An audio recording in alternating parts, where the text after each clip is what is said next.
Get Galaxy A33 5G. Why? Because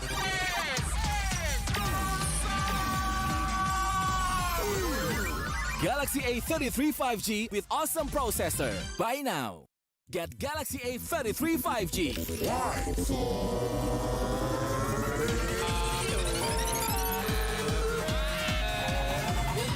Galaxy A33 5G with awesome battery. Buy now. Get Galaxy A53 5G. Why? Because This is smooth. And this?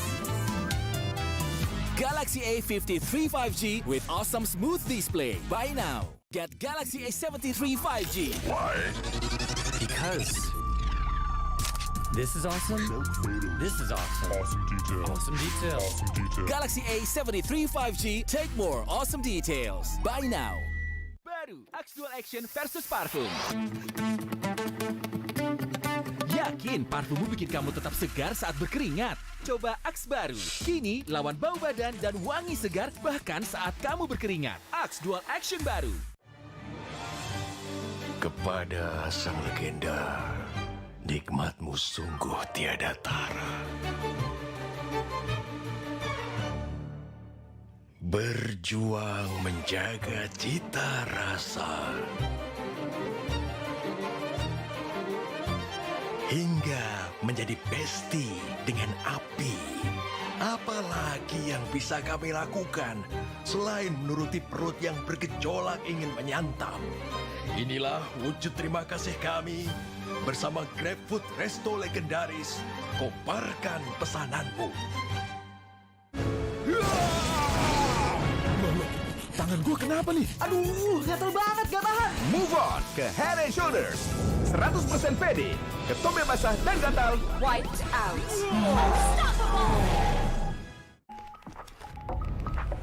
Beli beli hihi. Beli beli beli beli. Beli beli pasti ori. Beli beli pasti ori. Beli beli. Download sekarang. Pasti bos, pasti beli beli. Beli beli. Beli beli. Beli beli beli. Gratis ongkir. Beli beli. Gratis ongkir. Beli beli.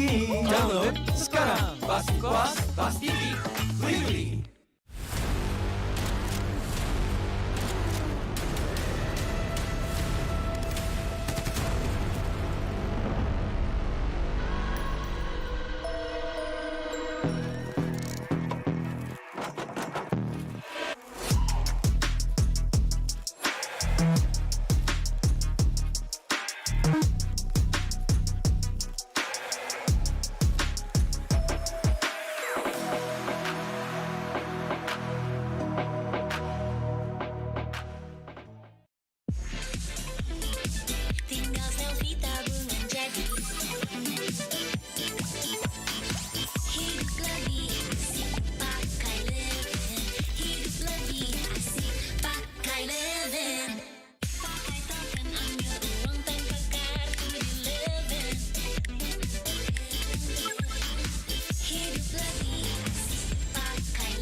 Anggi.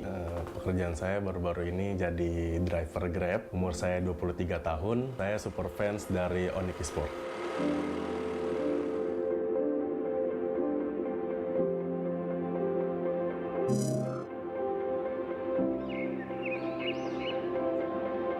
Namaku Hafiz Kairunanda, aku berkuliah di Perbanas Institut Jakarta, mengambil jurusan D3 Keuangan dan Perbankan, dan aku juga salah satu super fans dari tim RRQ.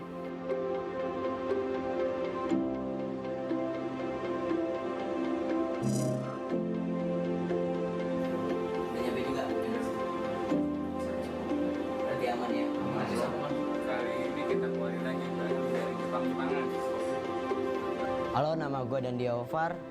Gue umur 21 tahun, pekerjaan gue wirausaha, dan gue juga super fansnya EVOS.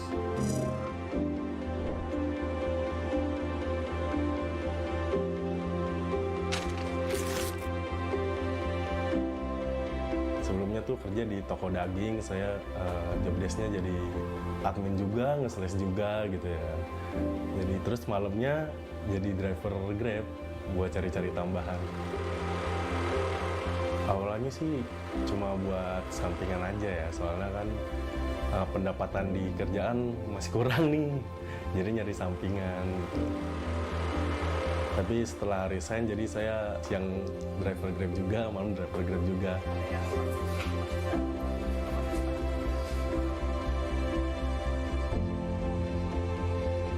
Pada zaman SMP, aku bercita-cita sebagai dokter.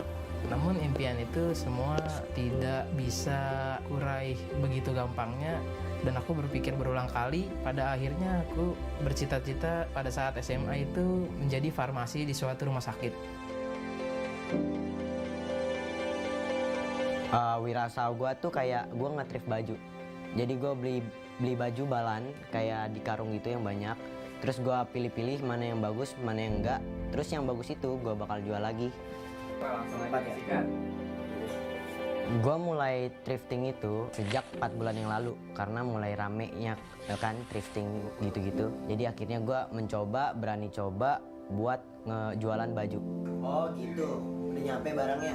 Ya udah bagus. Soal pengalaman ya, kebetulan sebelum di toko daging itu juga saya kerja di retail gitu kan. Jadi terbiasa nih ngelayanin customer gitu ya. Mungkin pelayanan saya baik gitu, pernah dikasih tip besar juga sih mas. Waktu itu saya antar orderan food nih, saya sapa gitu dengan baik lah pokoknya sebelum saya antar, setelah antar juga. Terus pas di jalan pulang gitu, dapet mas tip. Lumayan tuh, ada pujian juga, kayak ramah sih gitu saya.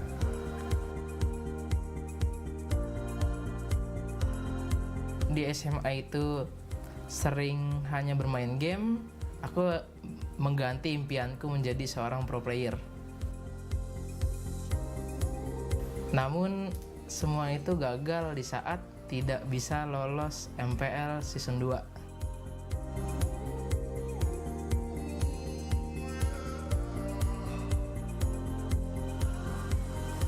Sebenarnya sih ada naik turunnya, jadi kadang di luar ekspektasi, kadang sesuai ekspektasi. Jadi gue harus ngikutin alurnya sih, alur sosmed yang lagi zamannya gitu. Kadang juga lebih, alhamdulillah. Kalau nggak lebih ya syukurin aja apa yang ada.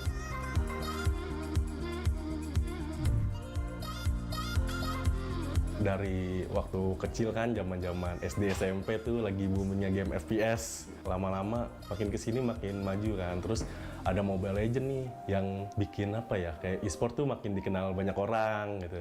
Jadi suka sih nontonin. Kebetulan di season 2 kan, di season pertamanya Onyx langsung bagus tuh. Regular season peringkat pertama, walaupun di playoff-nya ya sedikit goyang deh. Masuk ke season 3 kan, jadi gabung deh gitu kan, Onyx NV sama Onyx Esports. Makin suka gitu kan, kebetulan tim baru terus makin kuat banget nih, isinya bocah-bocah gitu kan. Pada saat SMA kelas 1 semester 2 itu aku mencoba game Mobile Legends. Bisa dibilang itu tipe-tipenya itu juga MOBA, yang juga itu aku suka juga kan, karena game kompetitif strategi juga. Pada saat season yang kedua, aku menyukai tim RRQ. Aku menyukai tim itu karena mereka tuh menerima responku dengan baik dan juga emang ramah sih. Jadi awal gue tahu e-sport itu dari game PC. Terus semenjak udah mulai ada HP Android, udah ada game-game mobile. Terus gue ngeliat game Mobile Legends, gue perhatiin, oh ternyata timnya bagus-bagus nih. Orangnya juga kayak humble-humble, kayak cantik-cantik, ganteng-ganteng. Pokoknya banyak kelebihan deh. Jadi dulu gue buka Instagram, kok ada EVOS nih. EVOS itu apa sih? Akhirnya cari-cari. Terus gak lama tuh dia buat giveaway kayak nobar film bioskop gitu bareng-bareng sama player EVOS dan keluarga EVOS besar lah. Nah, gue coba komen, akhirnya gue menang tuh giveaway. Gue di DM langsung oleh EVOS Esports. Nah, dari situ gue ikut acaranya, gue bisa kenal pro player. Ternyata mereka bener-bener baik sesuai apa yang gue ekspektasiin. Nah, sejak saat itu juga gue jadi cinta banget sama EVOS dan Esports. Aku lihat-lihat sih dari selama pandemi konten-konten di IG-nya MPL atau tim-tim e-sport lainnya juga lebih rajin upload. Untuk RRQ itu sendiri banyak juga memposting segala macam konten. Itu bisa dibilang juga bagus kan. Kita nggak bisa bertemu secara offline tapi kita juga bisa mengikuti kegiatan player-player RRQ gitu seperti vlognya atau segala macamnya melalui YouTube tim RRQ ataupun Instagramnya juga, Instagram daily post.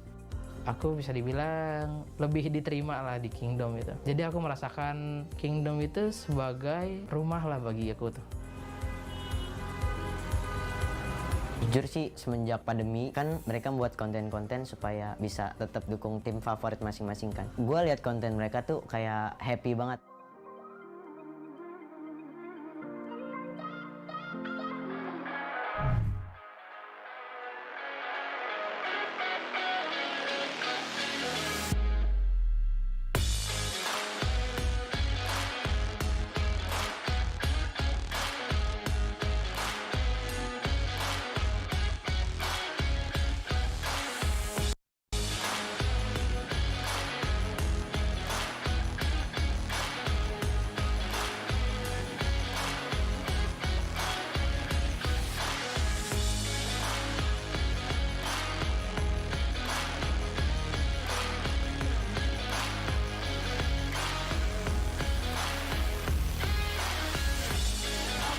MPL Arena, boleh minta tepuk tangannya?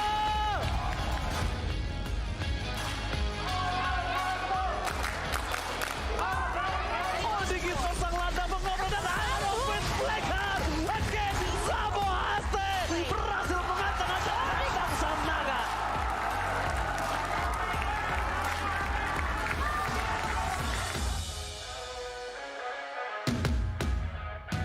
Cloud-nya hilang, kemenangan seperti tadi untuk RRQ Hoshi. Oh my god, ini bencana.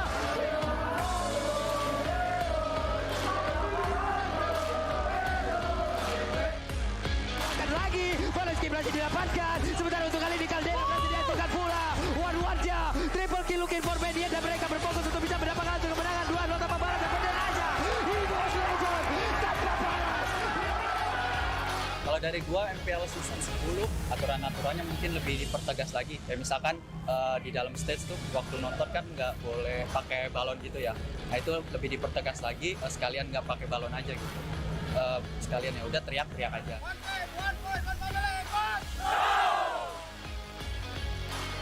MPL sangat bagus sih. Aku udah ngerasakan MPL yang tertunda begitu lama di Surabaya dan berbagai macam dengan MPL sekarang udah semakin bagus.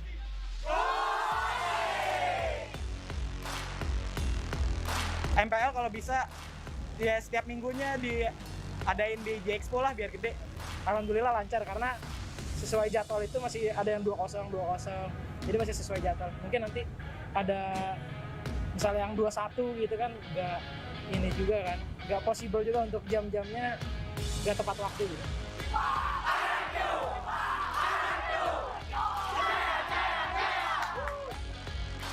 Harapannya kepada fans-fans tim MPL lainnya bisa saling menghargai, saling respect juga biar nggak ada toksik-toksik lagi. Untuk para pendukung online, semoga kita lebih akur lagi dan tidak ada toksik ataupun provokasi di kolom komentar chat agar kita bisa membangun scene kompetitif Mobile Legends yang lebih sehat lagi. Harapan gua buat kalian yang mendukung tim-tim favorit kalian, jangan toksik, berikanlah hal yang positif. Dan gua harap kalian juga mendukung terus MPL ID, karena tanpa kalian, tanpa teman-teman, pasti MPL ID nggak akan sebesar ini. Begitulah perjalanan dan perjuangan para superfans dalam mendukung dan merayakan MPL ID season yang ke-10.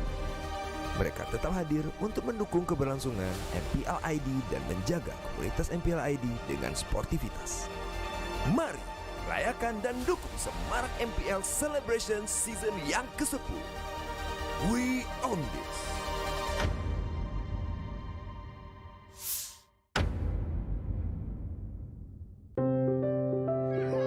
Kalau orang tua gue tuh kayak nggak pernah nyuruh lu jadi ini. Orang tua gue tuh selalu kayak yang lu mau ya udahlah, tapi lu harus tunjukin lah. Kata saya, lu nggak sekolah-sekolah, itu biasa nggak danuin. Dan ntar gue Deden punya gaji gitu. Liatin aja dah Deden gitu.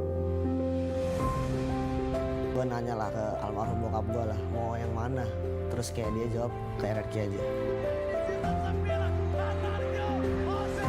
Jadi Matt ada bilang, kenapa pada saat aku bisa main bagus, Max gak ada di tim itu? Kenapa pada saat aku main yang kurang bagus, ada Max di sana, gitu loh. Matt selalu ucap tante, Mami gak usah khawatir, ada aku di sini. Mungkin karena itu juga kali ya bikin susah majunya mungkin. Soalnya kan harusnya emang dia bener salah, tapi gue malah belain mungkin.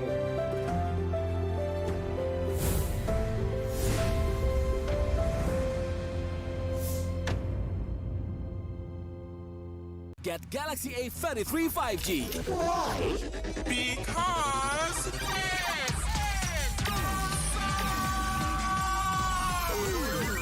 Galaxy A33 5G with awesome processor. Buy now. Get Galaxy A33 5G. Why?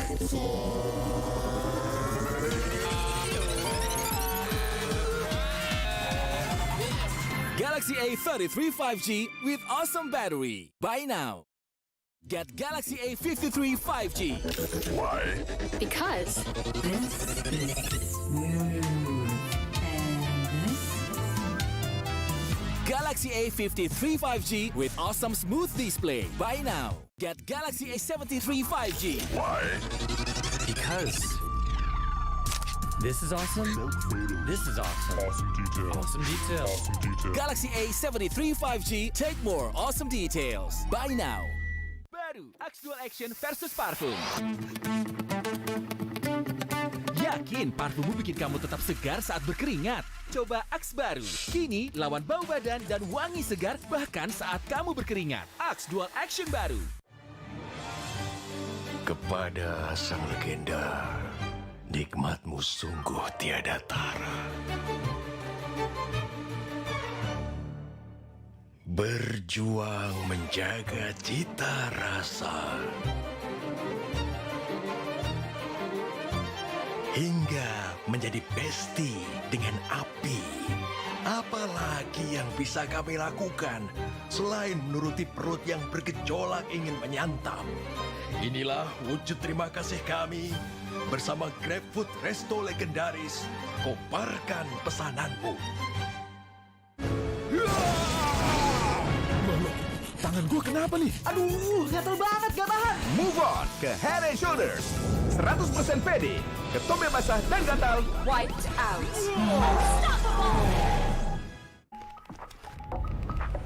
Beli-beli, beli-beli, beli-beli pasti ori.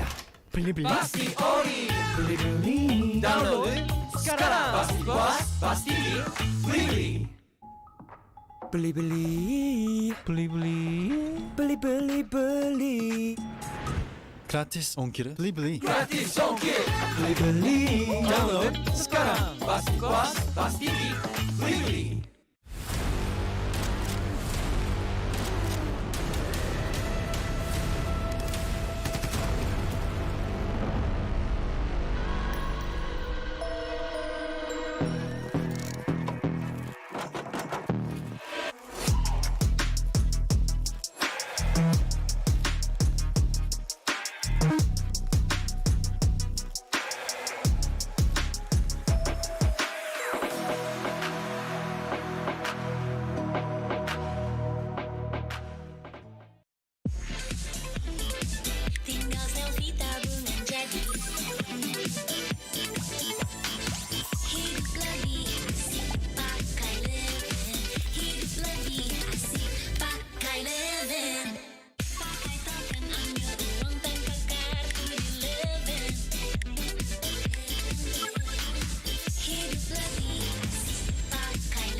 Anggi. Pekerjaan saya baru-baru ini jadi driver Grab. Umur saya 23 tahun. Saya super fans dari Esports.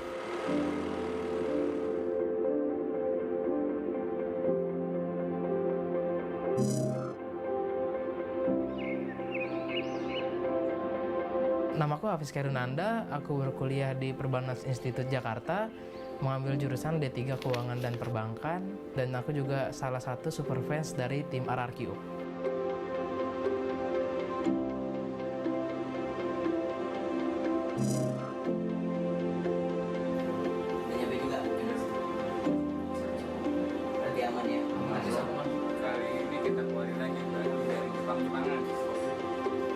Halo, nama gue Dandia Ovar.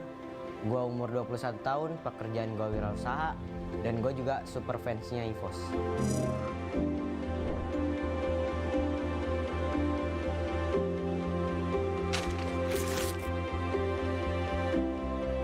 Sebelumnya tuh kerja di toko daging, saya job desk-nya jadi admin juga, nge-sales juga gitu ya. Jadi terus malamnya jadi driver Grab buat cari-cari tambahan.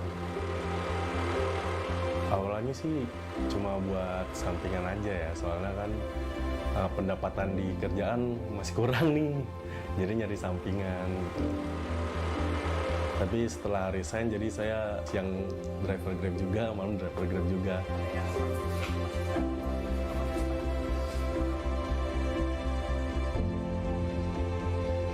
Pada zaman SMP, aku bercita-cita sebagai dokter. Namun impian itu semua tidak bisa kurai begitu gampangnya, dan aku berpikir berulang kali. Pada akhirnya aku bercita-cita pada saat SMA itu menjadi farmasi di suatu rumah sakit. Wirausaha gue tuh kayak gue nge-thrift baju. Jadi gue beli baju balan kayak di karung gitu yang banyak. Terus gue pilih-pilih mana yang bagus, mana yang enggak. Terus yang bagus itu gue bakal jual lagi. Gue mulai thrifting itu sejak 4 bulan yang lalu karena mulai ramenya kan thrifting gitu-gitu. Jadi akhirnya gue berani coba buat ngejualan baju. Oh gitu, udah nyampe barangnya? Ya udah bagus. Soal pengalaman ya, kebetulan sebelum di toko daging itu juga saya kerja di retail gitu kan. Jadi terbiasa nih ngelayanin customer gitu ya. Mungkin pelayanan saya baik gitu, pernah dikasih tip besar juga sih mas. Waktu itu saya antar orderan food nih, saya sapa gitu dengan baik lah pokoknya sebelum saya antar, setelah antar juga. Terus pas di jalan pulang gitu, dapet mas tip. Lumayan tuh, ada pujian juga, kayak ramah sih gitu saya.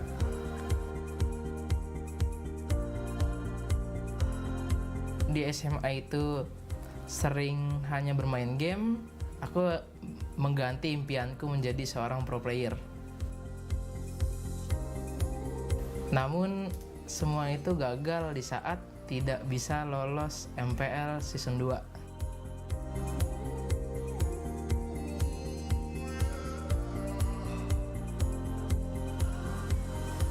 Sebenarnya sih ada naik turunnya, jadi kadang di luar ekspektasi, kadang sesuai ekspektasi. Jadi gue harus ngikutin alurnya sih, alur sosmed yang lagi zamannya gitu. Kadang juga lebih, alhamdulillah. Kalau nggak lebih ya syukurin aja apa yang ada.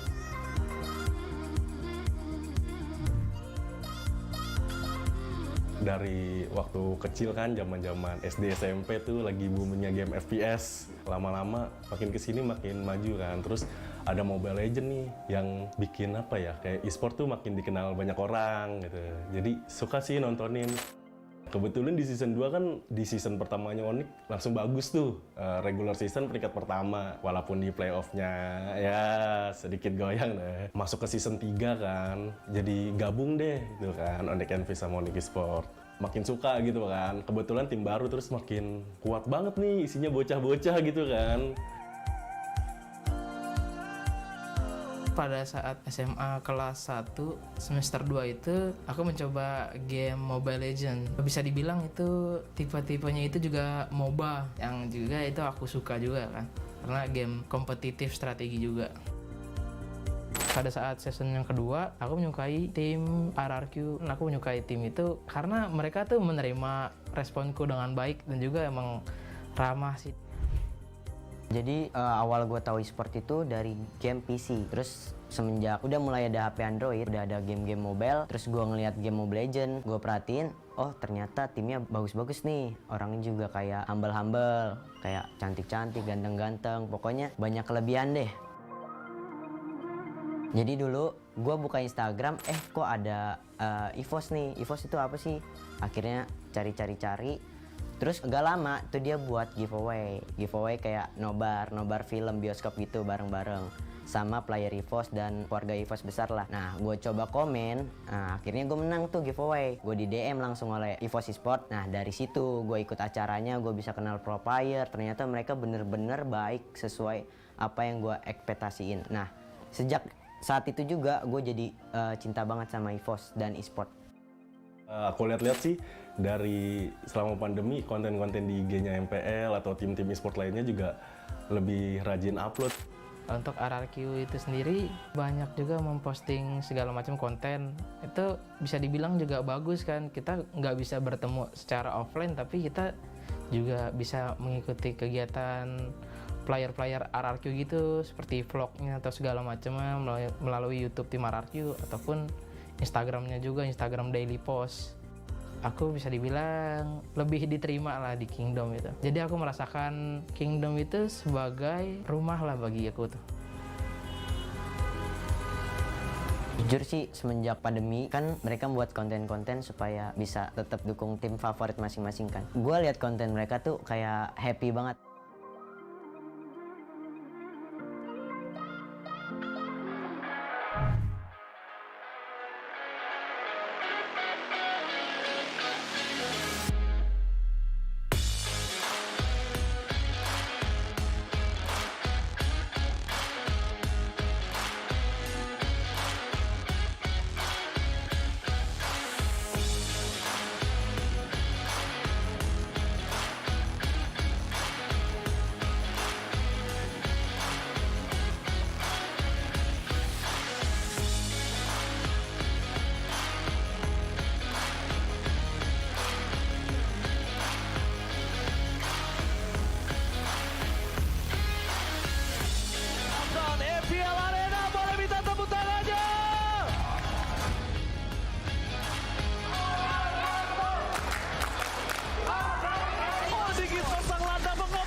Kemenangan seperti tadi untuk RRQ Hoshi. Oh my god, ini bencana.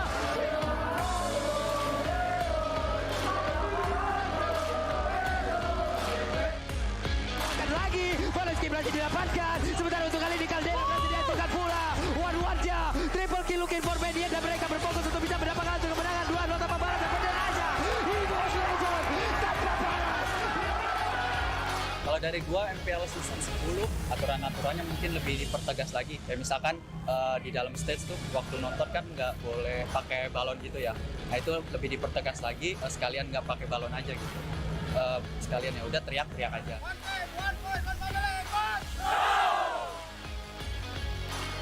MPL sangat bagus sih. Aku udah ngerasakan MPL yang tertunda begitu lama di Surabaya dan berbagai macam dengan MPL sekarang udah semakin bagus.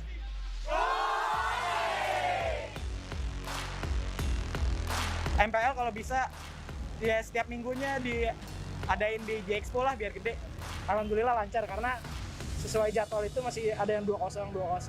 Jadi masih sesuai jadwal. Mungkin nanti ada misalnya yang 2-1 gitu kan nggak ini juga kan. Nggak possible juga untuk jam-jamnya nggak tepat waktu.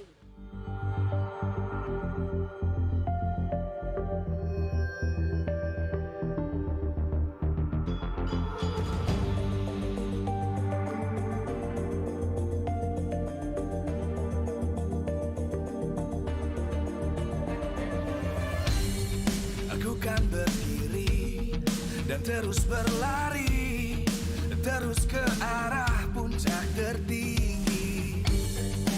takkan berhenti hanya sampai di sini. Kemenangan abadi menanti. You know we won't miss if we unite our focus. And if you haven't noticed, we all live. Nyalakan apimu, hadapi semua tantangan, hadang semua serangan, jatuh bukan halangan.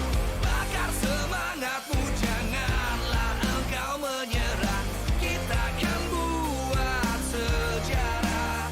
We all this, we won't miss. We all this, we won't miss. Saatnya beraksi, jalani ambisi. Aku kan menyawakan hari ini. You know we won't miss if we unite our focus. And if you haven't noticed, we all live. Nyalakan apimu, hadapi semua tantangan, hadang semua serangan, jatuh bukan halangan. Bakar semangatmu, janganlah engkau menyerah.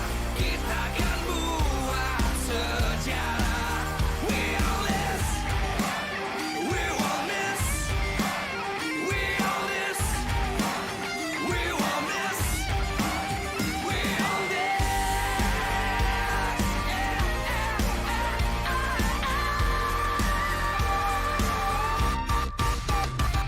Nyalakan apimu, hadapi semua tantangan, hadang semua serangan, jatuh bukan halangan. Bakar semangatmu, janganlah engkau menyerah. Kita akan buat sejarah. We all this.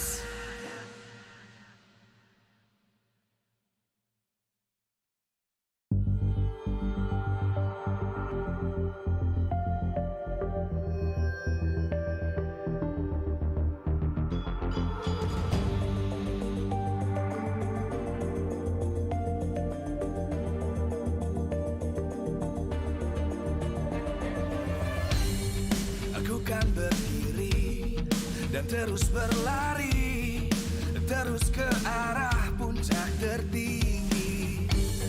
Ku takkan berhenti hanya sampai di sini.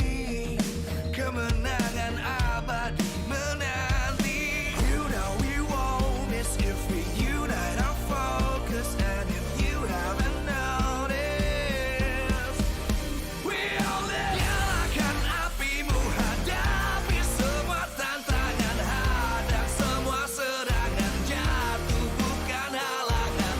Bakar semangatmu, janganlah engkau menyerah. Kita akan buat sejarah.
terus berlari, terus ke arah puncak tertinggi. Ku takkan berhenti, hanya sampai di sini. Kemenangan abadi menanti. You know we won't miss if we unite our focus. And if you haven't noticed,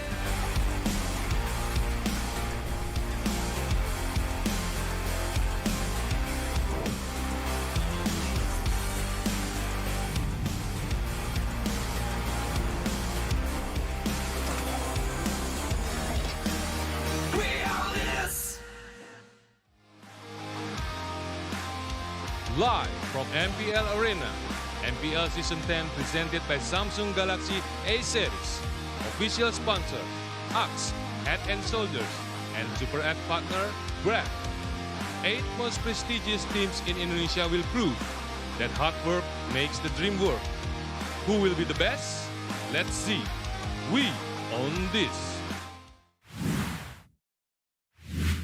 The rematch of the opening match of MPL ID Season 10 begins. Welcome back, ladies and gentlemen, to MPL ID Season 10, week number 6, day number 2. With Mirko, Eterna, and Arashi to bring you guys the show for the entire day. Eterna. Yep. RRQ Geek Fam.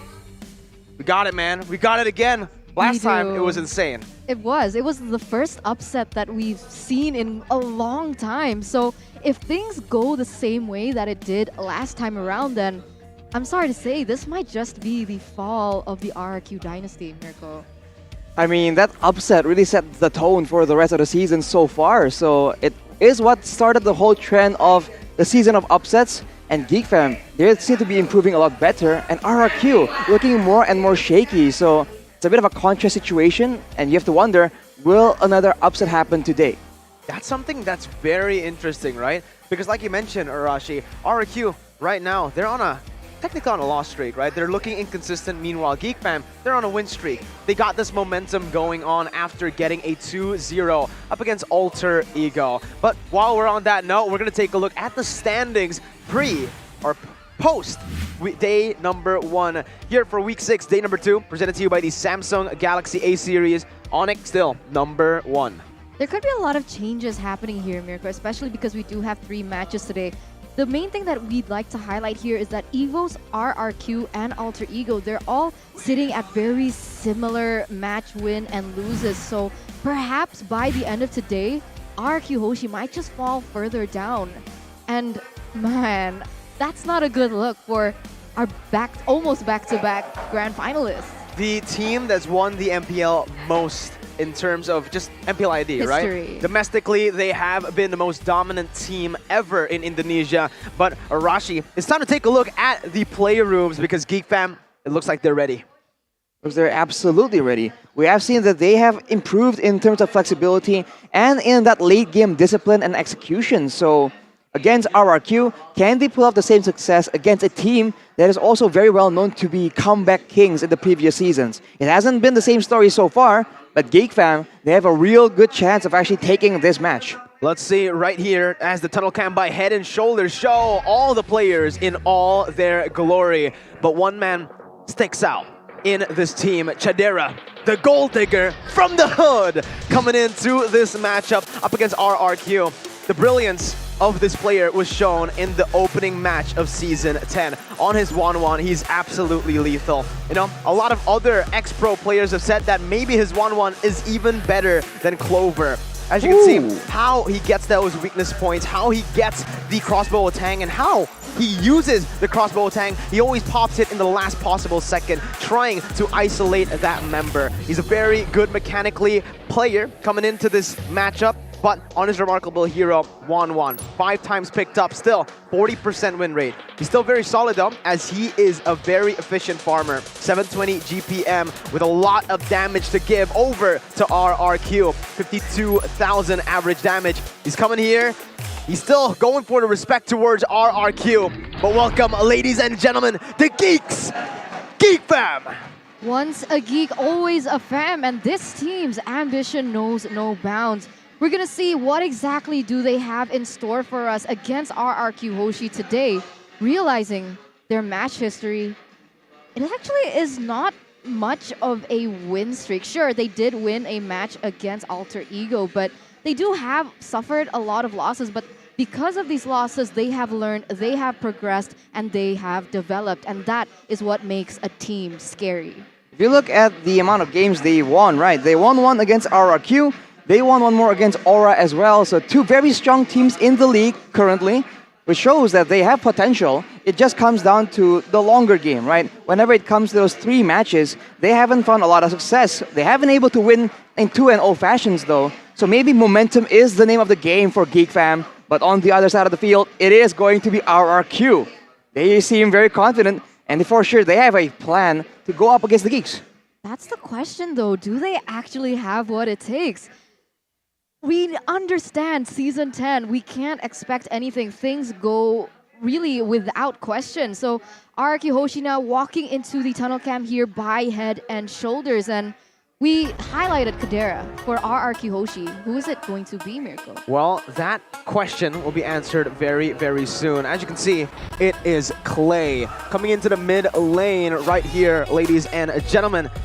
The man, he's the opposite of Lemon. When Lemon goes for those crazy plays, goes for the playmaking heroes, he's just that efficient member. He stays in the back line. He's always just really good positioning-wise on those high ground heroes. He's a utility mid laner, and he's a carry for RRQ Hoshi, the main one back in Season 9. With his remarkable hero, Yeeb, 5 times picked up this season, 20% win rate. But it doesn't change the fact that he's still one of the most lethal utility mid laners with 78 total assists. Very active on the map with 68.15% kill participation as well. For Clay, he has a message for Geek Fam. Let's give the audience the best match possible.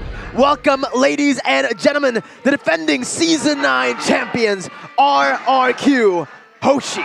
Will they be able to defend their title once again here in MPL ID Season 10? Because the standings, they don't look too good for them. Initially, in the earlier stages of the season, they were able to amount to a win streak. But after that, it felt like maybe perhaps their movements, their strategies started to become very apparent, or all the other teams just really stepped up. And last time they played, it was against Onyx, where they lost a 2-0. The question is the morale, the mentality. Are these teams in that good state of mind to be able to win this? RRQ, they have faced adversity before. We saw that since match number 5, they haven't been able to get a solid victory yet, only winning against Bigetron, who isn't doing that great either. We take a look at the team head-to-head for RRQ Hoshi and Geek Fam, and the kills and assists show their dominance in the fights, essentially, for RRQ Hoshi. But look at the objective rate and the first lord rate for Geek Fam. This is where they shine. They know exactly when to get that opportunity.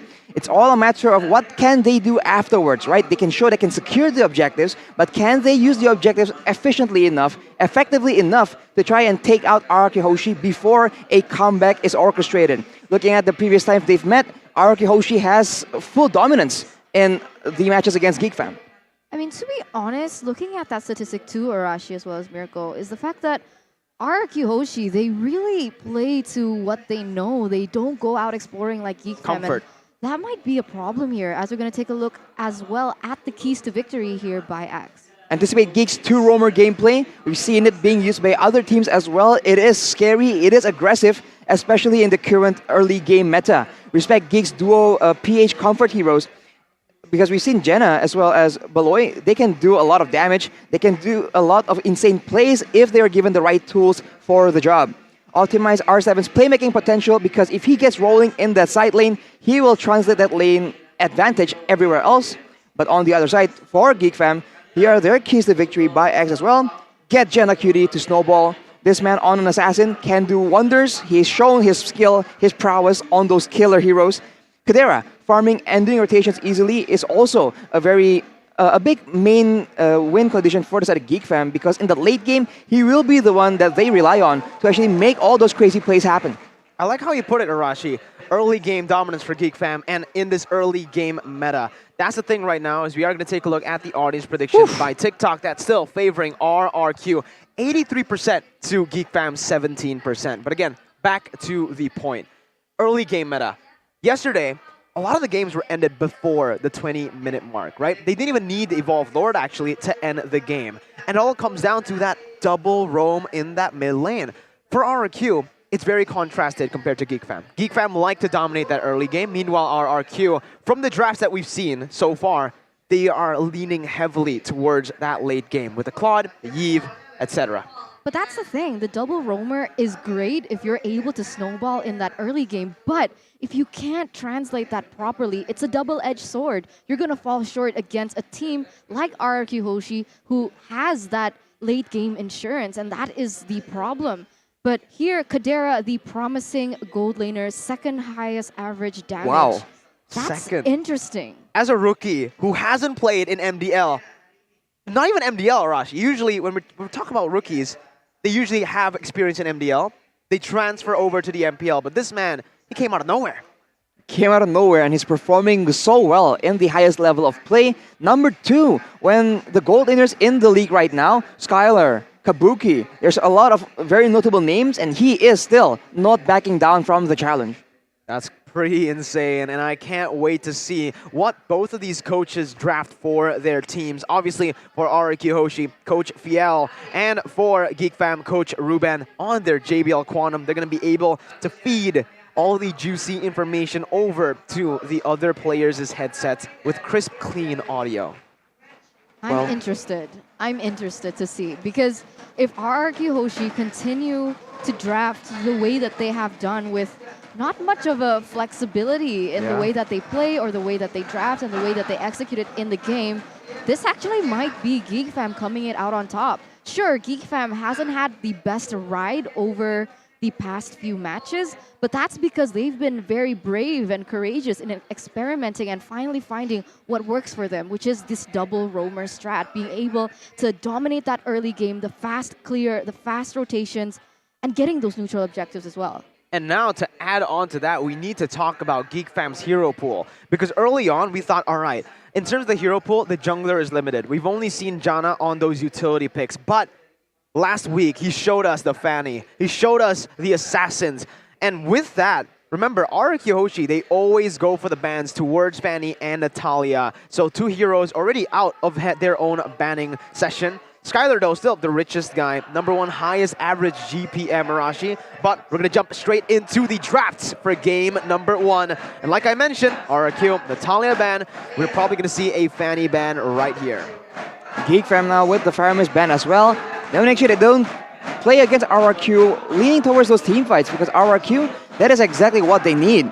We've seen that Geek Fam is able to do a lot more efficient gameplay when they go for those skirmishes, when they go for that macro control play. So if they don't group up together, they have the advantage, and they don't want to let RRQ be able to do that exactly using that Faramis. RRQ Hoshi, time and time again, always ban the Natalia. Why is this? Is it like, it doesn't really matter who they're against, but they always ban the Natalia, I noticed. Yeah. All the way from the first game of the season, they've always gone for the Fanny and the Natalia. I've heard as well in scrims they do this too, right? So I don't know, maybe it's just 2 heroes that they just really don't like going up against, and it's 2 heroes that they don't understand how to play, maybe perhaps against the other teams in the MPL on these 2 heroes. But coming into the draft, Arashi, Claude and Beatrix, 3 gold lane bans in total, leaving the Valentina open for RRQ Hoshi. Valentina will most likely be picked up unless they opt for the Paquito. It's going to be Valentina chosen by RRQ.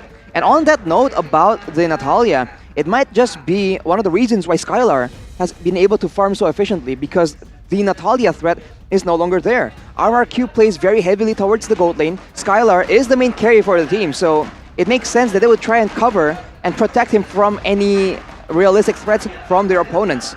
We have a comment here from Mr. AP here. In 3 weeks left, we will improve our performance. From his Instagram story here, he believes in his team 100%, man. Sir AP. Sir AP. That's the literal translation over to English. Sir AP. But Eterna, Geek Fam now with the choice to pick up the Paquito or the Julian, or they just might go for the Julian and the Grog. Hey, this is interesting. The Grok has risen in terms of priority in the past 2 weeks of play. Why do you think that is? I honestly think that is because the Grok isn't too heavily reliant on level 4. Even from level 2, he is very strong. We've seen him being paired with someone like the Selena or the Lilia even in that mid lane, and the kill pressure is super there. They're able to roam around the map really early on without depending on that level 4 power spike. What I do want to highlight other than that is the fact that the Akai is still open here.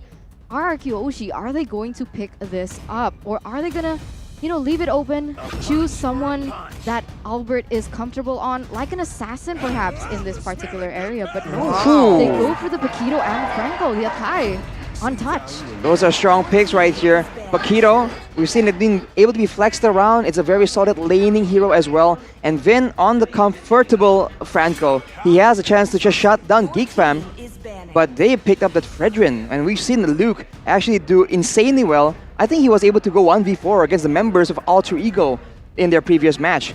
On the Grok though, it does seem like Geek Fam, they're aiming to go for that huge, that high wave clear and that roam style. We've seen that roaming around, being gank heavy like Alter Ego in yesterday's match, you require a lot of wave clear, and Grok provides that as well as a very solid engage tool. So I think Geek Fam, they have a very flexible composition. They can counter the Franco due to the CC immunity as well. And I like the bans from RRQ there. I wanted to say, right before the ban came out, that Geek Fam are setting up for that Selena pick, right? Elzura, probably the best Selena so far that we've seen in MPL ID Season 10. We haven't seen a whole lot of that hero, but with the Grok pick, it does set that Selena up. RRQ notice it, they ban it straight away, and Geek Fam, the bans towards the Akai and towards the Masha now. So there's a ban towards the jungle and then the XP, because they still don't know where this Paquito is going to go. It can be flexed. That is the power of the flex pick, and that's the reason Geek Fam right now, they also kind of have that flex pick potential. Technically, the Julian can be played in the mid lane, but we've rarely seen Elzura on it. We haven't seen him successfully play the mid lane Julian so far this season. It's mostly been Janna. There is a possibility though, Mirko, that the fact that the Selena has been banned away, Elzura could pick up someone like the Matilda. It does still have the same type of potential, but RRQ Hoshi have opted to ban the Irithel instead. So they started to limit Kadera's hero pool this time around. He does still have the option to pick up someone like the Bruno. You know what? The Claude has been taken away, but no, Kadera wants the Clint instead. All right, you mentioned Matilda. What I'm thinking about is, why not just go for the Kadita? Arashi, we saw Vin on the Franco up against Onyx Esports when Drian and Keyboy played Grok Kadita.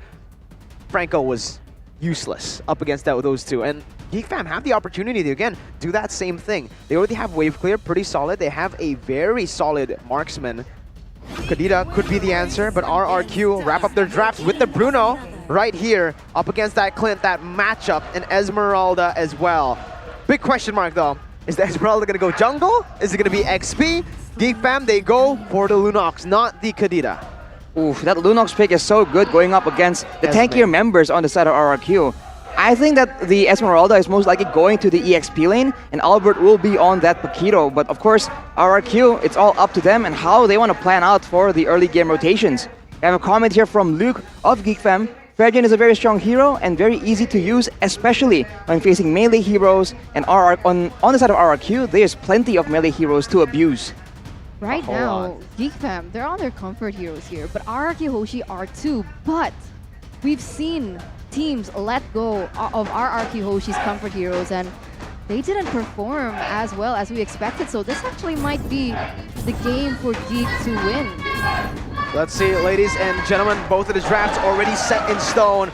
We're gonna see if Geek Fam can replicate the same success in the first match of the season, where they were able to capture the first game against RRQ. Into the Land of Dawn we go for match number 1, game number 1, right here, as Boloyski is already doing something pretty interesting, right? Using the Guardian's Barrier to actually prolong the minions to get into the mid lane.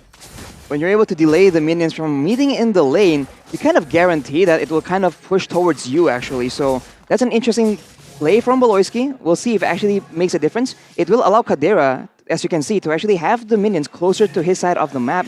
It provides extra bits of security because the Franco is already waiting in the wings as Clay here gets chunked in the mid lane. See, everyone has mentioned that Lunox is a late game hero, but level 1, I think she's one of, if not the strongest mages in that mid lane in terms of the dueling power, because when she is using her first ability, that sustain just adds so much on top of the damage that she's able to dish out. You're right, but I don't think the damage is there just yet, but the fact that she's able to sustain in lane is awesome. It's great because she does have that laning power because she doesn't have to recall as much.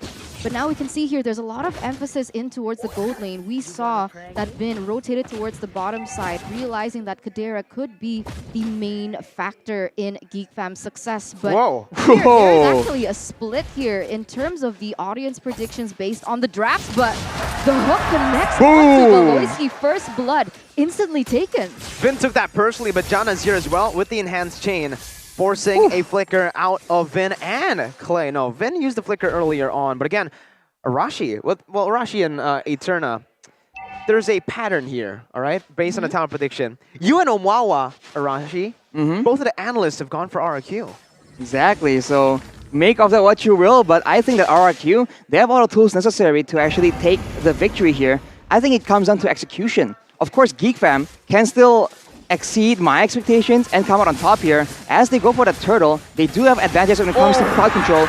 There you go. Albert with knockout strike. He's able to steal it away with a knockout strike again onto Luke. He's able to knock him up for Clay to pick up the kill. How? Oh my god. RRQ. Albert might be back in form. 3v1. A Lunox to control the objectives, and still he was able to steal it away from Jana. And now, no, okay, Jana gets it. Close there, almost stolen away by Vin. He's angry. He's very angry, and now you can see the pressure that RRQ Hoshi are trying to put on towards the bottom lane. The rotations from Clay as well as Vin to prevent as well Jana Cutie from farming too much. Bloody Hunt popped in, and that's the wild charge stolen away, but Boloisky comes back into play.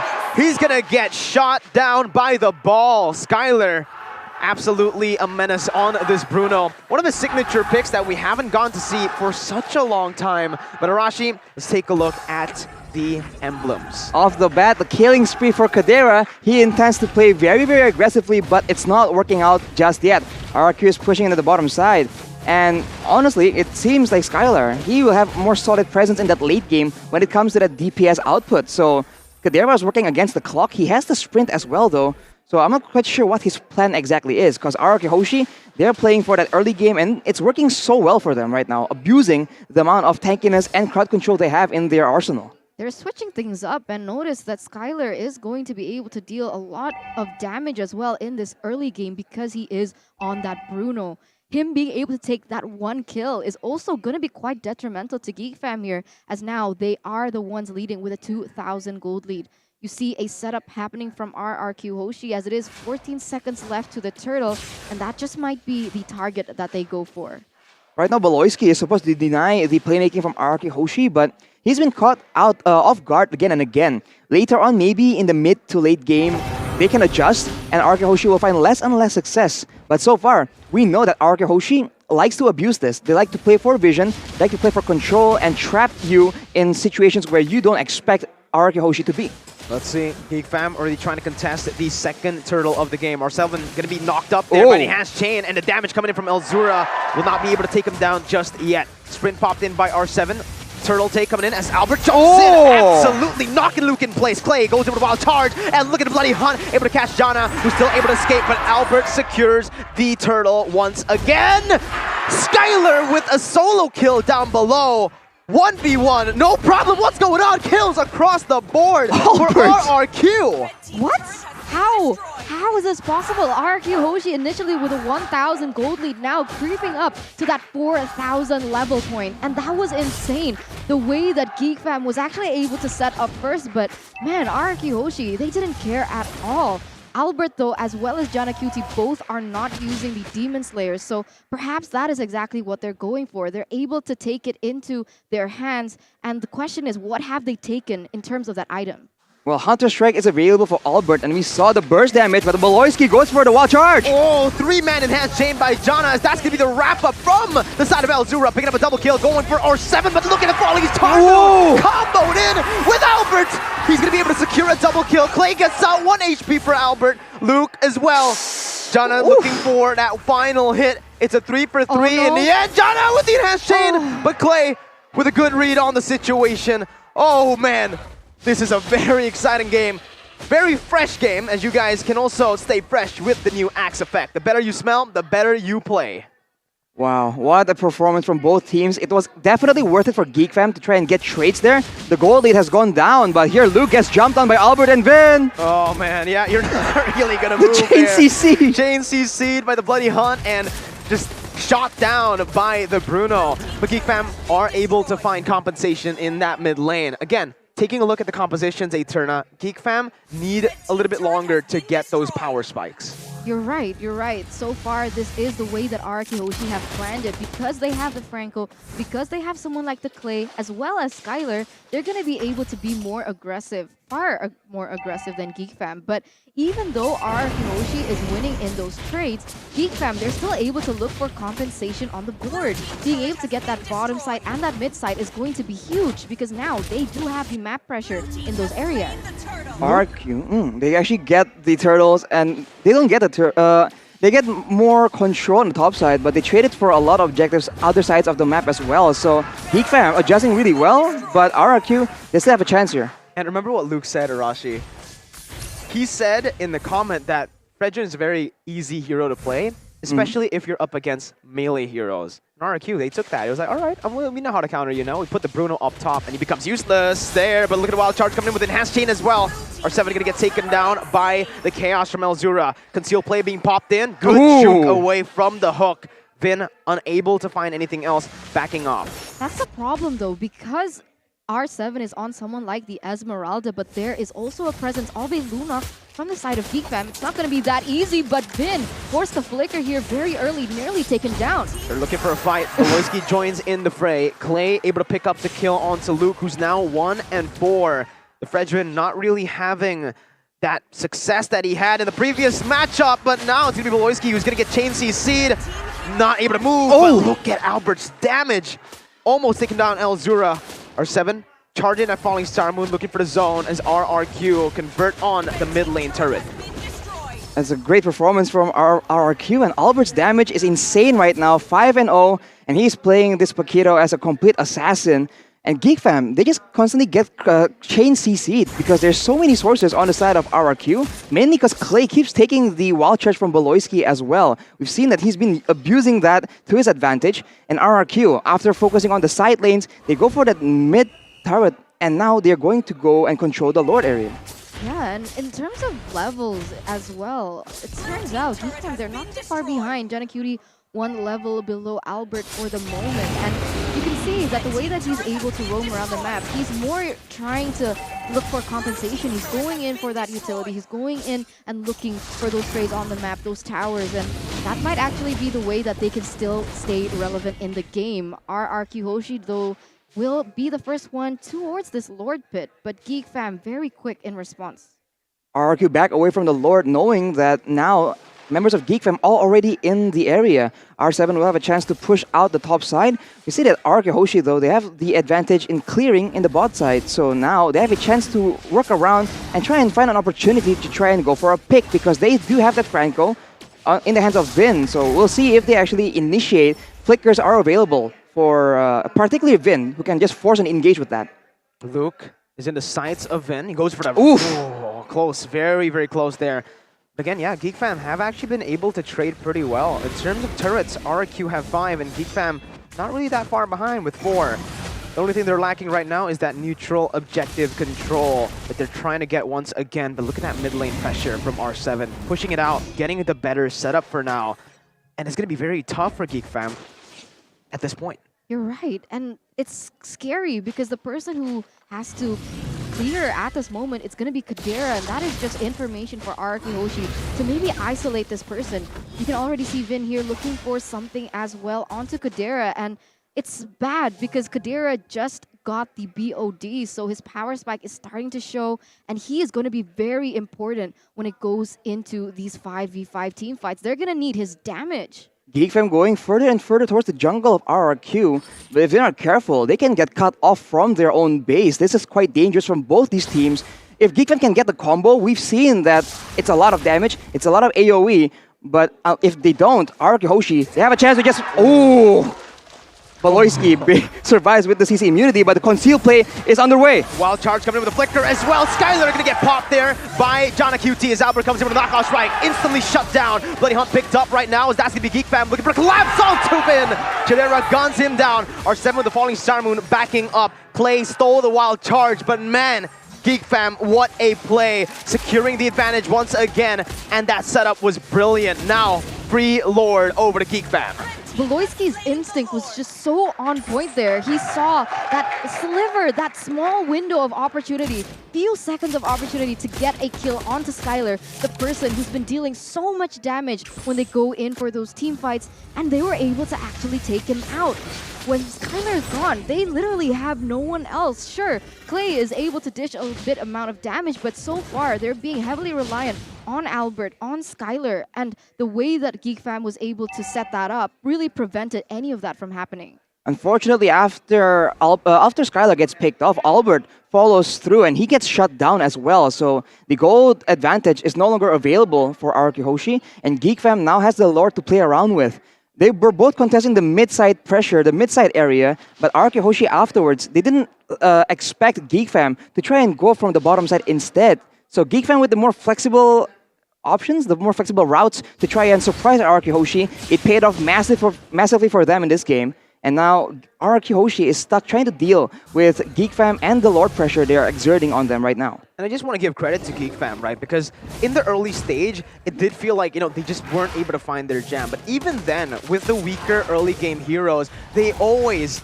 The person who dies, the person who takes that death from Geek Fam is always the tanks right now. But Vin goes in for the hook onto Beloy. Not sure if that's going to be a good decision to make. That's a roamer, and because they targeted Beloyski, that topside base turret will fall, and that's just not good at all. Again, massive value for Geek Fam right now with that Lord picking up the base turret. Vin goes in for the hook with the conceal as well. Beloyski with the Guardian's Barrier, able to lock Albert there in that bush.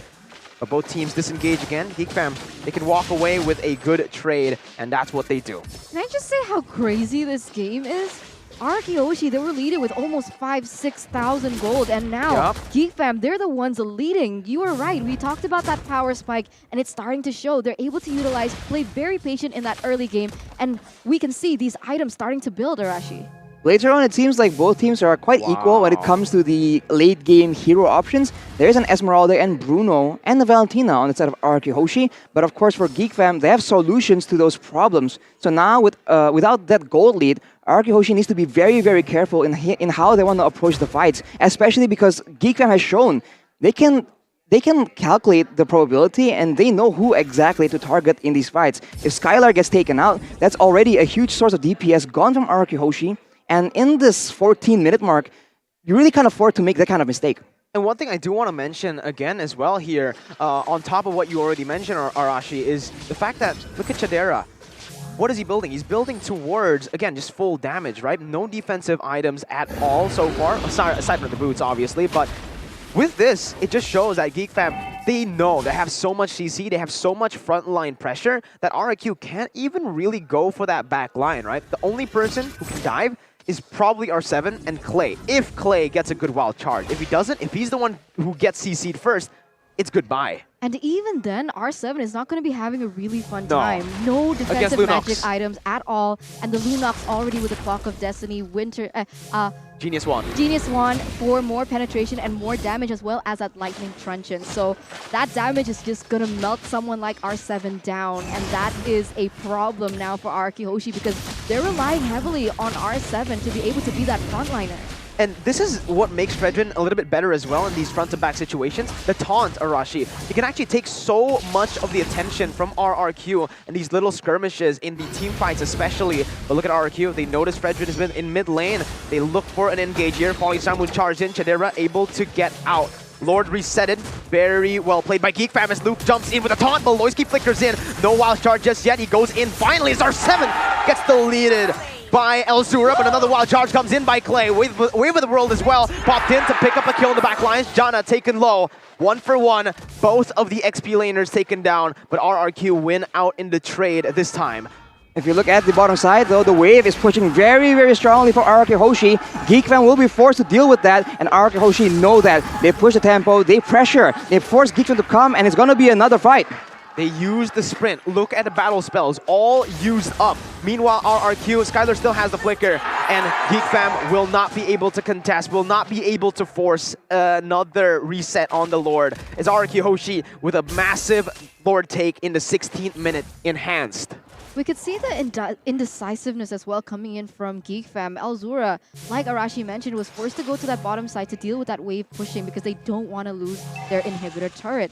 But he kind of like moved back and forth, a little confused perhaps whether or not to join into that fight. It's because they were playing in a choke point. They can't really go for these.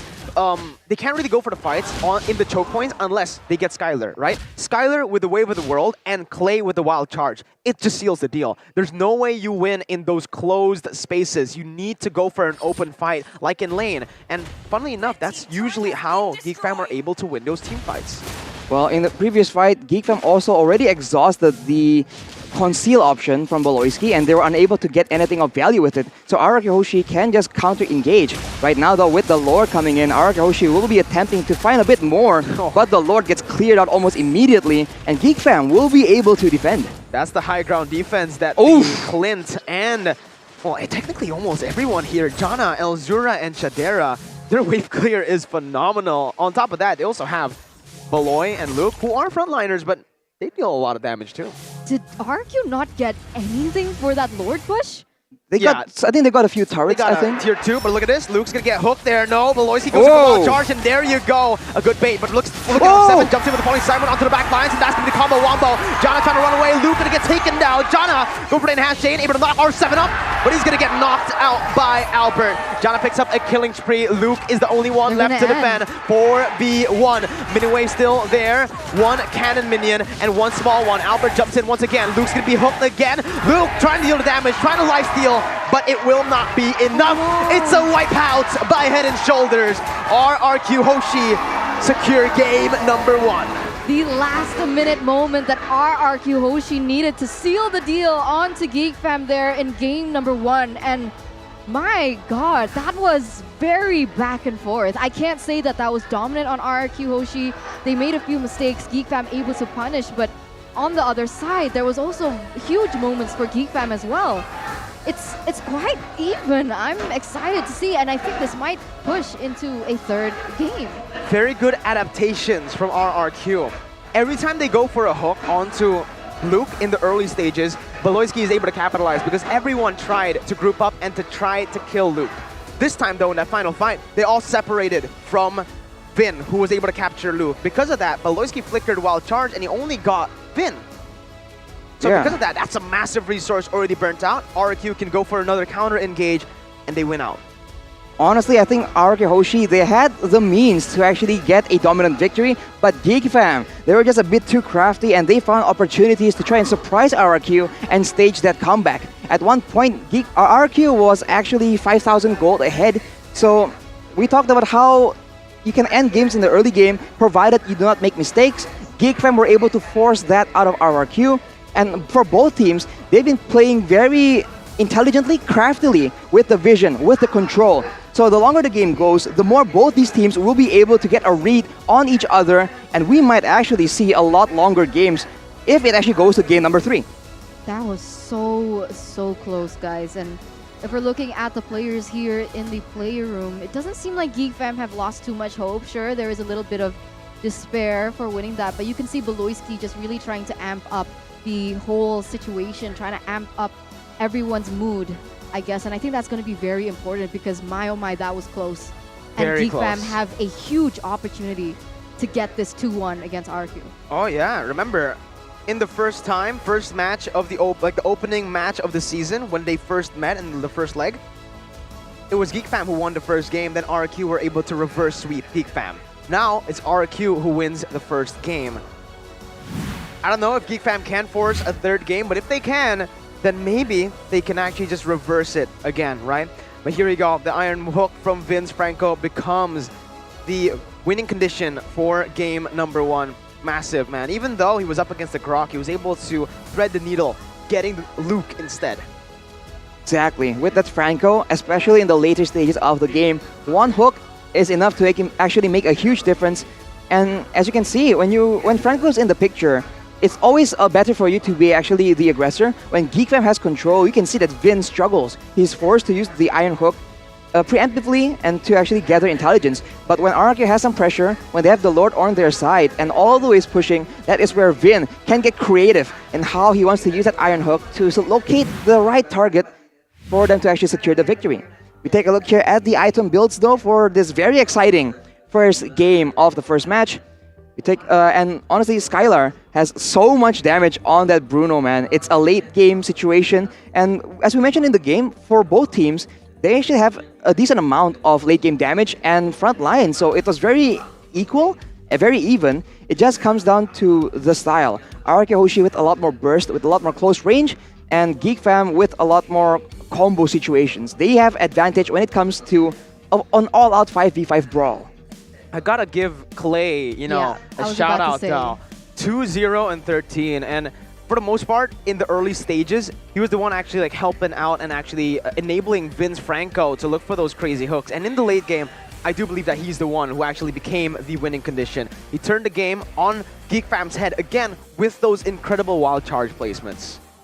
With the limited amount of crowd control that RRQ has, for sure, his wild charges have been very, very important as a secondary source of crowd control, especially with Albert on the Paquito, right? When they're able to actually move around and allow Albert to abuse the burst damage coming in from that Paquito, it's just so devastating. And if you look at his build, it's full damage and only an Immortal. He's still going with that War Axe that we've mentioned.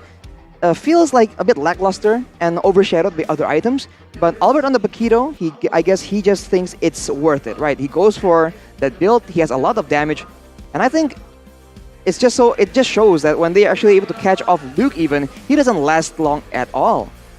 That's just a very great conclusion. Vin as well being full tank, he is able to just stay in the front, and even if he doesn't get a lot of hooks, the fact that he's able to suppress someone and just buy a lot of time, that allows Skylar and Clay to have a lot more options. I do have a question though, right? Take a look at Albert on the Paquito. He actually opted to go for the War Axe, and the timing. When did he get that War Axe? Was it when he noticed that he couldn't really go for those crazy bursts anymore? Or was it early on, right? Because if he actually got that War Axe in the end, towards the end of it all, that was really smart. Because he knows that the fights will be a little bit more prolonged, and he needs that for extra mobility and penetration. Well, the rich guy for this game is going to be Skylar, though. On that Bruno, he's still able to secure a very strong gold lead, but the carry is going to be Clay on that Valentina. We talked about how Clay is the more calculative, more consistent player who doesn't make a lot of crazy maneuvers, but in this game, noticing that his role, using those stolen wild charges, is so important, he is able to actually adjust and play and do exactly what his team needs him to do to secure that victory. He is also the forgotten one. So, shows the adaptability from Clay. And by the way, Jana Cutie has 100% kill participation as well, so he's Julian doing a lot of damage, and definitely something for RRQ Hoshi to think about, because again and again, that empowered chain is one of the main key tools that Geek Fam uses to secure those insane combos. Wait, something just doesn't compute. What? With everything that went down, Clay has the highest damage dealt. Yep. Oh, you don't feel it, but Valentina? She does a lot. She does a lot. Now that's dangerous. It's like silent, but it's deadly, guys. That's just Clay, right? He's silent, but he's deadly. He doesn't make a lot of flashy plays. You don't see him often, but when you do, he demolishes you, right? Again, Geek Fam didn't know where he was in a lot of these team fights, and he just came out of nowhere with the stolen wild charge. The MVP, though, for this game, presented to you by the Samsung Galaxy A series, is Albert. And yeah, he actually opted to go for the War Axe in the mid-game. I think that's towards when they were starting to lose those team fights, Arashi, when it was starting to get a little bit flippy-floppy. Well, I think he also got it so he can actually be a lot more aggressive. You would think he goes for the Bloodlust Axe, but no, he goes for the War Axe first. Bloodlust Axe comes in later, but we take a look at some of the MVP highlights by the Samsung Galaxy A series. And all this at the beginning. Crowd control and vision abuse is what is the name of the game. And every time you see that if Geek Fam gets the advantage, they find the proper setup for the fights. It seems like our RRQ just falter, but when RRQ is able to surprise Geek Fam, they can also have a lot of options to make crazy plays. And unfortunately for Geek Fam, Luke is one of the main targets. He is constantly just chain CC'd, him and Baloyski. And it makes sense, without any frontline, Geek Fam can't really make anything happen. This is that big fight though, where Geek Fam were able to recover off that insane pick onto Skylar, and then the kill onto onto Albert afterwards. We do see it in the later stages of the game though. Once they don't have any control, RRQ Hoshi, if they can jump on you, the burst damage coming in from the Paquito, the crowd control coming in from the Esmeralda as well, they just find a lot more success whenever they're on the front foot and when they can surprise Geek Fam instead. Wow, again, it was just such a solid performance by both of the teams, but RRQ were able to adapt, right? Adaptation is the name of the game in all of those team fights, actually, right? Early on, it was RRQ who were able to take control. Then, Geek Fam made those slight adjustments, made those adaptations to come back. They noticed that Skylar was always alone in that side lane. He was the one who was given the task to clear out the waves. Unfortunately, he wasn't awesome enough, right? The wild charge from Grok, though, was too awesome for Skylar as he was able to get that pick off and turn the game. Like you guys right now, you can turn all your games to victories from defeats with the awesome new phone, the Samsung Galaxy A535G. Arashi, he was on a loss streak, right? He was? He was, with me. We were on a loss streak, and then, out of nowhere, Samsung, they were like, hey, try this. Yeah. We haven't lost since, Arashi. I don't know what that feels like because I'm just always using my Samsung. Wow. So, I'm sorry. So you don't even Little understand. disparity here. You don't I know. understand how much Samsung can just elevate that gameplay, man. I mean, with the 8 gigabytes of RAM, with the 5G readiness, with the 120 refresh rate display, right? You can just get so much advantage without even doing anything. When the game begins, you're already at an advantage. What more do you need? 120 hertz, you can see faster, literally. Exactly. Technically, right? You can react to things faster, and that just gives us the edge, Arashi. Because we play carry roles, Arashi plays the mid lane, just like Clay. You're actually a little bit better than Clay. Whoa! And hang on, hold up. Because you're on the Samsung. That is true. I believe Clay for sure. These pro players, man, for sure they're using that Samsung as well, though. It just makes sense. It just honestly, makes sense. If we can see the difference, the pro players for sure can see the difference, guys. Yeah, for sure. It's not rocket science. It's not rocket science. It's MLBB. But, ladies and gentlemen, it's time to take a look again at the player rooms right now to see whether or not the player rooms, actually, we're on stage ready. The players don't want to wait in the player rooms, they Eterna. don't. They're waiting on stage. Yeah. They want to get to game 2, but gotta hold up, all right? Hold Game up. recap. Just chill. Game recap for the previous game. Clay and Jana Cutie both playing mages, very mobile mages, making plays happen. Clay unfortunately has the better, the better impact in the end, but Jana, he was deadly, man. Mirko was mentioning it again and again. Jana on those utility heroes, a bit lackluster, but on these carry heroes, when he has the potential to go for the picks, to do insane things, right? Insane engages and insane combos, this is where this man shines. The killer instinct is very much there for this very amazing player. Yeah. Here as well, though, we do... It's interesting to see, right? Because we've mentioned this many times, but Jana just performs so well on these assassins, on the damage-dealing heroes. There as well in the game, he went for Mystery Shop instead of the Demon Slayer. So he's not a utility Julian, he's a damage-dealing Julian. And again, that damage really helped them out in those situations. I do think, though, that right now Geek Fam need to think about how to control neutral objectives a bit better. Because early on, we mentioned, and we saw, Albert was able to steal the turtle. 2 turtles were actually taken away by Albert because I feel Geek Fam weren't able to really zone him away. They had the damage, Lunox and Jana on the turtle, but no one zoned Albert.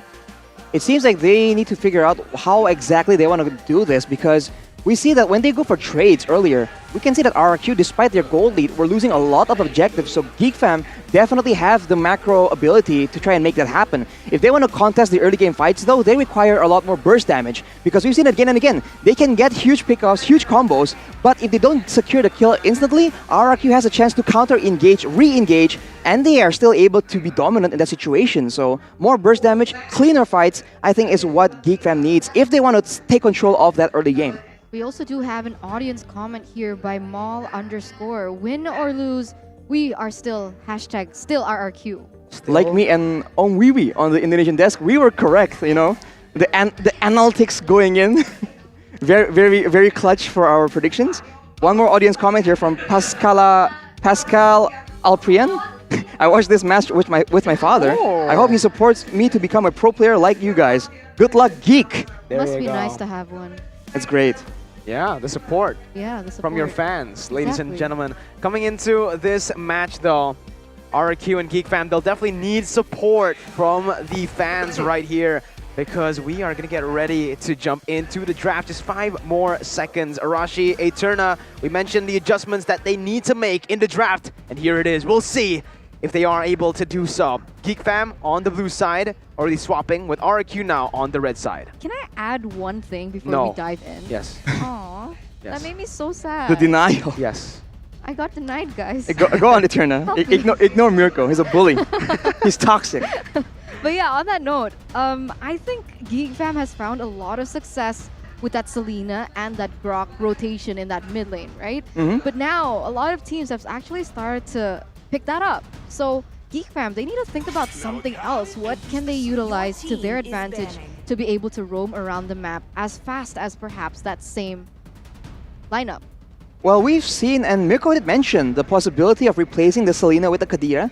Essentially, I want to say it's less flexible because Kadira has to go, for the all-in, and Selena can just harass with the arrows and the traps. But for the most part, right, it functions the exact same way. Having more wave clear, having the roam possibility in that mid lane is going to be so critical. So maybe... You don't like the Matilda? The Matilda can work, but it's a different that kind would of work playstyle. better. Matilda Grok? Well, Matilda building full mage, like damage? Yeah, A full damage Matilda. We have seen that in the previous seasons, but usually in the mid lane though. So against single targets, it's possible. But I think the concern is when people start grouping up, the Matilda's damage is just spread apart a bit too much. It's just not as dangerous as the Selena or the Kadita. Yeah. Right now though, we see the Akai getting banned as well, and the Faramis. So for RRQ, there's still the concern of the Benedetta. Fanny, Oh, so the Natalia? Beatrix and then the Fanny and the Natalia as well. So I think we're going to see a lot of these contested top-tier picks just let loose in game number 2. Oh, this is very risky for both of the teams right now, right? Fanny and Natalia, both up for grabs, the Beatrix as well. Geek Fam, at this point, they're going to have to think really, really well about this, right? Because RRQ, on the red side, they have 2 picks compared to Geek Fam, but they were already going for that ban onto the Masha, Arashi Eterna. With this ban, it does mean that they might actually want to pick up that Beatrix first pick. They want RRQ to go for the ban perhaps here, and again, Geek Fam can just secure the Fanny.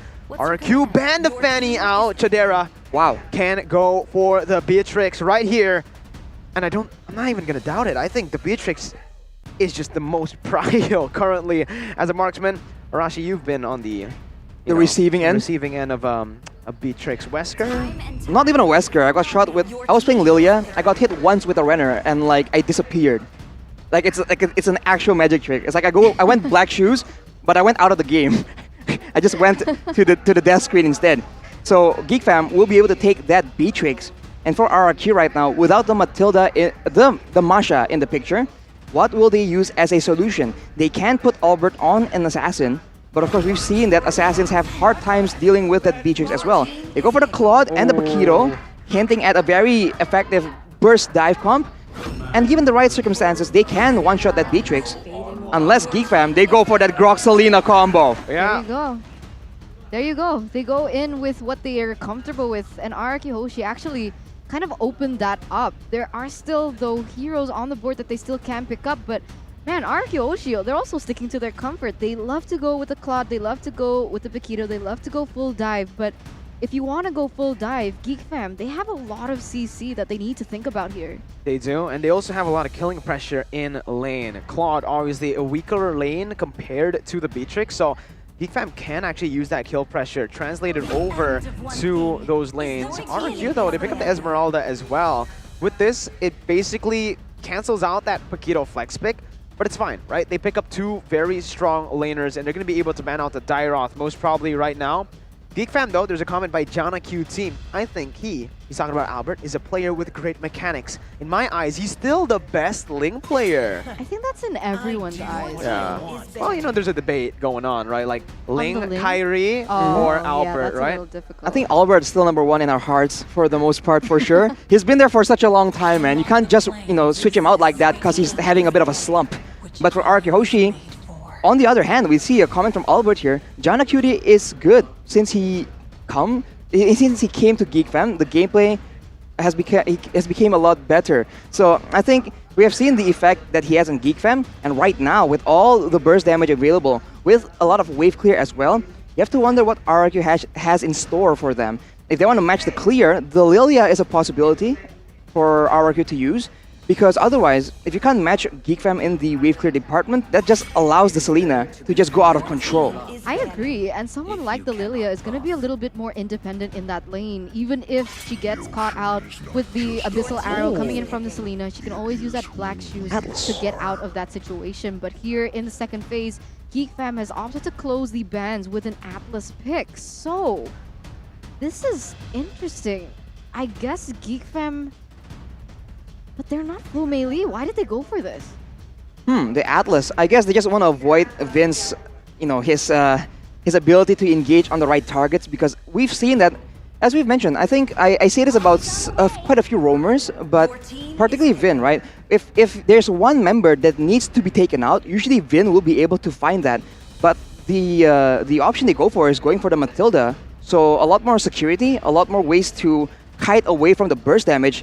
Going up against Geek Fam, I don't know if that's going to be enough though, especially if Jana can get another mobile and very burst-heavy hero for the jungle position.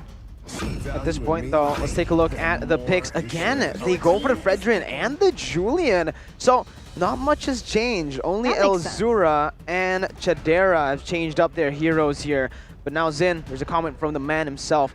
He really likes the gold laner, Chadera. He doesn't know where he came from, who he is. He's never met him in ranked, but he's suddenly playing in MPL and he's very strong. Yeah, I have the same feeling. I didn't know who the man was, right? When I took a look at the roster, when the rosters were revealed, who's Chadera? I haven't seen him in the MDL, or have I? Did he change his name? No.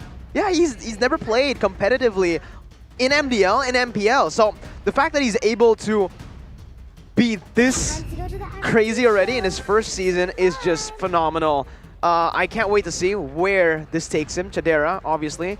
But RRQ, they finish up. They wrap up their draft with the Lilia pick here to end it all.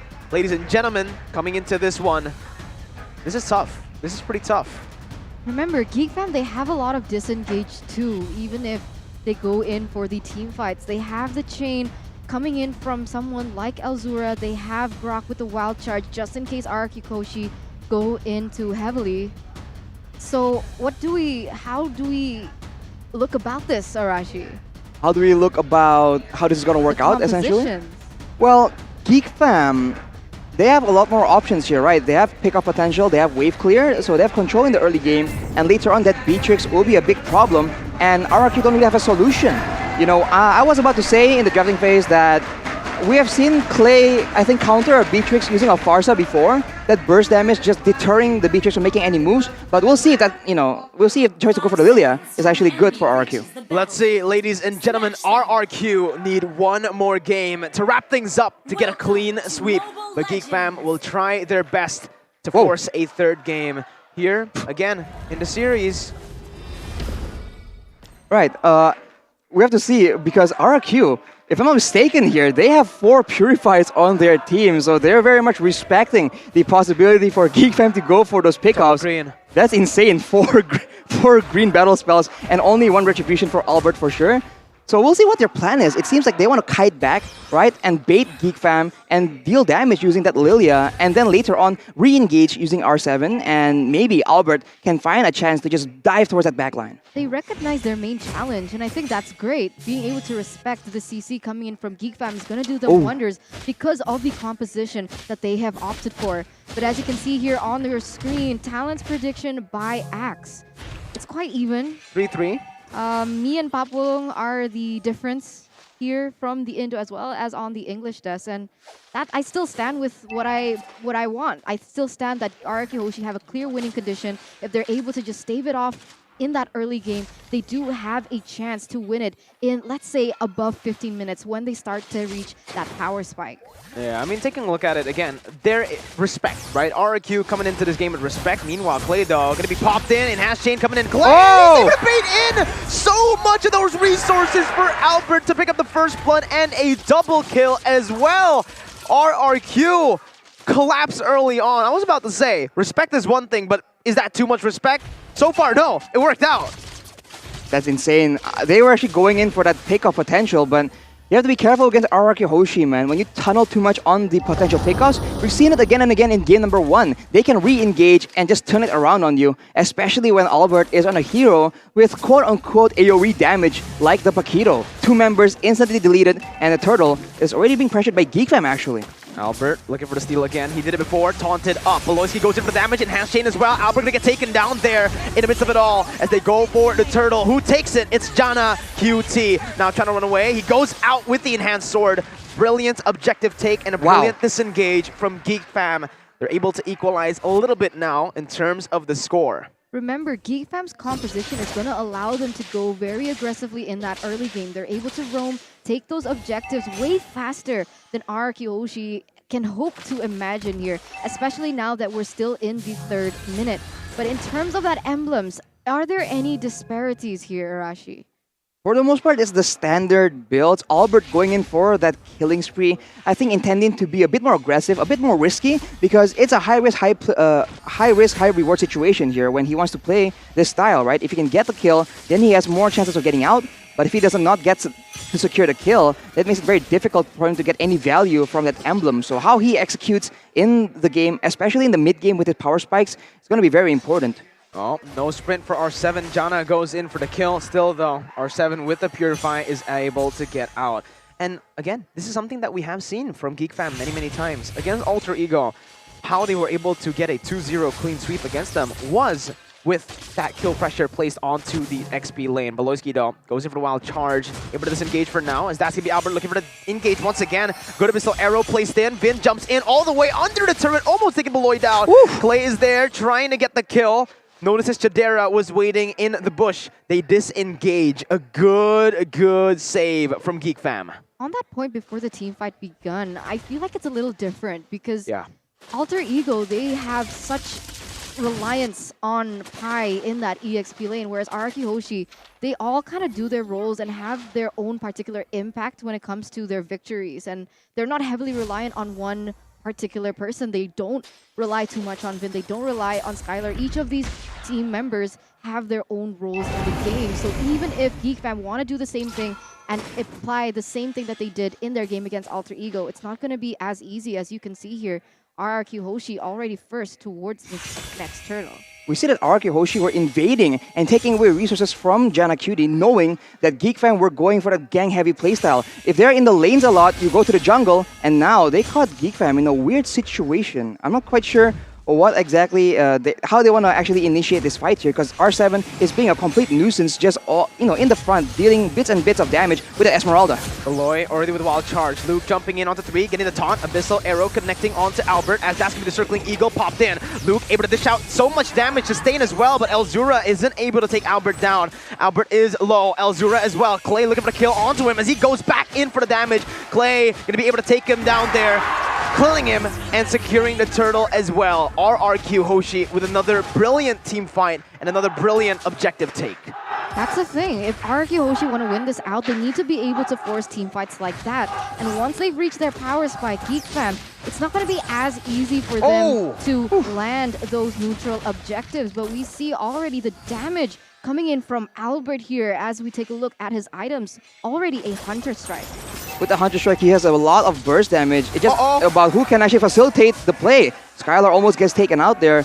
And you can see that Clock of Destiny is being built up by Elzura. So far, they still lack a bit of damage though. We've seen that members of RRQ Hoshi, they do get caught without some crowd control, but Geek Fam are not able to secure the kill. And that's just the brilliance of the Purify, right? RRQ, that too, yes. They went for the Purify just exactly because of that. It relieves so much kill pressure. Jana going for the enhanced chain. If that Abyssal arrow hit, that's goodbye to Clay. But unfortunately for Geek Fam right now, RRQ with the 4 Purifies. Yeah, it doesn't really seem like Geek Fam are able to push out a whole lot of that kill pressure that we initially thought they were going to. At this stage, they just need to be prioritizing those pickoffs, like what they're trying to do here on R7. Oh, R7, this is the disadvantage of having no sprint. He's still able to dodge away, but not for long. Again, no sprint will mean that if you don't have the Purify, you're really going to be just a sitting duck there. So Beloyski goes in for a flicker wild charge on to Vin. Blazing the Red coming in, on to Elzura, picking him up. Beloyski taken low, taken down by Skylar. as Chadera is going to be left all alone. He tries to dash out, but Albert follows him under the turret, picking up a Malefic Roar here. And RRQ, they're pushing their gold lead up to a 3K gold lead. That was big. This is huge. Now, RRQ Hoshi, they're going to be able to have a lot of pressure on all these lanes, especially seeing that Geek Fam, they're trying to take some compensation. They're trying to go for that top side. But what is RRQ Hoshi going to trade that with? They're going to take this next turtle as Geek Fam. They're just not going to contest at this stage. They know they can't group 5v5 with the power coming in from RRQ Hoshi, especially with their spells. And even someone like Beloyski can't tank the damage. Oh! Good cover. El Zura, man, he comes in, he sees an opportunity. That's a bait. Albert just takes him out just like that. And now with the members' advantage, RRQ Hoshi, this is what they do best. They play for tempo, they pressure again and again, but Geek Fam, they're trying to try and orchestrate something here. There is a flank coming in from Luke with that Fredrin. Gonna be a bit too slow though. All right, he's trying to go for the dash. Oh my god, the damage from Skylar. He's chasing deep. Luke taken low, forced to recall here. And again, Skylar was able to pick up the Golden Staff in the 7th minute. So reaching that power spike so early on, just, oh man, this man's a menace right now. Take a look at him right now as we are going to take a look at the player head-to-head, Arashi, by Head and Shoulders. You can see the average KDA is favoring Skylar, but only just a bit. Average tower damage as well, because Skylar does a lot more of his own thing in the side. But GPM and average damage, though, Kadera is able to actually win out against him. So that is interesting. Shows again that Kadera, despite showing up out of nowhere, he is still a very solid player. But right now, Geek Fam, it's got to be very stressful playing against 4 Purifies. You never really know who actually you can go for, right? Because everyone has a Purify. You have to keep track of all 4 Purifies to know exactly who is a guaranteed engage. Beloy goes in for the wild charge, flickers out of there. And yeah, there's not really much done there so far. RRQ able to go for the engage once again onto Jana, putting a whole lot of damage onto him. As Chadera looks for a cheeky little Renner. Not really able to find its mark though. Geek Fam are losing in all fronts currently. RRQ can just use this map pressure to play it slow. They don't really need to rush anything. It's Geek Fam who are caught in this desperate spot. And this time, R7 is going to have a better time than he did in game number 1 because he doesn't have a quote-unquote natural counter in the composition that Geek Fam has actually brought to the table. So he's going to be able to push those side lanes, and that's exactly what he's trying to do and is able to do. RRQ Hoshi already swimming around this Lord, looking for something, looking for a bait perhaps onto Geek Fam, realizing that they have the map pressure. Right now for Geek Fam though, I don't know, if it goes to the siege situation, they can have more success, but now R7 escapes with the Purify. RRQ, they're still playing calm and collected. They don't bite on the bait and go, and Skylar goes in! Skylar, massive, gonna get chain CC though, but he has chain there, as in the back lines, the Lord will be taken down. Vin, as well, falls to the hands of Chadera. Lord Take traded in for 2 kills. A runner shot connecting onto Clay. Ooh. Yeah, I guess they had information that Beloyski already used his wild charge and they thought, okay, I think it's safe to go in with a Blazing Duet. But little did they know there was still the enhanced chains that could come up from Jana Cutie to be able to get that kill instead. So maybe perhaps a miscommunication, misplay, mis-setup coming in from RRQ Hoshi as we can take a look at the instant replay here presented by the Samsung Galaxy A series. And Skylar goes in, gets punished by the empowered chain into all the follow-up coming from Geek Fam because they still have a lot of burst damage. RRQ is just able to avoid it by getting out of the crowd control with the Purify. But now with 3 Purifies down, Geek Fam has a very okay high ground. They have that Beatrix, and they're going to use it to its full potential. And now RRQ Hoshi, they're the ones having to think, how will they crack open the base of Geek Fam when all they have are Purifies? We'll see it right here. Chadera already dealing the damage onto the Lord, taking it down, but RRQ, sure, they'll give you that bottom side. They'll give you the Lord. They'll just go forward to take on to the mid lane tier 2. Now over to the top side. Clay, though, gonna get caught in the Abyssal Arrow. Ooh, Clay he's still afraid. had the Purify. He waited for it. And Vin also had his Guiding Wind. So RRQ did not need to burn any resources there. And it's another small victory for RRQ as they are able to still find so much value with the First Lord. Beloyski with the flank once again spotted out by Vin.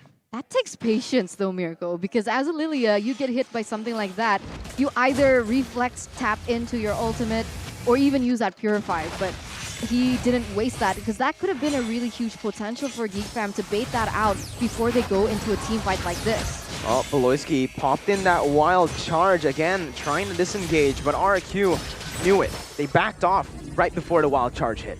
RRQ is playing a lot more calculatively, and if you can see, Alzura was trying to go for the damage, at least a chunk of HP from Clay, but then he remembers the last time he goes for that, Albert was there to knock him out. So now they have a lot more to think about, but you can see Albert just waiting in the wings, looking for an opportunity, but gets spotted there. They will try and take the orange buff away from Geek Fam. Yeah, they're trying to spot it out. Albert picks up the orange buff, stealing it away from Geek Fam. As Geek Fam right now, I guess they're looking for a trade. That's why the Julian is up top with the Fredrin. At this point, what do they do, right? Like, because there's no turrets left except for the base turret. What do they do for which team? Geek Fam. For Geek Fam, I think they just want to carry it to the late game, right? Because later on they can abuse the B-Tricks, and in the really late stages of the game, they can rely on the Abyssal Arrow to land, and if they jump in and it gets purified, sure, they don't use too much because it's by all means not an ultimate, right? And for RRQ, they just have to try and isolate Geek Fam as much as possible, although now R7 gets jumped on. Yeah, he still has the Purify, will not use it. R7 taken low. He finally pops it in the last second. He baits out a whole lot of resources and the Retry as well. That just gives RRQ the opportunity to go for the Lord. But here, you can see the Lord push advantage. The amount of gold that they were able to get in that Lord push. Now, though, they're going to go on for the Lord. Enhance this time around. Chadera trying to cut away, poking Vin down. As that's going to be Luke jumping in with a taunt. Abyssal Arrow not connecting just yet. Albert goes over the knockout strike onto Beloyski. Skylar as well, using that BMI. Vin gonna get knocked up once again, taken low. R7 in the back line still, charging that falling Star Moon, isolating Chadera as the knockout strike comes in onto two members. Look at the amazing duet from Skylar, able to burst them down as Chadera gets a shutdown, a double kill, but it's not enough. Janna comes in with a re-engage onto Skylar. It's Janna versus the world. Janna still surviving, but he's gonna get shut down by R7. A double kill picked up. Elzura dodging away from the falling Star Moon, but with the mobility that R7 has, he might be able to come in for the kill. No, doesn't even need it. Skylar with the damage comes in. Beloyski will respawn. It's a wipeout again by Head and Shoulders for RRQ, but it's not gonna be the end of Geek Fam just yet. 4,000 gold lead after that team fight. It's insane because before they went into the team fight, I saw that Geek Fam wasted nearly all of their ultimates, whereas RRQ Hoshi still had them propped up. But the thing is, I thought because of that, RRQ Hoshi would have a huge advantage, but even then, Geek Fam, they were still able to get a lot of trades on the map, even buy themselves enough time to prevent RRQ Hoshi from going in against and taking that Lord away to their advantage. But I guess someone like Elzura isn't reliant on that ultimate as well as Janna QT, so that might be the reason why. Kadera also made a very dangerous play. You can say it's a success or failure, but he is able to secure 2 kills there, just jumping into the midst of RRQ. So it was very risky and it has mixed results. It could have had a lot more potential, but I think it's a bit too expensive for him to try and attempt again. Without the flicker available right here, he cannot attempt those crazy Wesker plays. As I say that, Vin gets taken out. The caster curse here for Arashi as Vin just gets taken down with the falling Sun. We're locking 2 in place for Blazing to where to come in, but look at the CC! Skylar gonna get CC, Luke into the damage, Beloyski flickering out, Luke still in a 1v2 situation, able to knock Albert off, Skylar coming in, but the Abyssal Arrow connects onto R7, who's gonna be able to take the kill on towards Luke. It's a 2 for 3. RRQ looking for the Lord now as R7 zones the Grok and Selena away. At the stage, Geek Fam, they can't group up like that. That's how RRQ Hoshi have been able to win this out. The Esmeralda goes in with the falling Star Moon and it instantly gets propped with the Blazing Duet coming in from Skylar to dish out all that damage. And look at this, 3 for 1 trade or 2 trade? 1 trade this time around to favor RRQ Hoshi and a Lord on the way as well as RRQ Hoshi. They are leading, they are dominating here in the 17th minute. That was like a 2 for 3, I believe. And Kadera, he just has to be a bit more careful because him getting picked off, him getting dove on by RRQ Hoshi is the win condition right now. He needs to make sure that he does not get taken out and he can be that insane source of DPS in that late game. Although on the other side, Clay has a lot of damage here built up on that Lilia. And it doesn't matter if you're tanky, if you're the Fredrin or the Grok, he does have that glowing wand to deal an extra bit of DPS. So it's just very difficult right now. If Geek Fam can withstand the initial combo, they have a chance, but it's a very tall order. Enhanced Lord there. Already coming down into the mid lane, charging. As now RRQ will look to go for the siege onto that top base turret. They might actually be able to look for the end here, but I don't think they want to risk it just yet. Enhanced Lord taken down in the mid lane. RRQ with the guiding win, able to bring the others back away for the reset. Disciplined plays from RRQ. And it's interesting because despite the fact that R7 didn't bring the sprint, he's actually opted to itemize with the Ice Queen wand. So with his skills, they're going to be able to slow, but here we go. Geek Fam looking for an engage. Conceal play. It's a concealed play from Geek Fam, and now it's re-engaged by the Falling Star Moon. But Geek Fam seems to be still in order. RRQ Hoshi, they're trying to make plays happen, but Skylar's at half HP. It might be a bit too dangerous, and they both back away. And Geek Fam, they have to try and find a way to use their range advantage to try and get something to happen before the fight even begins. Did Skylar get hit with a Renner shot just now? Yeah, he did, but Beloisi's getting hit by the DPS coming in from Skylar's kit as well. Both of the teams trading, but at this point, right, even if you do get the Renner shot, Skylar's going to be able to sustain. The only good Renner shot, only value Renner shot, is probably onto Clay, because that might force him to use his black shoes. But that's about it. That's the main thing they can try and do.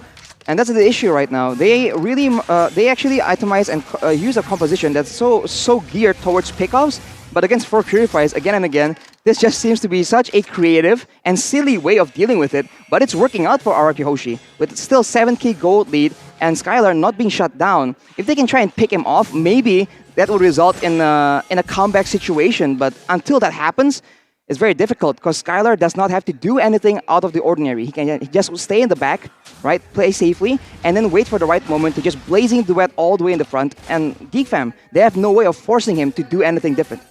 You can see that Geek Fam is trying to put pressure here in the top side, trying to push that out, trying to force R7 to get towards that top side, kind of distracted for a bit as they're going to go for this next Lord. And honestly, I gotta say, at this stage, if RRQ Hoshi has the better setup this time around, if RRQ Hoshi can get this, I think this might be the last push. And it's all pressure for Geek Fam right now as Jana QT! No! He gets taken down right before the Lord! Oh, that is massive for RRQ. Geek Fam now.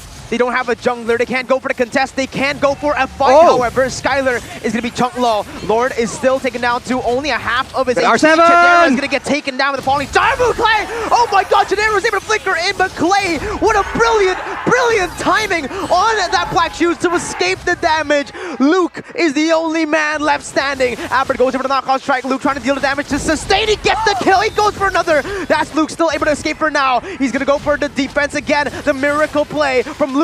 Let's see if he's able to do it right here. 10 seconds for Jana QD to spawn. RRQ, they made the wrong decision, I think. They only have 1 minion. Luke can go back. He's going to go onto the minions. RRQ onto the base right here. He's going to get cleared out, but it does not matter. RRQ, they're going to be able to clean sweep Geek Fam here in the second leg. An intense game, but the Kings rise to the occasion.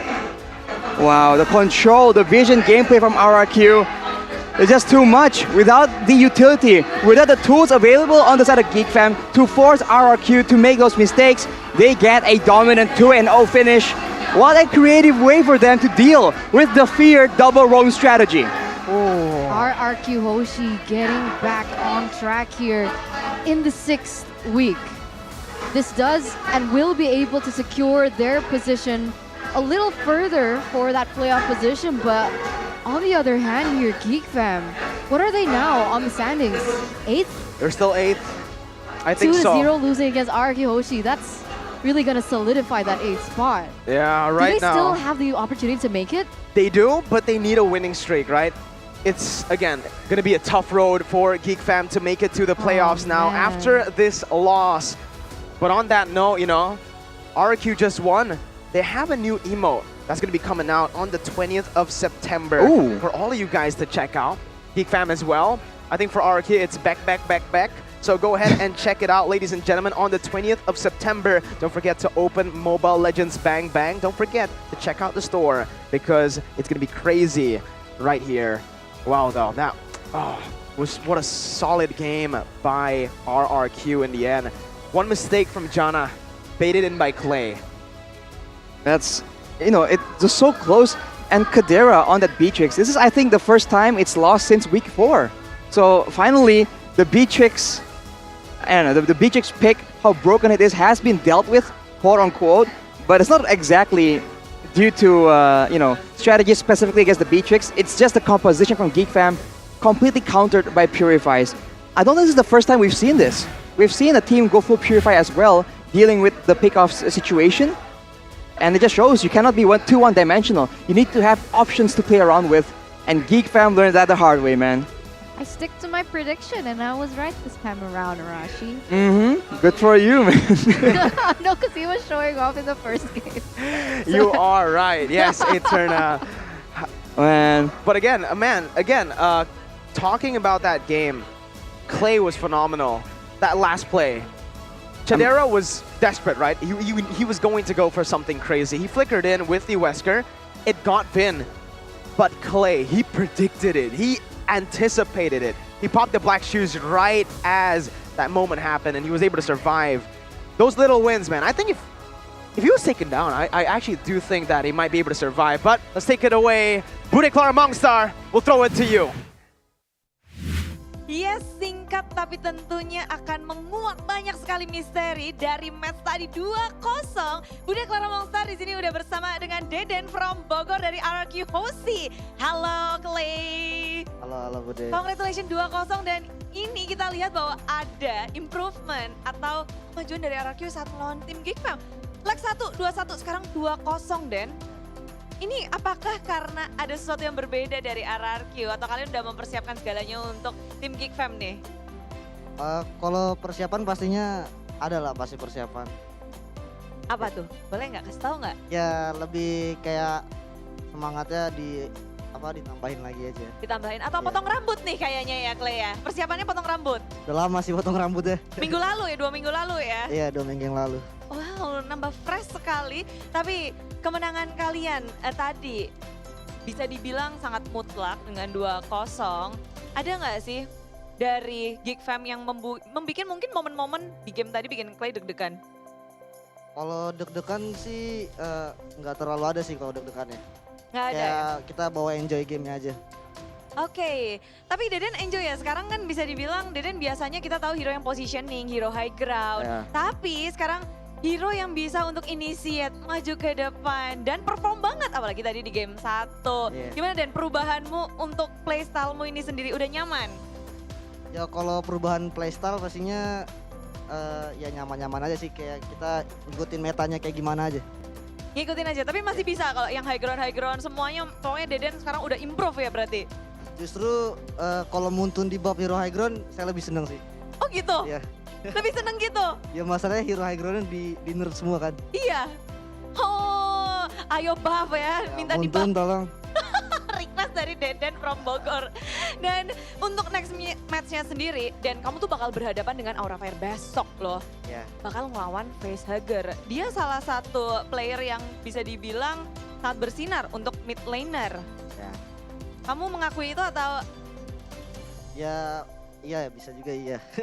Gimana kalau ngelawan? Ya, kalau menurutku ya Facehugger juga improve lah kayak dari season kemarin ke season sekarang kan. Lumayan improve lah. Oke, dan kalau kamu ngelihat sendiri mid laner zaman sekarang, lebih susah nggak sih Den? Kalau untuk lebih susah pastinya ya pasti lebih susah karena kan mereka juga pasti mau ngejar kita kan. Pastinya ya agak kesulitan lah dikit. Kesulitan. Untuk pertarungan esok hari nih Deden, untuk melawan Aura, apa harapanmu? Harapannya cuma apa ya, kita bisa ngasih yang terbaik aja sih. Bisa ngasih yang terbaik. Kamu lebih suka match kayak gini 2-0 atau dramatis 2-1 Den? Ya 2-0 lah pastinya. Lebih mutlak, lebih baik? Ya, lebih mutlak, lebih baik. Oke, tapi Den ada yang mau kamu sampaikan mungkin buat keluargamu yang ada di Bogor, Deden from Bogor? Atau untuk RRQ Kingdom? Ya kalau keluarga di Bogor ya dukung terus Deden dari dulu sampai sekarang terus. Kalau untuk RRQ Kingdom, makasih banyak yang udah nonton kita, support kita yang udah di stage maupun di luar stage. Makasih banyak udah support kita lagi di bawah ataupun di atas tetap support. Terima kasih. Tetap support dan tetap optimis untuk meranjak naik terus ya Deden. Dan amin. congratulations sekali lagi untuk RRQ Hoshi. Kita akan langsung balikin kepada caster untuk nge-breakdown game tadi. Silahkan caster. Let's take a look at the items now that the interview has been concluded with Bude Clara Mongstar. Right here, Geek Fam versus RRQ in game 2. It was a bit later into the game, 19 minutes, 56 seconds. Well, considering that purifiers are all overboard for RRQ Hoshi, the burst damage coming in from Geek Fam, it's hard to keep RRQ Hoshi in place for that to happen. Considering that the mobility coming in from the Matilda, from the Paquito, and the Claude even, right? Everyone can have their own sources of mobility, and even if they don't, the guiding wind is available. So the combination of this Purify and the Matilda is exactly the exact thing that actually makes it so difficult, because they're able to actually maneuver around. And even if you are able to catch Albert somehow, right? He has the Ice Queen's, he has the Winter Truncheon as well that will allow him to just outplay the burst damage. And if they tunnel too long on one person, it's not like Geek Fam has tankier members themselves. They have a lot of mages, like Elzura, they have Kadira and Janna, who all are very squishy if you look at the items, right? Very minimal defensive items. And if they're too careless, Skylar comes in, and Clay comes in with the damage as well. Of course, it's a good mix of physical and magical damage from this team. So overall, it's just very, very solid of a game plan. And Geek Fam got beat. They just weren't expecting it. The rich guy by Living by Mandiri is going to be Kadira on that Beatrix. It's a very strong hero. It's flexible, but the carry on this game is going to be Skylar, right? He's able to actually do a lot of DPS just by basic attacks, using that Battle Mirror image to try and outmaneuver them. And even if they try and catch him, that Purify is just way too difficult to deal with. The Forgotten One will be Vin on the Matilda, just allowing RRQ to just be a lot more mobile. And of course, when they see an opportunity, coming in with a Circling Eagle, when it's just so clutch. Overall, it's just a clean performance, man. Not much else you can say. That aside from RRQ Hoshi, just being smarter and being a lot more crafty in their drafting phase, and of course, in the in-game execution. It's about weathering the storm, I guess, for RRQ, right? Because Geek Fam, they definitely have that grasp in the early game with the Selena, but the Selena value just loses its value very hard into the late game. But here you go. Your MVP presented to you by the Samsung Galaxy A series for game number 2 is R7. The man who was able to enable all of the plays that actually happened in game 2. You're right. He goes in with that Falling Star Moon, setting that up, and everyone else just follows up really well. And maybe perhaps we can see that happening here in the replay, Arashi. Exactly. We see a lot of times Geek Fam were able to get just a bit of an edge using that burst damage, but overall, if they're unable to get that, it's just too difficult. Especially if the squishy members get exposed and Albert gets free reign. This man is a complete menace, and so if you let him just have all the space available to just jump on your squishier members, they get taken out instantly.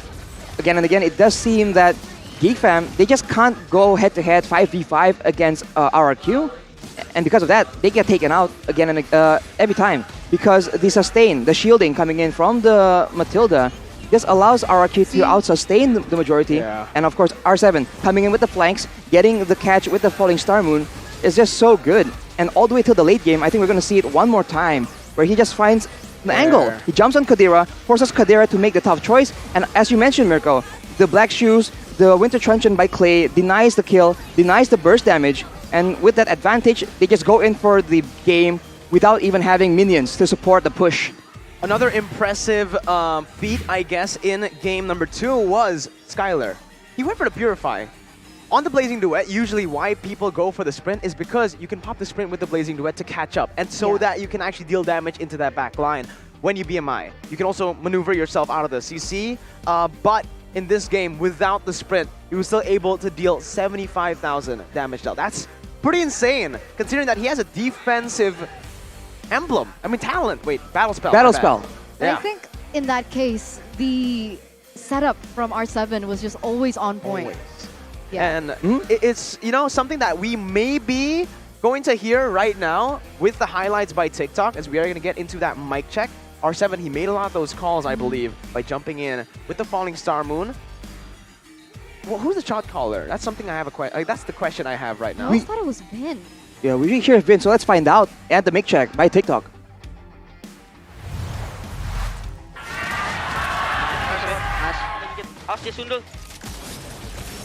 Jadi guys, perangin nggak? Ayo, Ron datang nggak? Datang. Dia nggak ada skill, ada ini. Deden bisa tabrak, nice. Tadi ya. Rata. Nice. Cepek. Awas, Bu.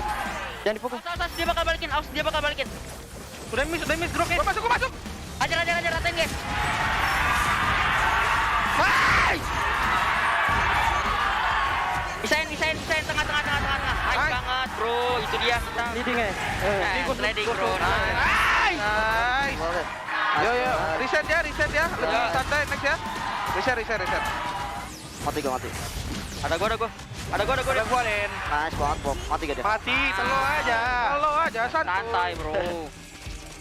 Apa bawa ke clear. Ya. Ada gua, atas ada gua. No flicker. Nice, cantik. Dibalikin battery. 25 turtle, 25 turtle. Siapa kasih badan? Oh, flicker shotgun. Nice, masih tenang. Gua ke tengah. Gua dapat Matrix. Perang nggak sih? Gas. Gua mati. Flicker. Mati masih gendut dari Mati sama gelut. Nice. Gua mati ya. Apa? Jangan mati lah. Sakit lah. Mati. Nice. Pukul turret nih guys. Best. Semua pukul. Nice. Then Man, the Purify literally just denied all of the kill pressure that Geek Fam had with their draft. Beloy in that one of those team fights, he actually flickered and he ulted towards Vin. Purify gone, guiding win. It's over, right? Like there was just so many baits that was created by RRQ because of that battle spell. And they have a very solid re-engage as well if Geek Fam overextends too much. So it's just very difficult. There's no real solution there. I mean, you even hear it. You hear from the mic check as well. RRQ again and again. They're like, "Hey, they're going on us. Let's go on them instead. Let's go." Right? It never seems like they're, too aggressive. They just wait.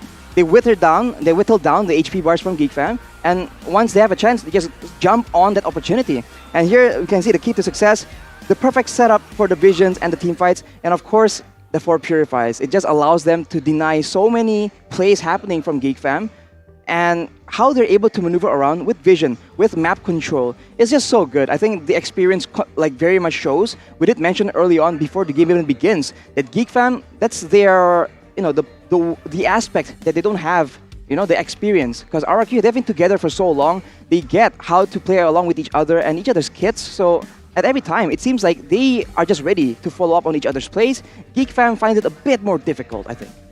And this also brings up the question that Geek Fam, they need to be able to have more tactics up their sleeve. Yeah. In game number 1, it didn't work out. Game number 2, they tried it, but with the Selena this time, and it didn't really pay out because that's the thing. You can use a particular strategy maybe once or twice to get some wins, but after that, you have to be able to assume that that's just going to be read and countered by anyone that you go against. There you go. It feels like they are quite one-dimensional with their kill pressure, right? Because all they do is go for the Grok, go for the Selena in this game, right? They're gonna have to fix a lot of things. Maybe fix the smell first with the new Axe effect. The better you smell, the better you play, because RRQ definitely smelled better there. 2-0, right? They had the Axe effect with a dual action spray. Play more confidently with the new Axe dual action technology that provides up to 48 hours Hoshi of freshness. 48, bro. Hours. You spray it once, say goodbye to showers. Like normal perfume is like what? Maybe like a few hours? No. 24 tops. This is 48. This is not 48. normal perfume, Eterna. This is next level. Honestly, I think the dual action from the Matilda and the Purify is what teams need to watch out for as well if they want to try and go for this heavy pickoff strategy.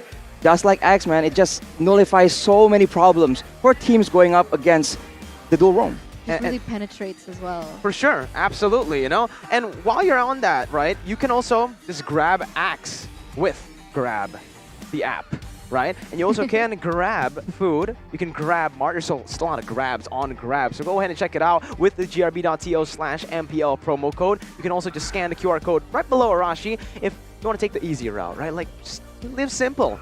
Take your Samsung phone, scan the QR code, and it's all good, man. Why choose easy when you can choose hard? I was waiting for this to Use come the up. voucher code.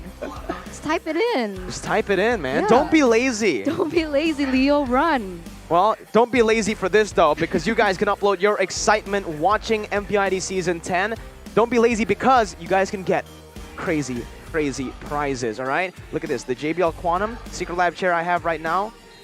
You can get it. You have the chance to get it. All you need to do is upload your reactions watching MPL ID Season 10 and use the hashtag. A lot of people get this wrong. MPL Celebrations 10 instead of an IO, all right? MPL Celebrate 10s. Okay, Celebrate Mirko 10 NS. and Arashi. Let's say I want to do a reaction video. Okay. Can Alright. you give us an example, Arashi? Arashi, Vin just got a savage. There you go. Perfect. See, Arashi, you know, at this point, they gotta give you a secret lab chair. That was a good reaction, right? Hands up for Arashi Hoshi. But Man. speaking of Arashi Hoshi, RRQ recap just got a 2-0 win against Geek Fam. This, of course, elevates their opportunity, their chance to still be in a contender to get that upper bracket position. And also remember that that was just the first match. We still have 2 more. And the second one, this is where me and Mirko are going to get a little heated. Kinda to be spicy. honest, a little spicy because this is the time for Bigetron to go against Aura Fire. Eterna Fire up against Bigetron Alpha. And Good thing Arashi for Hoshi's me. going to be watching. 'cause I'm he done. He won already, right? RRQ Hoshi had their moment. Now I'm going to be on the sidelines, just seeing what's going to happen in the next match. Well, we'll see as the drama will, unfold in the next match. But obviously, we're going to take a quick break before we get into that match. It's been Mirko, Eterna, and Arashi. We'll be right back. So grab your snacks and stay tuned.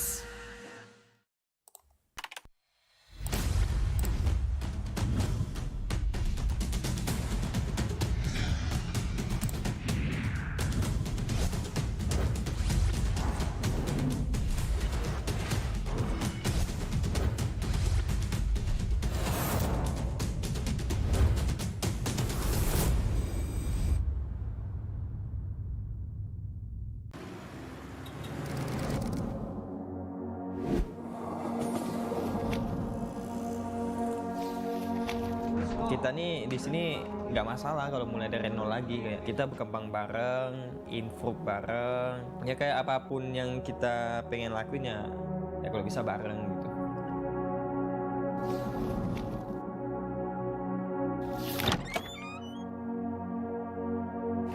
Dulu kita juga latihannya giat banget, kayak kita bangun pagi latihan sampai malam, bangun pagi latihan sampai malam, ya kerja nggak mengkhianati hasil lah gitu lah ya dulu.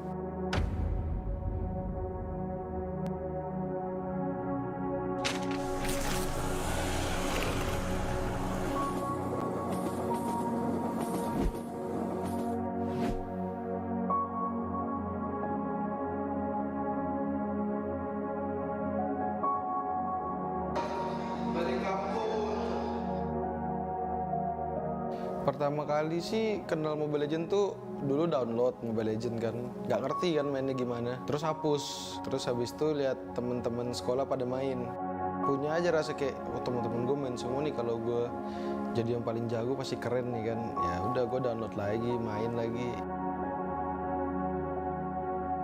Dulu sih nggak ada apa-apa sih, nggak pernah mikir apa-apa sih dulu, kayak ya udah jalan aja, sekolah juga tetap lanjut, bedanya cuma tinggal Jakarta aja dari orang tua gitu doang. Nggak sempat kepikiran sampai jadi pemain profesionalnya sih. Tiba-tiba diajak si Edward main masuk Esports tapi jadi cadangan doang kan. Itu tuh Onyx nggak salah kalau yang dulu, jadi cadangan doang, terus tiba-tiba mereka ada playernya tuh yang bisa, jadi ya udah jadi pemain inti, ya udah sampai sekarang.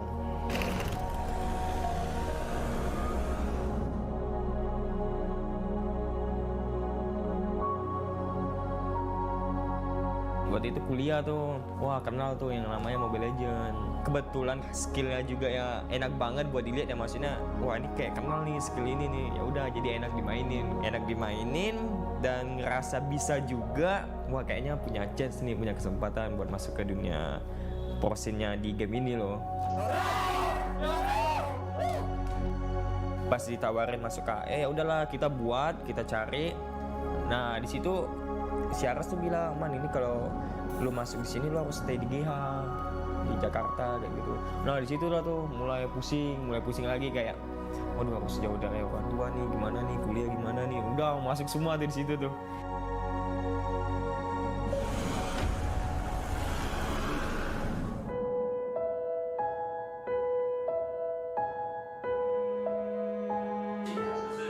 Dulu sih main game dimarah ya, pasti dimarah kayak main game terus kerjaannya nggak ada kerjaan lain. Sampai dulu dilatihanin kayak ada les olahraga biar nggak main game. Sampai handphone disita, nggak boleh main, kayak main handphone cuman boleh Jumat, Sabtu, Minggu doang. Tapi ya curi-curi main, kena marah ya. Mau ditarik tim kan terus dikasih gaji gitu-gitu. Nah barulah mungkin berpikir 2 kali tentang game mak gue kan. Ya. Di season 6 tuh orang tua tuh udah mulai open minded banget. Papaku aja yang sebelumnya nggak pernah komentarin masalah pekerjaan karirku pada saat itu kayak tiba-tiba langsung ngomong, Rahman kenapa namanya nggak diganti aja nama yang in game yang pernah dibahas kan. Iya mau sih. Perjuangannya nggak egois, lebih bergaul sama teman satu tim karena orangnya lebih doyan sendiri kan daripada ngumpul. Ya udah jadi kayak yang pas season 8 tuh mulai ngumpul sama teman, mulai coba dengar masukan orang, lebih mencoba untuk menjadi orang yang lebih dewasa dan lebih baik. Yang bantu pas dari titik terendah terus naik lagi sih harusnya pesan dari orang tua sih, itu paling berpengaruh lah ya.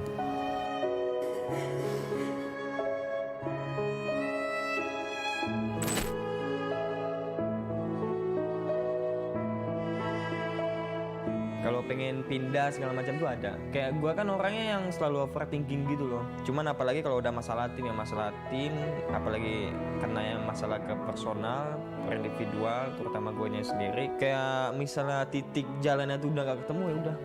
Ujung-ujungnya overthinkingnya tuh udah jauh banget. Aduh pengen pindah dah. Orang yang pertama kali gue ceritain kan ya ke orang tua.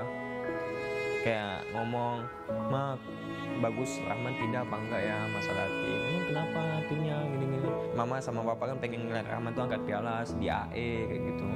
Dengan kata-kata yang bisa dibilang ya itu tuh kayak ada harapan gitu loh, kayak ada cahaya harapan gitu yang gue rasain pada saat itu. Males kenal orang-orang baru kayak dari manajemennya gitu-gitu. Terus 2 ya emang udah nyaman aja di sini kayak sama orang-orangnya, semuanya lah.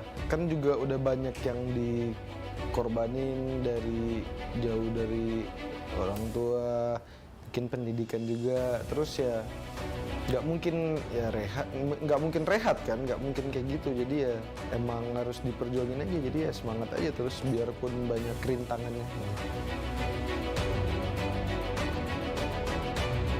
Alasan kenapa gue bisa cinta banget sama tim ini ya di AE karena kita tuh pengen ngebangun yang nama sistemnya kekeluargaan gitu loh. Jadi kayak kita punya mindset ya kita harus naik bareng, ya turun bareng, apapun ya bareng gitu. Sampai titik mana momen kita pengen dibeliin device pun ya semuanya harus dapet. Saran gue sih ya buat player yang baru join ke dunia e-sport ya terutama, kalau bisa ya ekspektasi lo dan harapan lo ya, harapan sih boleh gede, cuman kayak ekspektasi lo ya jangan gede gitu. Kayaknya harus tetap down to earth sih, jangan cepat star syndrome, jangan sombong lah, tetap humble biar nggak kepala gede. Terus kalau kepala gede itu kan udah pasti jadi latihan males, jadi ya itu pasti berpengaruh kepada permainan gitu doang.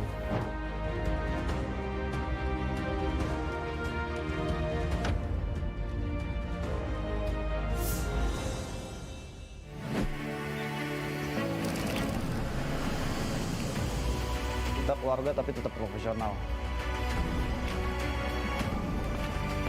Kalau prinsip aku mungkin gini deh, sebelum aku keluar aku pengen ngasih yang terbaik dulu buat ini tim.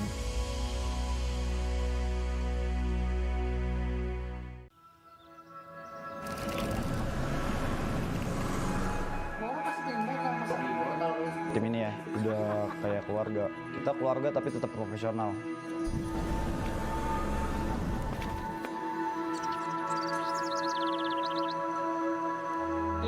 Kalau prinsip aku mungkin gini deh, lebih ke kayak sebelum aku keluar aku pengen ngasih yang terbaik dulu buat ini tim.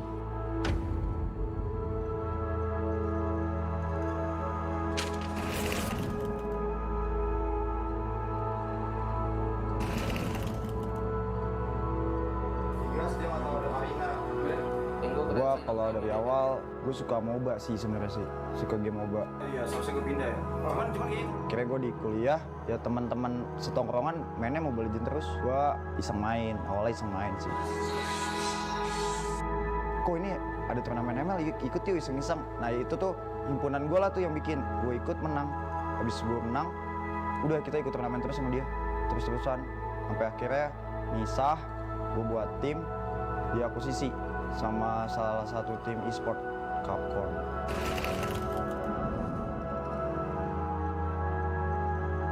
Dulu aku pernah, maksudnya sebulan tuh kayak di rumah tuh cuman ganti baju, terus nginep di rumah abang, pulang ganti baju, nginep lagi di rumah abang, kayak gitu sebulan cuman buat main game doang. BTR Trick, ya dia yang ngechat aku pertama kali untuk nawarin buat ke Bigetron. Sampai orang tua minta kepastian dari manajemennya langsung. Makanya waktu itu pas Bang Patrick jemput aku ke Ponti, dianya datang ke Ponti, enggak, dia nyuruh aku terbang sendiri gitu. Doa yang paling sempurna itu doa yang dikirimkan orang-orang yang disayang sama Rasulullah.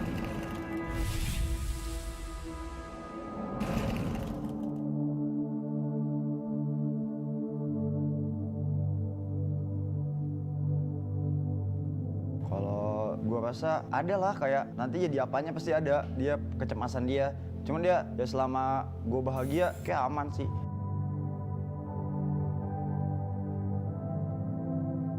Semenjak ini sih kayaknya, dulu kan ada platform live stream kan, alhamdulillah dapetnya gede kan, lumayan kan waktu itu. Jadi kayak, oh ya udah emang ini lu bisa kok, lu bisa tanpa harus pendidikan. Jadi kayak nyokap gue udah ngerasa, ya udah terserah kamu udah gede juga. Aku nggak pernah, maksudnya nggak pernah cerita ke orang tua sih tentang kayak, oh aku capek gini, nggak ada. Paling kayak, ya aku kasih tahu mama aja kegiatan aku tiap hari gimana, aku kasih tahu Cece kegiatan aku tiap hari gimana, gitu dong. Kalau yang sampai struggle itu nggak ada. Hai, selamat dan sukses ya untuk playoff-nya. Berikan yang terbaik untuk tim, jangan lupa berdoa. Dari sininya juga ada dikasih jam tidur, oh jadi kayak waktu kita tuh lebih teratur lah, kayak makan ada jamnya, makan dikasih, terus tempat tidur, tempat tinggal segala macem. Jadinya orang tua nggak terlalu khawatir lah.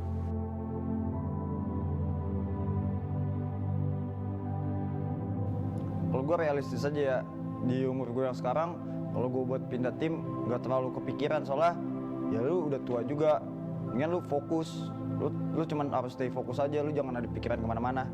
Satu, kalau kedua, gue udah berapa tahun di sini, udah gitu sih, itu aja kayak udah lama. Gue cuma mau bilang gue minta maaf, gue gagal, udah.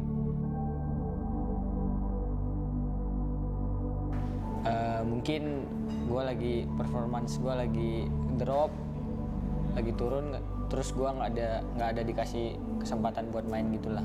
Makanya kayak gue sempat ngerasa, oh apa gue udah nggak cocok di sini, apa udah nggak pantas di sini gitulah.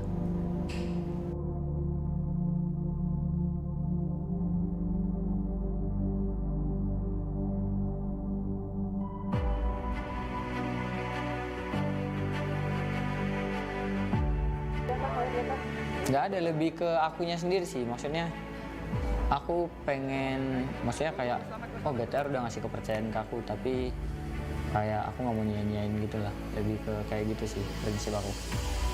Anggap aja ini udah final buat kita, tunjukin semua kualitas lo, semangat lo, semuanya pukarin semua di sini ya, main semangat mungkin, oke? Ya.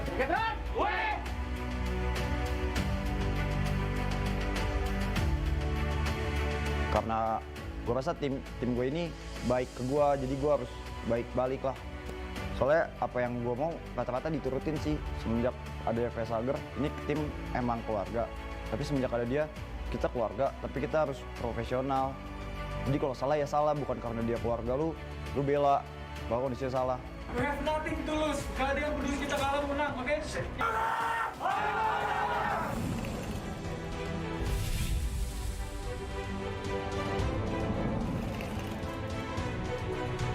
Beberapa orang yang aku lihat kayak baru masuk e-sport tapi kayak udah males-malesan, apa yang kayak dia pengen udah tercapai gitu. Contohnya misalnya dia pengen masuk e-sport nih, tapi pas dia udah masuk e-sport jatuhnya males-malesan.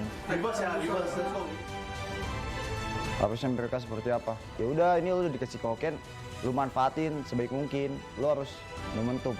Lu harus fokus sama momentum yang dikasih. Buat player baru ya, momentum penting sih. Di saat lu udah punya momentum, lu harus manfaatin. Perjuangan yang mereka lakukan adalah pengorbanan. Pengorbanan adalah totalitas usaha dalam menggapai tujuan mereka. Mereka tidak nyerah akan kegagalan. Mereka tidak puas dengan apa saja yang telah mereka gapai selama ini.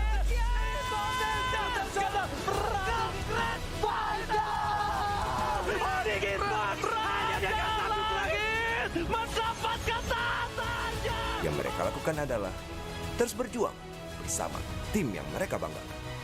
Dan bersama berani menghadapi rintangan. Itulah arti loyalitas. Mari saksikan dan dukung usaha mereka pada MPL Celebration Season yang ke-10. We own this.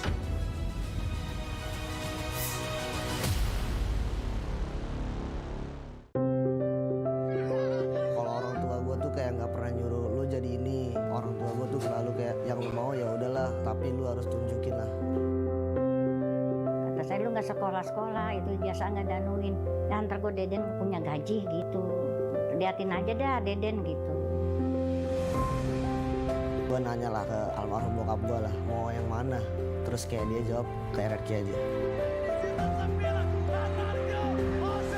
Jadi Matt ada bilang, kenapa pada saat aku bisa main bagus, Max gak ada di tim itu? Kenapa pada saat aku main yang kurang bagus, ada Max di sana, gitu loh. Matt selalu ucap tante, Mami gak usah khawatir, ada aku di sini. Mungkin karena itu juga kali ya bikin susah majunya mungkin. Soalnya kan harusnya emang dia bener salah, tapi gue malah belain mungkin.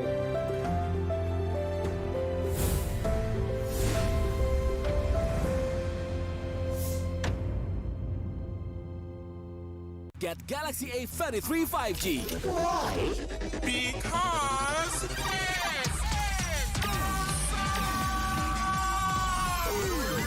Galaxy A33 5G with awesome processor. Buy now. Get Galaxy A33 5G.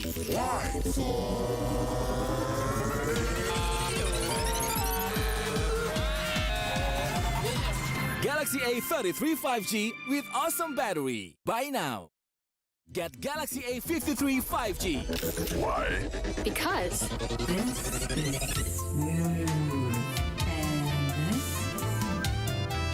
Galaxy A53 5G with awesome smooth display. Buy now. Get Galaxy A73 5G. Why? Because this is awesome. This is awesome. Awesome detail. Awesome detail. Awesome detail. Galaxy A73 5G. Take more awesome details. Buy now. Baru Axe Dual Action versus parfum. Yakin parfummu bikin kamu tetap segar saat berkeringat? Coba Axe baru. Kini lawan bau badan dan wangi segar bahkan saat kamu berkeringat. Axe Dual Action baru. Kepada sang legenda, nikmatmu sungguh tiada tara. Berjuang menjaga cita rasa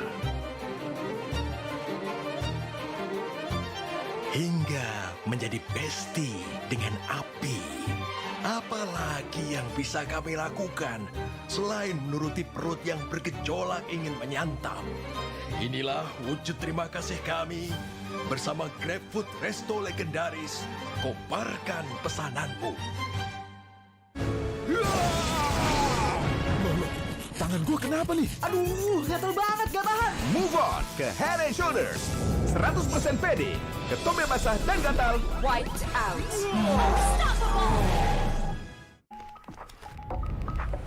Beli-beli, beli-beli, beli-beli pasti ori. Beli-beli Pasti ori. beli-beli. Download sekarang. Pasti puas, pasti beli. Beli-beli, beli-beli, beli-beli, beli. Gratis ongkir beli-beli. Gratis ongkir. Beli-beli. Download sekarang. Pasti puas, pasti beli.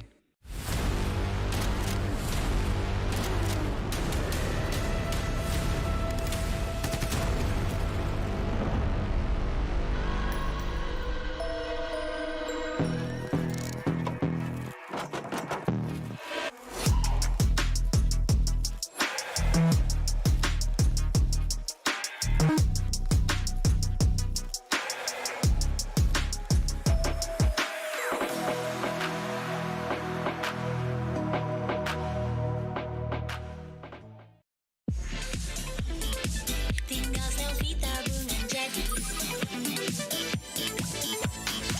Hidup lebih asik pakai Leven. Hidup lebih asik pakai Leven. Pakai token ambil uang tanpa kartu di Leven. Hidup lebih asik pakai Leven. Hidup lebih asik pakai Leven.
Kita nih di sini nggak masalah kalau mulai dari nol lagi, kayak kita berkembang bareng, improve bareng, ya kayak apapun yang kita pengen lakuin ya kalau bisa bareng gitu.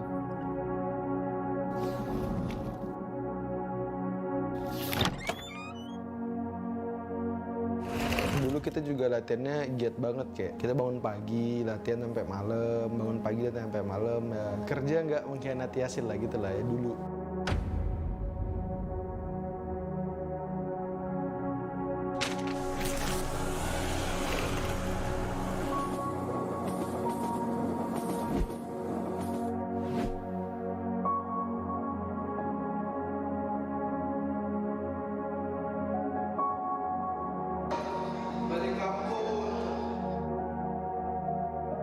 Pertama kali sih kenal Mobile Legends tuh dulu download Mobile Legends kan, nggak ngerti kan mainnya gimana, terus hapus, terus habis itu lihat temen-temen sekolah pada main, punya aja rasa kayak oh temen-temen gue main semua nih, kalau gue jadi yang paling jago pasti keren nih kan, ya udah gue download lagi, main lagi. Dulu sih nggak ada apa-apa sih, nggak pernah mikir apa-apa sih dulu, kayak ya udah jalan aja, sekolah juga tetap lanjut, bedanya cuma tinggal Jakarta aja dari orang tua gitu doang. Nggak sempat kepikiran sampai jadi pemain profesionalnya sih. Tiba-tiba diajak si Edward main masuk Esports, tapi jadi cadangan doang kan. itu tuh Onyx nggak salah kalau yang dulu jadi cadangan doang, terus tiba-tiba mereka ada playernya tuh yang bisa, jadi ya udah jadi pemain inti ya udah sampai sekarang.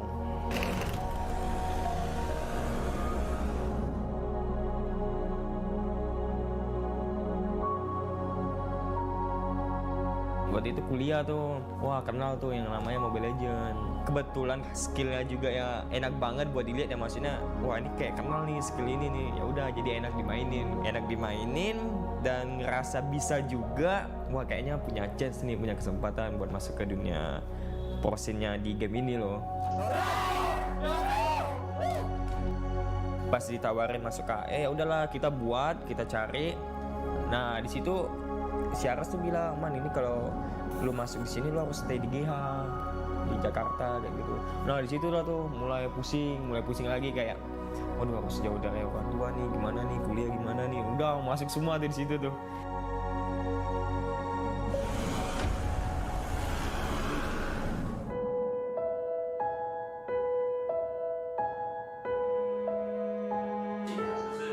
Dulu sih main game dimarah ya, pasti dimarah kayak main game terus kerjaannya nggak ada kerjaan lain. Sampai dulu dilatihanin kayak ada les olahraga biar nggak main game. Sampai handphone disita, nggak boleh main, kayak main handphone cuman boleh Jumat, Sabtu, Minggu doang. Tapi ya curi-curi main, kena marah ya. Mau ditarik tim kan terus dikasih gaji gitu-gitu. Nah barulah mungkin berpikir 2 kali tentang game emak gue kan. Ya. Di season 6 tuh orang tua tuh udah mulai open minded banget. Papaku aja yang sebelumnya nggak pernah komentarin masalah pekerjaan karirku pada saat itu kayak tiba-tiba langsung ngomong, Rahman kenapa namanya nggak diganti aja nama yang in game yang pernah dibahas kan? Iya mau sih. Perjuangannya nggak egois, lebih bergaul sama teman satu tim, karena orangnya lebih doyan sendiri kan daripada ngumpul. Ya udah jadi kayak yang pas season 8 tuh mulai ngumpul sama teman, mulai coba dengar masukan orang, lebih mencoba untuk menjadi orang yang lebih dewasa dan lebih baik.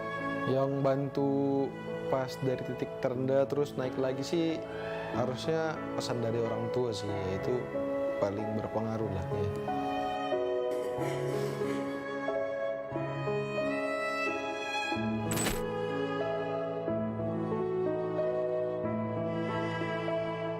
Kalau pengen pindah segala macam tuh ada. Kayak gue kan orangnya yang selalu overthinking gitu loh. Cuman apalagi kalau udah masalah tim, apalagi karena yang masalah ke personal, per individual, terutama gue sendiri. Kayak misalnya titik jalannya tuh udah gak ketemu ya udah. Ujung-ujungnya overthinkingnya tuh udah jauh banget. Aduh pengen pindah dah. Orang yang pertama kali gue ceritain kan ya ke orang tua. Kayak ngomong, "Ma, bagus Rahman pindah apa enggak ya masalah tim? Emang kenapa timnya gini-gini?" Mama sama papa kan pengen ngeliat Rahman tuh angkat piala di AE kayak gitu.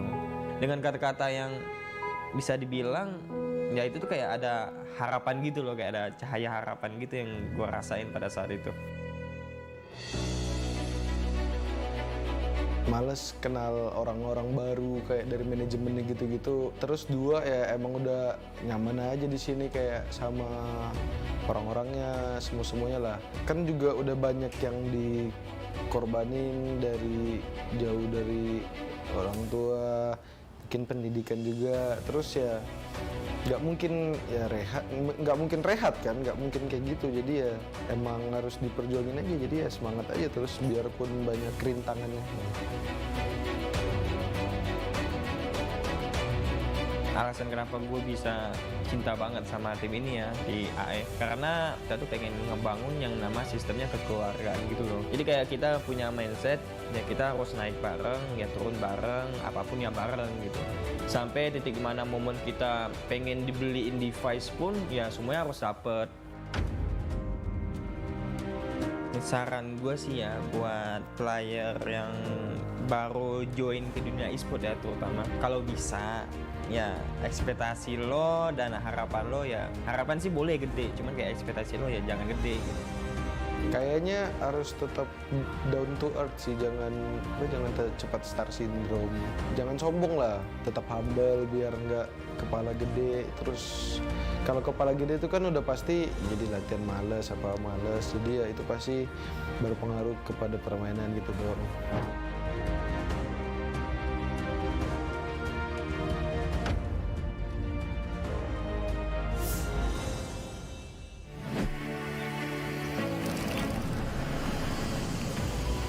Kita keluarga tapi tetap profesional. Kalau prinsip aku mungkin gini deh, sebelum aku keluar aku pengen ngasih yang terbaik dulu buat ini tim.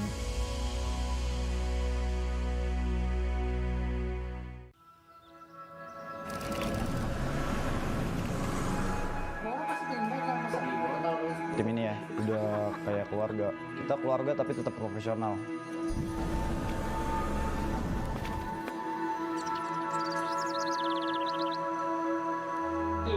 Kalau prinsip aku mungkin gini deh, lebih ke kayak sebelum aku keluar aku pengen ngasih yang terbaik dulu buat ini tim.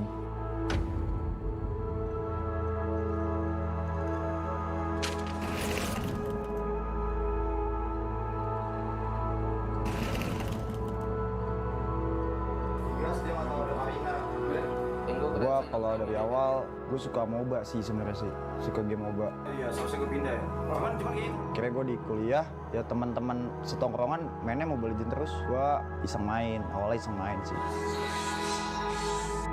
Kok ini ada turnamen ML, ikut yuk iseng-iseng. Nah itu tuh himpunan gue lah tuh yang bikin, gue ikut menang. Habis gue menang, udah kita ikut turnamen terus sama dia, terus-terusan. Sampai akhirnya misah, gue buat tim, diakuisisi sama salah satu tim Esports, Capcorn.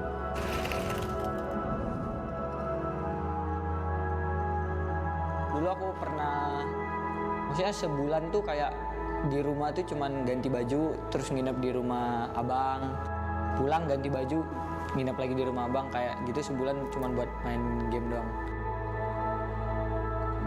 BTR Trick, ya dia yang ngechat aku pertama kali untuk nawarin buat ke Bigetron. Sampai orang tua minta kepastian dari manajemennya langsung. Makanya waktu itu pas Bang Patrick jemput aku ke Ponti, dianya datang ke Ponti, enggak, dia nyuruh aku terbang sendiri gitu. Doa yang paling sempurna itu doa yang dikirimkan orang-orang yang disayang sama Rasulullah.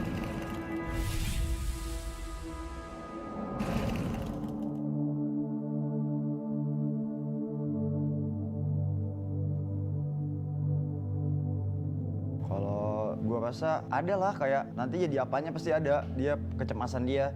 Cuman dia ya selama gue bahagia kayak aman sih.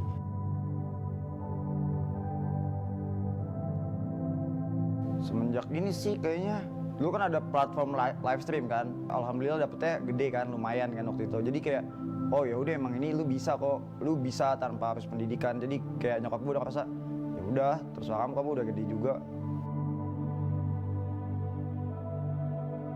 Aku nggak pernah, maksudnya nggak pernah cerita ke orang tua sih tentang kayak, oh aku capek gini, nggak ada.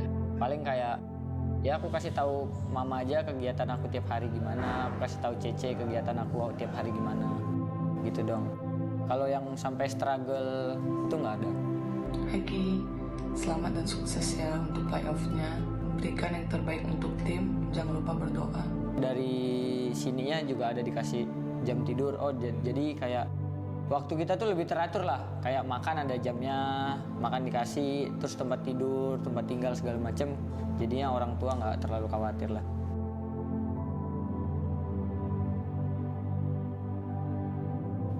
Kalau gue realistis aja ya, di umur gue yang sekarang, kalau gue buat pindah tim nggak terlalu kepikiran, soalnya ya lu udah tua juga, mendingan lu fokus, lu cuman harus stay fokus aja, lu jangan ada pikiran kemana-mana. Satu, kalau kedua, gue udah berapa tahun di sini, udah itu sih, itu aja kayak udah lama. Gue cuma mau bilang gue minta maaf, gue gagal, udah.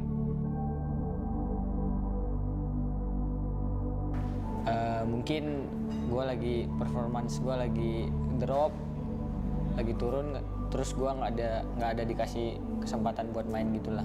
Makanya kayak gue sempat ngerasa, oh apa gue udah nggak cocok di sini, apa udah nggak pantas di sini gitulah.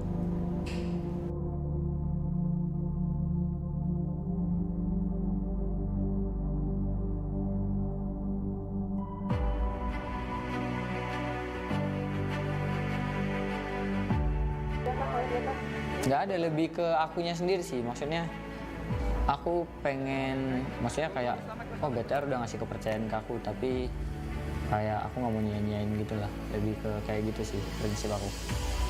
Anggap aja ini udah final buat kita. Tunjukin semua kualitas lo, semangat lo, semuanya pukarin semua di sini ya. Main semangat mungkin. Oke? Ya.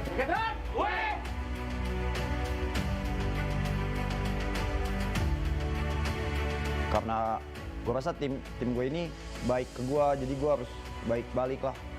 Soalnya apa yang gue mau kata-kata diturutin sih. Semenjak ada EVOS Legends, ini tim emang keluarga. Tapi semenjak ada dia, kita keluarga, tapi kita harus profesional. Jadi kalau salah ya salah, bukan karena dia keluarga lu bela bahwa kondisinya salah. We have nothing to lose. Gak ada yang peduli kita kalah menang, oke?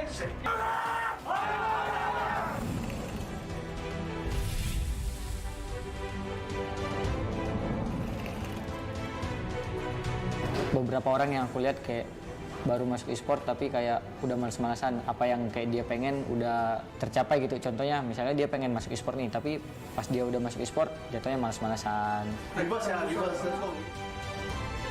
Harusnya mereka seperti apa? Ya udah, ini lu udah dikasih token, lu manfaatin sebaik mungkin. Lu harus momentum.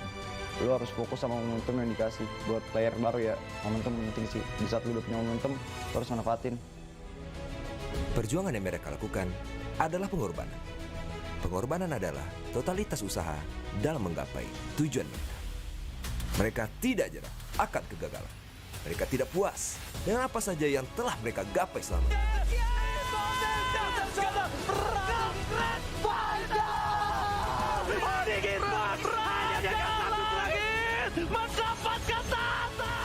Yang mereka lakukan adalah terus berjuang bersama tim yang mereka banggakan. Dan bersama berani menghadapi rintangan. Itulah arti loyalitas. Mari saksikan dan dukung usaha mereka pada MPL Celebration Season yang ke-10. We own this.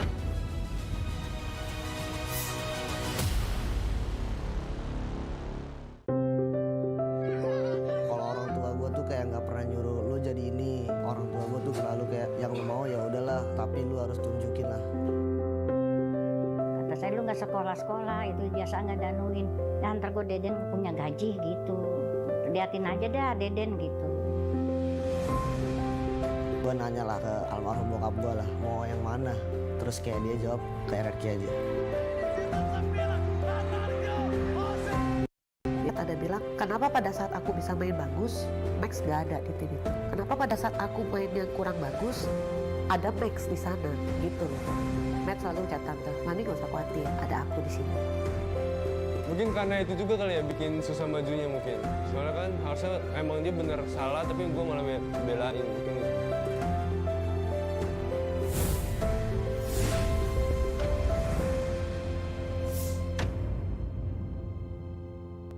Get Galaxy A33 5G. Why? Because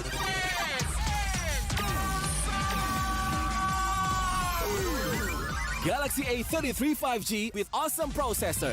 Buy now. Get Galaxy A33 5G.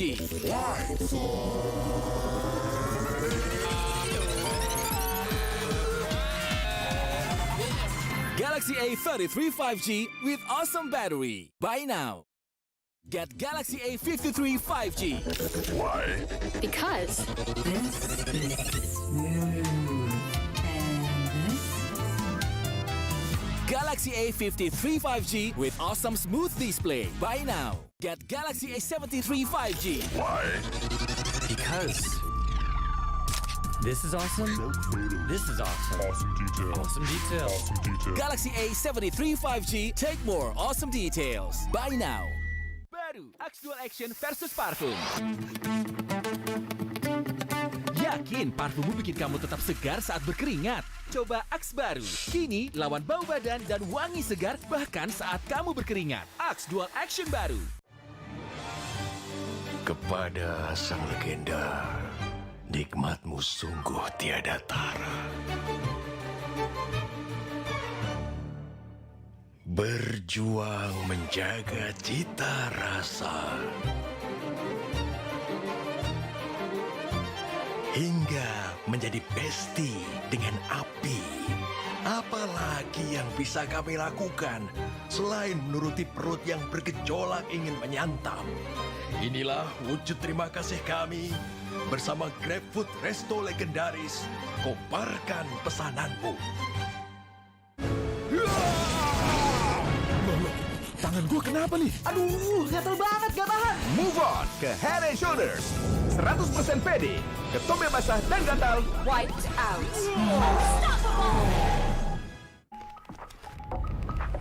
Beli beli pasti ori. Beli Pasti ori. download sekarang. Pasti puas, pasti beli.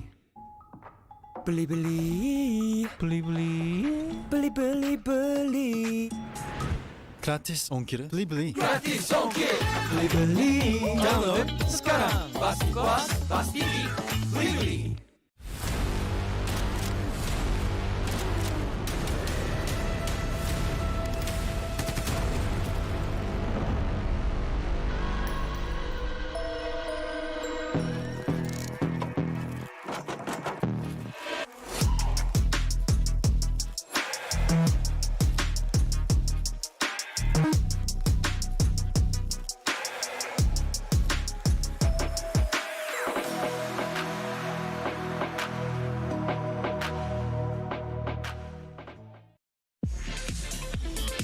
Tinggal selfie tabungan jadi.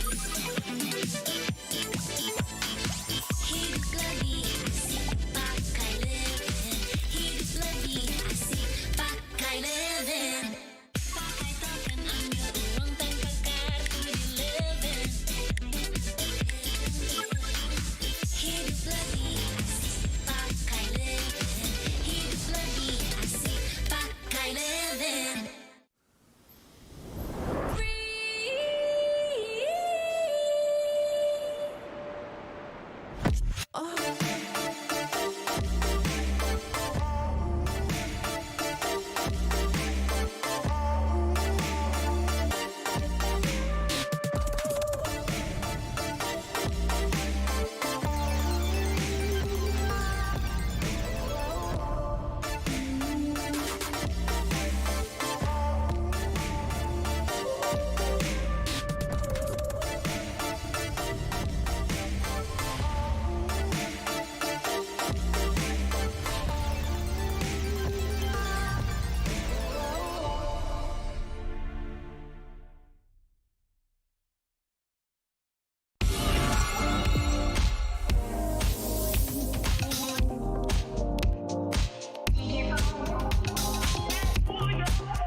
Kita nih di sini nggak masalah kalau mulai dari nol lagi, kayak kita berkembang bareng, improve bareng, ya kayak apapun yang kita pengen lakuin ya kalau bisa bareng gitu.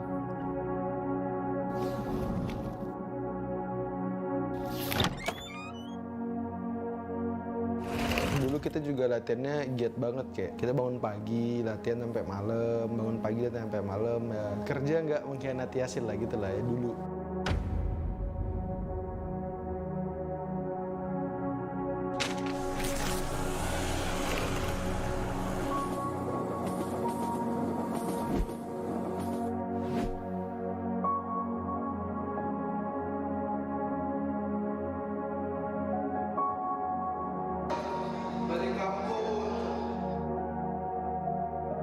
Pertama kali sih kenal Mobile Legends tuh dulu download Mobile Legends kan, nggak ngerti kan mainnya gimana, terus hapus, terus habis itu lihat temen-temen sekolah pada main, punya aja rasa kayak oh temen-temen gue main semua nih, kalau gue jadi yang paling jago pasti keren nih kan. Ya udah gue download lagi, main lagi. Dulu sih nggak ada apa-apa sih, nggak pernah mikir apa-apa sih dulu, kayak ya udah jalan aja, sekolah juga tetap lanjut, bedanya cuma tinggal Jakarta aja dari orang tua gitu doang. Nggak sempat kepikiran sampai jadi pemain profesionalnya sih. Tiba-tiba diajak si Edward main masuk Esports tapi jadi cadangan doang kan. Itu tuh Onyx nggak salah kalau yang dulu, jadi cadangan doang, terus tiba-tiba mereka ada playernya tuh yang bisa, jadi ya udah jadi pemain inti, ya udah sampai sekarang.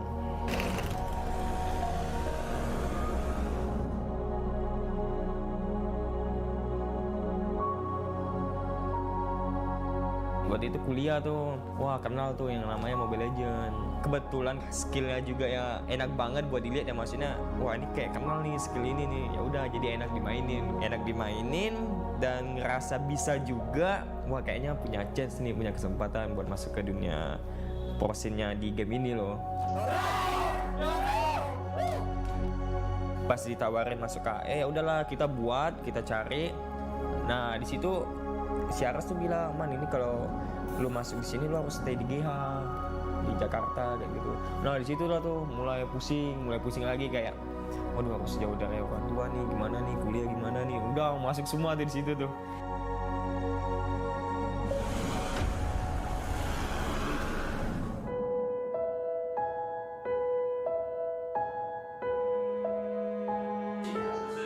Dulu sih main game dimarah ya, pasti dimarah, kayak main game terus kerjaannya nggak ada kerjaan lain. Sampai dulu dilatihanin kayak ada les olahraga biar nggak main game. Sampai handphone disita, nggak boleh main, kayak main handphone cuman boleh Jumat, Sabtu, Minggu doang. Tapi ya curi-curi main, kena marah ya. Mau ditarik tim kan, terus dikasih gaji gitu-gitu. Nah barulah mungkin berpikir 2 kali tentang game emak gue kan. Ya. Di season 6 tuh orang tua tuh udah mulai open minded banget. Papaku aja yang sebelumnya nggak pernah komentarin masalah pekerjaan karirku pada saat itu, kayak tiba-tiba langsung ngomong, Rahman kenapa namanya nggak diganti aja nama yang in game yang pernah dibahas kan. Iya mau sih. Perjuangannya nggak egois, lebih bergaul sama teman satu tim, karena orangnya lebih doyan sendiri kan daripada ngumpul. Ya udah jadi kayak yang pas season 8 tuh mulai ngumpul sama teman, mulai coba dengar masukan orang, lebih mencoba untuk menjadi orang yang lebih dewasa dan lebih baik. Yang bantu pas dari titik terendah terus naik lagi sih harusnya pesan dari orang tua sih, itu paling berpengaruh lah ya.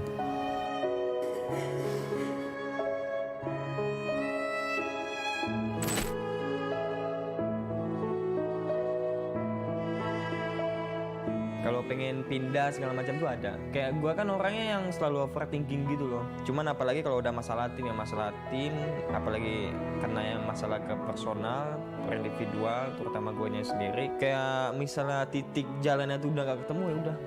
Ujung-ujungnya overthinkingnya tuh udah jauh banget. Aduh pengen pindah dah. Orang yang pertama kali gue ceritain kan ya ke orang tua. Kayak ngomong, Mak, bagus Rahman pindah apa enggak ya masalah tim. Emang kenapa timnya gini-gini. Mama sama papa kan pengen ngeliat Rahman tuh angkat piala di AE kayak gitu.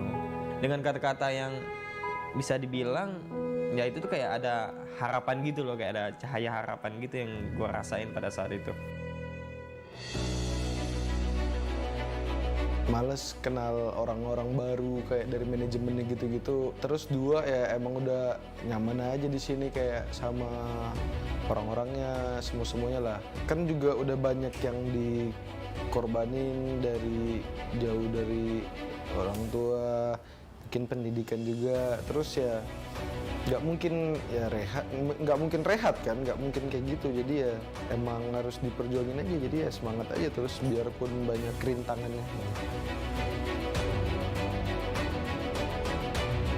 Alasan kenapa gue bisa cinta banget sama tim ini ya di AE, karena kita tuh pengen ngebangun yang nama sistemnya kekeluargaan gitu loh. Jadi kayak kita punya mindset ya kita harus naik bareng, ya turun bareng, apapun ya bareng gitu.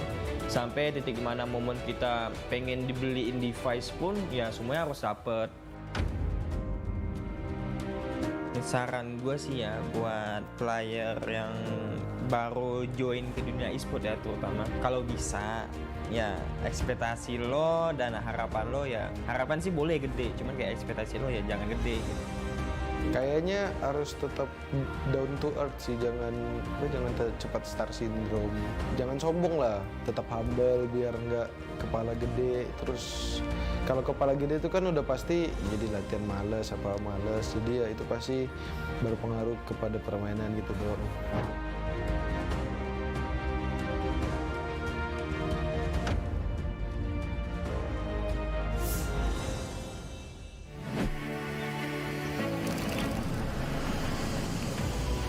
Kita keluarga tapi tetap profesional. Kalau prinsip aku mungkin gini deh, sebelum aku keluar aku pengen ngasih yang terbaik dulu buat ini tim.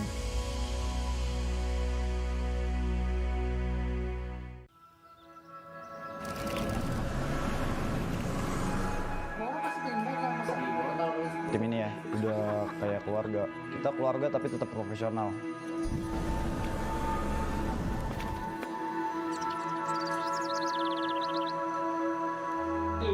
Kalau prinsip aku mungkin gini deh, lebih ke kayak sebelum aku keluar aku pengen ngasih yang terbaik dulu buat ini tim.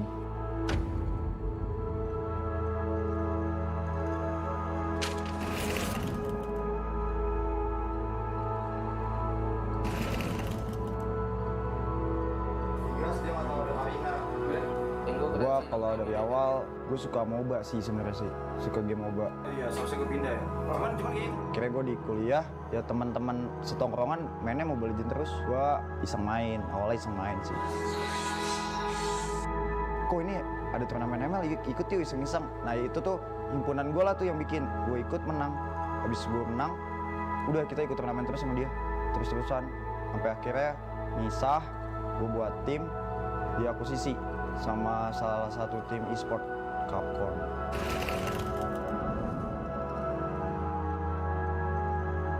Dulu aku pernah, maksudnya sebulan tuh kayak di rumah tuh cuman ganti baju, terus nginep di rumah abang, pulang ganti baju, nginep lagi di rumah abang, kayak gitu sebulan cuman buat main game doang.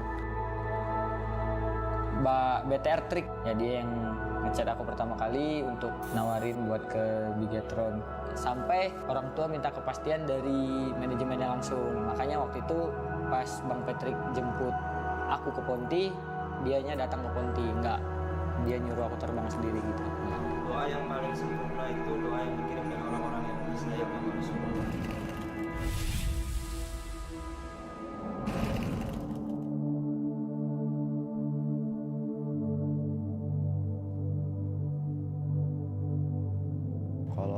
Gue rasa ada lah, kayak nanti jadi apanya pasti ada, dia kecemasan dia. Cuman dia ya selama gue bahagia kayak aman sih.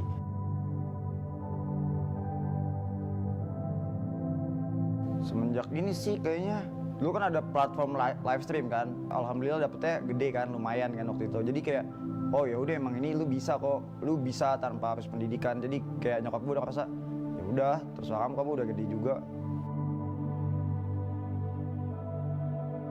Aku nggak pernah, maksudnya nggak pernah cerita ke orang tua sih tentang kayak oh aku capek gini, nggak ada. Paling kayak ya aku kasih tahu mama aja kegiatan aku tiap hari gimana, aku kasih tahu Cece kegiatan aku tiap hari gimana, gitu dong. Kalau yang sampai struggle itu nggak ada. Heki, selamat dan sukses ya untuk playoff-nya. Berikan yang terbaik untuk tim, jangan lupa berdoa. Dari sininya juga ada dikasih jam tidur, oh jadi kayak waktu kita tuh lebih teratur lah, kayak makan ada jamnya, makan dikasih, terus tempat tidur, tempat tinggal segala macem. Jadinya orang tua nggak terlalu khawatir lah.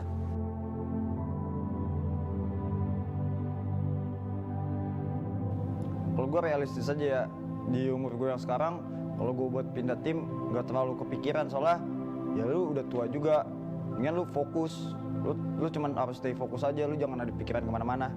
Satu. Kalau kedua, gue udah berapa tahun di sini, udah gitu sih, itu aja kayak udah lama. Gue cuma mau bilang gue minta maaf, gue gagal, udah.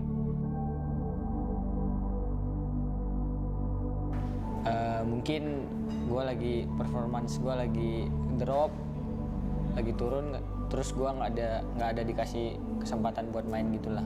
Makanya kayak gue sempat ngerasa, oh apa gue udah nggak cocok di sini, apa udah nggak pantas di sini gitulah.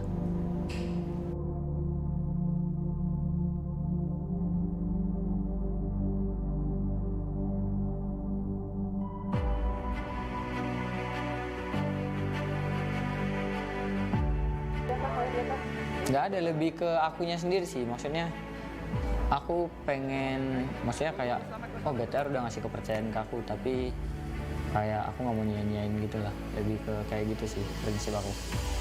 Anggap aja ini udah final buat kita, tunjukin semua kualitas lo, semangat lo, semuanya puparin semua di sini ya, main semangat mungkin, oke?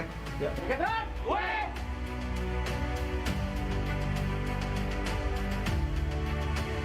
Karena gue rasa tim gue ini baik ke gue, jadi gue harus baik balik lah.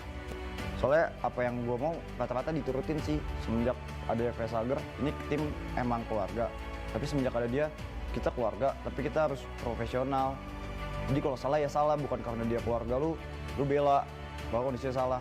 We have nothing to lose. Gak ada yang peduli kita kalah menang, oke?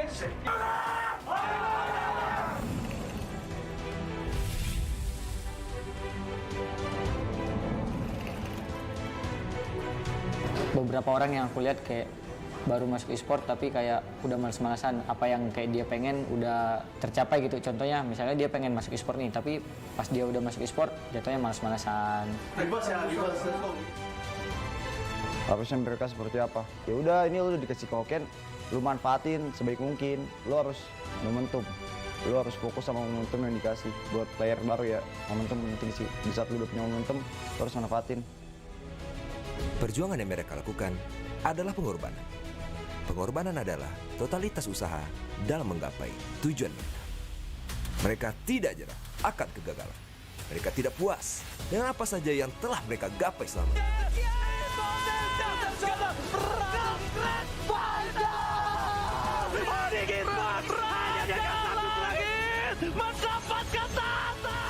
Yang mereka lakukan adalah terus berjuang bersama tim yang mereka banggakan. Dan bersama berani menghadapi rintangan.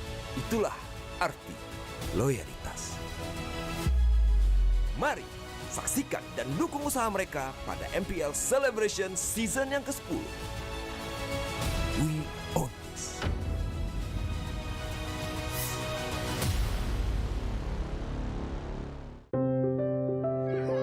Kalau orang tua gue tuh kayak nggak pernah nyuruh lo jadi ini. Orang tua gue tuh selalu kayak yang lo mau ya udahlah, tapi lo harus tunjukin lah. Kata saya lu nggak sekolah-sekolah, itu biasa nggak danuin.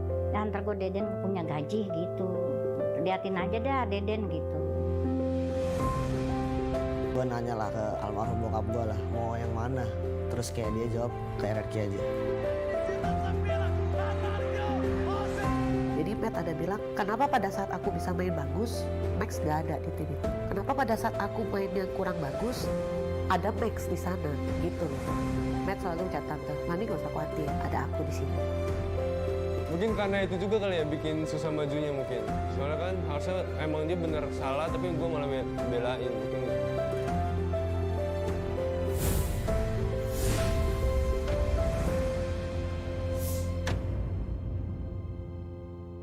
Get Galaxy A33 5G. Why? Because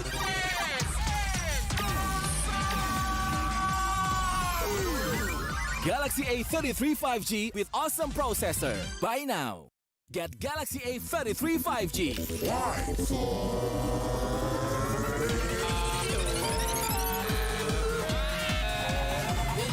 Galaxy A33 5G with awesome battery. Buy now. Get Galaxy A53 5G. Why? Because this is smooth and this Galaxy A53 5G with awesome smooth display. Buy now. Get Galaxy A73 5G. Why? Because this is awesome.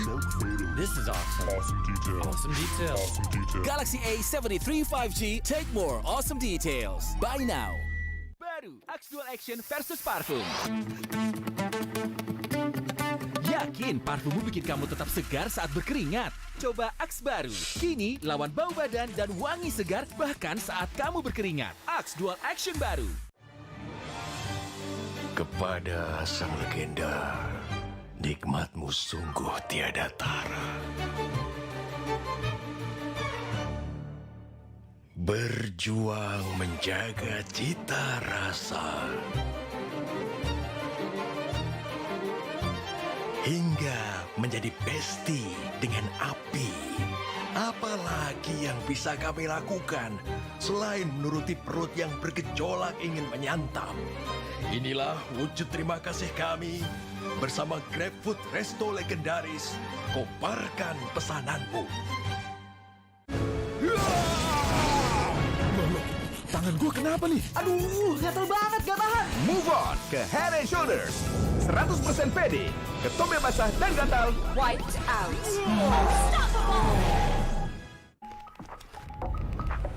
Beli-beli, beli-beli, beli-beli pasti ori. Beli-beli Pasti ori. beli-beli. Download sekarang. Pasti puas, pasti beli.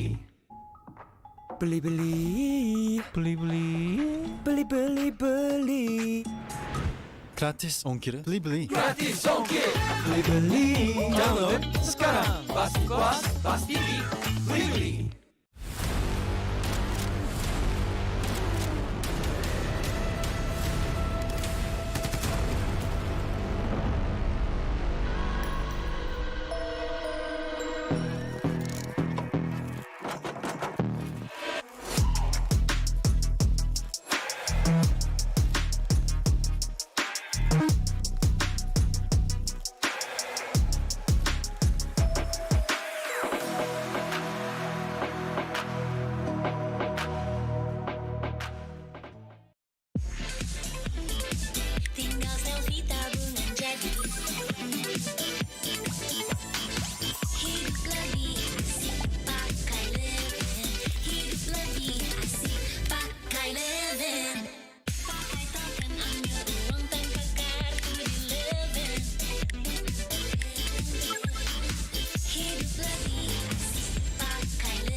kita nih di sini nggak masalah kalau mulai dari nol lagi, kayak kita berkembang bareng, improve bareng, ya kayak apapun yang kita pengen lakuin ya kalau bisa bareng gitu.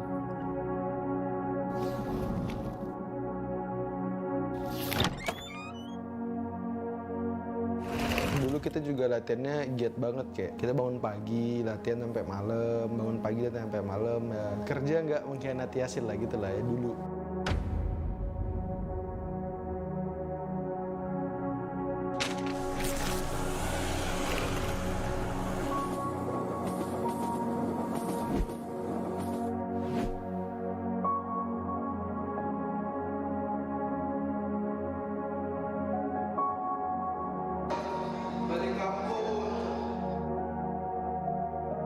Pertama kali sih kenal Mobile Legends tuh dulu download Mobile Legends kan, nggak ngerti kan mainnya gimana, terus hapus, terus habis itu lihat temen-temen sekolah pada main, punya aja rasa kayak oh temen-temen gue main semua nih, kalau gue jadi yang paling jago pasti keren nih kan, ya udah gue download lagi, main lagi.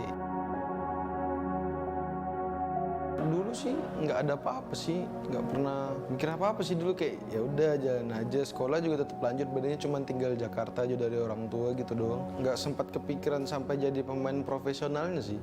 Tiba-tiba diajak si Edward main masuk Esports tapi jadi cadangan doang kan.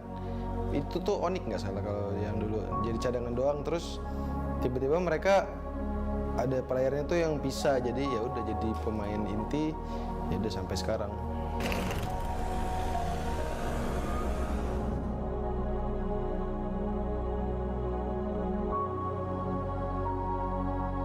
Waktu itu kuliah tuh, wah kenal tuh yang namanya Mobile Legends. Kebetulan skillnya juga ya enak banget buat dilihat ya, maksudnya wah ini kayak kenal nih skill ini nih, ya udah jadi enak dimainin dan ngerasa bisa juga, wah kayaknya punya chance nih, punya kesempatan buat masuk ke dunia porsinya di game ini loh. Pas ditawarin masuk KE, ya udahlah kita buat, kita cari. Nah di situ si Aras tuh bilang, man ini kalau lu masuk di sini lu harus stay di GH di Jakarta kayak gitu. Nah di situ lah tuh mulai pusing lagi, kayak waduh harus jauh dari orang tua nih, gimana nih kuliah gimana nih, udah masuk semua tuh di situ tuh.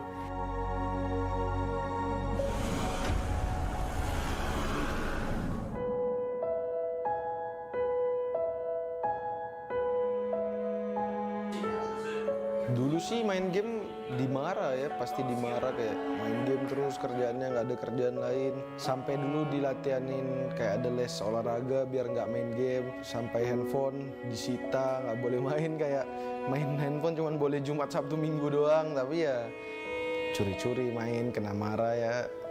Mau ditarik tim kan, terus dikasih gaji gitu-gitu. Nah barulah mungkin berpikir 2 kali tentang game emak gue kan. Ya.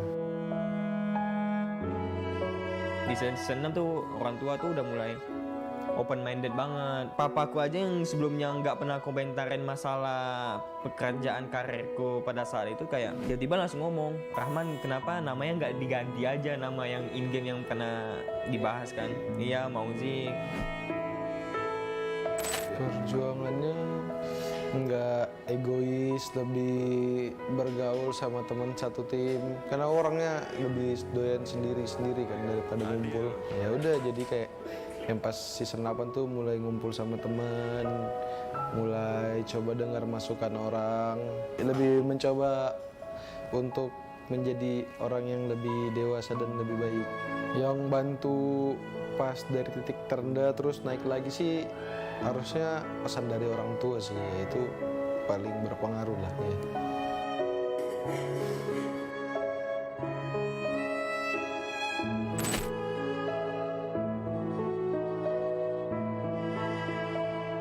Kalau pengen pindah segala macam tuh ada. Kayak gue kan orangnya yang selalu overthinking gitu loh. Cuman apalagi kalau udah masalah tim, apalagi karena yang masalah ke personal, per individual, terutama gue sendiri. Kayak misalnya titik jalannya tuh udah gak ketemu, ya udah. Ujung-ujungnya overthinkingnya tuh udah jauh banget. Aduh pengen pindah dah. Orang yang pertama kali gue ceritain kan ya ke orang tua. Kayak ngomong, "Ma, bagus Rahman pindah apa enggak ya masalah tim? Emang kenapa timnya gini-gini?" Mama sama papa kan pengen ngeliat Rahman tuh angkat piala di AE kayak gitu. dengan kata-kata yang bisa dibilang ya itu tuh kayak ada harapan gitu loh, kayak ada cahaya harapan gitu yang gue rasain pada saat itu. Males kenal orang-orang baru kayak dari manajemennya gitu-gitu. Terus dua ya emang udah nyaman aja di sini kayak sama orang-orangnya, semuanya lah. Kan juga udah banyak yang dikorbanin dari jauh dari orang tua, bikin pendidikan juga. Terus ya nggak mungkin ya rehat, nggak mungkin rehat kan, nggak mungkin kayak gitu. Jadi ya emang harus diperjuangin aja. Jadi ya semangat aja terus biarpun banyak rintangannya. Alasan kenapa gue bisa cinta banget sama tim ini ya di AF, karena kita tuh pengen ngebangun yang nama sistemnya kekeluargaan gitu loh. Jadi kayak kita punya mindset ya kita harus naik bareng, ya turun bareng, apapun ya bareng gitu. Sampai titik mana momen kita pengen dibeliin device pun ya semuanya harus dapet. Saran gue sih ya buat player yang baru join ke dunia e-sport ya terutama, kalau bisa ya ekspektasi lo dan harapan lo ya, harapan sih boleh gede, cuman kayak ekspektasi lo ya jangan gede gitu. Kayaknya harus tetap down to earth sih, jangan cepat star syndrome. Jangan sombong lah, tetap humble biar nggak kepala gede. Terus kalau kepala gede itu kan udah pasti jadi latihan males, jadi ya itu pasti berpengaruh kepada permainan gitu doang.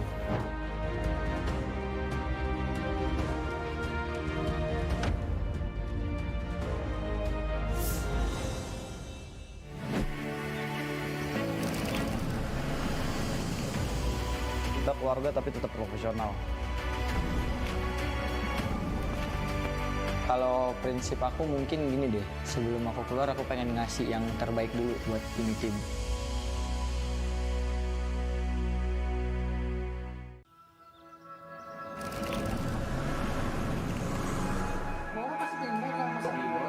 Tim ini ya udah kayak keluarga. Kita keluarga tapi tetap profesional.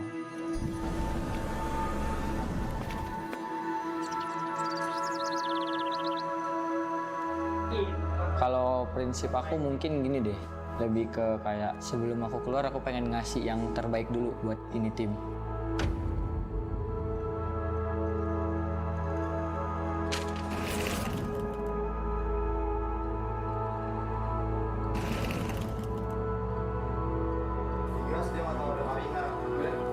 Gua kalau dari awal gue suka MOBA sih sebenarnya sih, suka game MOBA. Iya, selesai gue pindah ya. Apaan cuma gitu? Kira gue di kuliah ya teman-teman setongkrongan mainnya MOBA Legends terus, gue iseng main, awalnya iseng main sih. Kok ini ada turnamen ML, ikut yuk iseng-iseng. Nah itu tuh himpunan gue lah tuh yang bikin, gue ikut menang. Habis gue menang, udah kita ikut turnamen terus sama dia, terus-terusan. Sampai akhirnya misah, gue buat tim, diakuisisi sama salah satu tim e-sport, Capcom.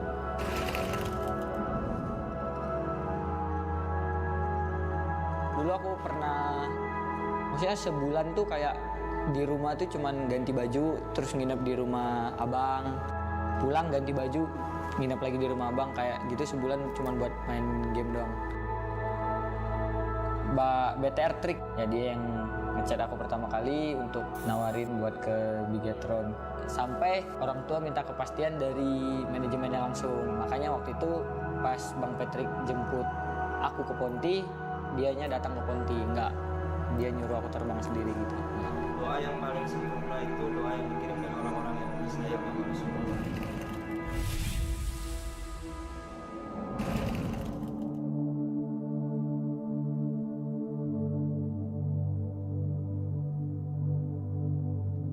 Kalau gue rasa ada lah, kayak nanti jadi apanya pasti ada, dia kecemasan dia. Cuman dia ya selama gue bahagia kayak aman sih.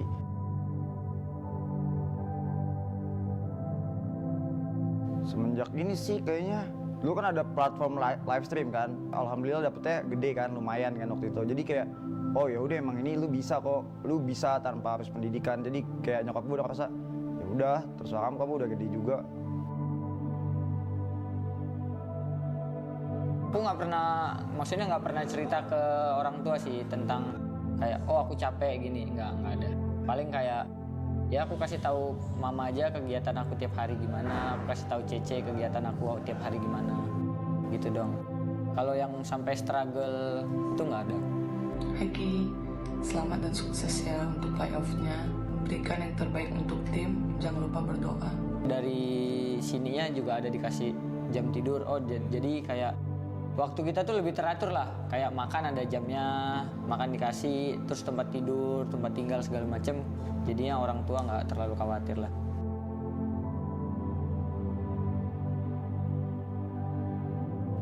Kalau gue realistis aja ya, di umur gue yang sekarang, kalau gue buat pindah tim nggak terlalu kepikiran, soalnya ya lu udah tua juga, mendingan lu fokus, lu cuman harus stay fokus aja, lu jangan ada pikiran kemana-mana. Satu, kalau kedua, gue udah berapa tahun di sini, udah itu sih, itu aja kayak udah lama.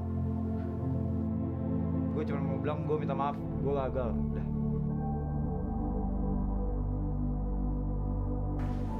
Mungkin gue lagi performance gue lagi drop, lagi turun, terus gue nggak ada dikasih kesempatan buat main gitulah. Makanya kayak gue sempat ngerasa, oh apa gue udah nggak cocok di sini, apa udah nggak pantas di sini gitulah.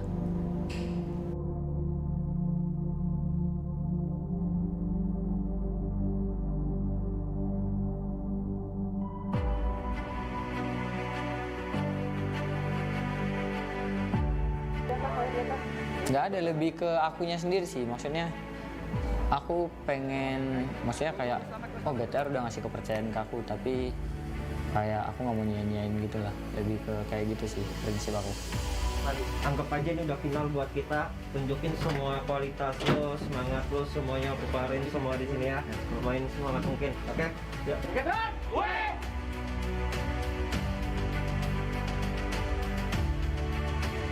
Karena gue rasa tim gue ini baik ke gue, jadi gue harus baik balik lah.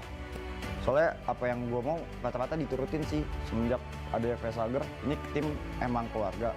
Tapi semenjak ada dia, kita keluarga, tapi kita harus profesional.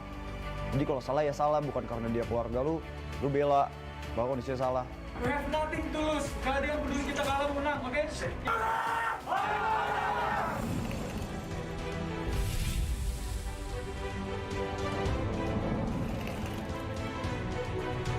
Beberapa orang yang aku lihat kayak baru masuk e-sport tapi kayak udah males-malesan, apa yang kayak dia pengen udah tercapai gitu. Contohnya misalnya dia pengen masuk e-sport nih, tapi pas dia udah masuk e-sport jatuhnya males-malesan. Harusnya mereka seperti apa? Ya udah, ini lu udah dikasih koken, lu manfaatin sebaik mungkin. Lu harus momentum, lu harus fokus sama momentum yang dikasih. Buat player baru ya, momentum penting sih. Di saat lu udah punya momentum, lu harus manfaatin. Perjuangan yang mereka lakukan adalah pengorbanan. Pengorbanan adalah totalitas usaha dalam menggapai tujuan mereka. Mereka tidak nyerah akan kegagalan. Mereka tidak puas dengan apa saja yang telah mereka gapai selama ini.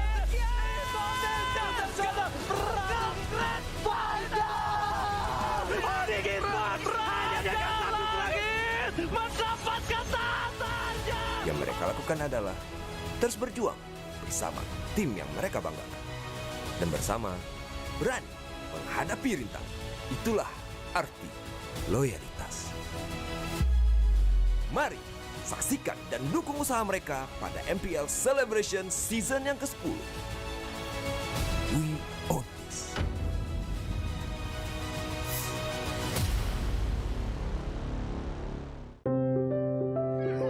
Kalau orang tua gue tuh kayak nggak pernah nyuruh lu jadi ini. Orang tua gue tuh selalu kayak yang lu mau ya udahlah, tapi lu harus tunjukin lah. Kata saya lu nggak sekolah-sekolah, itu biasa nggak danuin. Dan ntar gue Deden punya gaji gitu. Liatin aja dah Deden gitu.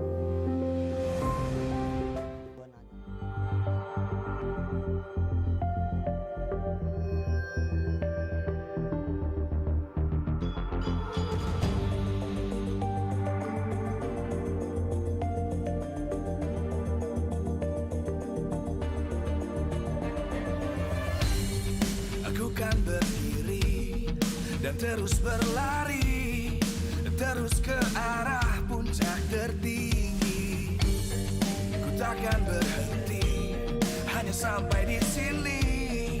Kemenangan abadi menanti. You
dan terus berlari, terus ke arah puncak tertinggi. Ku takkan berhenti, hanya sampai di sini. Kemenangan abadi menanti. You know we won't miss if we unite our focus. And if you haven't noticed, we only nyalakan apimu, hadapi semua tantangan, hadang semua serangan, jatuh bukan halangan, bakar semangatmu, janganlah engkau menyerah, kita akan buat sejarah. We all this, we won't miss, we all this, we won't miss.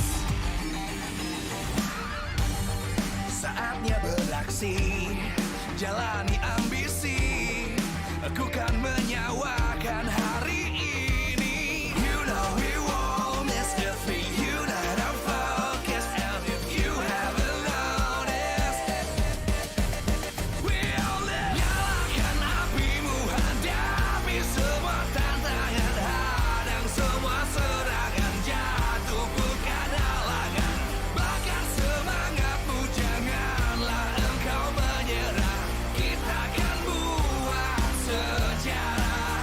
We all this, we won't miss, we all this, we won't miss, we all this.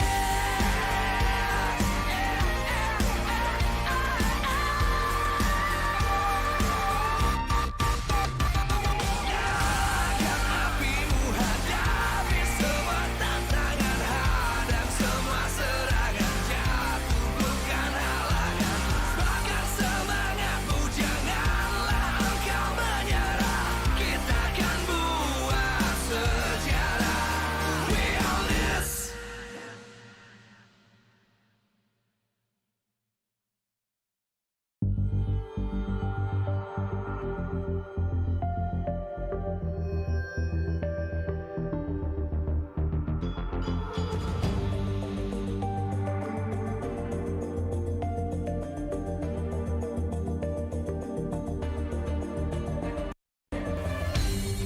Aku kan berdiri dan terus berlari, terus ke arah puncak tertinggi.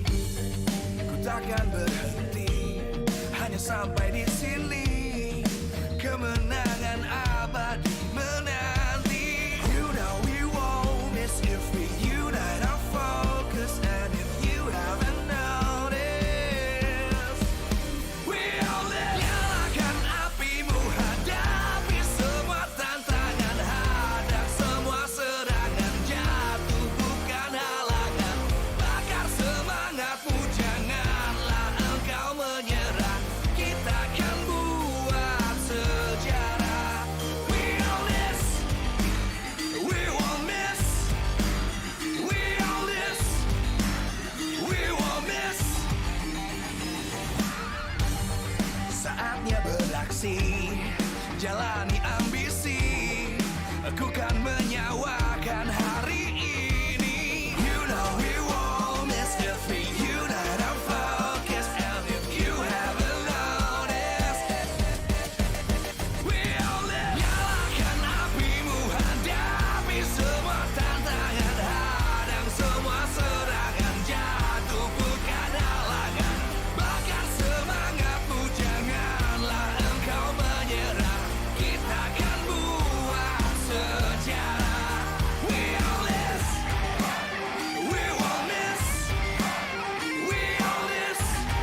Live from MPL Arena, MPL Season 10 presented by Samsung Galaxy A Series.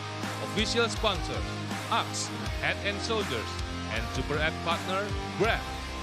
8 most prestigious teams in Indonesia will prove that hard work makes the dream work. Who will be the best? Let's see. We own this.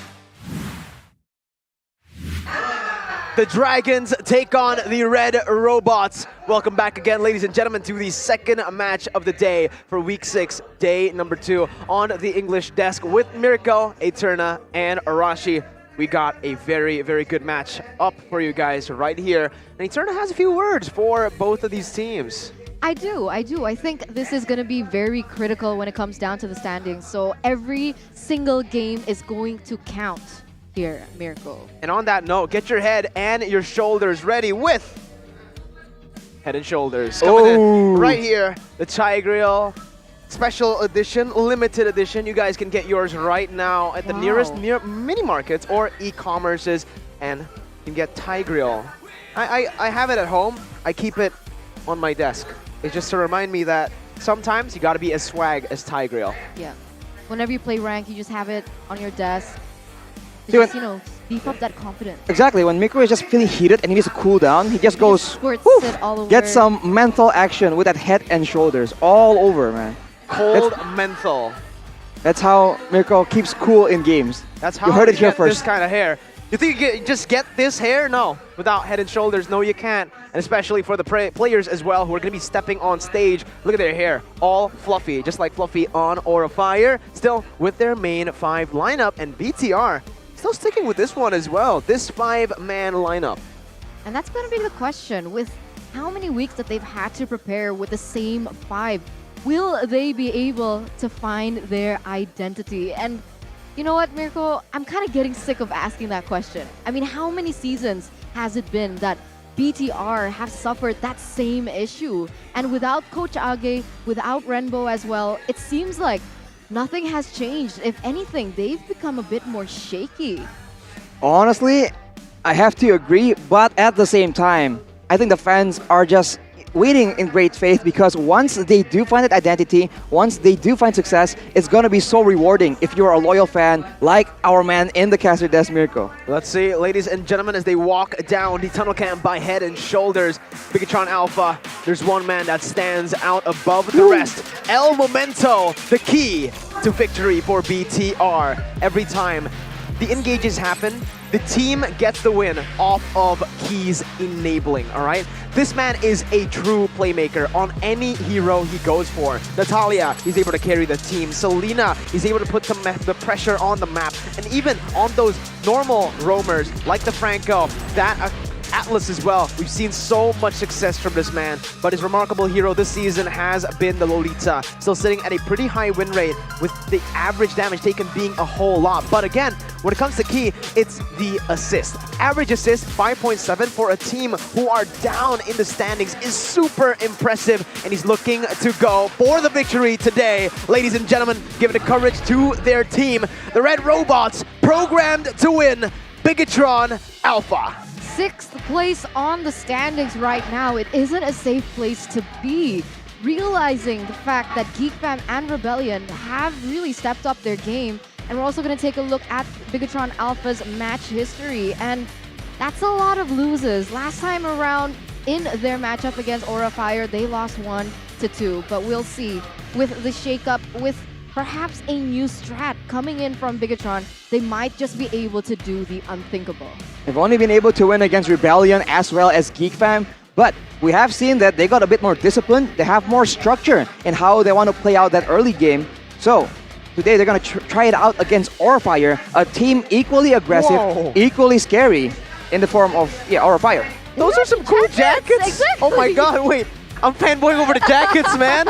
Yo, those are cool. And that'll definitely add the confidence here for this team. Oh my god, it's so sick, actually. Oh, I really want one. It really puts the fire Is it leather? in Aura Fire. It could be. And yeah, talking about Aura Fire, man, they have had an exceptional season. Each season is just better than the next. And in this upcoming match, this is going to be very difficult for Bigetron because You know, when we talked about Aura, we always thought that Facehugger was the weakest link, but boy, were we wrong, as this is going to be Aura Fire stepping into the tunnel cam here by Head and Shoulders. Oh, they're looking confident, but Godiva, he refuses to wear that jacket. He is, however, not going to be here because we're talking about the main man, the mastermind Facehugger. The man that you said was the weakest link in a lot of people's opinions back in Season 8 and 9. But this season, he's truly popping off with all of his picks just being so reliable. And again, it comes down to him being reliable. He's added so many new heroes into his hero pool, picking up the Valentina amongst all others, but obviously he still finds comfort in the hero you see him on right here, the Yve, the nightmare for everyone around him. Remarkable hero is the Yve, 11 times picked up, 54.5% win rate, and just such a massive amount of assists here in Season 10. So active on the map with the kill participation being at 72%, especially considering that he is on these high ground heroes. Be careful, because we're gonna give out the best that we have. Ladies and gentlemen, the Dragons, the people's champions, Aura Fire. Aura Fire here looking to get it all. Last season, they were able to get 3rd place. What is in store for us this season? We can also take a look at their match history. A lot of wins so far. They've won against the top tier teams. They've won against RRQ Hoshi. EVOS also not a problem. They did have to suffer a loss for Onyx Esports, but whenever they lose, man, they just learn. There's another loss to Rebellion Zion as well. But aside from those hiccups, Aura Fire have been very dominant, and they've shown yet again. We thought last season they were doing amazing. They were on track to actually greatness, but in this season, we saw that they are improving yet again by leaps and bounds, man. The discipline, the coordination, you thought that at least in the teamfight department, they're done, but no, they improve yet again. Team head-to-head by Head and Shoulders here between Aura Fire and Bigetron Alpha. Kills and deaths higher on Aura Fire. Aggressiveness is their identity. If you look at Bigetron, first objective rate, first Lord, first Turtle as well, everything is higher, but it won't mean anything if you get wiped out claiming those objectives. So Aura Fire, they definitely want all that aggression to go against Bigetron Alpha. Look at their previous match history. Yeah. For the most part, Aura Fire has been so dominant. There's only one game where Bigetron Alpha was able to pick up, and that's way, way back. Yeah, I don't remember when that was. Season 7. Season 7. So it's been 3 seasons that they have not been able to get a win against Aura Fire at all. And I do agree with the statistics. Bigetron Alpha, they're very, very disciplined in that objective take. But like Arashi mentioned, it only takes one moment for Aura Fire to find the momentum to be able to just take it back, win it back, and just obliterate whatever lead that Bigetron Alpha initially had. Here's the victory by Axe. Beatrix can be the key. We have seen that Kabuki, even though he's behind, he can suddenly pick up 2 or 3 kills and get the ball rolling. Fluffy, free to do rotations and flanking. That is one of the key factors in Aura having so much pressure around the map. Do pick up stress from the early game, and of course, be aware of Key's teamfight initiation, and I might add, the counter initiation as well. At any moment, you can't count Key out because he will unexpectedly just do crazy things in the fights and get the tides turned against your team. So, pressure from the early game and using the side lanes. We keep talking about Kabuki and Fluffy, and if they can do pins maneuvers, that is also what allows Facehugger to have so much more success. On the other side of the field, for Bigetron Alpha, the keys to victory by X says, don't overextend in a team fight. If they get the lead, if they get what they came for, stay patient, because Aura Fire, they will find those opportunities. Beware of our side lane movement, as we've mentioned before, and follow up Key's plays, right? Kabuki's comfort hero, they have to respect that as well. And if they can first shut down Kabuki, and then make sure that they follow up on Key's plays, and then avoid messing up and avoid letting Aura take control of the game, they can succeed with the faster movement, with the cleaner rotations. Honestly, if you just rely on one member to make those plays, it's going to be super, super tough for you. And right now, it does seem that the audience agrees with that opinion. Audience prediction by TikTok heavily favoring Aura Fire, 84% to 16% for BTR. And again, BTR, they've been super one-dimensional this season. They've only ever been able to win on top of Key's plays, on the Lolita, on the Atlas. Even when he makes those plays happen, sometimes the team aren't there to actually capitalize on. And the thing is, there's a lot of holes in the other lanes. We've seen Marky, Max, Sorizo, Moreno all blunder before. And those are the little mistakes that can just create a ripple effect across the game. And Aurafire, their team who knows exactly how to punish those kinds of mistakes. I agree with that because Aurafire, they're one of those teams who has the strongest side laners with Fluffy, with Kabuki there. So it's not going to be as easy for Key, nor as simple for Bigetron Alpha. If they can't win those side lanes, Aurafire will have a lot of playmaking potential when it comes down to that map pressure and control. I think Bigetron needs to try and do something different. As you mentioned, being one-dimensional, Aura has shown insane adaptability. So if they figure out, okay, Key is the problem, that's trouble. You need to make sure that they don't get comfortable and they need to be always second-guessing. Is Key going to be the main engage, or is someone else on the side of Bigetron going to be that big engage? And when you have two possibilities, that is where Aura may just make a mistake. We'll see in the drafts if that happens, Arashi. Aurafire on the blue side, Bigetron Alpha on the red side. You can already see respect given by both Aura and BTR. Aura respecting Max with the Bauman and the Akai ban. Meanwhile, BTR, they are going to go for the respect bans. Obviously towards the Fanny, Kabuki, and Kadita. We all know who that's for. No. For no? Godita, the man himself. I mean, at this stage, I think everyone knows about Godiva's Kadita, so definitely something that nobody wants to see happening in the Land of Dawn. And I really do like the Bauman pick, honestly, for the side, the Bauman ban, because we've seen so far in the past games that Bigetron have played that they have picked up that Bauman in the first phase. And if the Bauman and the Akai are both down, but the Bauman being loose is just a little too expensive when it comes down to those objective controls.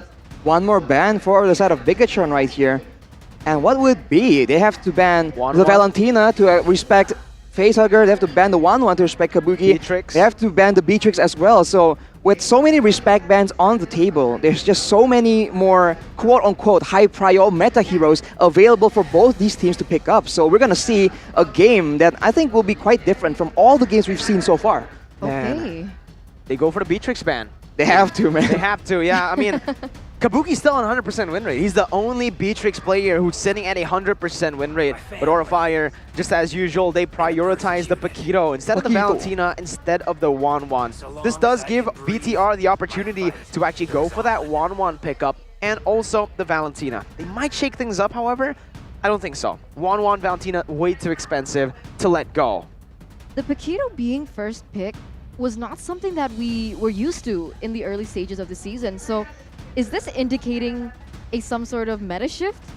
I think it's the fact that it's aggressive, it's strong, it has a lot of flexibility in playstyle. You can use it as a fighter, as a tanky or frontline, as an assassin as well. And so the flexibility allows it to be put, the Paquito, in different roles as well. I think that's exactly what makes it such a strong first pick. And coming from Anti-Mage here, they, talking about Aura, are very good. It's just that their draft is a bit lacking. Maybe it's because of the hero pool. Well, I disagree. Exactly. Now, considering the Aura is the most flexible, the most unpredictable team, that's a bit of a weird comment as Bigetron. They skip on that Beatrix. I actually do agree. When they don't get those comfort heroes, they falter. We've seen it many times up against the top teams. Sure, maybe up against the lower tier teams here in MPL, they have found success on the Yuzong against the Beatrix. But when he picked the Yuzong up against CW's Beatrix, it was just different. He got absolutely dominated, Kabuki. And again, the Cho hasn't worked out. So far, we've only seen him find success on the Beatrix and on the Yuzong up against weaker teams. But whoa! This is what I wanted to say. We've never seen Kabuki play 1-1 or Claude. So he needs to learn it. Now he picked up the 1-1, and I think this is just a massive curveball to BTR. They picked up Esme and Valentina knowing that Kabuki has never played the 1-1 in MPL. So they wanted to pick it up here. To be honest, Mirko, I feel like what your example before was a lackluster part in the drafting. But to say that they don't have a large hero pool is still a question mark. Why do I think that? I feel like at this stage, Aurafire, they still have a lot of pocket strats. Remember, Amon was suddenly picked up in the middle of the season. And they played that really well, and it worked out a lot. And even you can see that other teams have actually started to adopt the same type of strategy with Amon in that jungle position. But now, with the 1-1 being picked up, we'll see exactly how far that Kabuki can use this or utilize that, realizing that Bigetron has picked up the natural counter in that Diggy. Right, with the Diggy, Bigetron has a bit more flexibility, but how will they want to play here? They have a dive comp so far, but they also want to be safe from the crossbow of Tang. So it will have to depend on how they want to do this. Aura right now, they don't have a lot of utility, but there's a lot of burst and DPS in the form of Hai's Amon. We talked a lot about possible counters. We'll see if Bigetron tries to secure a hero that can shut him down. The Yi will be banned away from Facehugger, so the range gameplay won't be available for Aura to take advantage of. The Lilia, however, is still on the table. Now, this is the big question here for Aura. They picked up the 1-1, but BTR responded it with a Diggy pick. 1-1's going to have a very tough time in these team fights, right? Especially considering that she's not just up against that Diggy, he's up against the Valentina as well. That can actually steal out the crossbow Tang, can use it instantly without popping any weakness points, and that Terrify is going to be massive trouble for the 1-1. Coming back again, though, we are going to take a look at the heads-to-head for both Fluffy and Sorizo. Fluffy, in my opinion, the best XP laner this season. Even if you disagree, he is definitely one of the best, but you do see a bit of a contrasting playstyle. So Rizzo, he usually plays for lane dominance and lane pressure, and he pulls people towards him instead. Fluffy has no patience for such games. He just goes to where you are and actually takes the fight to you instead. Both has a place in the game depending on what your team needs, so we'll see a clash in different styles and see which one comes out on top. Final ban here for the side of Bigetron. It's gonna be that Franco denying the pick of potential from Aura and the possibility for them to pull someone away from their team. This is going to be the question here. They're going to push Godiva on a hero that perhaps might not be too comfortable. He is still left with a Ruby, however, as well as someone like the Matilda. And I think that actually might be wise for that early game pressure, because they do already have the Piquito, they have the Amon, and I think that just might be the route. Aura Fire, though, with the last ban, they are going to limit Marquis' heroes once again, with the Bruno being taken away from him. Yeah, they're just respecting Marquis' hero pool here, trying to kind of bait out some... Oh! Alright, Melissa. You know, yeah, they baited out the Melissa here. I don't really like the Melissa pick at this point, right? Again, we're going to have to see what Aura Fire drafts now to wrap up their drafts, but yeah, the Melissa right now can only kind of counter the Paquito. That's about it. 1-1's gonna have a pretty good time. The Amon as well, and they pick up a Kufra and Xavier. So technically the Kufra and the Paquito can be somewhat countered by the Melissa, but that's about it. Wow, that's interesting here because we haven't seen Godiva do too crazy with the Kufra so far, and especially the Xavier. We've said that it's a bit lackluster right now. A lot of teams have strayed away from it, but Aura, they're picking it, especially against a team that has, you know, CC immunity that can actually dive towards their back line. We'll see if this is actually a gamble or if Aura has something in the bag for us. We have a comment here from Sin though. Aura's heroes are rarely used by other people, but when they are using it, it is very powerful, and I think that's a very accurate statement. They find ways to make these heroes, the unorthodox picks, just shine in their hands. As the Ling, oof.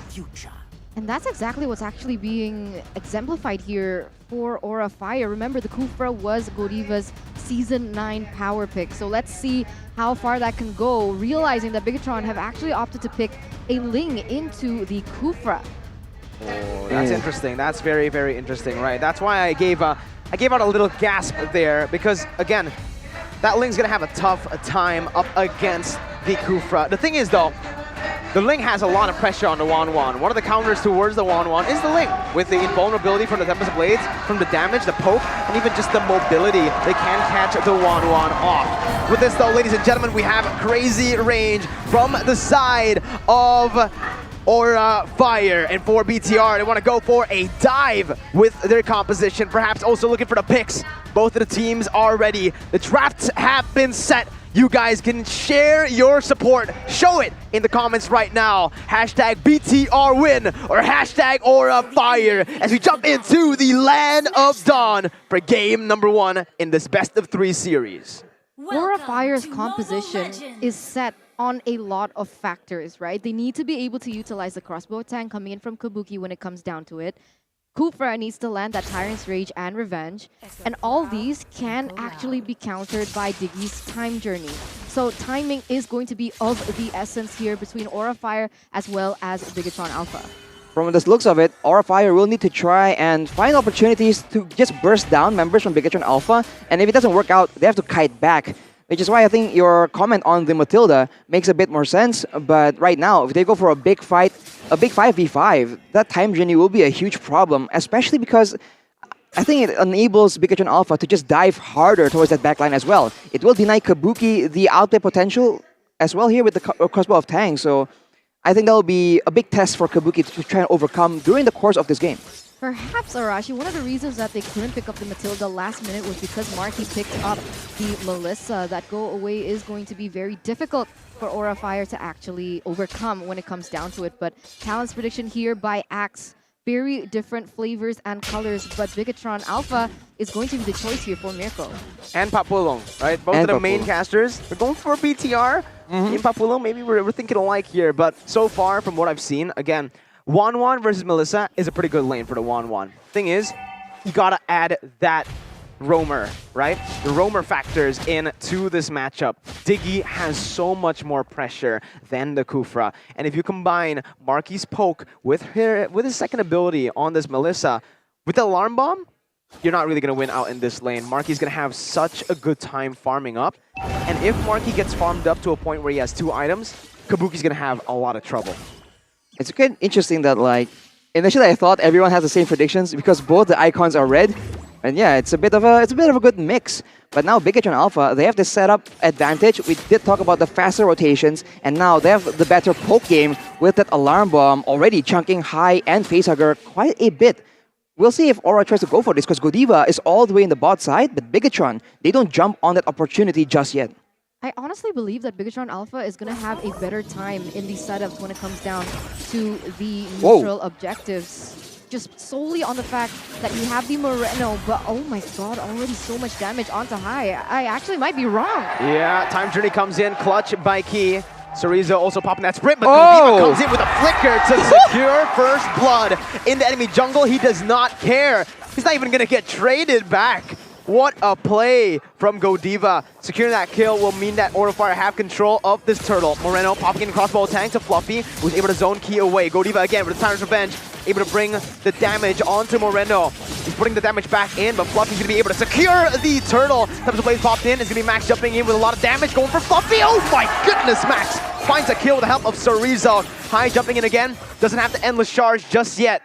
Both teams low, but BTR somehow come out on top. Remember, Max is on a killing spree emblem, so he really is going for that aggression, but oh my god! Aura High here. Oh, just what level is he on? Level 6 and already outputting so much damage, Arashi.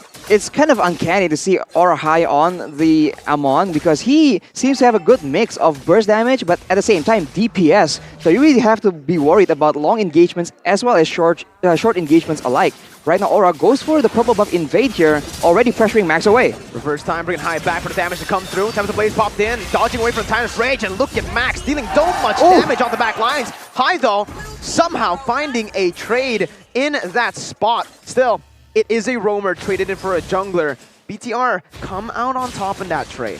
Did you see the movement coming in from High, though? He was like a sliver of health. He nearly got taken down. He hid in the bush for a bit longer and was able to get that kill out. So very cold and calculated by Aura Fire. But of course, Bigetron Alpha does have the better trade and a little bit of a gold lead.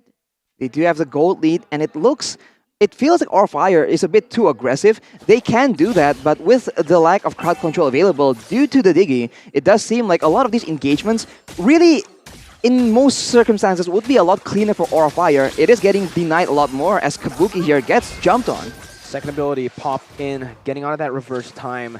And again, it just, it shows this matchup down below. Marky using that range, utilizing it very, very well. On top of that, he has finished up the Windtalker, so he's going to be able to clear the waves really fast. With the alarm bomb as well, Wanwan's just not having a good time in that lane. It's just so difficult right now because the 1-1 is just getting denied again and again. And he does have the corrosion side as well, but Bigetron, they're not the ones chasing forward. They're just content waiting in the back and poking and then going for the plays afterwards once Aura has done all the work on the neutral objective like now.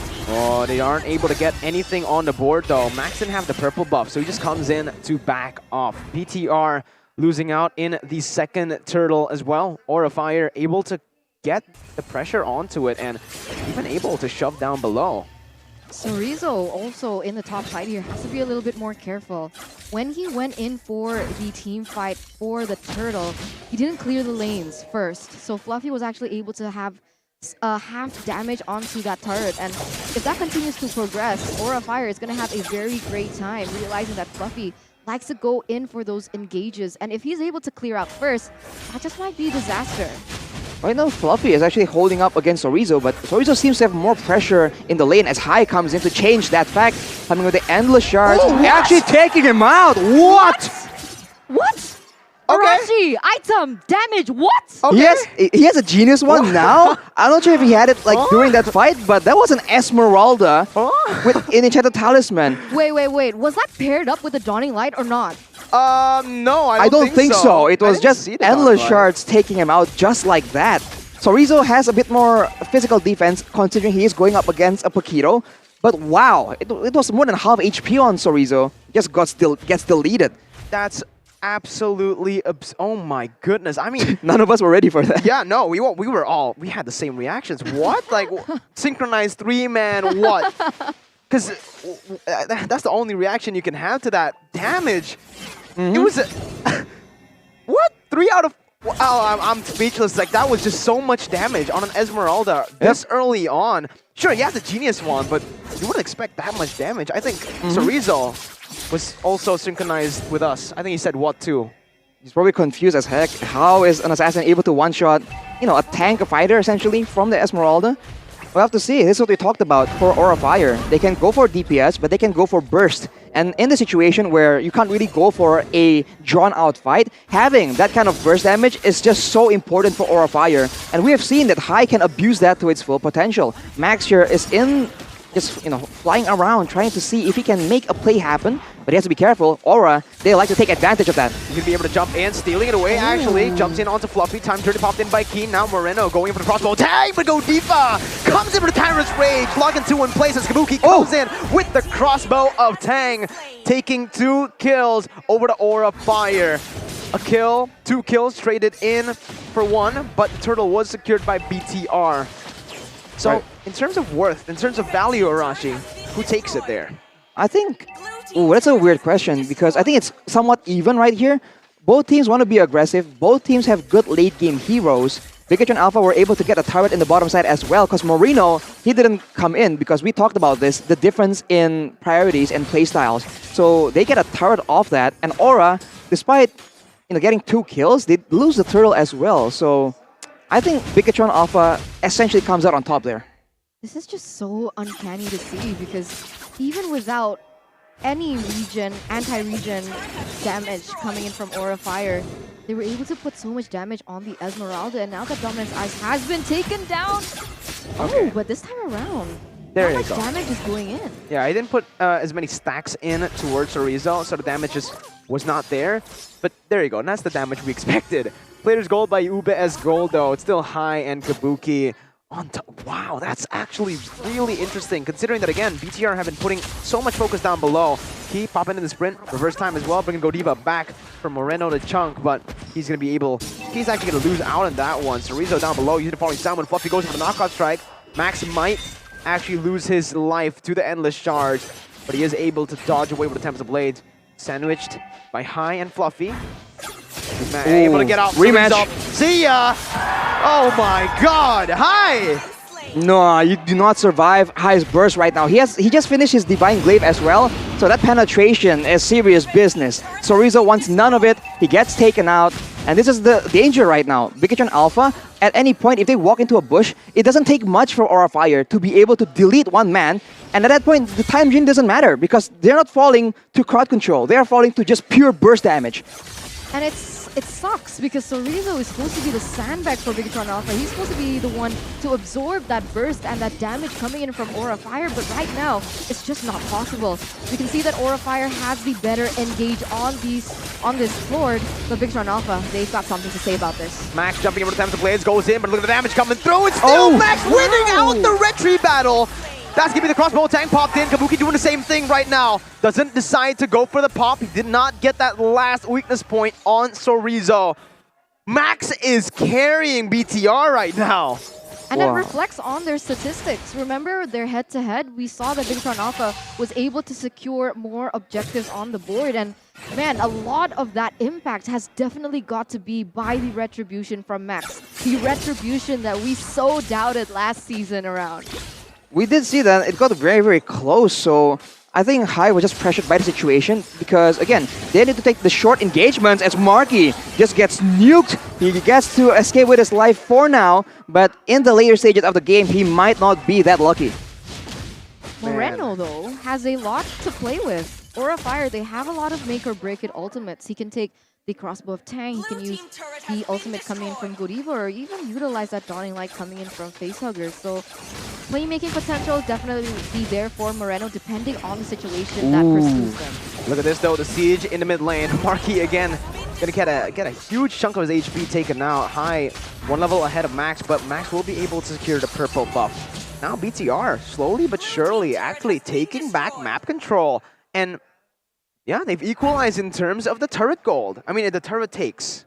The turret takes as well as the gold advantage in general. Down to 800 damage. Hai now walks into the bush, gets surprised, but ooh, it seems like both teams do not want to aggress right now. But that's the advantage that Hai has as well. That conceal the invisibility. It makes it very difficult for Bigetron Alpha to try and punish his aggression. He's free to try and attempt these plays and then walk out in relative security afterwards. And that's something that Bigetron Alpha, they have to try and punish a bit more. Right now, they're grouping up a lot more, and that's denying Aura Fire the pickoffs they've been able to get in the earlier stages of the game. There definitely is the setup game here happening because there are no objectives on the board. We can see that the waves in general both are still even. With 50 seconds left on the Lord, whoever is going to be able to get that better setup is going to win it out. But I gotta say, Aura Fire should not be the one to initiate it unless they want to bait out that time journey only. Yeah, that time journey is the weapon that Bigetron Alpha can use to actually win out in these team fights. But I do actually want to put your focus, the viewers, on towards Kabuki because early on, he was bullied by Marky and Key in that gold lane. Alarm bombs, the doll as well by Marky, abusing that range. But right now, we saw UBS Gold, player gold by UBS Gold just now. It was Kabuki and Hai. Take a look at the levels as well. He's level 14 compared to Marky's level 13 on a Melissa. It does show that outside of the lane, he does find a whole lot of success, the 1-1. And he's able to actually just rotate across the map, getting and funneling farm towards himself. He's going to hit level 15, just one more wave. Well, there you go. He's doing really, really well. And considering how tough it has been for him in that lane, he is able to share a bit of the income from the jungle because Hai has been getting a lot more income from farming heroes instead. That's an advantage that Aura has, and they're going for the Lord. Sneaky Lord take coming in. Max again winning out in the retreat battles as Moreno pops in the crossbow of Tang. Sorizo able to dash onto Fluffy using the falling Star Moon, putting in the damage onto him. BTR slowly but surely playing it really, really well to actually come back in this game. Already building themselves up a 1.3 thousand gold lead. And with that, Arashi, Max's items, holy. He's going for a BOD next, Arashi. He's going full aggression. He wants to make sure that, I think later on, Facehugger will be the man in his sights. If he can get onto Facehugger, Xavier doesn't really have an easy time peeling away danger from himself. We'll see if the team can try and do something about that. Maybe Godiva will have to transition to being a safety measure instead. But for Kabuki, we talked about the 1-1 having a healthy amount of damage. Corrosion Scythe, a Demon Hunter Sword, as well as the Wind Talker, and a Wind of Nature for good measure. He will have ways to outplay Max later on, but Key here gets jumped on. As the time journey, able to get out. Reverse time bringing Godiva back for Marky to poke down. Moreno jumping in as well. Not really gonna commit just yet. They do have the waves to play with, but Aura Fire, very good micromanagement on to the Lord. Bigetron Alpha will be able to find a tier 2 down below and the mid lane tier 2. No, they don't. They don't go for the mid lane tier 2. So, in terms of value, not that massive for an enhanced Lord. Still, Aura Fire, good defense. Still a 2,000 gold lead as well from the side of Bigetron Alpha, and you can see a respect item from Kabuki as well. He's actually opted to take the Athena shield. So, what is he afraid of here, Arashi? Well, Moreno has a lot of options to try and dive on him. And if he gets the Dawning Light, perhaps, that's a big utility tool. Later on in the game, the damage coming in from Key on the alarm bombs as well. There are several sources of magical damage on the side of Bigetron. So I think it's just a good safety measure. He needs to be healthy in these fights. Otherwise, Max, right, he can just take him out really, really fast. I think it's a great decision from the side of Kabuki. Let's see. Well, coming into the 15th minute of the game, about to enter the 16th minute, Facehugger is going to be scaled up pretty well, right? We haven't really seen Facehugger make that many plays, deal that much damage so far, but again, it comes down to the hero's power spike. Since the nerf onto Xavier, he gets the power spike a bit later into the game, and now that's the room for Facehugger to actually play. Going for the Dawning Light. He will be able to connect it. So Rizzo, though, jumping onto high, will have the Endless Charge popped onto him, but Max goes into the back line, finding Facehugger. Moreno doing the same thing, stealing the crossbow of Tang as Aura Fire popped the conceal to back away. Aura losing their mid laner. The man that I just mentioned will hit the power spike here. That is a danger when you have a backline member against a team with an assassin. Max is playing absolutely stellar right now, and Facehugger, he needs to respect the possibility that he'll just get jumped on. We saw the Godiva was making the aggressive play, so nobody was available to try and save his life. Xavier is absolutely immobile, and now Bigetron with the advantage. They want to pressure, they want to force Aura into a 5v4 fight, or get a free Lord instead. Here we go. Fluffy jumping in, Marquis popping the go away right now. Is asking me to Godiva, who is able to find a Tyrant's Revenge. Not much more. Fluffy taken low. Godiva going to be taken down by Sorizo. Retry battle. High wins it here, but Fluffy is going to lose out on his immortality. Popped in right here. High trying to deal damage, but will be forced to back away. 5 members still strong for BTR. And Aura, very good secure by High. I don't think I noticed how much time has elapsed. 17 minutes already finished here in game number 1 against Aura Fire as well as Bigetron Alpha. So the countdown timers are going to make a huge impact when it comes down to it. So even if you win that Lord, if you lose too many members, it's really difficult to see how optimally you can take and what you can get with that Lord push, Arashi. It's difficult for High now because he lost the momentum, the advantage. Kabuki here walks into 2 members. He will be able to survive. That was very, very dangerous. This is risky situation here at 18 minutes of the game. Timers, as you mentioned, are very critical. And if you look at the damage dealt by X, as we say that Kabuki gets taken out. Wow. Yeah, I mean, if you take a look at the items just now, Arashi, Kabuki didn't have a Wind of Nature yet, yeah? I don't think he did. So, because he didn't have the Wind of Nature, that's the instant punish coming in. Oh, he does have the Wind of Nature. That was just Max. I guess Kabuki did not expect that damage. Is it on cooldown? I don't think so. What is he doing face checking anyway? He shouldn't be doing that.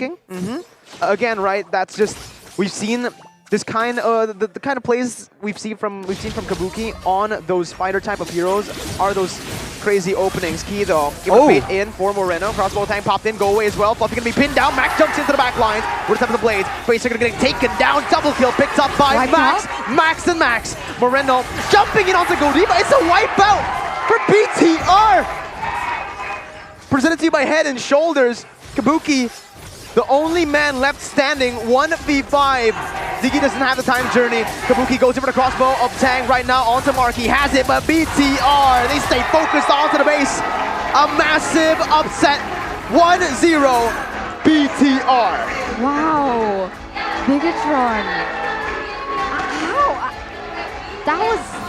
That was really well done by Bigetron. Very, very great game.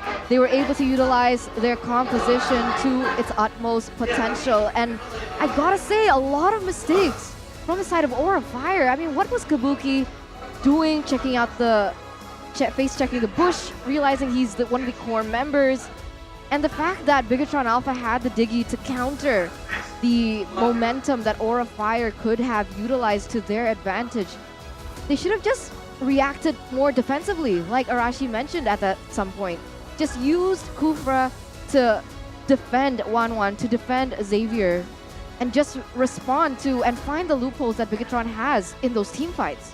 Because usually we see that Savior, how he actually becomes such a factor in the late game is that poke damage. Before the fight even begins, they can actually get damage onto the members of Bigetron, and then out of just like that, Aura High from Aura will have a lot more opportunities to pressure because the burst damage becomes scarier and scarier as your HP bars go down. But in this fight, we didn't see Savior actually do a lot of poke. For the most part, the fights happen with full HP bars, and we said it, at a 5v5 head-to-head team fight, Bigetron just has the better composition, the better solutions, right? More AoE, having the time journey to reduce any kind of damage, right? Providing more sustain, providing more movement speed. So obviously their dive is just a lot more solid. I think Bigetron just played as their gameplay dictates, and Aura Fire, they were just a bit too slow to react to it. And 1-1 was definitely countered hard, right? There were a lot of moments as well. Questionable moments by Kabuki, face checking the bush up against an assassin, Max, who was popping Full off. damage. And it maybe shows that Aura are lacking respect. They are not respecting BTR enough. They're face checking, they are making these mistakes that they usually don't. That might be the case. At this point, honestly, every team is going to go all out, and if you count out a team just because they are not doing so well, because they're not on the upper parts of the standings, you're going to have a bad time. Aura, right now, they thought they could outplay a lot of these counter picks from the side of Bigetron. They got proven wrong. Shout out to Max, man. That was a phenomenal game by him. I think they were able to hold out so long because of him, right? He was the main man in that game. Those Retri Steel clutches, the assassinations towards Kabuki, and even towards Facehugger. Both of the carries, the damage dealers from Aura, didn't really have much room to play up against this Ling. We did say that games are faster now, not because, I would say mainly because teams are more disciplined and they don't make mistakes, right? But we saw that Bigetron, they were able to actually force Aura into tough situations, and now taking a look at the items, as we mentioned earlier, High was on already, his full build very early on in the game. So after he reached that power spike, Aura were the ones who are pressured to end the game before Sorizo, late game carry, Moreno on the Valentina, late game carry, Marky, able to hit everyone at the same time. All these heroes will be out-damaging the members of Aura Fire. It's unfortunate that Facehugger, he has the Clock of Destiny, Lightning Charge and combo, and the Divine Glaive, but it's not nearly enough to deal damage, especially because Max, man, he just goes in and takes him out before the fight even begins. So Bigetron just has the better solutions when it comes to the compositions, and Aura, it's back to the drawing board. They can't just pick up these strong heroes and expect to do well against a team as smart, as calculative as Bigetron Alpha. Wow. The rich guy living by Mandiri isn't the gold lane. It's the jungler. And the most damage dealt, it isn't the gold lane, nor it's not the damage dealer. It's the roamer. BTR. Oh man, come on, Diggy. Arashi, Diggy's kind of broken. Kind of. I mean, he does not require a lot of items to start doing a lot of damage. That is just how Diggy's kit works. And on top of that, he provides a decent engage tool, but of course, the utility coming in from the time journey. If in the later stages of the game where distance management, where speed and timing is just that much more important, having a boost like the time journey is just so critical, and Bigetron Alpha used it very, very well. Again and again, Aura Fire just didn't have the time to back away. They tried to escape, but with that speed coming in, with the boost, Bigetron Alpha were able to secure the victory. The MVP by the Samsung Galaxy A series will be Max, though, on that Ling. It's been so long since we've seen a Ling have a stellar performance here, because teams have just been so good at shutting down these carry picks in the jungle. That's the beauty of the last pick. Aura Fire, they weren't equipped at all to go against someone like the Ling. They couldn't pick up the Hilda, they couldn't pick up someone like the Masha either. And this is your MVP highlight by the Samsung Galaxy A series. As we can see, Aura, they were having a lot of pressure because they have enough burst damage to take people out, even though they don't get crowd controlled. But as the games get later and later, items get built, resistances have been stacked up, and right there, that was that crazy burst damage coming into Sorizo. But of course, in the late game, you can't expect the same kind of result, which is why in the early game, you can see that Aura has a lot more control, a lot more domination, but they are the ones with their backs against the clock. This was a great steal coming in from Max, from the side of Bigetron. And right there, once he knows his power spikes, he's level 15 with a lot of items. Facehugger, he has no place in the game at all. This was a great steal from High, though, abusing the concealment, the invisibility, try and pick up that Lord, but their Kabuki gets picked up.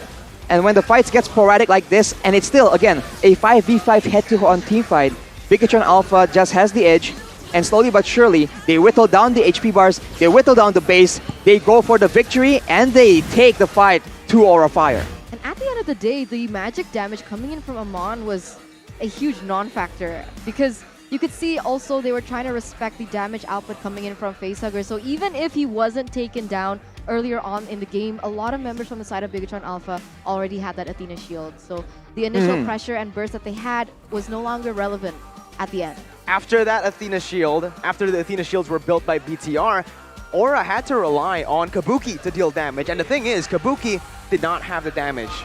Sure, he has full items, but when is he going to pop the crossbow attack? It's never going to be in a team fight because obviously there is a time journey always ready just to counter him. They need Godiva. They needed him to bait out the time journey, but it wasn't possible because even when he did, Max always goes to that back line. Max had a stellar performance this time around. MVP very well deserved. And we'll see in Game 2, will Aura Fire make the right adjustments? Because you guys right now can make your adjustments to your MLBB accounts, maybe complete it with diamonds as you top up with Blee. You guys can get up to IDR 40,000 worth of cashbacks with blip.li/sahabatmain. So valuable. You've done it?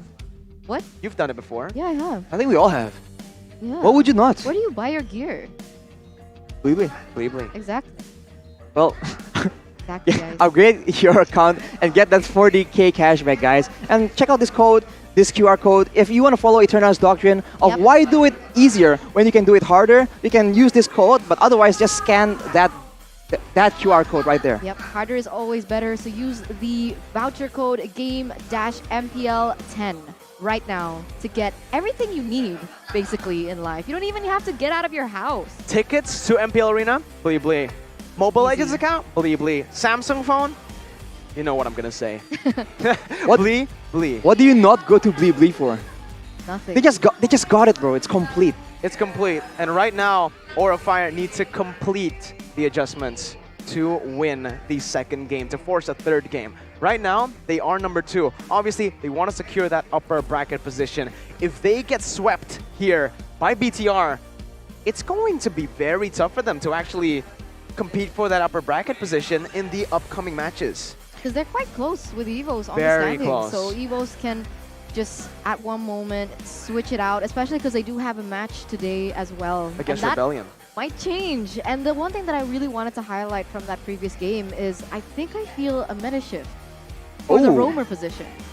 Explain, elaborate. I think now it's more valuable to take someone that's a support role in that roaming rather than someone that is very conventional, like the Kufra and the Franco. Right. I mean, there is a point to be made of utility versus, well, utility as in supportive, right? As you said, like security, safety, coverage, compared to engage. I think it depends on the team composition, and that is the mark of a great support, right? Knowing exactly what to use, because you don't expect Key to be playing a Diggy. We expect him to play something with a lot of engage, a lot of surprise, but knowing that his team, right, what they need is that coverage and that extra bits of poke and intelligence. He just goes for it. That is the hallmark of a great player in that roam role. The impact player on the side of Aura is going to be high on the Amon, still very effective, but now maybe there are questions on how effective it really is, because yes, it's good, it has a lot of burst damage, but we saw that Max was just outshining this pick with that Ling. Will we see a shift back to the old notable assassins like the Lancelot, like the Ling, where mobility seems to be key compared to utility, you know, like the Amon, like the invisibility? I have a question though.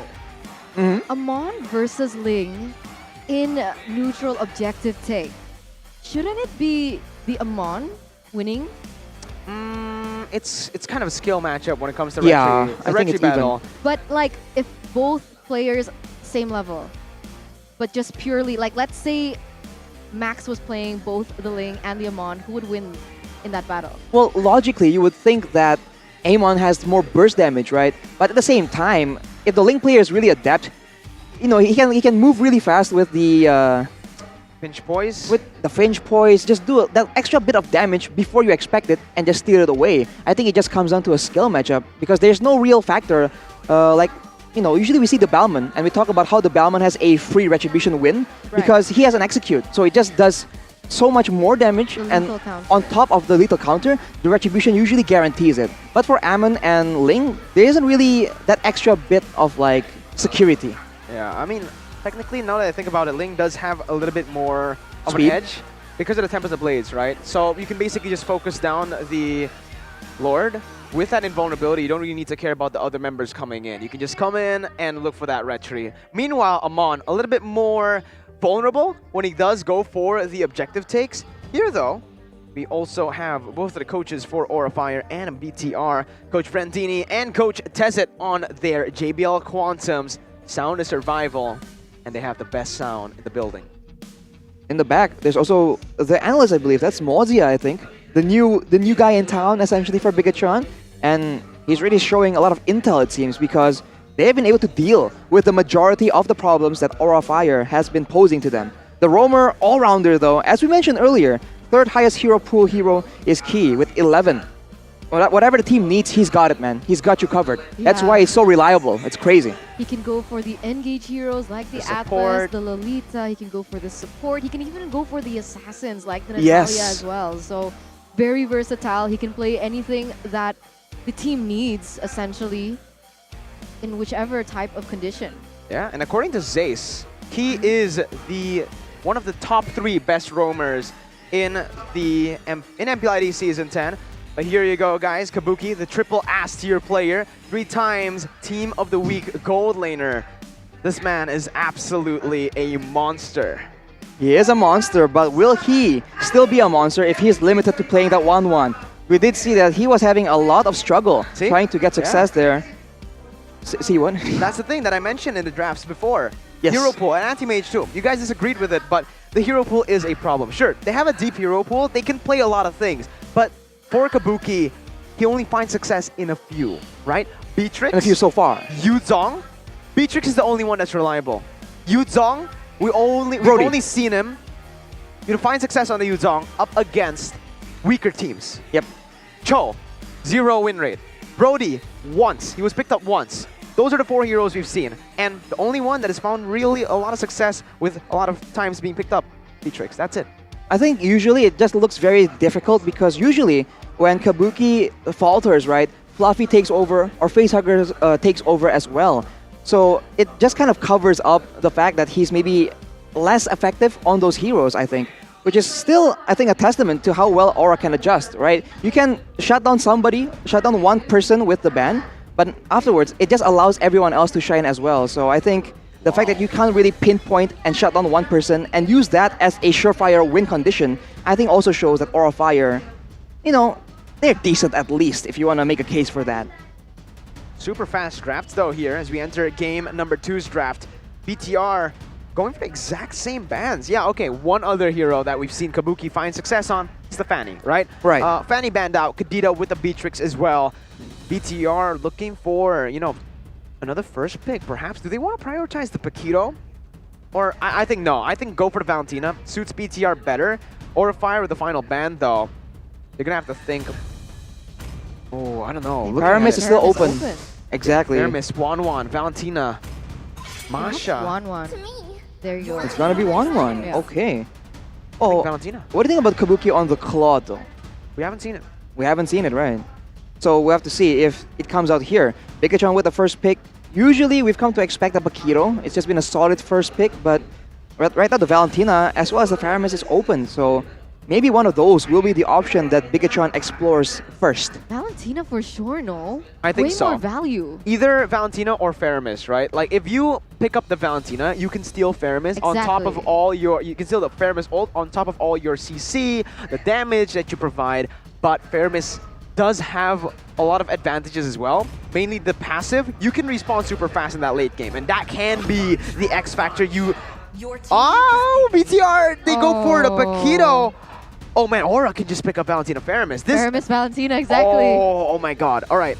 If they go for a Valentina Faramis, BTR can respond with a Claude, technically, to take away the Cult Altar. We've seen this many times, Arashi, but oh, it's so expensive. Valentina Faramis. Oh man. If they go for that, who do you think will be in the hands of Godiva? Right, because both these heroes can be flexed into the roam position, but I don't think I've seen Godiva. Hey, you think Valentina and Feramis, when they picked up, they need to go to the right, roamer it can go to the jungle. Exactly. You are correct. I stand corrected, Mirko. Aura Fire, that is what they've been known for. So now they have two very solid options. Will they go for it though, or will they think they go for the Amon second pick, leaving Valentina open for Bigetron? Super prio for Aura. Again, they did this just now, Aeterna.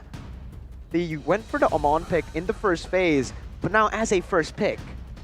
This isn't great. This isn't great because there's not a lot of flexibility either for the side of Aura Fire. So Bigetron, they're gonna know exactly where all these heroes are going to go, and they can react and draft accordingly.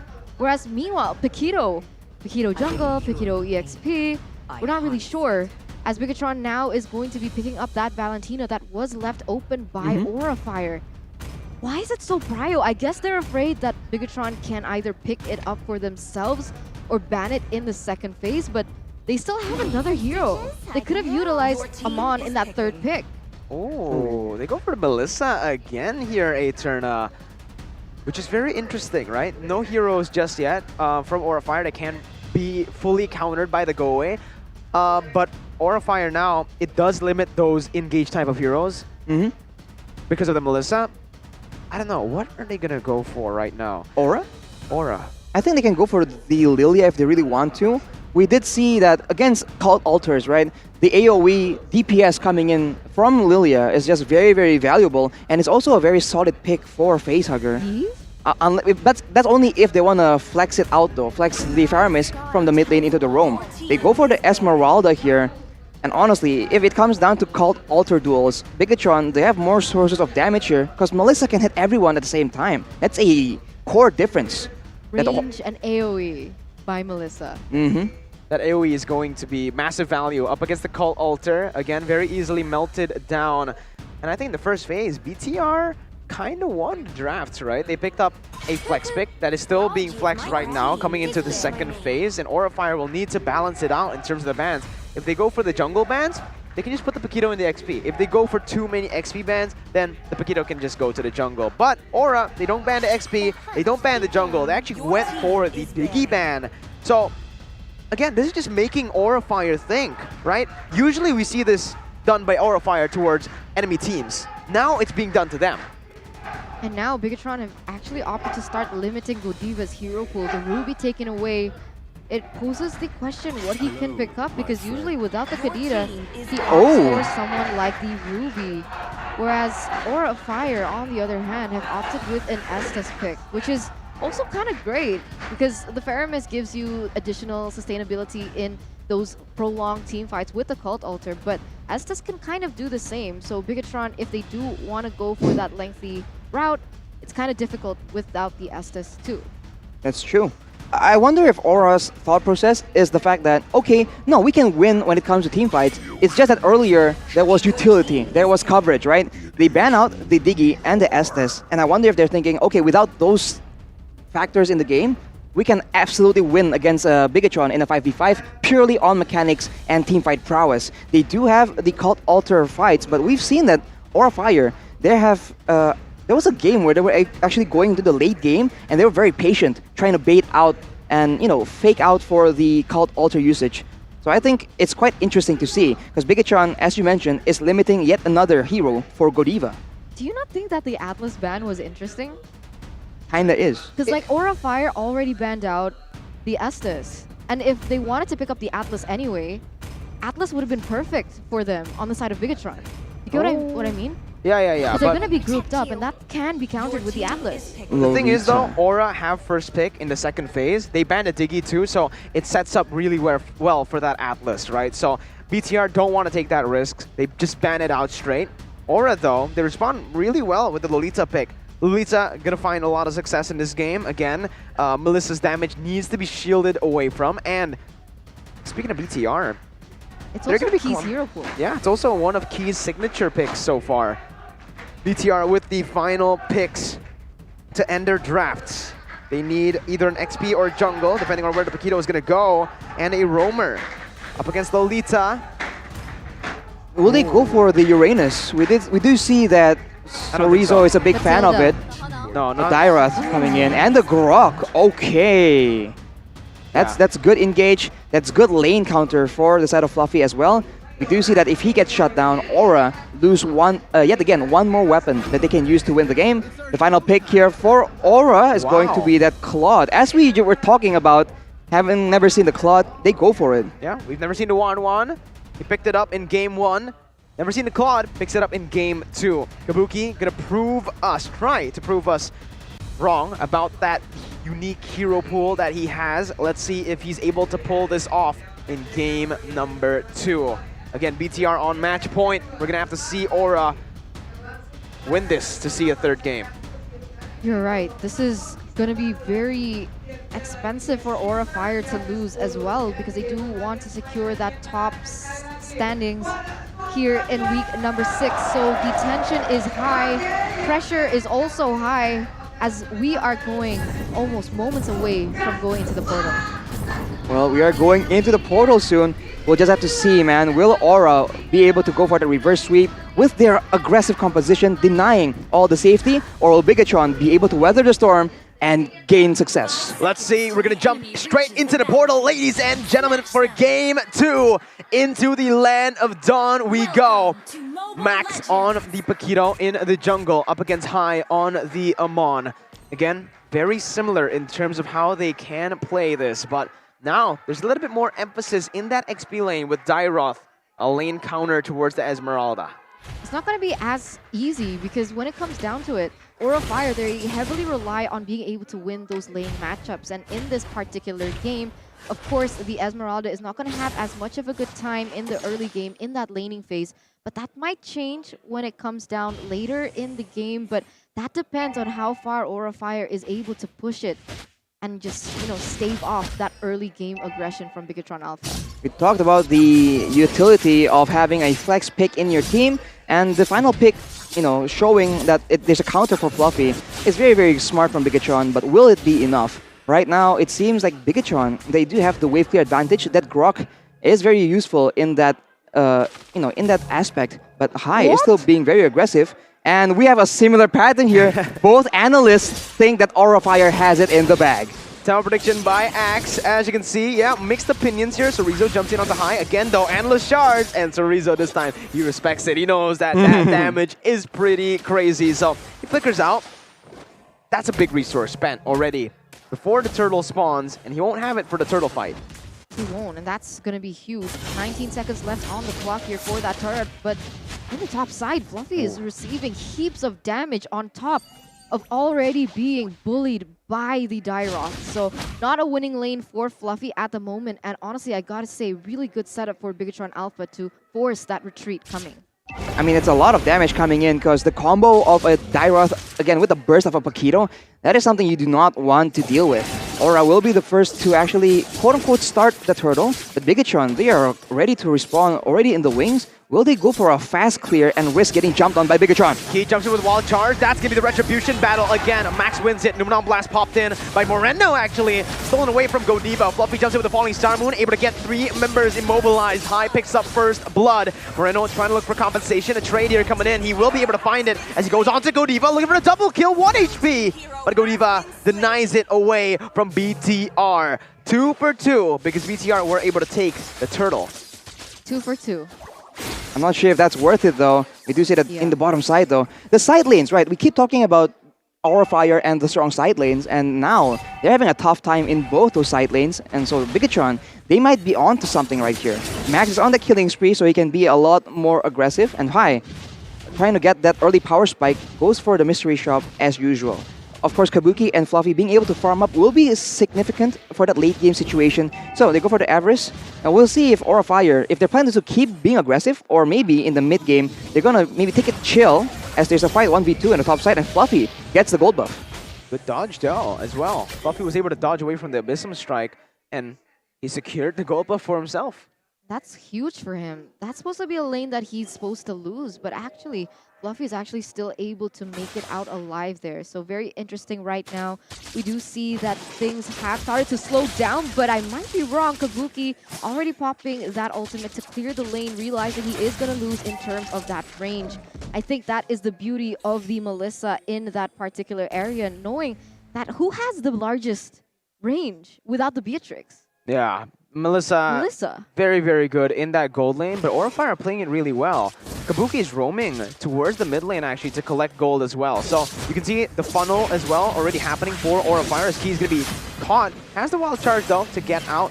Not really enough threat from Aurafire to take him down. Bigetron Alpha uses that information to secure the top side pressure, but now Moreno is going to get collapsed on. It does seem like both teams are going to look for the pressure up top. Max in that bush with Chorizo, jumps in onto Facehugger. Knockout strike comes in, but Luminant Blast was popped in. Oh, a 3-man! Luminant Blast coming in as now the falling Soundwind comes in. Max can get taken down. Chorizo in the midst of it all, trying to deal the damage, but he will fall as well. A double kill picked up by Aurafire onto the hands of Fluffy. Beautifully done by Aurafire now that 2 members have been taken down from Bigetron Alpha, and that being the Retribution holder of all people. Aurafire is going to be at ease to get this, and perhaps even without the Retribution. Better save it for later, as that buff is about to spawn. It does seem like Hai is eyeing that for now, but Max already very quick to that area.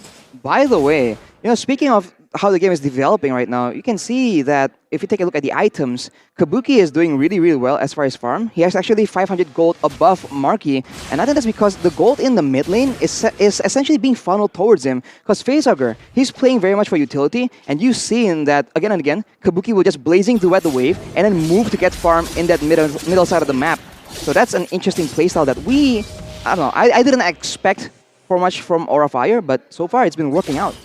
Very well for BTR.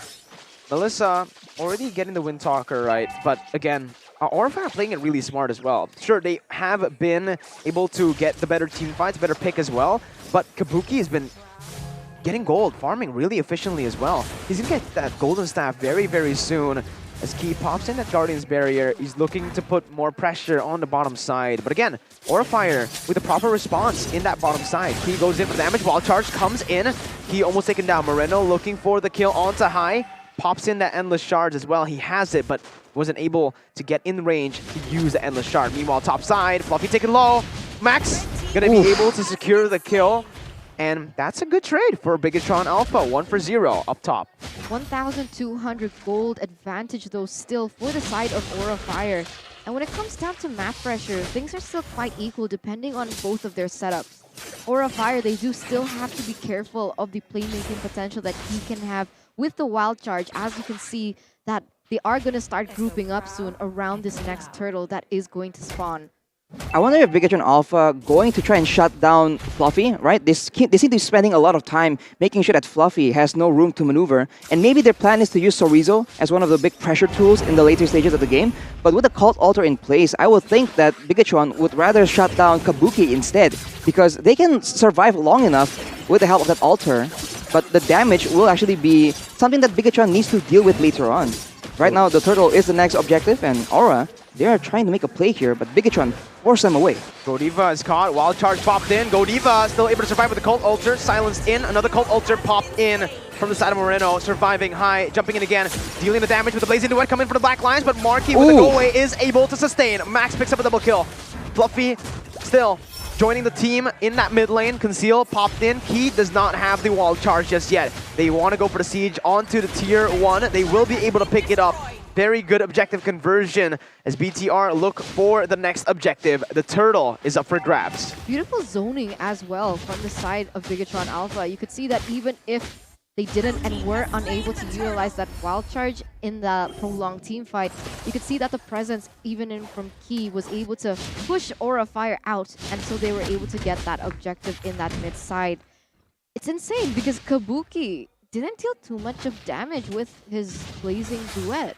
It's still very early on in the game. Look at the damage dealt by Axe for Kabuki. It's all the way down there, but so is Max, because he has not been participating in the bulk of the big skirmishes, right?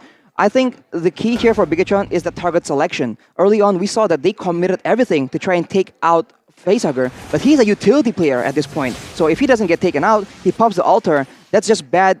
A bad situation where Aura can re-engage. But when they jump onto Godiva, the one that usually counter engages, I was gonna say, yeah, there's more chance, but Max, talking about not doing as much damage there, he just deletes Fluffy. He is not having a good time at all. Speaking of damage, right, we were surprised with Hai's damage in the first game, but here, how he was able to deal that much damage is explainable this time, right? Because right, yes. It's the Dairoth using the second ability, shredding the armor, so that Max can deal that much damage with the penetration that he already has. Now, Godiva with a Numenal Blast, able to get no one key with the Power of Nature as well. Moreno pops into Cold Ulcer, looking for the dive onto Facehugger. Moreno losing out on his life. Gonna be brought back in. The wild charge comes in and the collapse as well. Falling Simon in the back lines, but the goal away from Marky is there. Now Kabuki though, he jumps in with the Blazing Duet, wiping them out in the back line with the help of Facehugger. Max still alive. Godiva goes in for the stun. Gonna be taken down though. He's unstoppable. Max coming in again. Oh my God! Max comes in, turning the fight around again. It's Max. Oh my God! That was insane! Aura Fire initially with the upper hand, but Max says no to that. I thought that would have been a great play from Godiva. He tried to stun Bigetron Alpha there, but that instant turnaround with a knockout strike, the damage that ensued from it, and now additionally with the BOD. Remember, Max has the most gold on his team, so he is going to be able to itemize for damage as Bigetron, with no effort whatsoever, is going to be able to get the Lord. Talking about Aura Fire not respecting Bigetron Alpha, put some respect on Max's name, man. How many people does he need to knock out for you to actually respect his prowess in the jungle? My God, what was that? Oh man, yeah, I mean, just to add salt to the wound, Godiva was recalling before that play. He was. Chorizo though, again, coming in, trying to bait Hai. Hai notices something's wrong here. The Paquito's missing, the assassin. Max currently is basically an assassin, right? On the killing spree emblem. I'm pretty sure he has full damage items as well. No defensive whatsoever. And take a look at his just statistics here. 33% win rate. You do not expect him to make these kind of plays. I don't know what happened to Max. In just a week, Arashi, he's improved so much. He's had a training arc and he's now a completely different player. He's just doing so well. All the critique about him not being able to make plays happen, being too defensive, not valid any longer. Aura will be able to clear the Lord right now, but Bigetron, they have taken all the turrets outside of the base turrets. Aura Fire will be kind of locked in their own base, but whoa, the bottom side though, Kabuki makes a solo play going for Chorizo. Oh my God, Miracle. The damage, Chorizo instantly taken down with the Blazing Duet, but that is going to be a resource spent. And we can see that all three lanes already are pushing in favor of Bigetron Alpha. 4,000 gold lead, map pressure as well. And I gotta say, everything that happened and what put Bigetron Alpha back on the map is going to be none other because of Key with that wild charge. I think Aura Fire did not expect that play from happening. And everyone was able to work on the back of that insane play. Key with a great engage, no surprise there. But now Kabuki, he has the Wind of Nature and he has his main power spike items, the Demon Hunter Sword and the Golden Staff. So his damage with the Blazing Duet is now no longer negligible. And we saw this in the first game. When you have an assassin doing really, really good, that's great and all. But Max 7-1 and 0, later on in the game, will start falling off. He won't be able to dish out that damage, at least without being contested. So we'll just have to see how that plays out and how Bigetron can abuse that damage as it lasts for now. The damage disparity is quite evident though. I mean, the gold disparity is quite evident. We can see that, okay, the Kabuki is catching up and that is great. And we'll see how that plays into effect as, oh my God! Fluffy! Gone. What? Now you see him, now Reduced you don't. to atoms, bro. He's a I wanted to rhyme Max and magician. Couldn't do it. He's a magician, though. He's a Mexican. I don't know. Oh, man. That was such... again, the damage. You can see from the items, right? Hunter Strike, BOD, Melvic Roar. 2 penetration items on top of the Terrify. If Chorizo jumps in with the second ability too, you're not going to have a fun time as anyone in this game for Aura Fire.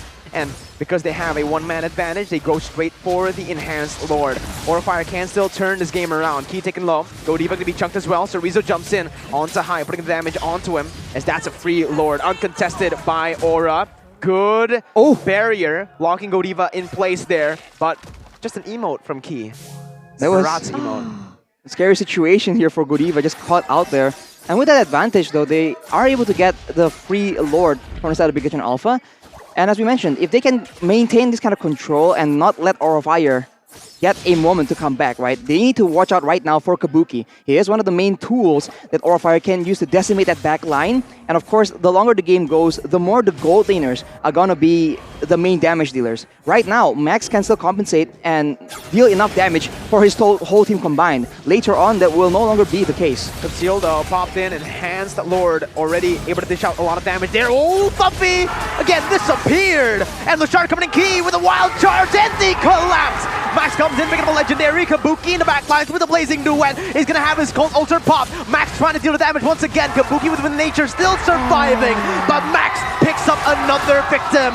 He goes for a triple. He's looking for a maniac, but they will just end the game again on top of Max's play. BTR clean sweeps Aurafire.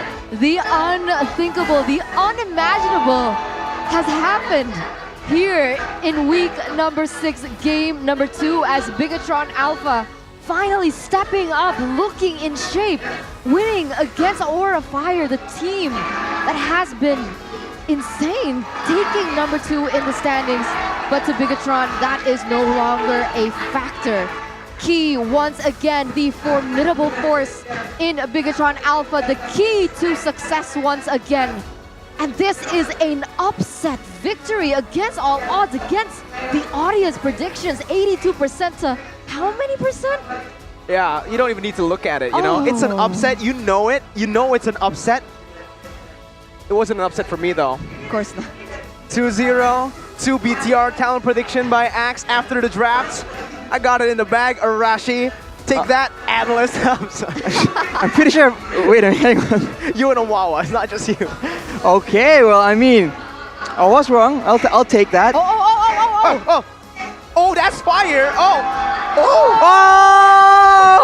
The fire. Where's the fire? Where's the fire? Don't do us like that, Repo. Repo can't seem to find the fire from Aura. Oh, man.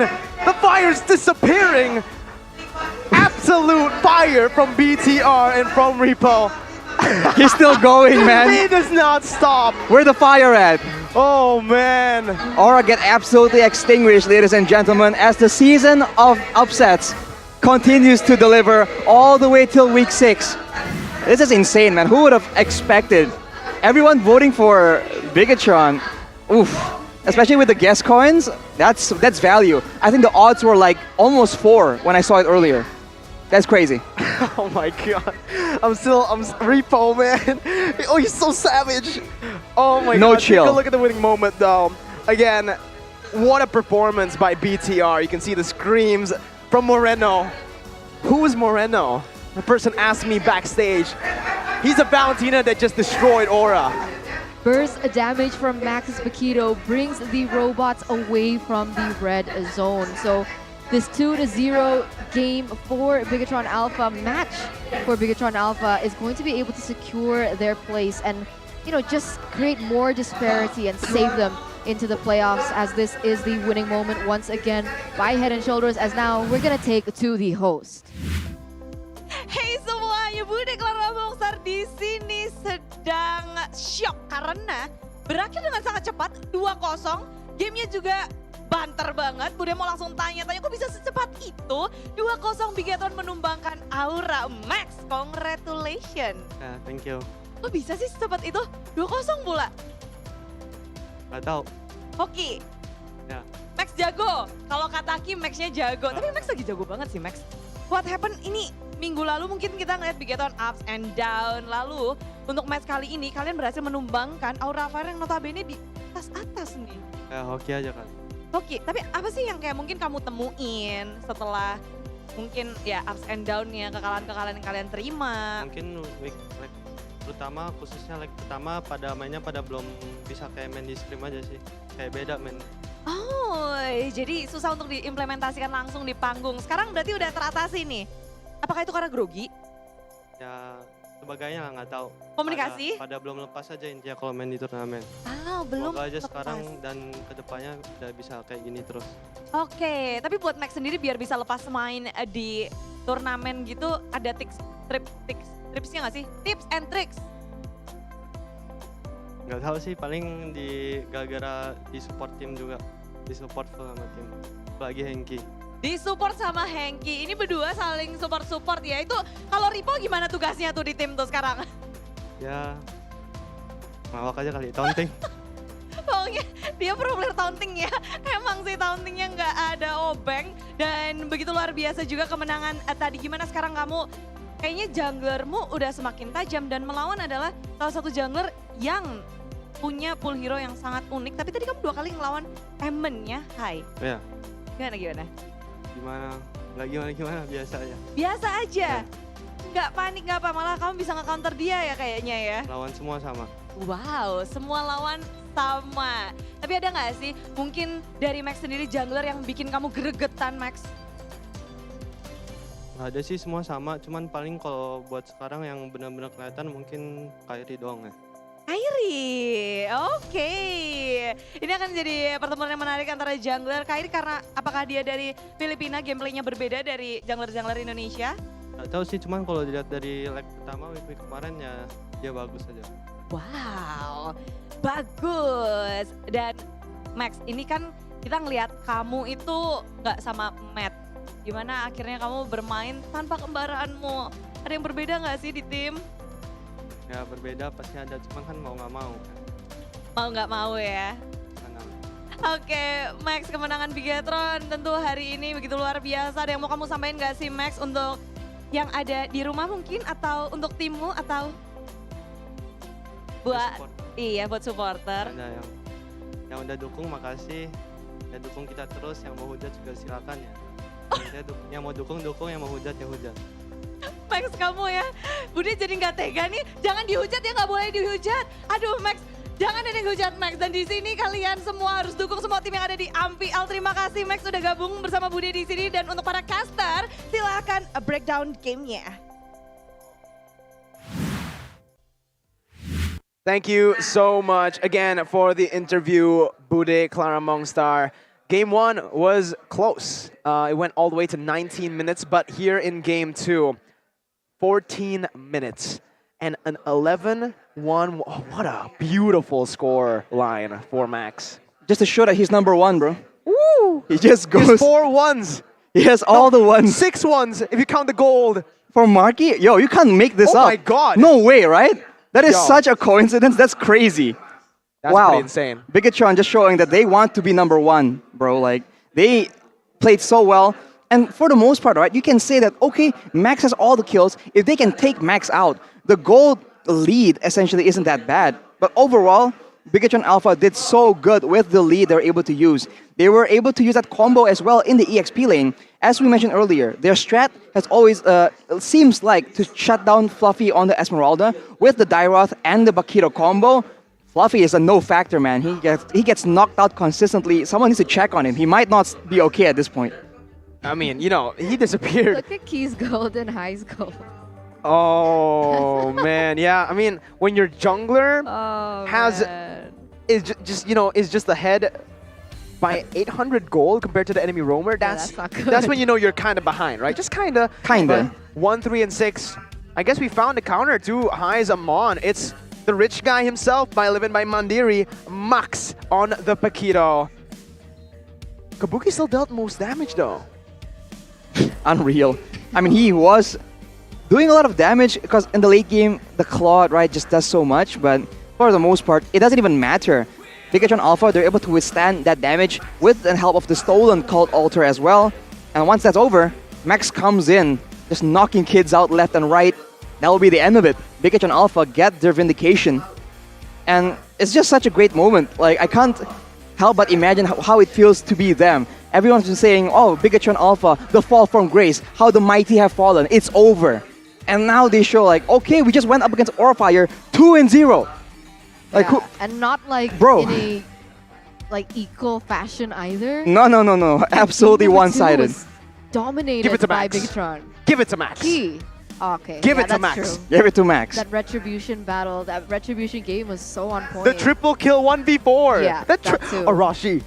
Put some respect on his name. 100%. Give him the respect he MVP deserves. by Samsung Galaxy A series here. And we'll see some of those highlights.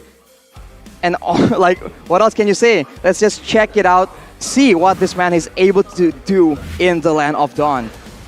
All in the early game, you do see that in those chaotic fights, Aura initially had a bit of success. And I think it's based off the targeting from the side of Bigetron. When Facehugger was the focus, as you can see here, it gets turned around on them. And it's just not according to plan. But in the mid game though, that's where the plan starts coming together. The damage gets countered, the Cult Altar is used perfectly. And even though Kabuki was trying to make plays happen, not enough. And look at that, Fluffy was not having any of it. And that burst damage coming in with the engage coming from Key's wild charge is just so good.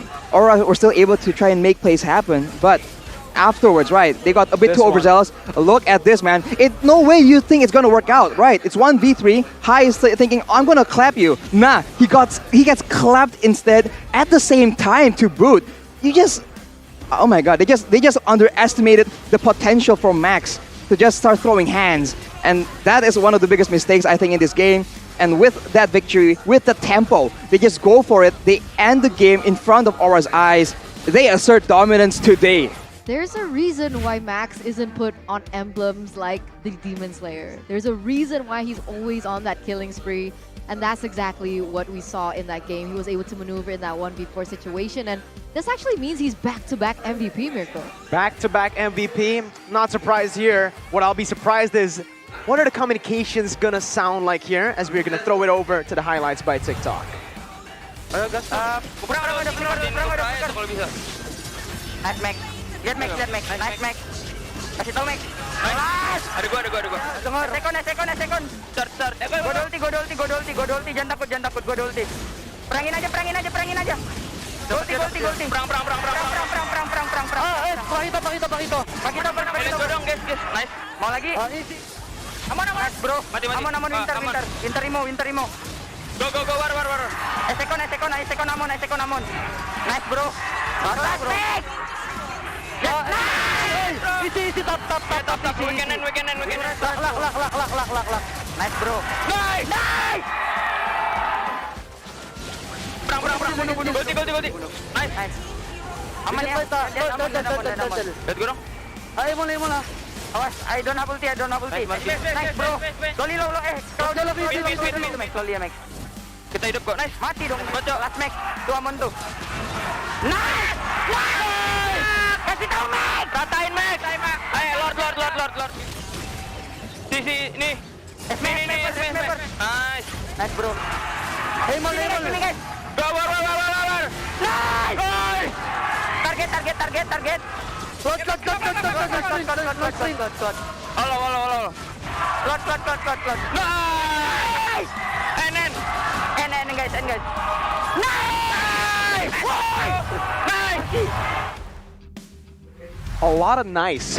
Just a lot of nice from BTR. 2-0. A turn of fire. Unfortunately, we'll have to take a loss from Bigetron Alpha. RRQ Hoshi. Things are going fine for me.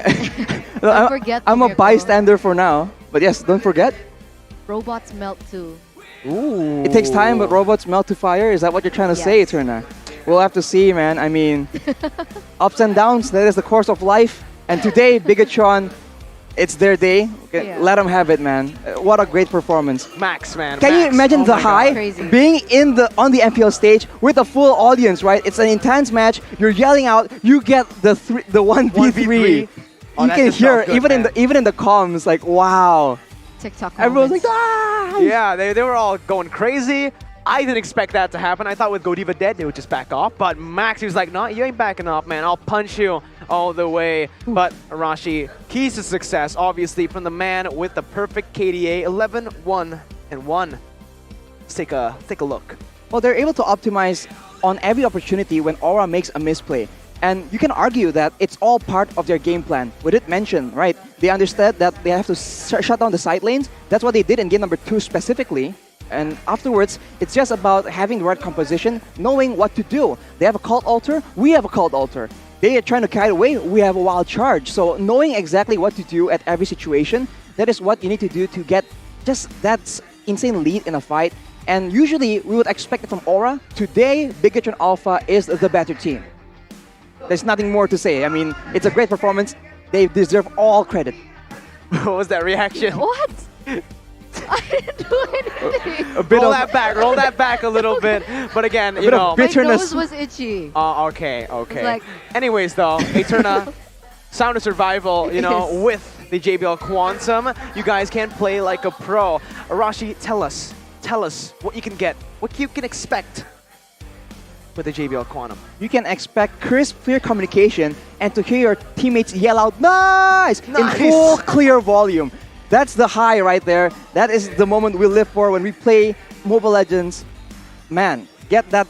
You have to experience it yourself. Get the JBL Quantum and, you know, chase your own success, man.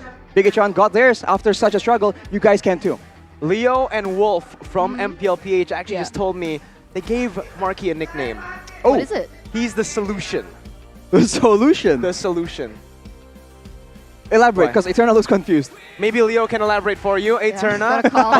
For you guys, ladies and gentlemen, you guys can do exactly what BTR did in game number 1 and 2. They saved up, right? In the early game, there were a lot of good skirmishes by Aura Fire, but BTR, they saved it up for the rainy days with Live It by Mandiri. So much gold. Rich guy, both max.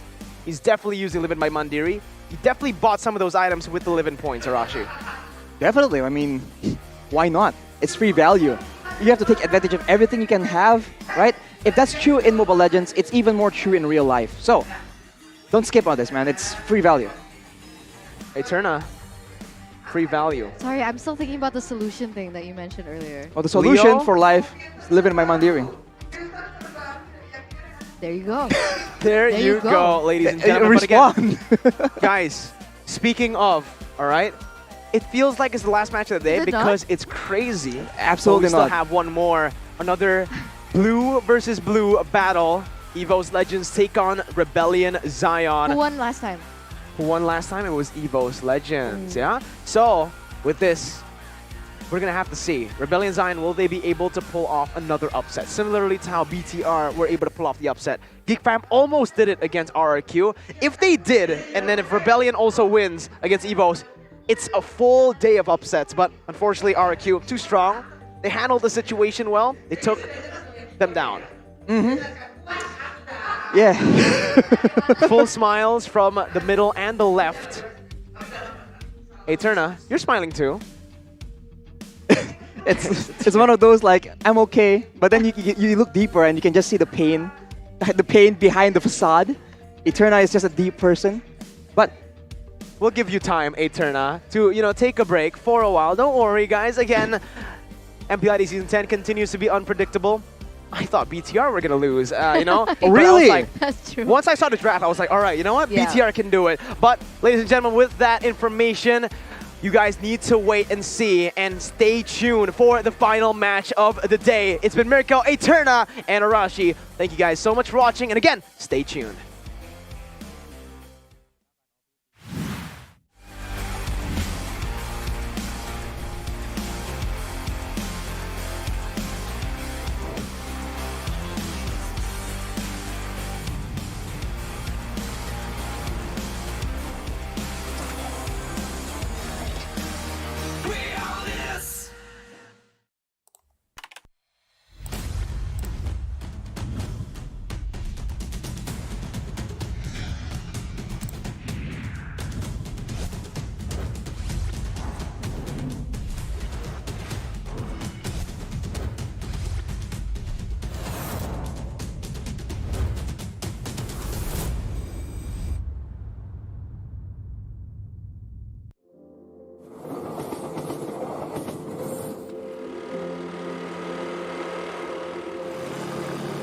Anggi, pekerjaan saya baru-baru ini jadi driver Grab. Umur saya 23 tahun. Saya super fans dari Onyx Esports.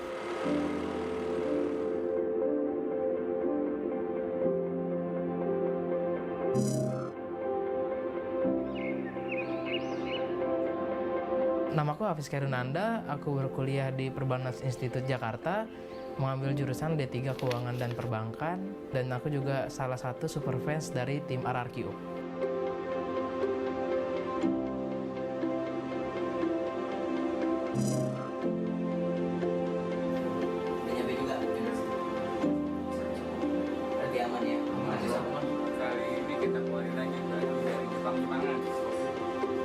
Halo, nama gue Dandia Ovar, gue umur 21 tahun, pekerjaan gue wirausaha, dan gue juga super fansnya EVOS.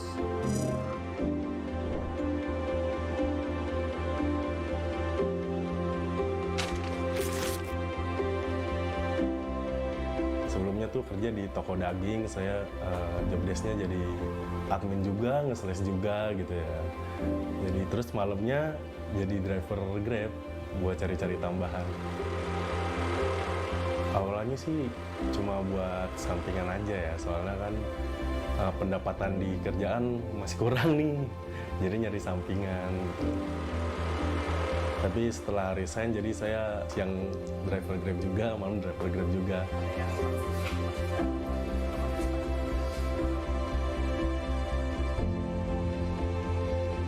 Pada zaman SMP, aku bercita-cita sebagai dokter.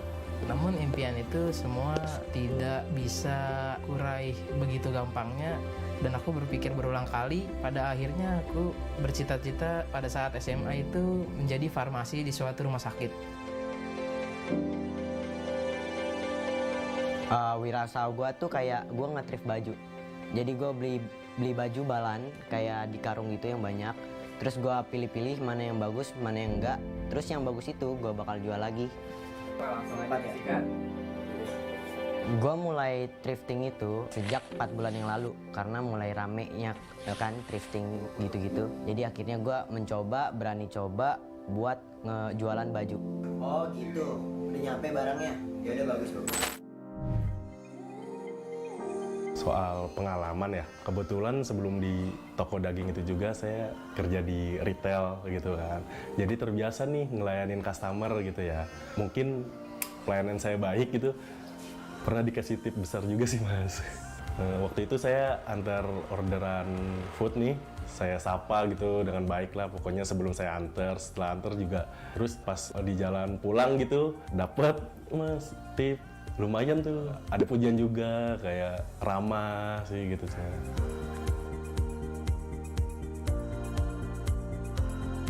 Di SMA itu sering hanya bermain game, aku mengganti impianku menjadi seorang pro player. Namun semua itu gagal di saat tidak bisa lolos MPL Season 2.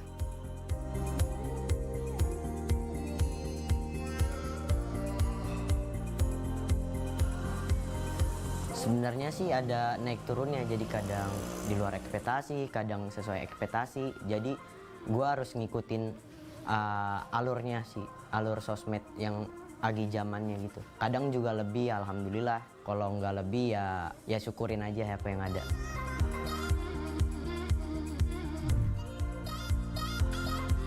Dari waktu kecil kan, zaman SD SMP tuh lagi boomingnya game FPS. Lama-lama makin kesini makin maju kan. Terus ada Mobile Legends nih yang bikin apa ya, kayak e-sport tuh makin dikenal banyak orang gitu. Jadi suka sih nontonin. Kebetulan di season 2 kan, di season pertamanya Onyx langsung bagus tuh. Regular season peringkat pertama, walaupun di playoff-nya ya sedikit goyang deh. Masuk ke season 3 kan, jadi gabung deh gitu kan, Onyx NV sama Onyx Esports. Makin suka gitu kan, kebetulan tim baru terus makin kuat banget nih, isinya bocah-bocah gitu kan. Pada saat SMA kelas 1 semester 2 itu aku mencoba game Mobile Legends. Bisa dibilang itu tipe-tipenya itu juga MOBA, yang juga itu aku suka juga kan, karena game kompetitif strategi juga. Pada saat season yang kedua aku menyukai tim RRQ. Aku menyukai tim itu karena mereka tuh menerima responku dengan baik dan juga emang ramah sih. Jadi awal gue tahu e-sport itu dari game PC. Terus semenjak udah mulai ada HP Android, udah ada game-game mobile. Terus gue ngeliat game Mobile Legends, gue perhatiin, oh ternyata timnya bagus-bagus nih, orangnya juga kayak humble-humble, kayak cantik-cantik, ganteng-ganteng, pokoknya banyak kelebihan deh. Jadi dulu gue buka Instagram, kok ada EVOS nih, EVOS itu apa sih? Akhirnya cari-cari, terus gak lama tuh dia buat giveaway kayak nobar film bioskop gitu bareng-bareng sama player EVOS dan keluarga EVOS besar lah. Nah, gue coba komen, akhirnya gue menang tuh giveaway. Gue di DM langsung oleh EVOS Esports. Nah, dari situ gue ikut acaranya, gue bisa kenal pro player. Ternyata mereka bener-bener baik sesuai apa yang gue ekspektasiin. Nah, sejak saat itu juga gue jadi cinta banget sama EVOS dan Esports. Aku lihat-lihat sih dari selama pandemi konten-konten di IG-nya MPL atau tim-tim e-sport lainnya juga lebih rajin upload. Untuk RRQ itu sendiri banyak juga memposting segala macam konten. Itu bisa dibilang juga bagus kan. Kita nggak bisa bertemu secara offline tapi kita juga bisa mengikuti kegiatan player-player RRQ gitu seperti vlognya atau segala macamnya melalui YouTube tim RRQ ataupun Instagramnya juga, Instagram daily post. Aku bisa dibilang lebih diterima lah di Kingdom itu. Jadi aku merasakan Kingdom itu sebagai rumah lah bagi aku tuh. Jujur sih semenjak pandemi kan mereka membuat konten-konten supaya bisa tetap dukung tim favorit masing-masing kan. Gue lihat konten mereka tuh kayak happy banget.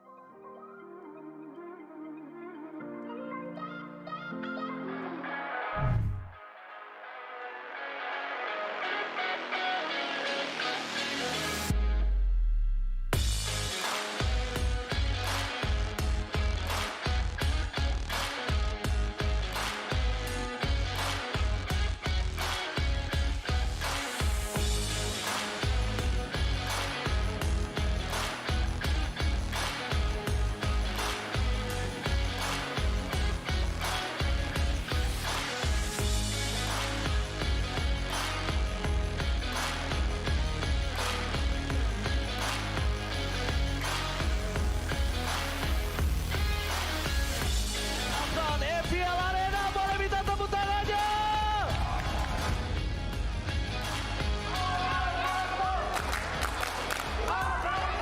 Sedikit pasang landa mengobrol dan Aerofit Blacker again Sabo Haste berhasil mengacak-acak Sang Naga.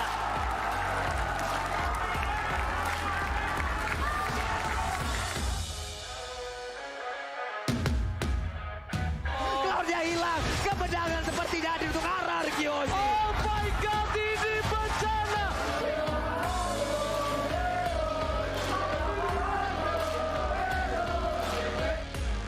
Dan lagi, Valeski berhasil didapatkan. Sementara untuk kali ini Caldera berhasil dihancurkan pula.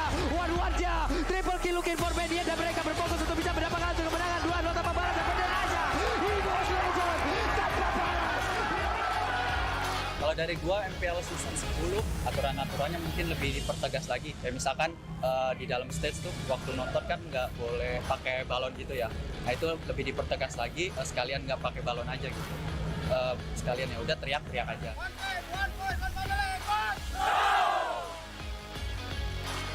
Oh, MPL sangat bagus sih. Aku udah ngerasakan MPL yang tertunda begitu lama di Surabaya dan berbagai macam dengan MPL sekarang udah semakin bagus.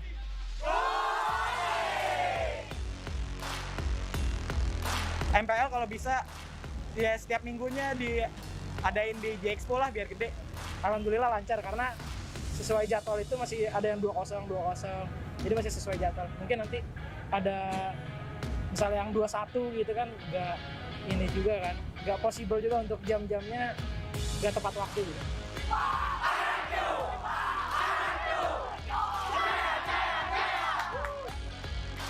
Harapannya kepada fans-fans tim MPL lainnya bisa saling menghargai, saling respect juga biar nggak ada toksik-toksik lagi.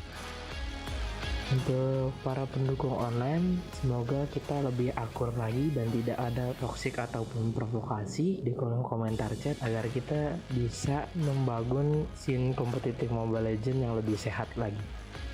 Harapan gua buat kalian yang mendukung tim-tim favorit kalian, jangan toksik, berikanlah hal yang positif. Dan gua harap kalian juga mendukung terus MPL ID, karena tanpa kalian, tanpa teman-teman, pasti MPL ID nggak akan sebesar ini. Begitulah perjalanan dan perjuangan para superfans dalam mendukung dan merayakan MPL ID season yang ke-10. Mereka tetap hadir untuk mendukung keberlangsungan MPL ID dan menjaga komunitas MPL ID dengan sportivitas. Mari rayakan dan dukung semarak MPL Celebration season yang ke-10. We own this.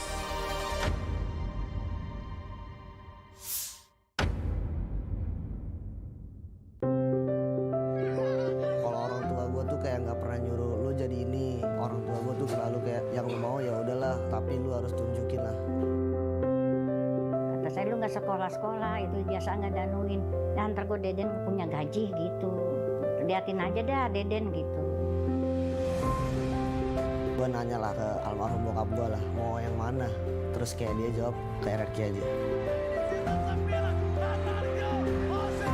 Jadi Matt ada bilang, kenapa pada saat aku bisa main bagus, Max gak ada di tim itu? Kenapa pada saat aku mainnya kurang bagus, ada Max di sana gitu loh. Matt selalu kata tante, Mami gak usah khawatir, ada aku di sini. Mungkin karena itu juga kali ya bikin susah majunya mungkin. Soalnya kan harusnya emang dia bener salah, tapi gue malah belain mungkin.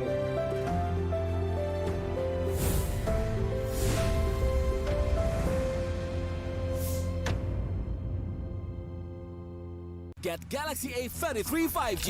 Why? Because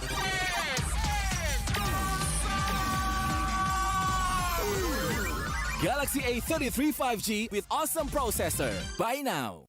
Get Galaxy A33 5G. Why?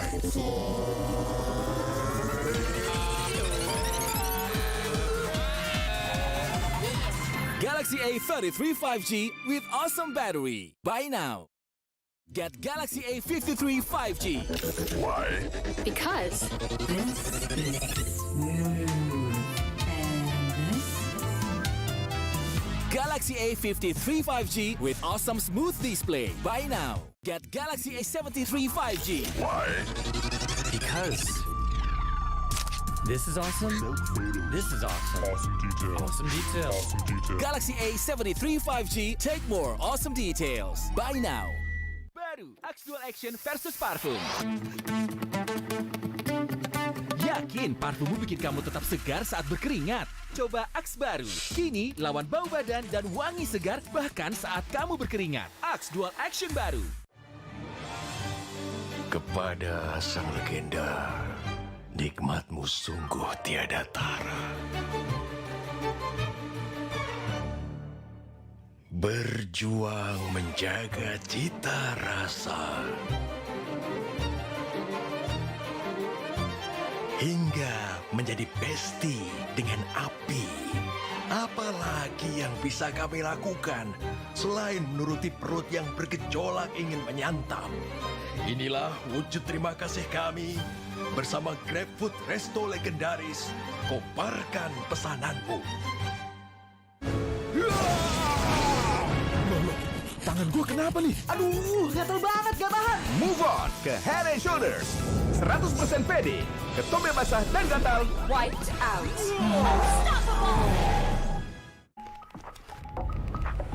Beli beli beli beli beli beli beli beli pasti ori. Beli beli Pasti ori. beli beli. Download sekarang. Pasti puas, pasti beli. Beli beli beli beli beli beli beli. Gratis ongkir. Beli beli. Gratis ongkir. Beli beli. Download sekarang. Pasti puas, pasti beli.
saya Anggi.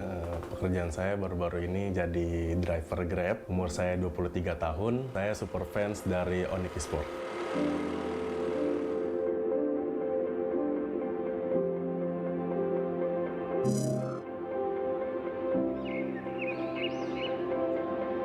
Namaku Hafiz Kairunanda, aku berkuliah di Perbanas Institut Jakarta, mengambil jurusan D3 Keuangan dan Perbankan, dan aku juga salah satu super fans dari tim RRQ.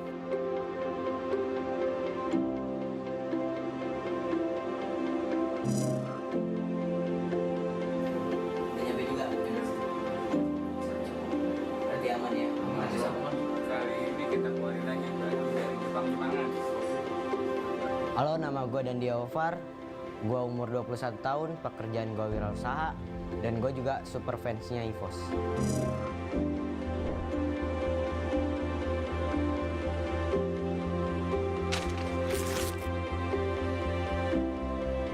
Sebelumnya tuh kerja di toko daging, saya job desk-nya jadi admin juga, nge-sales juga gitu ya. Jadi terus malamnya jadi driver Grab buat cari-cari tambahan. Awalnya sih cuma buat sampingan aja ya, soalnya kan pendapatan di kerjaan masih kurang nih, jadi nyari sampingan gitu. Tapi setelah resign, jadi saya siang driver Grab juga, malam driver Grab juga.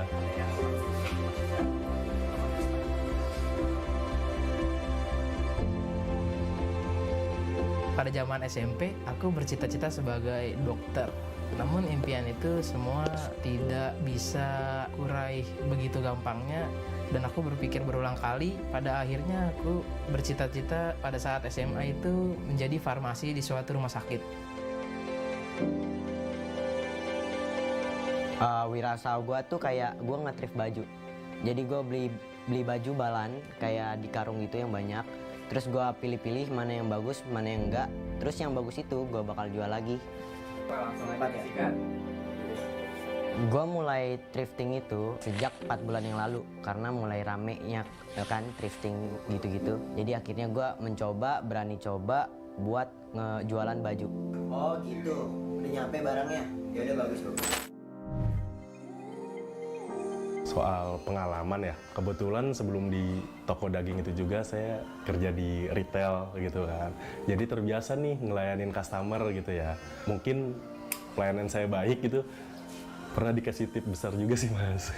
Waktu itu saya antar orderan food nih, saya sapa gitu dengan baik lah pokoknya sebelum saya antar, setelah antar juga.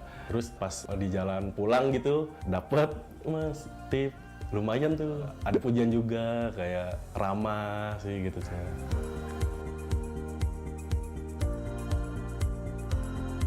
Di SMA itu sering hanya bermain game, aku mengganti impianku menjadi seorang pro player.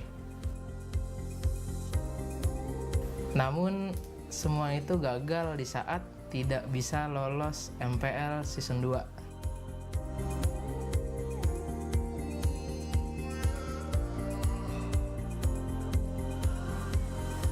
Sebenarnya sih ada naik turunnya, jadi kadang di luar ekspektasi, kadang sesuai ekspektasi. Jadi gue harus ngikutin alurnya sih, alur sosmed yang lagi zamannya gitu. Kadang juga lebih, alhamdulillah. Kalau nggak lebih ya syukurin aja apa yang ada.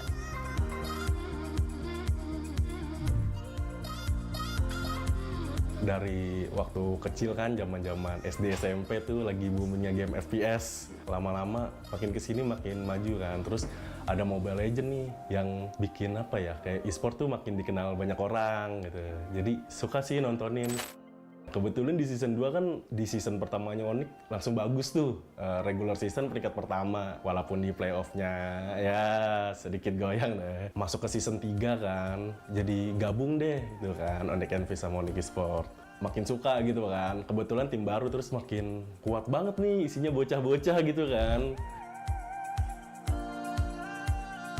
Pada saat SMA kelas 1 semester 2 itu aku mencoba game Mobile Legends. Bisa dibilang itu tipe-tipenya itu juga MOBA, yang juga itu aku suka juga kan, karena game kompetitif strategi juga.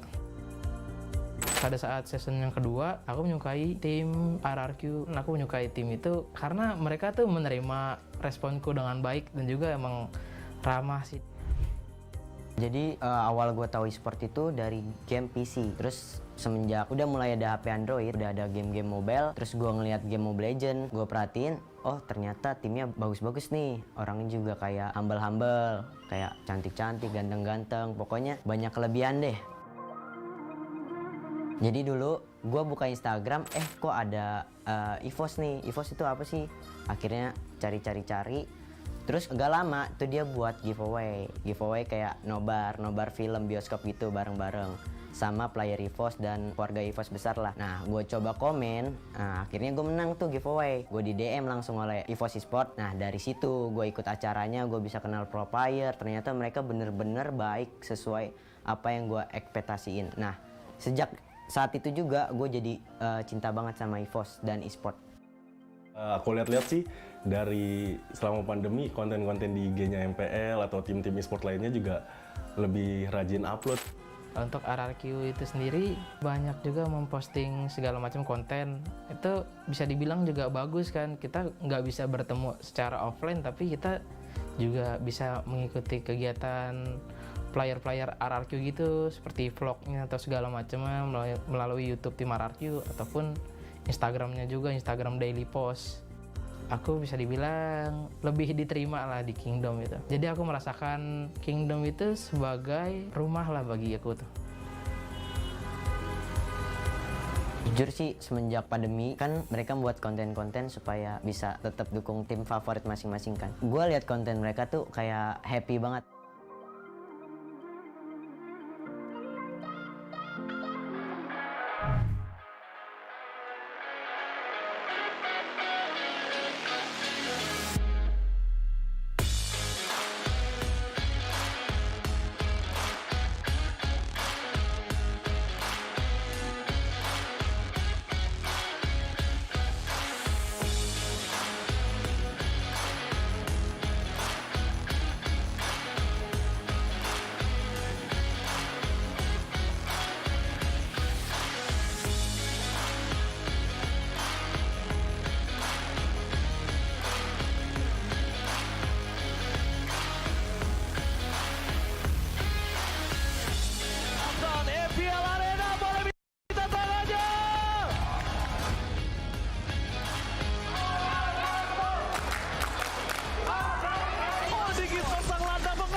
Kemenangan seperti tadi untuk RRQ Hoshi. Oh my god, ini bencana.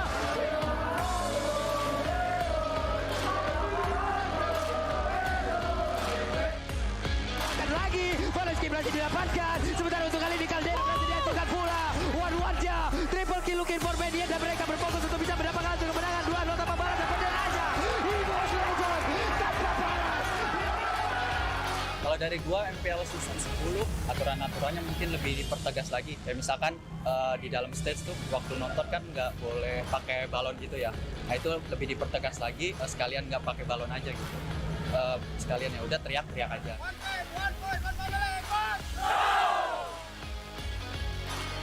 MPL sangat bagus sih. Aku udah ngerasakan MPL yang tertunda begitu lama di Surabaya dan berbagai macam dengan MPL sekarang udah semakin bagus.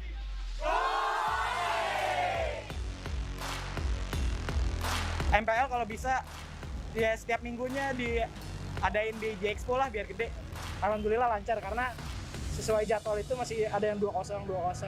Jadi masih sesuai jadwal. Mungkin nanti ada misalnya yang 2-1 gitu kan nggak ini juga kan. Nggak possible juga untuk jam-jamnya nggak tepat waktu gitu.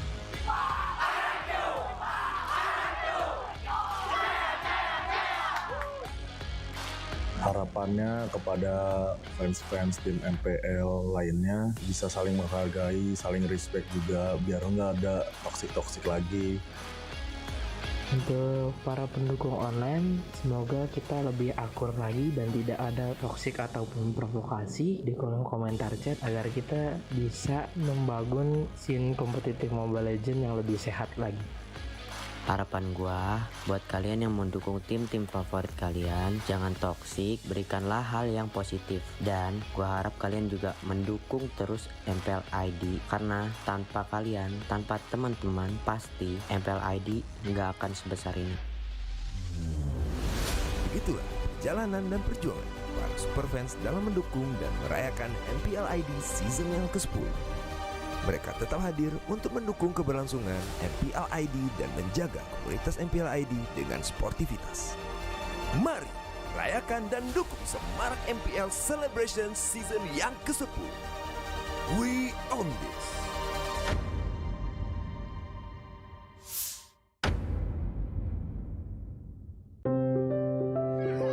Kalau orang tua gue tuh kayak nggak pernah nyuruh lo jadi ini. Orang tua gue tuh selalu kayak yang lo mau ya udahlah, tapi lo harus tunjukin lah.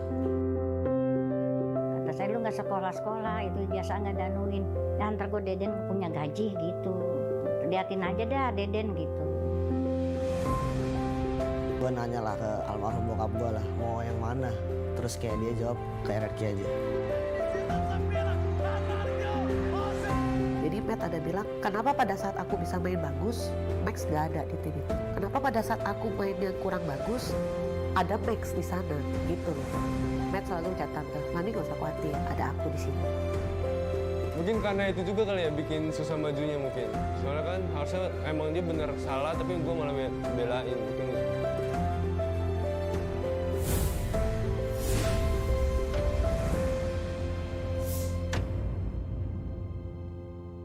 Get Galaxy A33 5G. Why? Because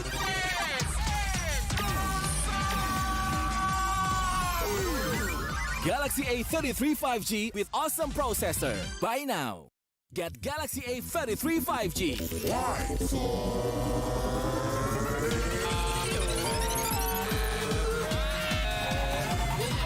Galaxy A33 5G with awesome battery. Buy now. Get Galaxy A53 5G. Why? Because this is smooth.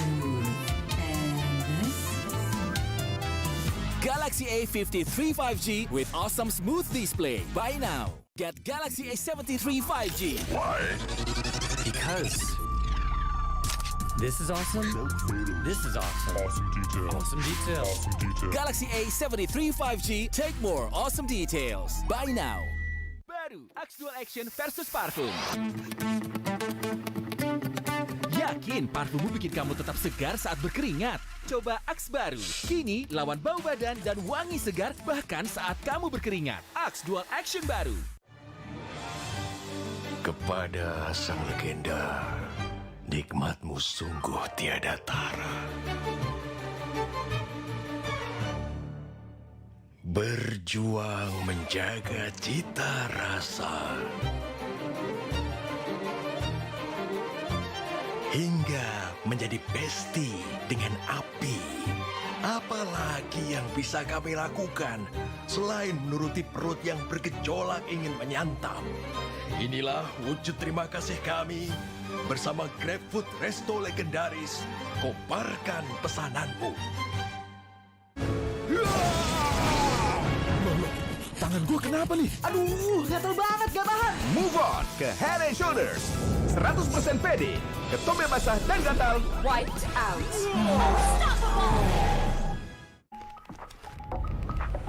Beli beli beli beli beli beli beli beli pasti ori. Beli beli Pasti ori. beli beli.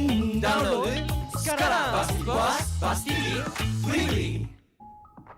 Beli beli beli beli beli beli beli. Gratis ongkir. Beli beli. Gratis ongkir. Beli beli. Download sekarang. Pasti puas, pasti beli.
Pekerjaan saya baru-baru ini jadi driver Grab. Umur saya 23 tahun. Saya super fans dari Esports.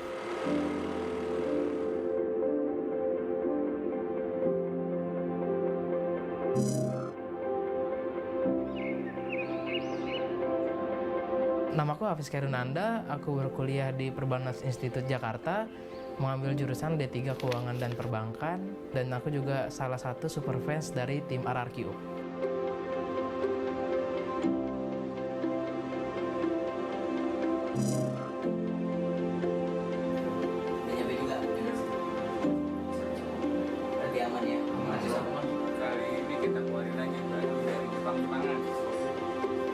Halo, nama gue Dandia Ovar.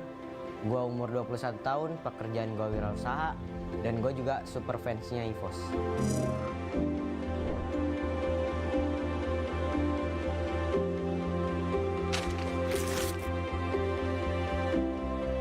Sebelumnya tuh kerja di toko daging, saya job desk-nya jadi admin juga, nge-sales juga gitu ya. Jadi terus malamnya jadi driver Grab buat cari-cari tambahan. Awalnya sih cuma buat sampingan aja ya, soalnya kan pendapatan di kerjaan masih kurang nih, jadi nyari sampingan gitu.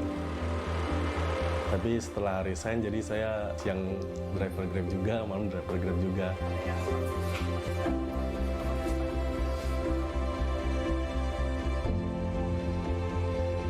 Pada zaman SMP, aku bercita-cita sebagai dokter. Namun impian itu semua tidak bisa kurai begitu gampangnya, dan aku berpikir berulang kali. Pada akhirnya aku bercita-cita pada saat SMA itu menjadi farmasi di suatu rumah sakit. Wirausaha gue tuh kayak gue nge-thrift baju. Jadi gue beli baju balan kayak di karung gitu yang banyak. Terus gue pilih-pilih mana yang bagus, mana yang enggak. Terus yang bagus itu gue bakal jual lagi. Gue mulai thrifting itu sejak 4 bulan yang lalu karena mulai ramenya kan thrifting gitu-gitu. Jadi akhirnya gue berani coba buat ngejualan baju. Oh gitu, udah nyampe barangnya? Ya udah bagus. Soal pengalaman ya, kebetulan sebelum di toko daging itu juga saya kerja di retail gitu kan. Jadi terbiasa nih ngelayanin customer gitu ya. Mungkin pelayanan saya baik gitu, pernah dikasih tip besar juga. Waktu itu saya antar orderan food nih, saya sapa gitu dengan baik lah pokoknya sebelum saya antar, setelah antar juga. Terus pas di jalan pulang gitu, dapet mas tip. Lumayan tuh, ada pujian juga, kayak ramah sih gitu saya.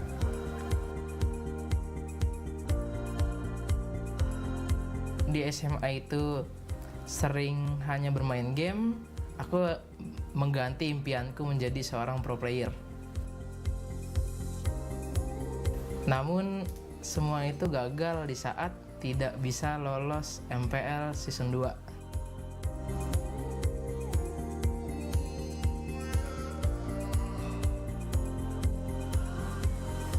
Sebenarnya sih ada naik turunnya, jadi kadang di luar ekspektasi, kadang sesuai ekspektasi. Jadi gue harus ngikutin alurnya sih, alur sosmed yang lagi zamannya gitu. Kadang juga lebih, alhamdulillah. Kalau nggak lebih ya syukurin aja apa yang ada.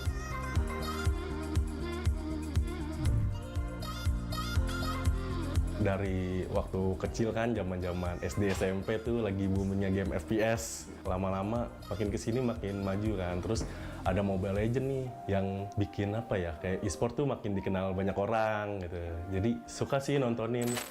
Kebetulan di season 2 kan, di season pertamanya Onyx langsung bagus tuh. Regular season peringkat pertama, walaupun di playoff-nya ya sedikit goyang deh. Masuk ke season 3 kan, jadi gabung deh gitu kan, Onyx NV sama Onyx Esports. Makin suka gitu kan, kebetulan tim baru terus makin kuat banget nih, isinya bocah-bocah gitu kan.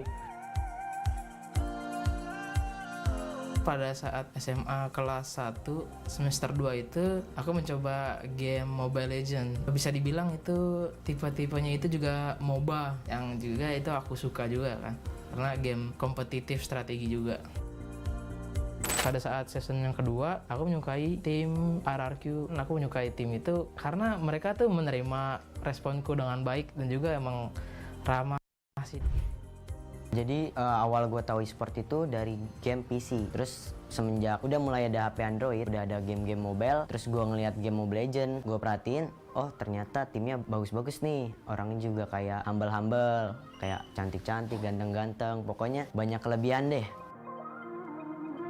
Jadi dulu gue buka Instagram, kok ada EVOS nih. EVOS itu apa sih? Akhirnya cari-cari. Terus gak lama tuh dia buat giveaway kayak nobar film bioskop gitu bareng-bareng sama player EVOS dan keluarga EVOS besar lah. Nah, gue coba komen, akhirnya gue menang tuh giveaway. Gue di DM langsung oleh EVOS Esports. Nah, dari situ gue ikut acaranya, gue bisa kenal pro player. Ternyata mereka bener-bener baik sesuai apa yang gue ekspektasiin. Nah, sejak saat itu juga gue jadi cinta banget sama EVOS dan Esports. Aku lihat-lihat sih dari selama pandemi konten-konten di IG-nya MPL atau tim-tim e-sport lainnya juga lebih rajin upload. Untuk RRQ itu sendiri banyak juga memposting segala macam konten.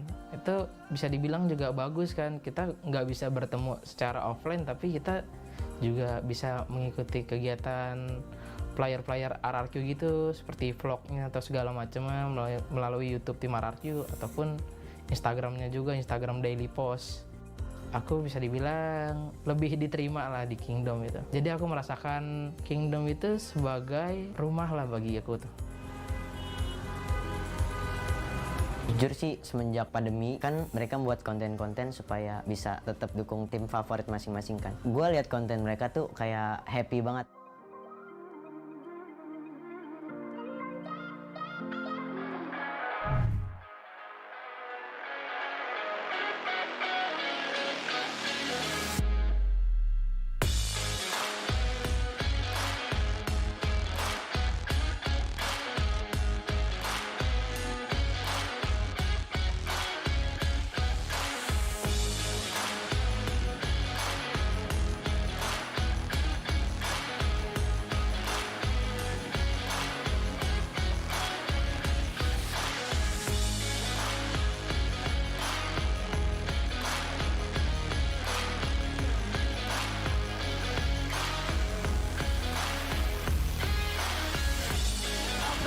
MPL boleh minta tepuk tangannya.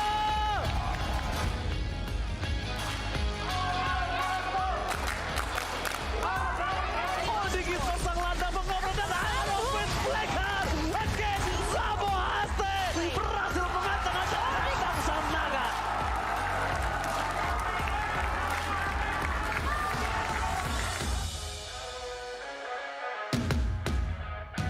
Cloudnya hilang, kemenangan seperti tadi untuk RRQ Hoshi. Oh my god, ini bencana.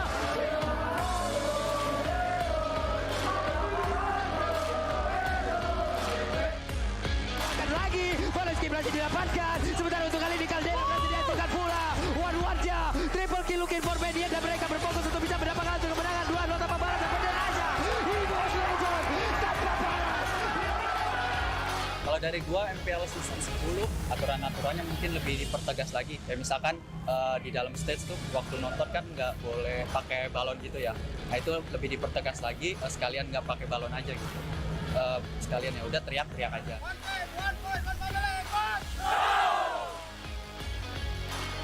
Pak MPL sangat bagus sih. Aku udah ngerasakan MPL yang tertunda begitu lama di Surabaya dan berbagai macam dengan MPL sekarang udah semakin bagus.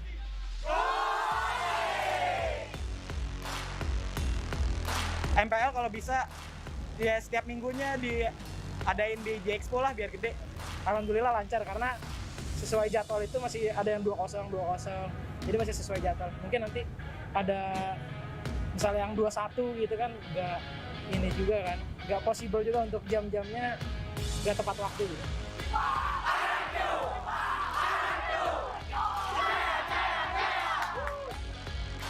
Harapannya kepada fans-fans tim MPL lainnya bisa saling menghargai, saling respect juga biar nggak ada toksik-toksik lagi.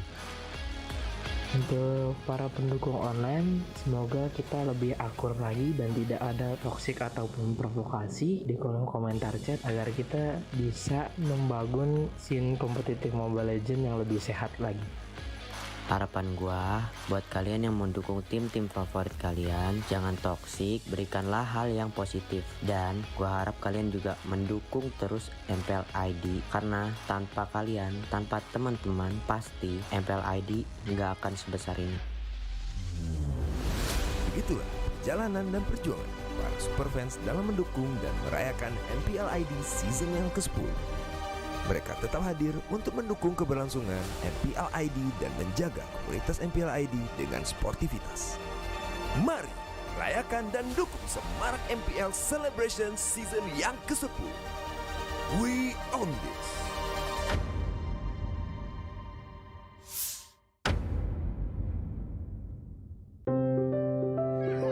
Kalau orang tua gue tuh kayak nggak pernah nyuruh lo jadi ini. Orang tua gue tuh selalu kayak yang lo mau ya udahlah, tapi lo harus tunjukin lah.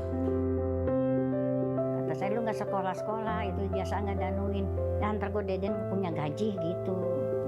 Lihat aja dah Deden gitu. Gue nanya lah ke almarhum bokap gue lah, mau yang mana? Terus kayak dia jawab ke RRQ aja. Jadi Matt ada bilang, kenapa pada saat aku bisa main bagus, Max gak ada di tim itu? Kenapa pada saat aku mainnya kurang bagus, ada Max di sana gitu loh.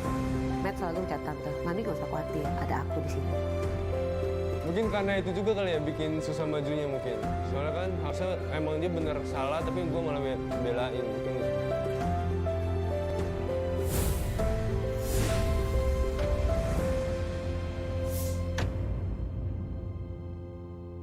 Get Galaxy A33 5G. Why? Because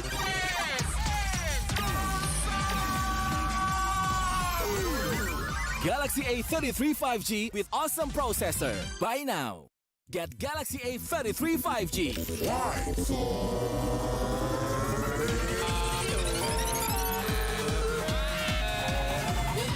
Galaxy A33 5G with awesome battery. Buy now. Get Galaxy A53 5G. Why? Because this is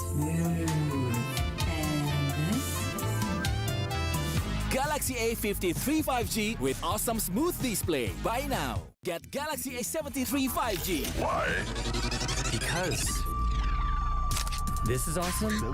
This is awesome. Awesome detail. Awesome detail. Awesome detail. Galaxy A73 5G. Take more awesome details. Buy now. Baru Axe Dual Action versus parfum. Yakin parfummu bikin kamu tetap segar saat berkeringat? Coba Axe baru. Kini lawan bau badan dan wangi segar bahkan saat kamu berkeringat. Axe Dual Action baru. Kepada sang legenda, nikmatmu sungguh tiada tara. Berjuang menjaga cita rasa hingga menjadi besti dengan api. Apalagi yang bisa kami lakukan selain menuruti perut yang bergejolak ingin menyantap? Inilah wujud terima kasih kami bersama GrabFood Resto Legendaris. Koparkan pesananmu. Tangan gue kenapa nih? Aduh, gatel banget, gak tahan. Move on ke Head and Shoulders. 100% pede, ketombe basah dan gatal. wiped out.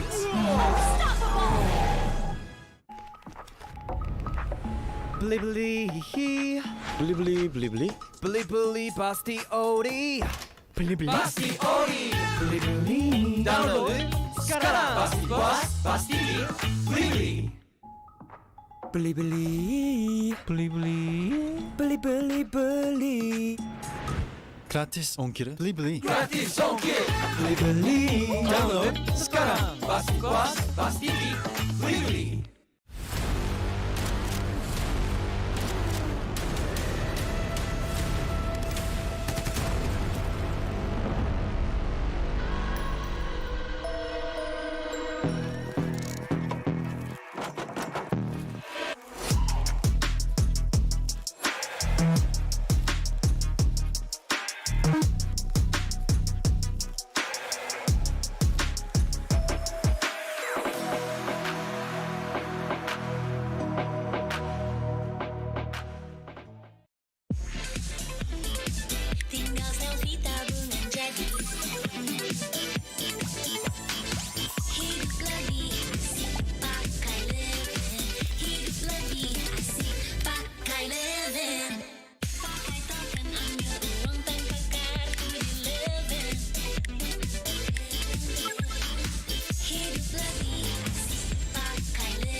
Anggi.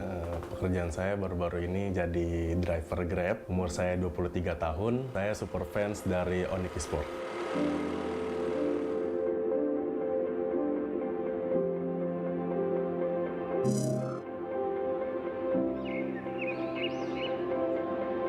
Namaku Hafiz Kairunanda, aku berkuliah di Perbanas Institut Jakarta, mengambil jurusan D3 Keuangan dan Perbankan, dan aku juga salah satu super fans dari tim RRQ.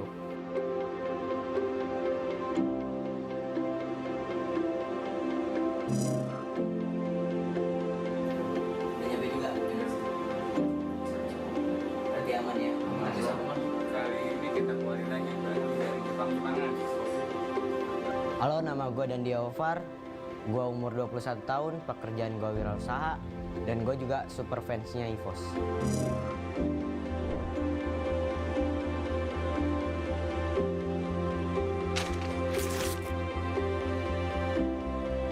Sebelumnya tuh kerja di toko daging, saya job desk-nya jadi admin juga, nge-sales juga gitu ya.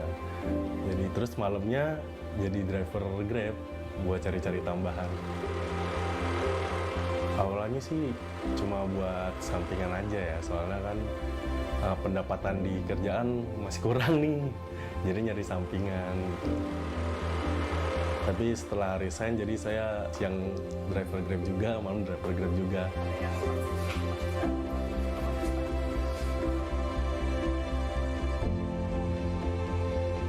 Pada zaman SMP, aku bercita-cita sebagai dokter. Namun impian itu semua tidak bisa kuraih begitu gampangnya, dan aku berpikir berulang kali. Pada akhirnya aku bercita-cita pada saat SMA itu menjadi farmasi di suatu rumah sakit. Wirausaha gue tuh kayak gue nge-thrift baju. Jadi gue beli baju balan kayak di karung gitu yang banyak. Terus gue pilih-pilih mana yang bagus, mana yang enggak. Terus yang bagus itu gue bakal jual lagi.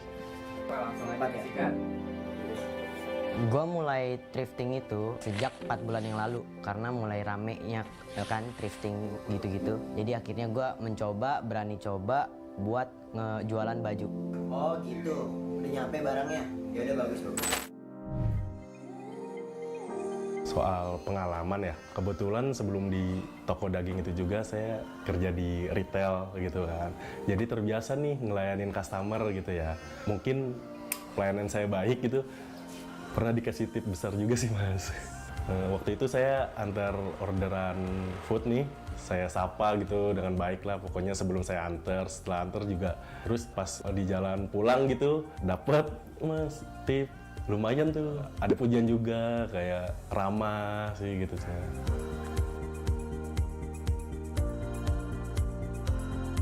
Di SMA itu sering hanya bermain game, aku mengganti impianku menjadi seorang pro player. Namun semua itu gagal di saat tidak bisa lolos MPL Season 2.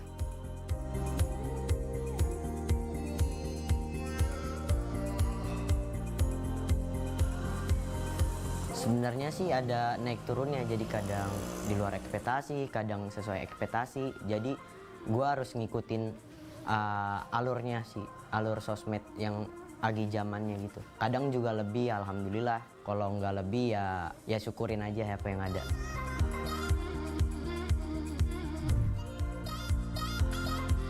Dari waktu kecil kan, zaman SD SMP tuh lagi boomingnya game FPS. Lama-lama makin kesini makin maju kan. Terus ada Mobile Legends nih yang bikin apa ya, kayak Esports tuh makin dikenal banyak orang gitu. Jadi suka sih nontonin. Kebetulan di season 2 kan, di season pertamanya Onyx langsung bagus tuh. Regular season peringkat pertama, walaupun di playoff-nya ya sedikit goyang deh. Masuk ke season 3 kan, jadi gabung deh gitu kan, Onyx NV sama Onyx Esports.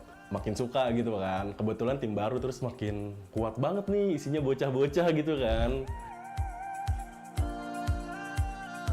Pada saat SMA kelas 1 semester 2 itu aku mencoba game Mobile Legends. Bisa dibilang itu tipe-tipenya itu juga MOBA, yang juga itu aku suka juga kan, karena game kompetitif strategi juga.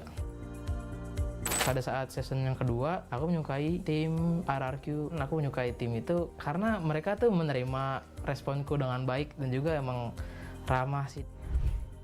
Jadi awal gue tahu e-sport itu dari game PC. Terus semenjak udah mulai ada HP Android, udah ada game-game mobile. Terus gue ngeliat game Mobile Legends, gue perhatiin, oh ternyata timnya bagus-bagus nih. Orangnya juga kayak humble-humble, kayak cantik-cantik, ganteng-ganteng. Pokoknya banyak kelebihan deh.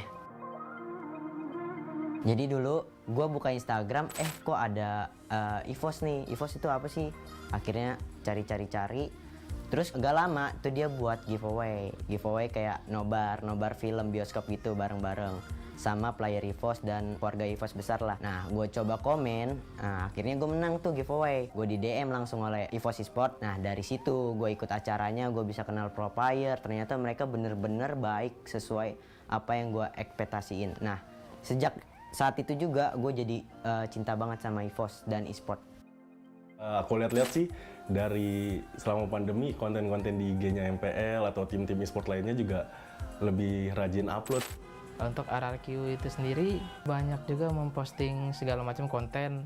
Itu bisa dibilang juga bagus kan. Kita nggak bisa bertemu secara offline tapi kita juga bisa mengikuti kegiatan player-player RRQ gitu seperti vlognya atau segala macamnya melalui YouTube tim RRQ ataupun Instagramnya juga, Instagram daily post. Aku bisa dibilang lebih diterima lah di Kingdom itu. Jadi aku merasakan Kingdom itu sebagai rumah lah bagi aku tuh. Jujur sih semenjak pandemi kan mereka membuat konten-konten supaya bisa tetap dukung tim favorit masing-masing kan. Gue lihat konten mereka tuh kayak happy banget.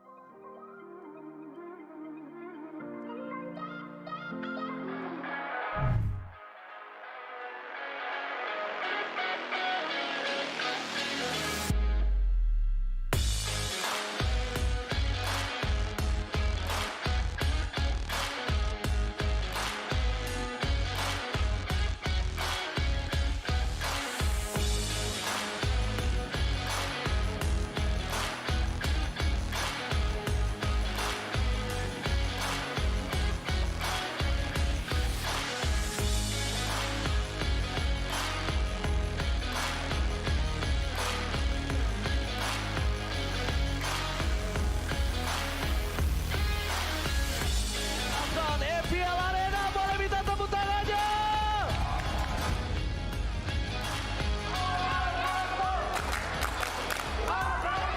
Sedikit pasang landa mengobrol dan Aerofit Blacker again Sabo Haste berhasil mengatakan bintang Sanaga.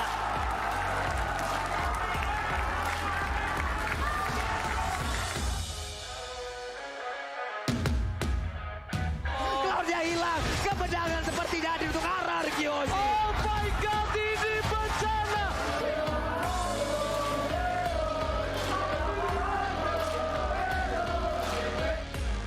Dan lagi, Valeski berhasil didapatkan. Sementara untuk kali ini Caldera berhasil dihancurkan pula. One-one-nya, triple kill looking for media dan mereka berfokus untuk bisa mendapatkan kemenangan 2-2 tanpa balas dan bendera aja. EVOS Legends tanpa balas. Kalau dari gua MPL season 10 aturan-aturannya mungkin lebih dipertegas lagi. Kayak misalkan di dalam stage tuh waktu nonton kan nggak boleh pakai balon gitu ya. Nah itu lebih dipertegas lagi. Sekalian nggak pakai balon aja gitu. Sekalian ya udah teriak-teriak aja.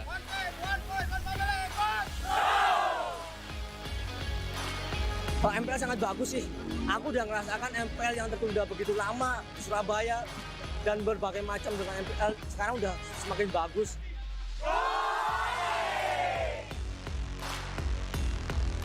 MPL kalau bisa ya setiap minggunya diadain di Expo lah biar gede. Alhamdulillah lancar karena sesuai jadwal itu masih ada yang 2-0. Jadi masih sesuai jadwal. Mungkin nanti ada misalnya yang 2-1 gitu kan nggak ini juga kan. Nggak possible juga untuk jam-jamnya nggak tepat waktu gitu.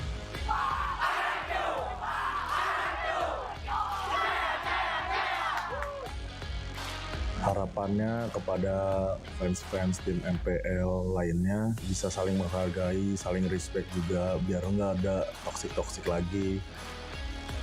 Untuk para pendukung online, semoga kita lebih akur lagi dan tidak ada toksik ataupun provokasi di kolom komentar chat agar kita bisa membangun scene kompetitif Mobile Legends yang lebih sehat lagi. Harapan gua buat kalian yang mendukung tim-tim favorit kalian, jangan toksik, berikanlah hal yang positif. Dan gua harap kalian juga mendukung terus MPL ID, karena tanpa kalian, tanpa teman-teman, pasti MPL ID nggak akan sebesar ini. Begitulah perjalanan dan perjuangan para superfans dalam mendukung dan merayakan MPL ID season yang ke-10. Mereka tetap hadir untuk mendukung keberlangsungan MPL ID dan menjaga komunitas MPL ID dengan sportivitas. Mari rayakan dan dukung semarak MPL Celebration Season yang ke-10. We own this!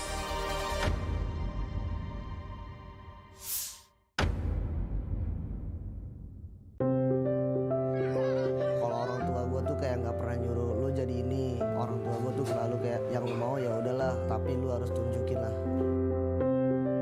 Kata saya lu nggak sekolah-sekolah, itu biasa nggak danuin. Dan ntar gue Deden punya gaji gitu. Liatin aja dah Deden gitu. Gue nanya lah ke almarhum bokap gue lah, mau yang mana? Terus kayak dia jawab ke RRQ aja.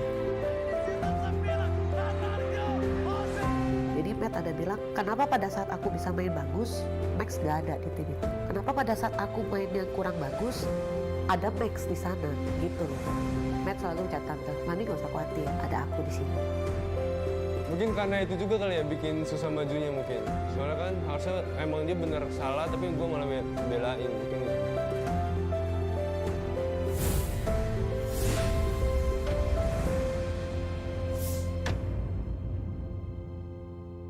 Get Galaxy A33 5G.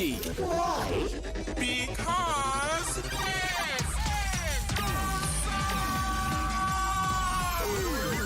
Galaxy A33 5G with awesome processor. Buy now. Get Galaxy A33 5G. Why?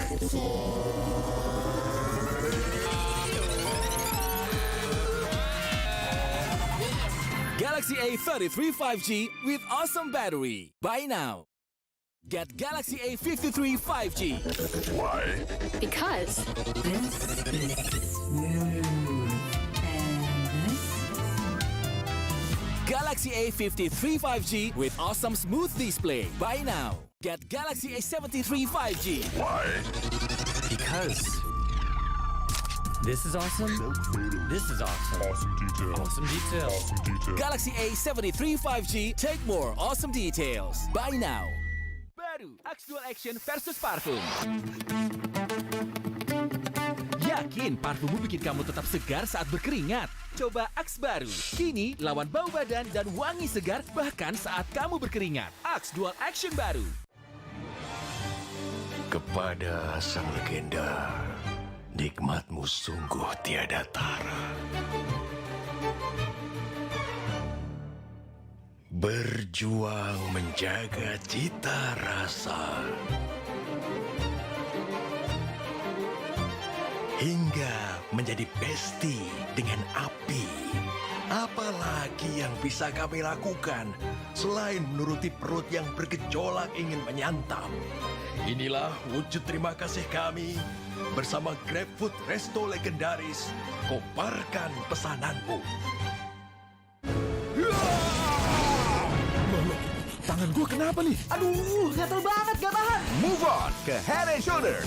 100% pede, ketombe basah dan gatal. Wiped out.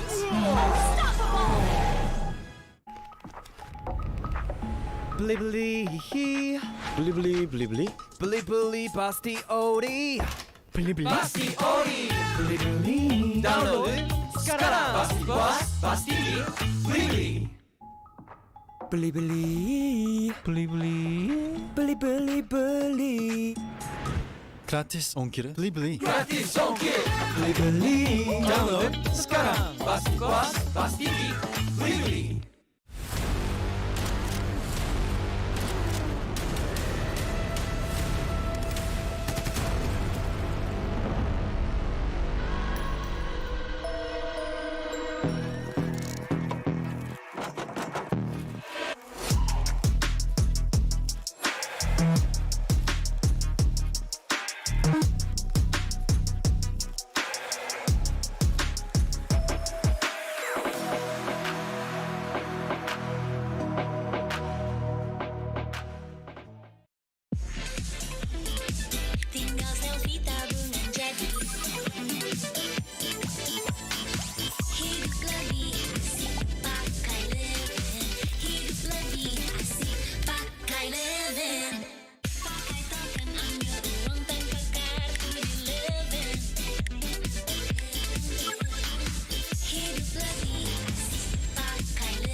saya Anggi. Pekerjaan saya baru-baru ini jadi driver Grab. Umur saya 23 tahun. Saya super fans dari Esports.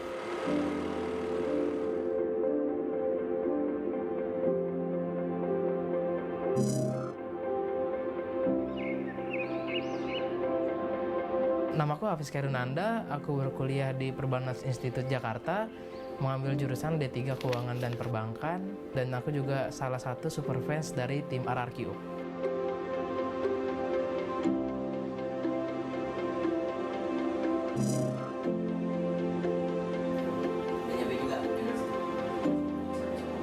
Berarti aman ya?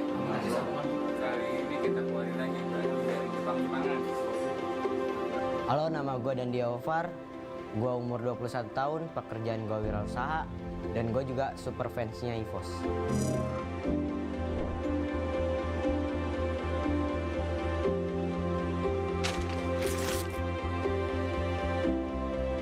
Sebelumnya tuh kerja di toko daging, saya job desk-nya jadi admin juga, nge-sales juga gitu ya. Jadi terus malamnya jadi driver Grab buat cari-cari tambahan. Awalnya sih cuma buat sampingan aja ya, soalnya kan pendapatan di kerjaan masih kurang nih, jadi nyari sampingan gitu. Tapi setelah resign, jadi saya siang driver Grab juga, malam driver Grab juga.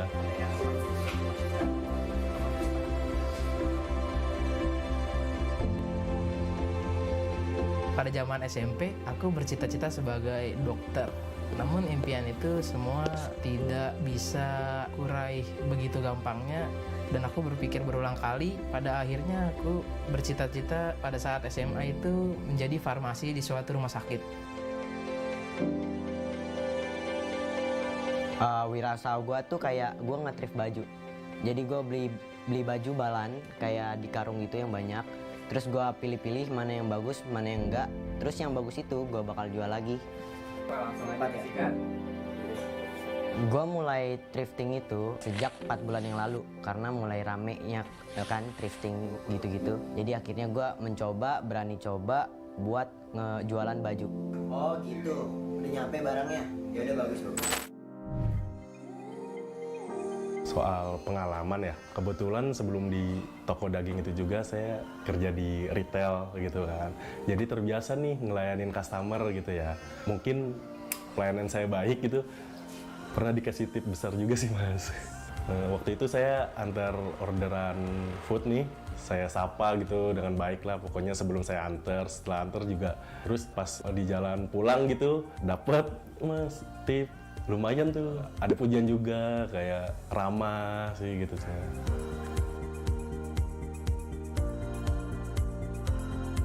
Di SMA itu sering hanya bermain game, aku mengganti impianku menjadi seorang pro player. Namun semua itu gagal di saat tidak bisa lolos MPL Season 2.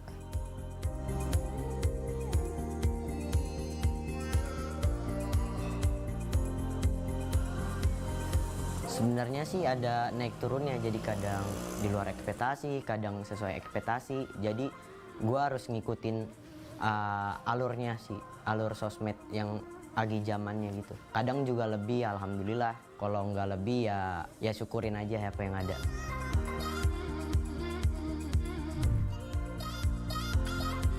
Dari waktu kecil kan, zaman-zaman SD SMP tuh lagi boomingnya game FPS. Lama-lama makin kesini makin maju kan. Terus ada Mobile Legends nih yang bikin apa ya, kayak Esports tuh makin dikenal banyak orang gitu. Jadi suka sih nontonin. Kebetulan di season 2 kan, di season pertamanya Onyx langsung bagus tuh. Regular season peringkat pertama, walaupun di playoff-nya ya sedikit goyang deh. Masuk ke season 3 kan, jadi gabung deh gitu kan, Onyx NV sama Onyx Esports. Makin suka gitu kan, kebetulan tim baru terus makin kuat banget nih, isinya bocah-bocah gitu kan. Pada saat SMA kelas 1 semester 2 itu aku mencoba game Mobile Legends. Bisa dibilang itu tipe-tipenya itu juga MOBA, yang juga itu aku suka juga kan, karena game kompetitif strategi juga. Pada saat season yang kedua, aku menyukai tim RRQ. Aku menyukai tim itu karena mereka tuh menerima responku dengan baik dan juga emang ramah sih. Jadi awal gue tahu e-sport itu dari game PC. Terus semenjak udah mulai ada HP Android, udah ada game-game mobile, terus gue ngeliat game Mobile Legends, gue perhatiin, oh ternyata timnya bagus-bagus nih. Orangnya juga kayak humble-humble, kayak cantik-cantik, ganteng-ganteng, pokoknya banyak kelebihan deh. Jadi dulu gue buka Instagram, kok ada EVOS nih. EVOS itu apa sih? Akhirnya cari-cari.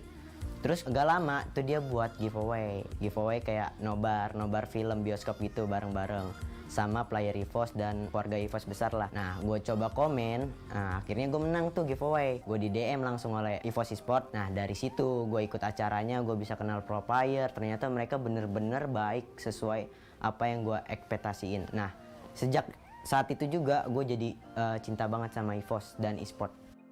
Aku lihat-lihat sih dari selama pandemi konten-konten di IG-nya MPL atau tim-tim e-sport lainnya juga lebih rajin upload. Untuk RRQ itu sendiri banyak juga memposting segala macam konten. Itu bisa dibilang juga bagus kan. Kita nggak bisa bertemu secara offline tapi kita juga bisa mengikuti kegiatan player-player RRQ gitu seperti vlognya atau segala macamnya melalui YouTube tim RRQ ataupun Instagramnya juga, Instagram daily post. Aku bisa dibilang lebih diterima lah di Kingdom itu. Jadi aku merasakan Kingdom itu sebagai rumah lah bagi aku tuh.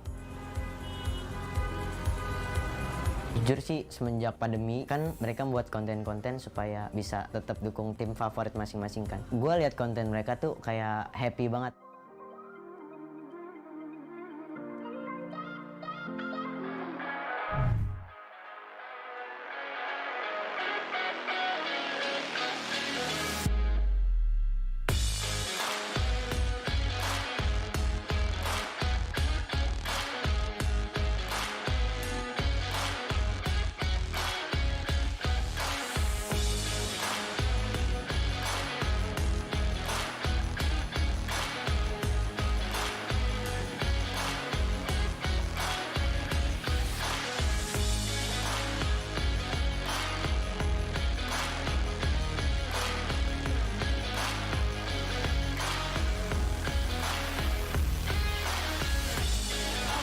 MPL Arena, boleh minta tepuk tangannya?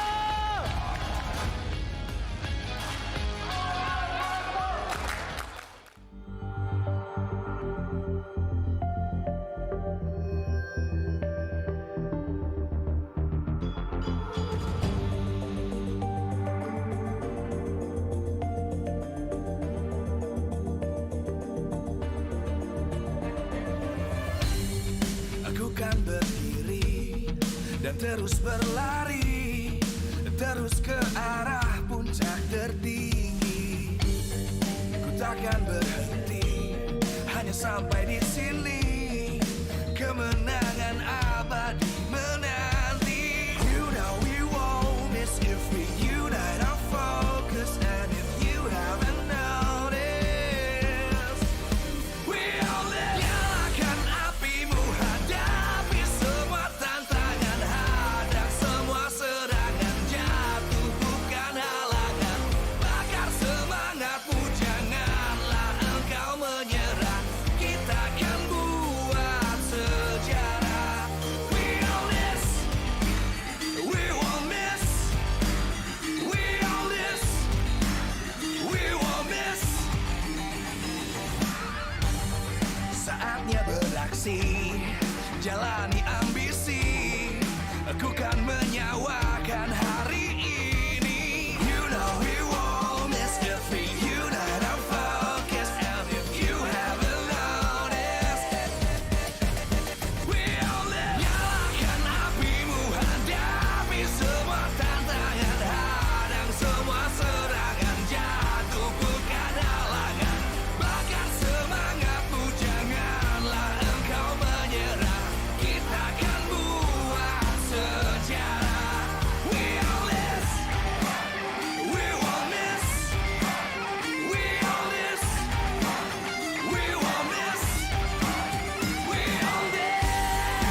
dan terus berlari, terus ke arah puncak tertinggi. Ku takkan berhenti, hanya sampai di sini. Kemenangan abadi menanti. You know we won't miss if we unite our focus. And if you haven't noticed, we all live. Nyalakan apimu, hadapi semua tantangan, hadang semua serangan, jatuh bukan halangan. Bakar semangatmu, janganlah engkau menyerah. Kita akan buat sejarah. We all this, we won't miss. We all this, we won't miss. Saatnya beraksi, jalani ambisi.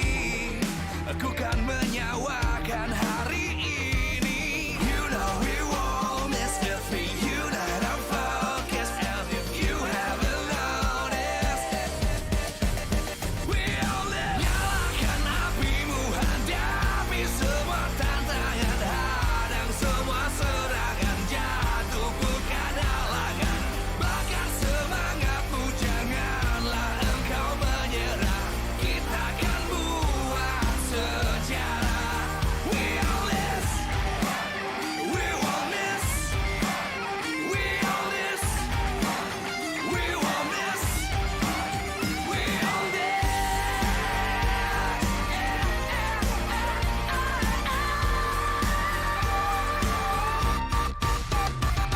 Nyalakan apimu, hadapi semua tantangan, hadang semua serangan, jatuh bukan halangan. Bakar semangatmu, janganlah engkau menyerah. Kita akan buat sejarah.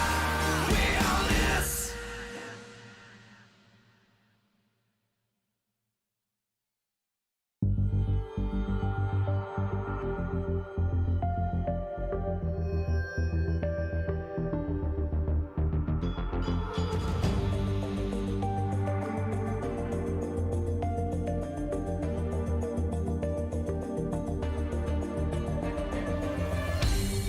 Aku kan berdiri dan terus berlari, terus ke arah puncak tertinggi. Ku takkan berhenti, hanya sampai di sini. Kemenangan abadi menanti. You know we won't miss if we unite our focus. And if you haven't noticed, we all live. Nyalakan apimu, hadapi semua tantangan, hadang semua serangan, jatuh bukan halangan. Bakar semangatmu, janganlah engkau menyerah. Kita akan buat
terus berlari, terus ke arah puncak tertinggi.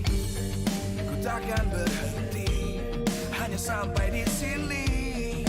Kemenangan abadi menanti. You know we won't miss if we unite our focus. And if you haven't noticed, we all live. Nyalakan apimu, hadapi semua tantangan, hadang semua serangan, jatuh bukan halangan. Bakar semangatmu, janganlah engkau menyerah. Kita akan buat sejarah.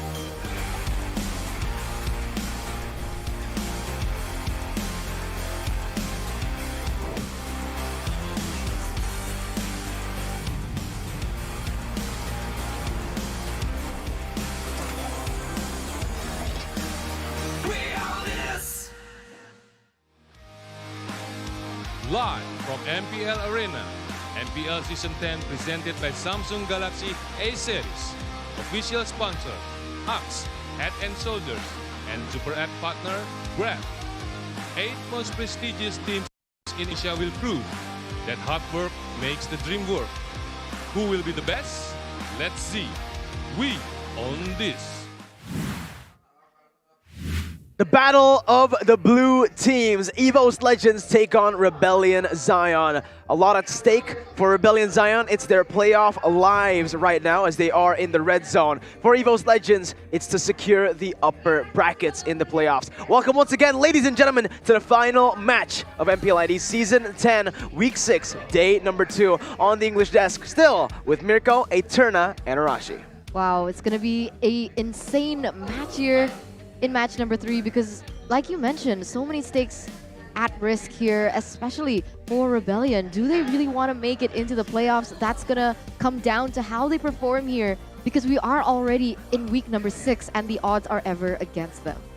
In nature, you would expect the Tigers to win against the Bulls, but of course, this is not nature. And even though the audience, I think, due to the positions, the standings, they would be favoring EVOS, I think Rebellion, right? They've been showing up, doing surprising things that we casters have been taken by surprise by again and again. So I think there's a lot of interesting things we can look forward to. We mentioned this many times, but the Blue Bulls, they are the dark horses, or perhaps the dark bulls here in this tournament, getting the victories up against enemies that you would not think, you would not expect them to, right? Here, they're still opting to go with their main lineup with Vidio instead of Val. And whoa, Vidio, he's feeling it right here. Ooh. And for EVOS, Psychots is back in, no Pendragon. Yeah, and that's going to be the question because one of the main things that we'd like to highlight coming in from EVOS as well as Rebellion is the matchup in the EXP lane and how well Vidio here leading the pack in the tunnel camp by Head and Shoulders can do, especially with quite a limited hero pool as well. But Rebellion Zion here already week number 6 looking strong. There's got to be one player to highlight here. It's Dyron, the XP laner and the master of laning. The man who is able to just get such a massive lead in lane against these titans like R7 in their win 2-0 against RRQ. It was Dyron who was making all these crazy plays in lane. As well as yesterday up against Onyx Esports in the first game, the game that they were able to take away from Onyx, it was all Dyron, again, buying time, jumping in the lane, getting a significant lead by staying in the lane, not roaming as much. 50% win rate on his signature, 12 times pick Paquito, dealing a whole lot of damage when it comes down to XP lane, 80,000, but here you go, low kill participation. He tries to get ahead in lane, not through rotations, and he is confident that he can give the opponents some valid competition. Welcome, ladies and gentlemen, the Blue Bulls, Rebellion Zion. Coming in with the main 5-year, but okay. Wrong side. We got a little excited, went to the wrong side. But if we take a look at the match history by Rebellion Zion, we can see that they have won against the Titans, like you mentioned, Aura, RRQ Hoshi, Alter Ego. Unfortunately, they could not secure a win against Onyx Esports, but man, last time when they met EVOS, they lost 2-0, but every time the odds are stacked against them, every time we count them out, that is when they perform the best. Say what you want about them, beating Aura and RRQ, definitely not an easy feat, and these players have shown that they are able to do so. It'll all come down to the day, right? Today, which coach will have the better strategy, which team will have the better execution. Anything can happen. This is Season 10, the season of upsets. We just witnessed an upset earlier. Bigetron Alpha were able to take down Aura Fire 2-0. Geek Fam almost taking down RRQ in Game 1. And Rebellion, we've come to expect this from them at this point, right? Every time you write them off, they always are able to come back. And I feel like everything centers around Wijanarko, the person that we see on screen right now. If he's given his comfort heroes, if he's given the playmaking tools, he's able to make things happen for the team. But man, this time around, they're going against EVOS Legends. And against EVOS Legends, they have to be wary, man, because EVOS Legends has shown that they can be so flexible. If Rebellion wants to go for an early game strategy, they can stall. If they want to match Rebellion in the early game, that is also a possibility. With Coach Zace in the backline, just thinking for them, crafting up, concocting the weird strategies, I think Rebellion Zion need to be very careful, but there'll be one person they have to look out for. Tunnel cam by Head and Shoulders. You can see that all of them are confident, but the main man dreams the nightmare of every other team when it comes to that roaming position. He's able to make so many crazy plays, again, on his playmaking heroes. He excels on the Franco, on the Cho. You need to give the man playmaking heroes, and whenever you do, he is able to find those clutch moments in the game, threading the needle here, as you can see, on the Franco to get a prio member on the enemy team. He's a very active roamer, with this remarkable hero being Franco. Picked it up 3 times, dealing a whole lot of, taking a whole lot of damage, 51,000, but that's not a specialty. Here it is, average assist, 5.2. He really is the playmaker for EVOS Legends that can turn the momentum around. And for the Blue Derby, we'll give them the best match for the viewers to watch. Welcome to the stage, hear them roar, EVOS Legends. EVOS Legends here, always time and time again with the match history that we see as well, with a lot of wins going against Bigetron. We can see them taking a win with Onyx, RRQ Hoshi, and of course Rebellion, the enemy that they are going to encounter here today. But I gotta be honest with you guys, there are a lot of questions from me personally onto EVOS Legends. We saw the way Psychots was playing yesterday. It didn't seem like he was as comfortable as he is in the MDL. Sure, in MDL he is a remarkable EXP laner, but going head-to-head against someone like Dyron from the side of Rebellion, how are they gonna fare? Take a look at the team head-to-head by Head and Shoulders. And EVOS Legends, lower kill percentage and death percentage, but higher assists. So the team works better together, and Rebellion Zion are a lot more aggressive. They have more kills, but also more deaths. In the early game, that's fine and dandy, but in the late game, that might be an issue considering how important it is to be calculated, to be disciplined in that late game. If you look at the matches, previous matches between both these teams, it seems like EVOS has them, figured out essentially, but that was before. Now it's a whole different story. You cannot count on having the same results every time you meet up. Something will change, improvements will be made, and today, Rebellion, they are the ones pressured to try and show the audience, show everyone at home, the doubters, that they are still in this. Keys to victory by X4. EVOS Legends, increase Clover's hero pool. If this man gets targeted, it's going to be a bit too difficult for him to perform at the highest level, so he needs to be a bit more flexible. Psychots winning in the laning phase in dominant fashion that the team has been expecting him to. That will allow the rest of the team to have a lot more space to actually work with. Respect Rebellion's power pick, and of course, be solid and synergize with each other. That is how they will win. That's the question though. Psychots. What do we know about him in the MGL? But before we get into that, let's take a look at the keys to victory by Axe for the side of Rebellion Zion. Limit Sisajin and Clover's comfort hero, both of these members have been the main carry for the side of EVOS. And of course, Contest Psychotic Paquito, that is his key pick for the game. And if you can deny that from him, he will be a lot less effective. Of course, optimize your flex and surprise picks in the draft pick because Rebellion, they can surprise a lot of the other teams using unorthodox strategies for sure. And if they can win that mid lane matchup, they shut down Taz and they allow Sway Low, the man himself, to have an opportunity to do surprising things and carry the game. To answer your question, Eterna, yes, Psychots has just been a dominant force in the MDL. Here, you can see that the honest prediction by TikTok is also favoring EVOS Legends, 65% to 35%. Again, back to the topic, Psychots in the MDL, probably the best XP laner in the MDL, right? He's been able to perform on the highest level in MDL with his signature Paquito pick, who's still sitting at a 100% win rate currently. But again, it's a different ball game when we're talking about MDL and MPL. Live audience, so much pressure, watched by millions. That's the pressure that Psychots needs to overcome as well. And guess what? There are a lot of expectations for this young player. Everyone wants him, needs him to be that X factor for EVOS Legends, but so far, we haven't seen that level yet. But the question is, what kind of a laner is he? Because you cast for MDL, right? Fluffy. He's like Fluffy. So his active is dynamic. You know what? No. Anti-mage. There you go. Really? That's That's the most accurate comparison. Obviously, I don't think he's at anti-mage's level. Same style though. But same style. There you go. Got you.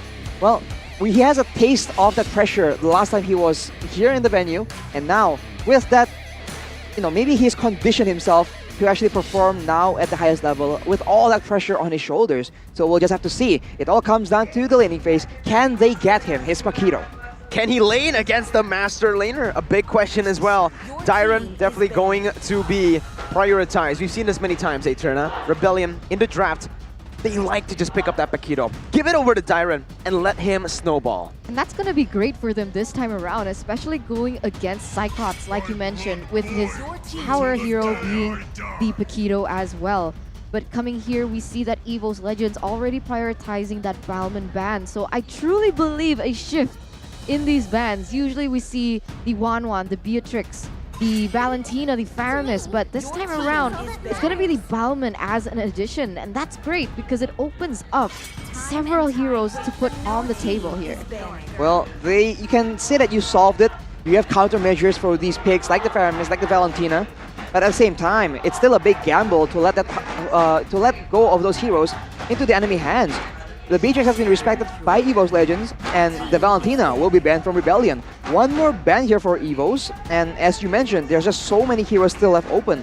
The Paquito is still there, the Faramis is an option as well, the Fanny is still something that that EVOS Legends can use as a secret weapon. So they have all the cards to play here. Have any of them picked up the Fanny though? Taz. Ah, right. He can flex into the jungle. And Rebellion Fearless. can't play. Technically, we have seen him play. Fearless, last time he was on the Fanny though, 0-8-2. So definitely not a good stat line, not a good track record on that hero in MPL. I've played with him in rank though. His Fanny is insane in rank, but again, that's just the difference. Playing with this much pressure. EVOS Legends with the final ban, they have the opportunity here to ban the Faramis. They go for the Faramis, leaving the Fanny open. And also the Paquito. I think if you're Rebellion right now, we've seen Fearless. He hasn't found comfort in that hero. Just go for something you're comfortable with. Paquito. I think Paquito is a very solid pick. As you mentioned, it's a bit of a power pick for Dyron, so it will be picked up. But now EVOS has the response. Fanny, I think, makes a lot of sense. But aside from that, what else? They have 2 slots here, and they have all the options available. Esmeralda can be used. It does struggle kind of against Paquito. It's a bit of a skill-based matchup. But overall, it can definitely work for the side of EVOS Legends. If you're very good at a certain hero, you know how to counter it, right? Yes. And for Psychots, he's sitting at 100% win rate in the MDL on Paquito. So we might see just a strong side laner here, like the Esme. But they actually just go for Dreams' pick. Yeah, I mean, no one's gonna question that. The Cho picked up with the Julian. Very good pick, securing a hero early on for Dreams and limiting Fearless's jungle. Also remember, it can be flexed as well, so really good picks coming in from EVOS. This might even be a Cho jungle. I mean, we're not really sure. I know we haven't seen Sutsujin pick it up, but at this rate, at this stage, at this level of competitiveness here in MPL Season 10, let's just expect that that can still be a possibility, especially from EVOS Legends. Rebellion Zion now on the other side. Who are they going to be prioritizing? They can't pick up the Fanny. It might just be let go. Franco is an option for them to take. as well as perhaps a Eve, but it is going to be the Claude pickup straight away as well as a Lunox. So sticking to their comfort, as we also see a comment from Highs. Clover's 1-1 is very good, but let's compete with my Beatrix. Compete in the bands. Yeah, unfortunately, that's not going to be realized here in game number 1 as it has been banned away. I'm questioning if this Cho might go in the mid lane. We've seen Taz perform real well on it as well, with full damage, burst heavy Cho. If there is a priority target on the side of Rebellion, that is still a weapon that EVOS can use against them. As it stands though, that doesn't seem to be the case just yet. They still have options here to explore. Do they want to secure a gold lane, knowing that if they don't secure it now, bans can be targeted towards that role afterwards? And Clover, we talked about the limitations of his hero pool, and Brody will be secured for EVOS Legends. I like it. I really like the Brody pick here. Brody is one of the heroes I would choose as well against the Claude, right? The Claude, very good burst, very good DPS, coming in with a Blazing Duet, but easily cancelled now that you have a Brody. In lane as well, as a Brody up against a Claude, you're going to bully the Brody, right? So, Brody's going to bully the Claude, my bad. So, because of that, Rebellion now, they have to think outside of the box. In the jungle, they need someone active, maybe even in the roam position, to help Claude. Right, if they snowball, right, if they make sure that Claude has the backup that he needs to win the lane, it's 2 birds with 1 stone, and in the late game, the Claude will be a huge factor. That has to be considered, and that will allow Rebellion to be able to use the mix of damage, right? Magical and physical, and EVOS will be on the back foot. Of course, right now, the Pakiro can still be flexed into the jungle position for Rebellion, and if they really want to go for that, they need a bit more enablers, someone that can set up for them. And thinking of that, Rebellion just ban out the Kadita, just in case Dreams is feeling himself a bit.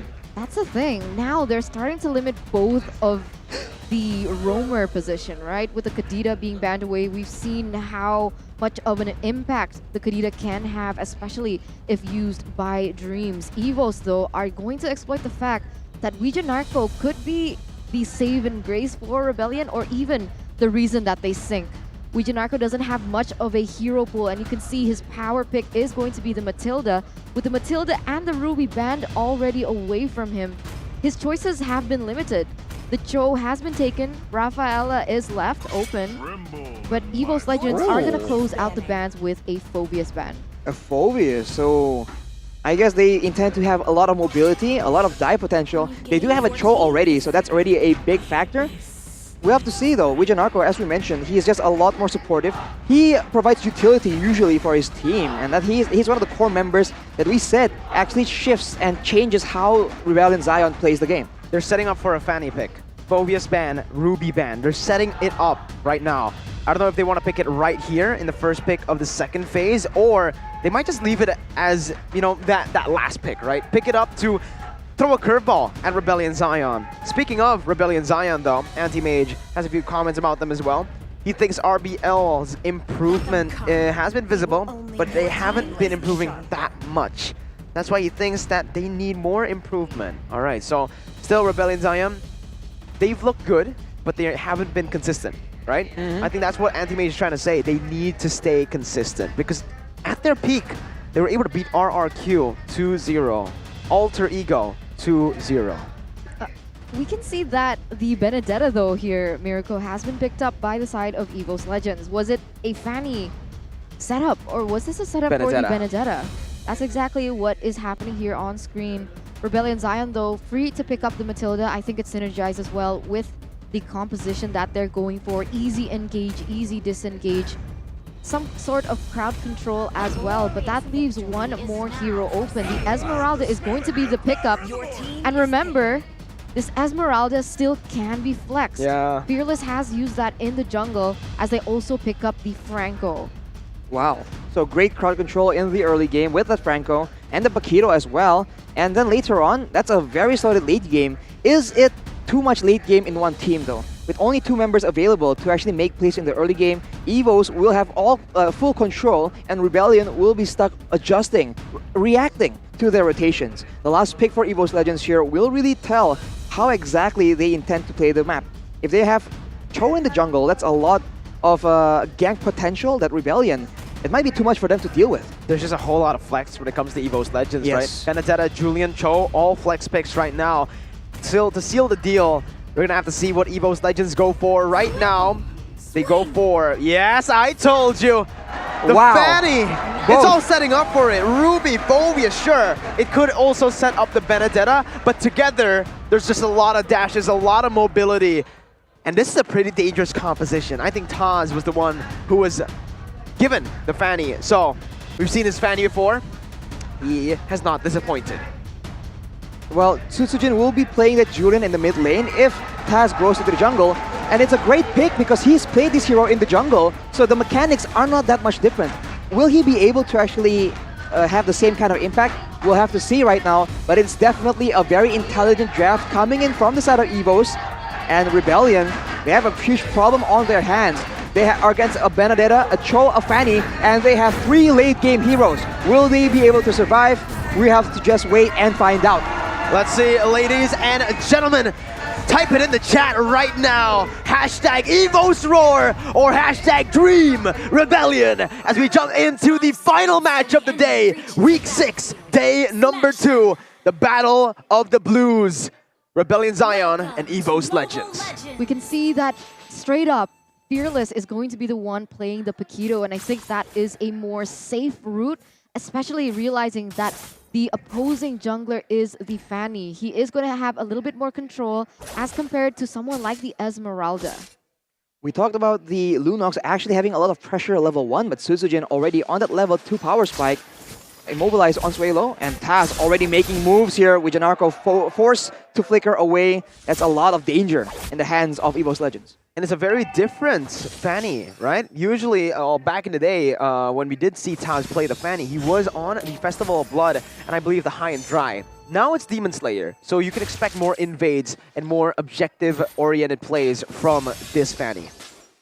With Janarko, though, already waiting for an opportunity. Dreams, he's still there and trying to make sure that he has that impact, but I think Julian will be the one they rely on to try and make those rotations happen. Right now, Taz still just clearing and looking at the talent prediction by X. Pulung, Mr. Pulung on the Indonesian desk is the only one siding with Rebellion, so if he is right, that's a great feat. Always the odd one out, just always. So coming back into the game, we can see that the level of aggression from Wijanarko isn't as able to be implemented in this game. He is gonna be able to receive a lot of damage, especially from Sutsujin here, already dealing a lot of damage compared to Suelo, who needs a little bit more time to scale. And with the choice of emblem as well, it's gonna take a little bit more time compared to if he picked up the mystery shop. Ooh, Taz just stole away the gold buff from Dyron, and Sutsujin here is still backing away. And I'm really curious to see how the matchup plays out between Sidecards and Dyron, because it's a matchup we don't see too often. Vendetta against the Esmeralda. I think in theory, Esmeralda has an edge here, and so Rebellion, with that pressure from the lanes, they just go for the turtle. Electro final blow, Psychots gonna be able to dish out the damage on towards the turtle, helping Fearless pick it up, but look at Taz comes in. Fearless still able to find the retribution as Taz goes in for a kill onto Fearless. Dyron in the back lines, finding the kill onto Dreams. Taz wasn't able to look for any more, and again, perhaps miscommunication there. Psychots kind of helped leash the turtle. Exactly. We would think that he would wait a bit longer. Perhaps he forgot that Sutsujin was not in the jungle. He was in the area, but he is not a member with the Retribution. Taz has that responsibility. In contrast, though, Fearless, he does have the high-end dry, so if they meet up in the jungle, Fearless has a chance to just, I guess, replicate what Max was able to do earlier. And we've seen that Paquito, with the right items, definitely can match Fanny in terms of burst damage. So both teams really need to be careful here. I think the enabling, the crowd control that enables them will be what decides who gets the engagement, right? If it's a Iron Hook into a full combo, Rebellion Zion can get a pick-off, but if they get comboed and Dreams is able to locate a massive Way of the Dragon, I think Rebellion will be in trouble. I think the follow-up is also going to be very important, because even if the Franco lands that hook, the response is not going to be as dynamic as EVOS Legends, who has Sutsujin in that middle lane. And remember, even if Fearless goes head-to-head in those neutral objectives, he does have sources of CC with his skills that will render Taz a little bit unstable when it comes down to it. EVOS right now with the happy feet, still making sure that Wijanarko has not landed a quote-unquote value hook just yet. But of course, the longer the game goes, the more dangerous that prospect will be. Aside from having more objectives, longer death timers, there's going to be a lot more burst damage available for Rebellion to capitalize on a landed Iron Hook as well. Yeah, and it's going to be tough for EVOS Legends, right? Because with their style of composition here, heavy emphasis on early game dominance. If they're not able to find that early game, it's going to be tough for them. Again, Wijanarko goes in for Bloody Hunt, punishing Taz. Going with the hook on to Taz. Sway Low going to go for the Chaos Order, and that's going to be Sutsujin actually jumping in as well. Not going to help them out though. Dream's going to fall. Sway Low taken down, traded in for Dreams. Sutsujin unable to deal more damage, but again, EVOS Legends, it's 1-for-1. It's worth it for them now because it was a mid laner traded in for a roamer. But if the game goes like this and Lunox and Claude are able to scale, it's GG. It's GG. It is. It's GG. Rebellion Zion, even though they don't have that early game comp, they are leading with 1,000 gold. And Wijanarko, quite a good Franco player. He was able to get that Bloody Hunt and the follow-up with the hook as well with the flicker combo. So very scary. You can see of course, the impression that it can make, but here Highs might be caught in a bad situation. Dream jumping in, Highs with the sprint, still able to run away, but Taz comes in with the cables. Clover picks up the kill. They're looking for the turret up top, trading it for the turtle down below. EVOS Legends finally finding a trade in favor of them. Their catch-up for the gold difference, it's only 600 right now, but of course, EVOS Legends here, you would expect a bit more aggression, but Taz is on the Demon Slayer, so maybe taking it slow is exactly what they want. Malefic Roar finished for Clover. Whoa. He will have a lot of damage, even to the tankier members on the side of Rebellion. And of course, Sutsujin, with a lot of sustain, he'll be able to stay in the fights much longer with this concentrated energy completed. Is this a tank Fanny from Taz? Yeah, that's what I wanted to say, right? I just realized. Essence, Dreadnought armor on this Fanny. The only other time we've seen this was High when he picked up the Fanny. Utility. He's going for utility, and that was kind of evident with the choice of emblem that he had, but here it is going to be difficult. Oh, but the Bloody Hunt! Comes in, Fearless knocks him out. Sutsujin trying to look for compensation, unable to find it though. Taz, with the base damage, is able to put in a lot over to Dyron, picking up a kill. As Rebellion look for a trade up top, Highs wants to go for this turret here. They need to get some map pressure back. I guess it makes sense right now for the side of EVOS Legends. They put Psychots on an aggressive hero, not essentially tanky, but they compensate for the lack of a front line using a tank Fanny. So now, if they want to go for a gank in the bottom side, Dyron can still get taken out because Psychots is able to provide the necessary damage that Taz doesn't have with that build. Ooh, Way of the Dragon. With the Way of the Dragon, bringing Wijanarko back, Taz comes into the fray. Clover picks up the kill, and Taz, again, just styling there with the cables. He finishes off an anti-Quiris. Meanwhile, in the mid lane, Sutsujin was taken low. Highs is looking for that kill. He might actually be looking for a turret. Taz, without the purple buff, jumps in onto Highs. No damage as of right now as Fearless jumps in deep onto Sutsujin. Blazing Red coming in from Highs, zoning the members away for them to take the turret. Dreams, though, concealed. Trying to go for that Jikundo. Good defense onto the mid lane, whilst Clover just takes that top side. Remember, this is exactly what EVOS Legends want to do. They want to go for not too aggressive plays, but oh, Clover.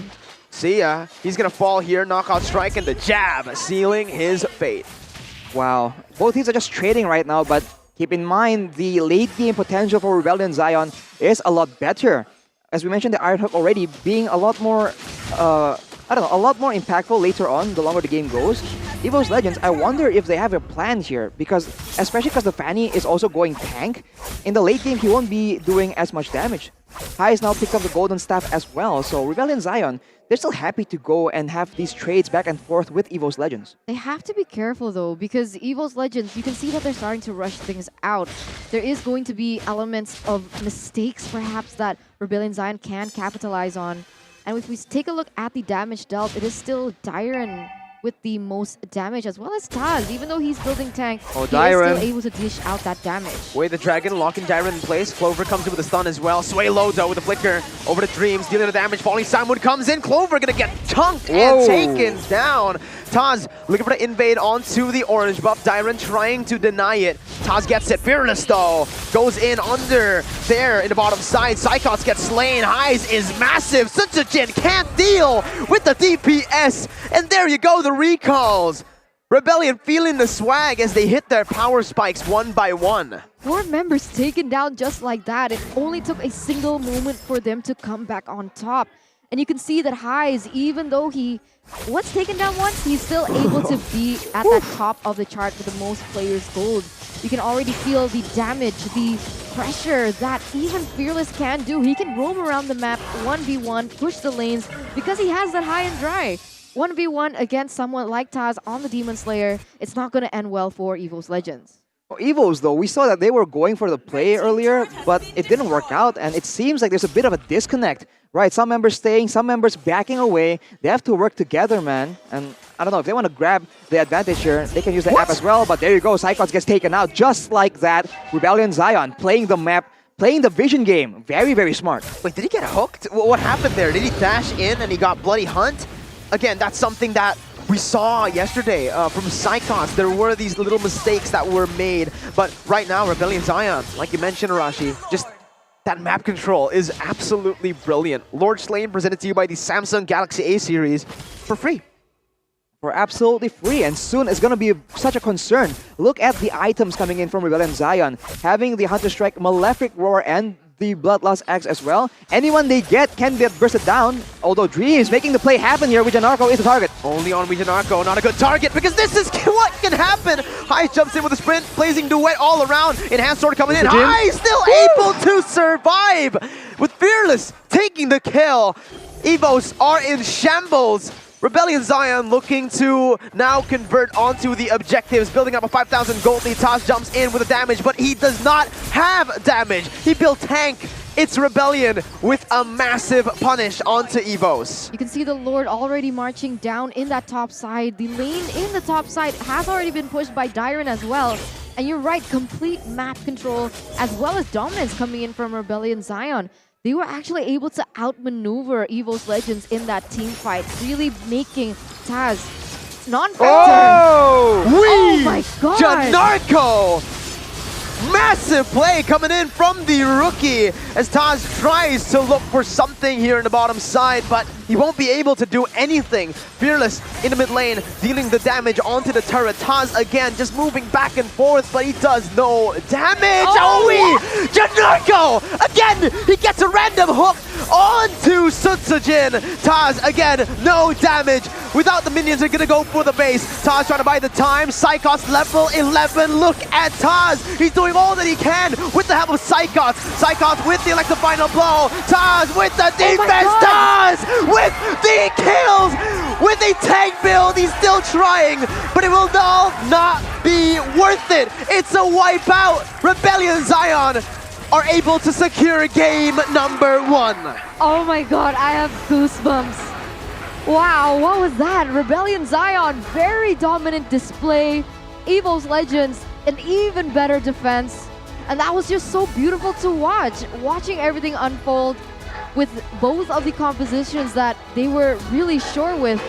And EVOS Legends, they just couldn't even contest at that stage. Taz on the tank build, utility build, he was unable to get most of the objectives on the board. He wasn't able to split push. He wasn't able to utilize how much of impact that the Fanny can have with that high mobility. Rebellion Zion, wow. I'm just, I mean, if EVOS were ahead, right, that Fanny will have enough damage to burst through the members and still survive. We've seen the abuse coming in from Assassins with a lot of base damage and the tankiness. But when they're on the back foot, when Rebellion are the ones who actually push the pace, that is what they can do. Wow, they're just in great shape right now, and they're feeling great. Wijanarko, was he foreshadowing the Pakiro pick when he was in the tunnel cam? Probably. Again, though, another game lost by EVOS. Arashi, this is another upset in the making. EVOS, they're gonna have to dig deep to find their form back, because right now, it definitely isn't it. What? Is this the first time that Wijanarko picked up the Franco? Yeah. And on his debut, he was able to land those really important hooks towards the end. Yeah. You have to wonder if it's all planned. I mean, even in the beginning, right? We saw that play happen where he traded places with Dreams, right? Dreams are trying to stop the Bloody Hunt, and he goes with the Flicker Iron Hook combo. You can say it's unintentional, but it's a great mechanical performance by Wijanarko, showing again that he's not one-dimensional. Whatever you need, he's got you covered. And that is what Rebellion Zion can rely on. And their choice for strategy in game number 1 has shown superior by a huge margin to EVOS Legends. And on that note, is this going to be the trend for EVOS Legends? No Paquito, 4 Psychots, no win. The Benedetta didn't have any impact, I feel. Yeah, they banned the Phobias, they banned the Ruby. The Fanny was amazing, but full tank, I think that decision to go full tank on the Fanny was a mistake, right? I do agree, the Benedetta wasn't performing to the expectations that we had, but man, look at Taz. He did so much for his team. If only he built more damage, Arashi, I think he would have wiped Rebellion out in that final team fight. Perhaps, I mean, he was having free reign, and it really feels like Rebellion Zion understanding that, well, this dude is building tank. Maybe they were actually leaving him up, and then they are focusing on everyone else afterwards. I think it's also very smart target selection coming in from Rebellion Zion. If you look at the items, Suelo with the Divine Glaive even already completed on top of the core burst combo, the Clock of Destiny, and the Lightning Truncheon. Any squishy member getting hooked, Tsujin, Clover, actually even the tankier members like Dreams and Taz, Lunox counters tankiness with the amount of damage she can output, so Suelo is in a very, very good spot. Dyron, the man we've talked about, very solid in the laning. He's able to do so well, despite the fact that EVOS Legends, it really seems like they put a lot of effort to making sure that he got shut down. We saw that Psychots was actually able to have a lot of space to maneuver, but unfortunately till the end, it just wasn't enough. And Fearless as the Paquito is going to be the rich guy, by Livin by Mandiri. And the highs on the Claude, man. Whoa, he was in the right place at the right time, and he just knows when to stand his ground and just trade blows with the members of EVOS Legends. Yeah, he didn't make any like big plays, but he was also able to deal that consistent amount of damage that really just added up when it came into the long drawn team fights. Especially they also had Suelo, who on the Lunox has been such a monster, and you could feel that instant shake-up in behavior as soon as he got his core items, the Divine Glaive on top of that as well.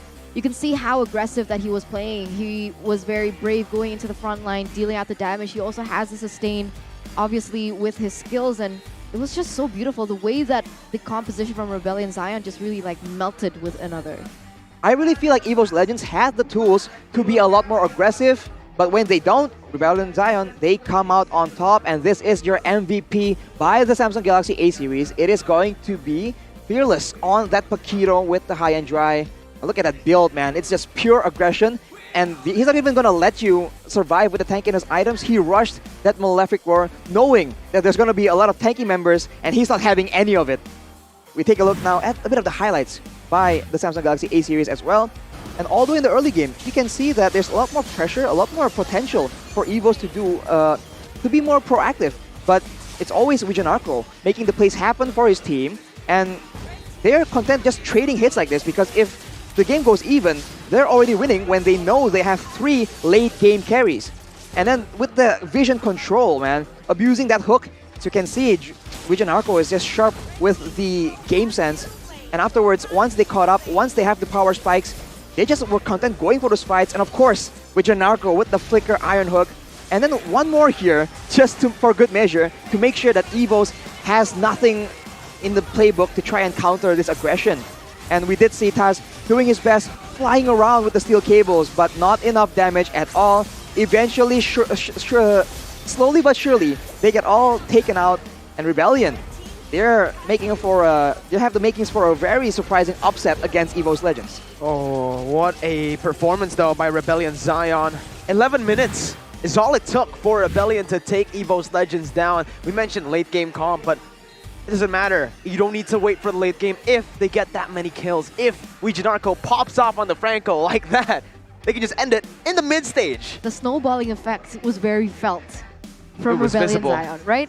And considering how well they've played, how solid they've played, the silver lining before was the fact that Wijanarko is great. He creates momentum for the team. You can always lean on him. But the question mark for Rebellion Zion was always the fact that hero pool for Wijanarko.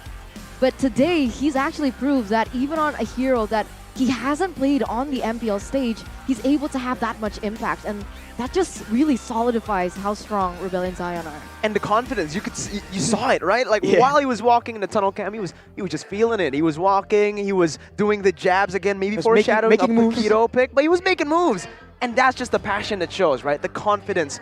He can pull off a hero as tough as a Franco on the highest level. It all comes down to comfort, and he's definitely found it finally on stage. Rebellion, I asked the coach, Coach Chico, what's going on in the early weeks of MPL? Because they didn't get a single win. They haven't found their comfort. Every time they play on stage, they're shaking, they're nervous. But here you go, how they were able to find their comfort in the next few weeks after the few losses that they took was the Secret Lab chair. With the Titan Evo 2022 chair, you feel like home. It feels like home, right? You're playing in front of a crowd, doesn't matter. You can just chill, relax. A lot of them, you can see in the player cameras, they have their feet on top again, right? Like they put their feet on the chair, etc. Any seating position, Rashi, is all right with the Secret Lab chair. That is the flexibility that we can expect from the Secret Labs chair.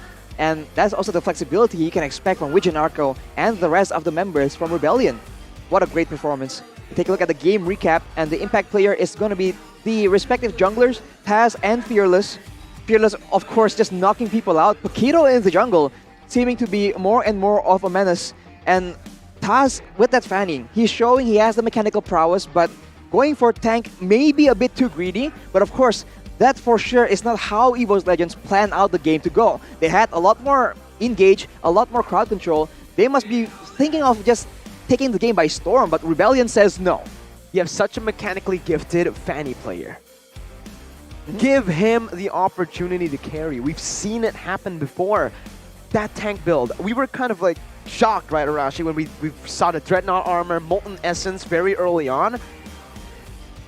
He displayed that mechanic, but there was just no damage to really help him. No, there wasn't. That's going to be the question here. How are the coaches going to make both of their teams improve? As you can see on screen, the coach from EVOS as well as Rebellion, Zion, Zace, and Chico respectively. They are using the JBL Quantum though, so perhaps communication is going to be way better here in game number 2 for them to be able to display the same vision that the coach has towards and the impact into the game. You can see the strain on Chico's on Chico's face there. He must be actually, putting a lot of effort to try and make sure that his team has the best info possible. We do see here some information. Psychot's the top-notch Paquito, 8 picks in the MDL Season 6, and 100% win rate, which is exactly why Rebellion says, no Paquito for you. No thanks. Yeah, we'd rather see your Benedetta, right? And so far, 2 games on Benedetta, 0% win rate for Psychot. Definitely not a good start to his MPL career. And as a new player in the MPL scene, usually momentum is still such a massive factor. It can help you pop off even more, but if you lose those first 2 games, those initial games, it destroys you. Especially with so much, with a lot of expectation on your shoulders, man. Letting down your team, right? You can say that it was not his fault. Yeah, but like when you are not performing well and your team suffers defeat, you kind of feel partially responsible. So you really feel for the guy, He's trying his best, obviously. There's no way he came in here just all relaxed thinking, okay, it doesn't matter what I do. He's trying his best, but Rebellion is just that good. Wijanarko, working like a bull. Number 1 highest kill participation, 80%. This man, the work rate is insane. We've said it again and again. He never misses a single moment. He's always dynamic, tons of energy. We can see that from the tunnel cam. It's just how he displayed that game was just so beautiful. Those I hooks. thought that in the drafting phase he was going to pick up someone like the Matilda, but he was like, no. Rafaela, Matilda. No. I have a Franco up my sleeve. And that's exactly what Rebellion Zion needs now, right now, here in week number 6. They need to be able to pull out all the aces up their sleeves. Exactly. To get into that playoff position. Because remember, Rebellion Zion, 8th on the standings. It's a big sleeve. Well, right now I think they're 7th now. Yeah, not Seventh? 8th because of Geek Fam's loss, right? Ah. So again, if Rebellion win this one, they have already been given a massive chance because Geek Fam have lost 2-0 to RRQ. Rebellion, I want to see this team in playoffs, right? I want to see something change in Season 10 in the top 6. And this team right now, they're proving to be a very, very good team in the second leg. We're going to jump straight into the drafting phase of game number 2. Rebellion, instantly. You're never going to see the Akai let go again up against Sutsujin. A lot of teams have caught on that this man, something special on the Panda, so they will not allow him to play that role. We saw that he swaps with Taz, and so he plays a similar enabler role in the mid lane, but unfortunately for his team earlier, it just wasn't quite enough. EVOS now, knowing that they're on second pick, they ban out that Benedetta. I mean, the Beatrix, I keep getting mixed up now because Benedetta is showing up more often, but the Beatrix will be respected, and we'll have to see. Will both teams go for something similar, or will they revamp completely? Because the heroes left open here, the heroes that are still possible to be picked up, there's a lot of them. EVOS Legends need to find a way to force Rebellion to open up the Bigetron. Or, you know, just ban it out altogether.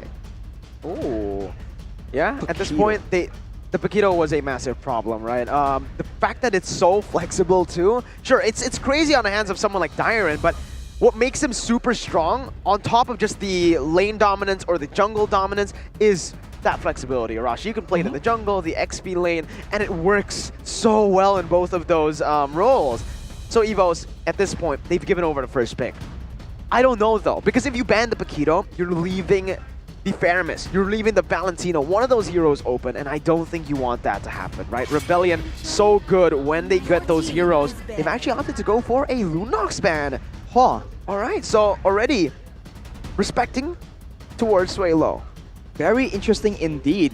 I guess for Rebellion, there are still some other options that maybe are not as secure as the Lunox, so we'll have to see, but you have to remember that in that game, it wasn't just Vidio and Fearless tearing it up. It's also Dyron and, more importantly, Highs. Highs on the Claude. There are a lot of questions of whether this man can just do well if he doesn't have the Beatrix, but he's shown on the Claude at least that he is absolutely a menace as well. So EVOS will have to think twice about this. Do they want Clover to be on the Brody again?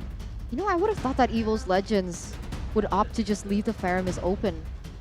But they actually decide to ban that away, so Rebellion Zion once again do have the opportunity to pick up the Bigetron and prevent that from being taken by Psychots in that first phase for EVOS Legends. They're taking their sweet dear time though, thinking about it. I mean, this is Coach Chico against Coach Zace, right? These are two mega mind coaches just trying their best to make sure that they get, you know, the most ideal composition for their players to perform on.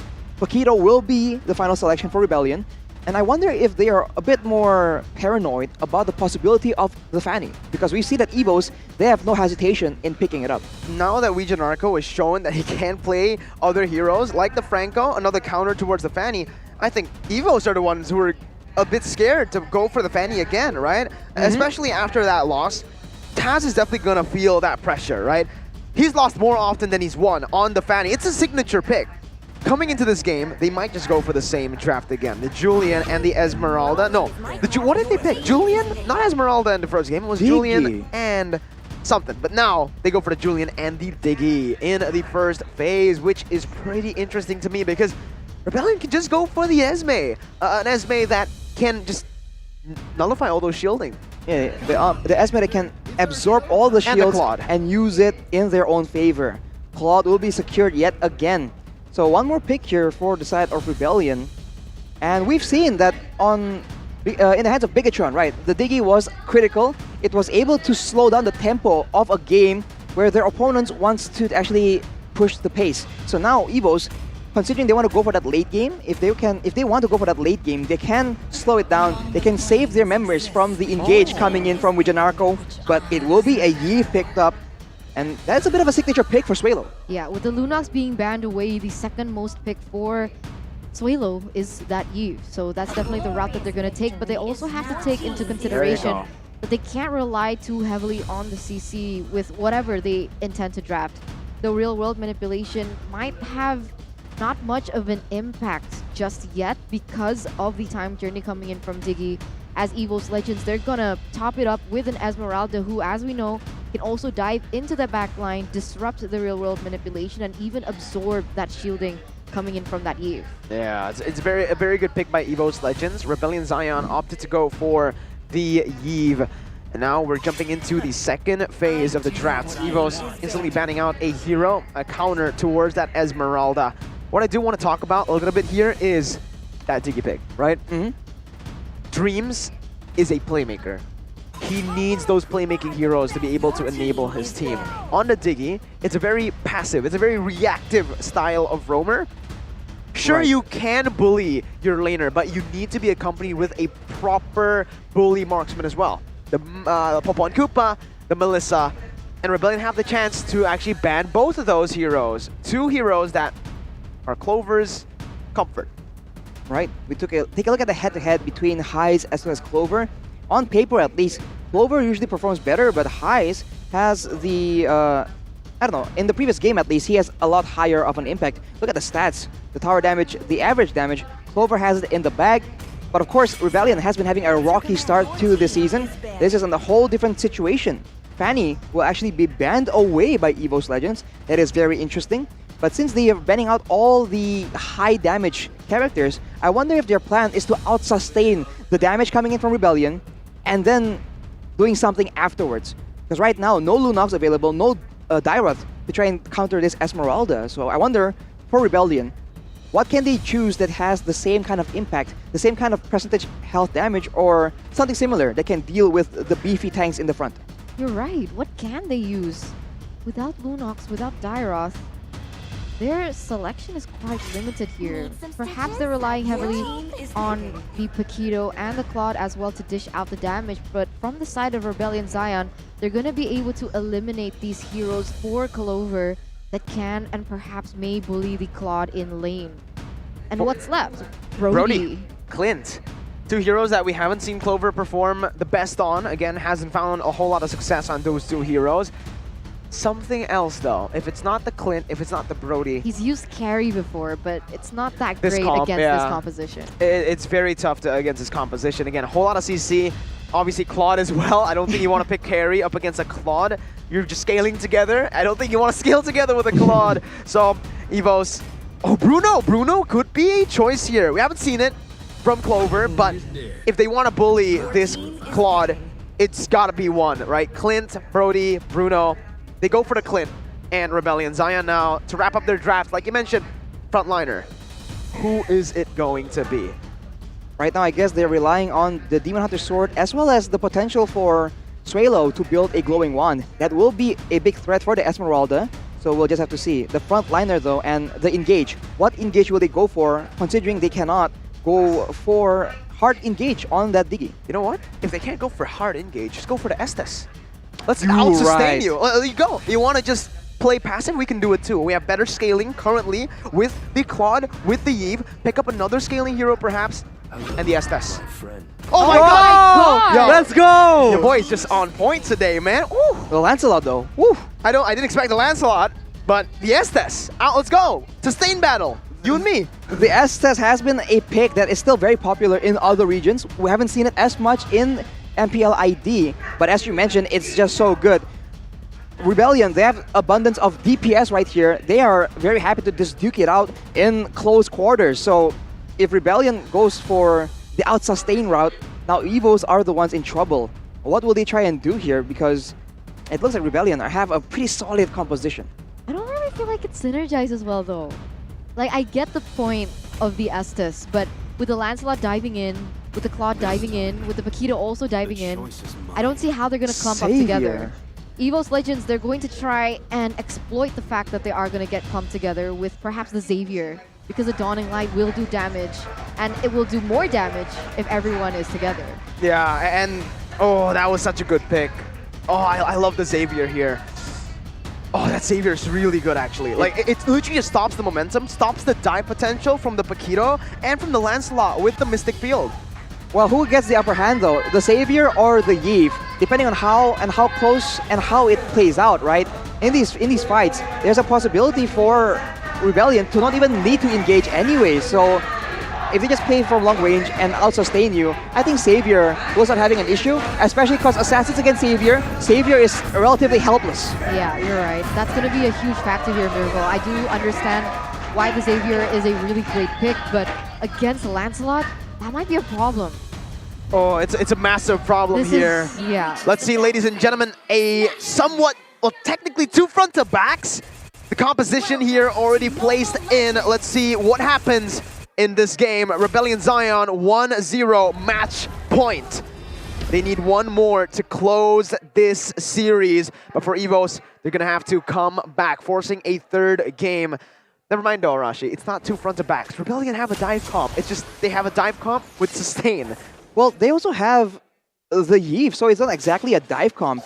So both teams, I think they're just doing a mixed composition. And right now in the bottom side, it's a bit of an issue here. Hyde isn't taking the bulk of the damage, and Vidio cannot heal himself, essentially. So it's just sustain versus poke. And usually sustain comes out on top, but with how annoying Diggy is, with how spammable his skills are, maybe that'll be an issue. Mirko is the only one voting for EVOS in the talent prediction by X. All right, fun little fact. I made a deal with Coach Chico. Every time I go in Evo, when I cast Rebellion games, I have to go for the other team because it gives them good luck, apparently. So it's the caster curse in reverse. Very prominent for Mirko, apparently. But now we're going to see what happens here, as I do agree with you, Arashi, with that point, but the SS is going to need a little bit more time to be able to out-sustain the poke damage coming in from Dreams. And that's going to be a huge factor as well. As you can see now, very aggressive play coming in from Fearless. Sutsujin taken already quite low here, as both teams are going to disengage. 19 seconds left on the turtle, but the poke damage from Rebellion Zion, it's getting very evident. The thing is, later on, it seems like EVOS Legends, they're purely stuck in a front-to-back situation, whereas for Rebellion, they can make sure that the Lancelot just goes into towards the back, but Swaylo survives! Wait, Janarko with the clutch heals. Oh my god, that one basic attack from Diggy. Oh, that was close, that was close. But Rebellion Zion are able to survive, you know. They're not giving the kill over just yet, but EVOS Legends surely in the early game. I don't know, in the early game, who has the upper hand in terms of just like the skirmishes? I think it's a skill matchup. It's difficult because on the Rebellion Zion side, you have the Estes to be able to sustain. You have the mobility and the pressure coming in from that Lancelot. But on the flip side, EVOS Legends has Diggy. So it's kind of equal in that sense. Oh but my oh my god, the damage! Ooh. See ya, Dreams. Nice meeting you. The alarm bomb taking all of his HP, and Psychot just executing the man. 1K goal lead already with the neutral objective control, Rashi. I think the Diggy pick for EVOS Legends is the main issue here. If they go for fights, it will take a bit for EVOS Legends to have enough damage to actually out-damage the sustain coming in from that Estes pick from Vidio. So if they go for a proper fight, it's possible. But if they go for pickoffs, I think the CC, the pullback from the Diggy, as well as the alarm bombs, is going to be a bit too much for the sustain to be dealt with without using that ultimate, the blessing of the Moon Goddess. So I think EVOS for a while will have a lot more options to play around with. But remember, EVOS Legends, they have a lot of magic damage. And as soon as Rebellion Zion can actually opt to itemize against that, they're only relying on Clover. That's the difficult part. If they all stack magic resistance and they all dive towards Clover, that guarantees they're only dealing with a certain type of damage, and that's never a good thing, making sure that your opponents can itemize easily. And right now, as it stands, right, Sutsujin is also on the Demon Slayer emblem, building full tank on the Julian, so he's more of a utility Julian. For Sutsujin, though, I do think it fits him better. He's a more disciplined player, not really a flashy type of player in the jungle, so going for that Demon Slayer with that tank items will suit him better. As Fearless, he's just gonna go to town on the enemy jungle. Tazdo already forced to pop the sprint. Whew, taking a whole lot of damage, a beating from Swaylo. Later on in the fights, I wonder how that's gonna play out, right? The real-world manipulation, the DPS difference between the Yves and the Savior is quite high. And in this bottom side, it's just such a drawn-out battle between Sustain and Poke. And Swaylo actually tries to get involved, but Sutsujin will be able to escape no problem. And I just realized Rebellion Zion, all four of them have opted to go for that sprint spell. So They really are trying to go, just dive in really hard onto the members of EVOS Legends. And to be honest, EVOS Legends, they don't have much CC. They only have the knock-up coming in from Sutsujin and perhaps the drawback coming in from Dreams, as now you can see the setup of the turtle from Rebellion Zion. Let's see, ladies and gentlemen, EVOS Legends trying to contest this turtle, but Rebellion very wisely, they actually stopped it from going in. Dreams gonna get taken down, assassinated by the side of Fearless. Sutsujin falling next to the hands of Highs, and it's a disaster early on for EVOS Legends, losing their 2,000 gold lead, handing it over to Rebellion. It's hard because even without the Oracle, but from the side of EVOS Legends, if they don't have the Dominance Eyes, that holy healing is gonna be very, very difficult to deal with, especially when everyone groups up as 5. And like I mentioned before, because of that grouping, EVOS Legends, they might have a problem realizing they don't have CC, but Fearless. No! Way too aggressive there, Fearless. He missed his first ability on time, so not reset it, the cooldown, and he was punished. That's what the Mystic Field can bring, right? That punish is super good. The immobility is massive, but Arashi, items. Items right now, DHS completed for High, so still scaling slowly but surely. Later on, Dreams already itemizing towards an Enchanted Talisman, so he's going to be a lot more annoying the longer this game goes. But as we talked about earlier, with the Digipick, EVOS is intending to just play around that range management, and that's exactly why 4 sprints are on the side of Rebellion Zion. In the previous fight, I think 3 members actually popped the sprint just to make sure they catch up and they are able to actually get to the backline despite Dreams popping the time journey. So it's just a very intelligent solution to the speed that the time journey presents. Dreams doesn't seem to be on the way to dominance though. I think Psychots is though, but that is going to require Psychots to be more participative in terms of that grouping, in terms of that team fight. So he's going to have to leave that lane, deny that, to be able to utilize that properly. Oh, Sutsujin, Blaze Duet coming in, enhanced chain finding. It's Mark onto 2. Highs, what? Highs got the kill, actually was able to take Dreams down. Sutsujin and Taz didn't really go for it, and look at the mid lane. Dyron, the master laner, look at what he's doing. He's going for the server. He does not care. No minions, no problem. See ya. He's able to get out. Psychots trying to chase him down, but the knockout strike comes in again. 2 turrets for Rebellion. Clean trades. Yeah, they were able to split up that map really well. Fearless opting to focus on that top side, and that's going to be EVOS Legends on the back foot without the map pressure that they initially had. Rebellion Zion once again next on the turtle, and that's just Rebellion Zion winning it out everywhere. They just They have so many solutions to the side of EVOS Legends. You have a Diggy, you have a Savior as well. It's just, you know, a lot more solutions. And right there, with that advantage, they just get the turtle. And the Golden Staff, Arashi. Highs. And the Oracle. He was able to take Dreams down almost, well, 50-0 with the DHS only, right? Now with the Golden Staff. Oh, if he has it stacked up, I don't know, EVOS Legends might all be melted. Like, that backline is very vulnerable. And even if they can stop the dive coming in from Highs, Fearless can find a way to just get in the back there. And like I mentioned, it will separate EVOS Legends into, you know, into 2 different units, essentially, and Rebellion Zion can capitalize on that. Even if Sutsujin tries to do something similar, as you mentioned, he isn't building full damage per se, so it's just a lot more difficult for him to try and have the same impact that Fearless does. But also remember that Taz hasn't reached his power spike either. So if I'm not mistaken, we saw that he already took the Clock of Destiny, but the damage output is not yet there without the combo item that he really needs, especially with the defense penetration that he can also optimize for. But Rebellion Zion will be able to maneuver around that quite easily because, like I mentioned before, EVOS Legends very, very much of that magic damage. Let's see again, though. Fearless, I don't think he should be taking this 1v1 up against Psychots. He's able to dodge away from the falling star moon. No backup, Fearless. Oh, he finally gets the help from Vidio. Meanwhile, what's going on here? It's going to be Dyrem dealing the damage onto Clover, almost taking him down. Ooh, a lot of battle spells were used there. 3 sprints from Rebellion and 2 sprints in 1 flicker from EVOS Legends. It's so difficult when you have a roaming hospital, essentially, in the form of that Estes. EVOS Legends, despite their best attempts, despite them having an advantage in HP bars, right? With the trades, with the poke, it's just very difficult when Wijanarko is there to just heal everyone back up. And that's also why they can't even get a a great combo. If Susujin goes to the Empowered Chain and it gets followed up by a Falling Star Moon, once the Blessing of the Moon Goddess is popped up, Wijanarko is going to heal everybody up to full. Yeah, that's not great. EVOS Legends, if they are heavily reliant on those skills, Rebellion and Zion are going to be able to outmaneuver that. But really interesting, Dairon opting for the Oracle here, Rashi.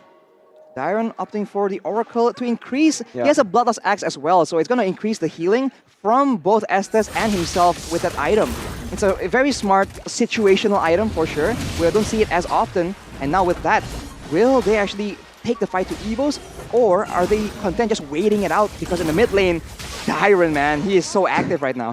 That's what we expect from him, right? In terms of kill participation, he only has one, but that's what he does. He just goes for the wave clears, and that's why he loves Paquito so much, right? The mobility that Paquito has on top of the wave clear, it's so good. It fits his style perfectly. He just goes all around, clearing waves, getting the waves slow pushed, and enabling his team to actually get more map control on the other side. Hey, look at that, Psychots. He has to go to the bottom lane, so it actually means Rebellion Zion has the upper hand, but unfortunately Fearless was in the bottom side farming it out, and it's going to be a 5v5 once again. Right now, though, with the advantage, what will they do? They can go for the engage. They can just wait for EVOS to run into them, and then they can just combo it with the World Ventilation. They can deny it with the Estes. So many options, and that is why EVOS, they have no idea what Rebellion are going to do, and they get a pick off. Whoa, Dreams actually going to get taken down right before the fight even starts. Susujin goes in for Retribution, but he's going to be slain before it even pops up. Fearless with the Retri to secure the Lord. It's a 3-for-0, make it a 4-for-0 with the Lord. Rebellion dominating ever since they hit their power spike. Oh my god, that heal was just so brutal for EVOS Legends. They could have at least gotten a trade, but Wijanarko says no. Wijanarko, he doesn't need those flashy heroes either. Even on the supports, he's able to have this much of an impact, and it has brought Rebellion Zion to a 5,000 gold lead. Because EVOS Legends, they have no answer for it. Even if they get the whole roster of Rebellion Zion in a combo, it won't be enough to outdamage the healing, at least for now. Take a look at highs from Rebellion Zion. 6 picks, 33% win rate. Doesn't look like much, but he is making it work, especially in this game. Eyes, again, such a nuisance as Fearless jumps in very deep. Oh my goodness, Fearless! Whew. He is Fearless, man. He fits the name as Dairon. This guy is so annoying. Hey, you're a frontliner. He's taking turrets like it's nothing. He's sieging turrets like a marksman. And Susujin goes up and has chain. Psychots dusting in as well. Wijanarko with the Blessing of the Moon Goddess is able to sustain back up. EVOS losing out on the base turret with the First Lord. Rebellion have found their value. Dairon, man. Dairon is able to take so many objectives, and there, if they were able to take Wijanarko out, maybe there will be an option, right? You can see the adjustments. Dreams already building the Necklace of Durance, but will that be enough though? I think they require a lot more. Psychots has the Dominance Eyes as well, but those are the only two regeneration denial items on the side of EVOS Legends. And Rebellion Zion, they're completely abusing it, man. Every single member will be benefiting. We can see that even for highs, the power spikes is already here. And even if they try and rush towards Wijanarko, Suelo can just slow everyone down. It's too much, honestly, at this point, right? Like, Rebellion can do whatever they want, and they're not even going to get punished here. Real world inflation already popped in, baiting out the time journey. And guess what? They're using that just to push EVOS Legends away from the minion waves. You're not getting XP, you're not getting gold. This is our game. It's insane to see. Rebellion Zion now with a 7,000 gold lead. The damage dealt by Axe shows, though, that Suelo is at the top of the charts. And from the side of EVOS Legends, Susujin. It's Diggy. And look at Susujin. Oh my god. So far in the game, he's dealt less damage than Wijanarko. On the Estes. Dairon, though, has a lot of damage here. He has the Hunter Strike already just completed, so Psychots, better watch yourself, man. You're gonna get beat up. Uh-oh, 3-man gang. Psychots with the sprint, trying to run away. He will be able to, as that's actually a bait down below. Look at this. They're engaging onto Wijanarko. He's still able to sustain for him now. It's so annoying. It's so annoying. Oh my god. They're unkillable. No counterplay available for EVOS Legends here. This draft from Rebellion Zion is so intelligent. And right there, now they're waiting because the Blessing of the Moon Goddess isn't available, but not for long. I guess the person that you need to target from the side of Rebellion Zion would be the Estes first. Yes, but there's not a lot of ways they can do that. Who is supposed to pose that kind of threat? From Rebellion, they can send Fearless on the Lancelot towards the back line. For EVOS, that option is not available. They opted for the front to back, relying on the back line, but now Sutsujin, with that utility, as you can see, no damage. And it's also a good read there from Highs, right? Dyrant doing his thing. He's just always in the side lanes. He's a massive problem here. Sutsujin dives in with the enhanced chain, able to knock out Ouija Narco and Sway low. They're going to go in for the retribution. Sutsujin went in for the 50-50. It wasn't a 50-50 in the back lines. It's going to be everyone backing off. Psychots left alone. Fearless jumps in with the Phantom execution. Psychots falls. And even with the Dawning Light, they're unable to find anyone. Ouija Narco. Oh man, he's so annoying. Is it a glitch, or in that final engagement with the Dawning Light coming in, Ouija Narco still has the Blessing of the Moon Goddess, so it wasn't even close. Rebellion are in complete control. Even though it seems like EVOS is trying to make it close, it is a 10,000 almost. It's 9.6 thousand gold difference at 16 minutes. And EVOS, they are so lost. I don't even know what they can do right here. Yeah, this isn't great because despite the Xavier having a lot of damage, he usually comes out on top being able to poke it out. And that's exactly what Dreams is doing too. But the poke damage does nothing for Rebellion Zion right now, as they're just taking the turrets without any compensation from EVOS whatsoever. 11,000 gold lead. Dyrant with the Oracle, able to sustain back up. Fearless jumps in with the Phantom execution all the way to the back line, scanning Dreams. Fearless losing on the immortality, but he will be able to survive. He gets another onto Clover. He's going for the end. Psychos trying to defend with the help of the Dawning Light, but Fearless jumps into the base. They're looking for kills before they end the game. EVOS get clean swept.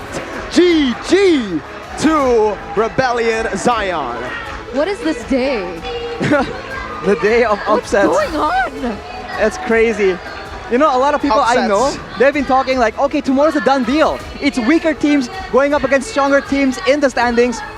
Well, who's laughing now? Those lower standing teams are absolutely destroying it. 2-0. I mean, honestly, I predicted 2-0 today. Yeah, but not like this. Not like this. Not like this. Oh man, you know, and that's what makes it even more insane. Exactly. The bottom teams, the teams that before Season 10 used to be just easy wins for every other team. Now they've come to play. They want to get into the playoffs, and you can feel the hunger. You can see it in their eyes, the passion-filled players on stage. Rebellion Zion, what an insane victory. Their improvement has been visible, and here in the draft as well. Coach Chico, give it up for the man. That's why he looks so tired, man. This is such a good drafting effort from Coach Chico. You gotta give the man a round of applause. My God, every single team right now, you have to start questioning, is this a strategy? Have they been saving all these secret picks? Because we've seen it in other regions, but not in MPL ID, and out of nowhere, these teams, they have been looking like they're struggling so much. They're just finding a lot of success in both drafting and in the game as well. Who cares about nature? Nature? Yeah. The Blue Bulls win it out against the White Tigers here, and man, that was so unexpected. That took me a while. Mess with the bull and you get the horns. The Tigers, they stay hungry for tonight, unfortunately. And you literally said that yesterday as well. Of course. Oh, it's such a great line for Rebellion Zion to use, honestly. Such a good victory. Oh, what a massive victory for Rebellion. Honestly, you can see the faces, the joy, and they deserve it. They 100% deserve it. They played so well. Chico as well, drafted so well with the help of his analyst. Stunning 2-0 here. 2 upsets in a row at this point. What's an upset? I don't even know. The world is upside down. You saw all these predictions, man. It wasn't even close. You gotta change the definition of weak and strong after this week for sure. Week 6 has been a massive surprise and a massive slap in the face to all the strong teams and weak teams. Ladies and gentlemen, we're gonna throw it over to Bude Mongstar for the interview with the Rebellion Zion player.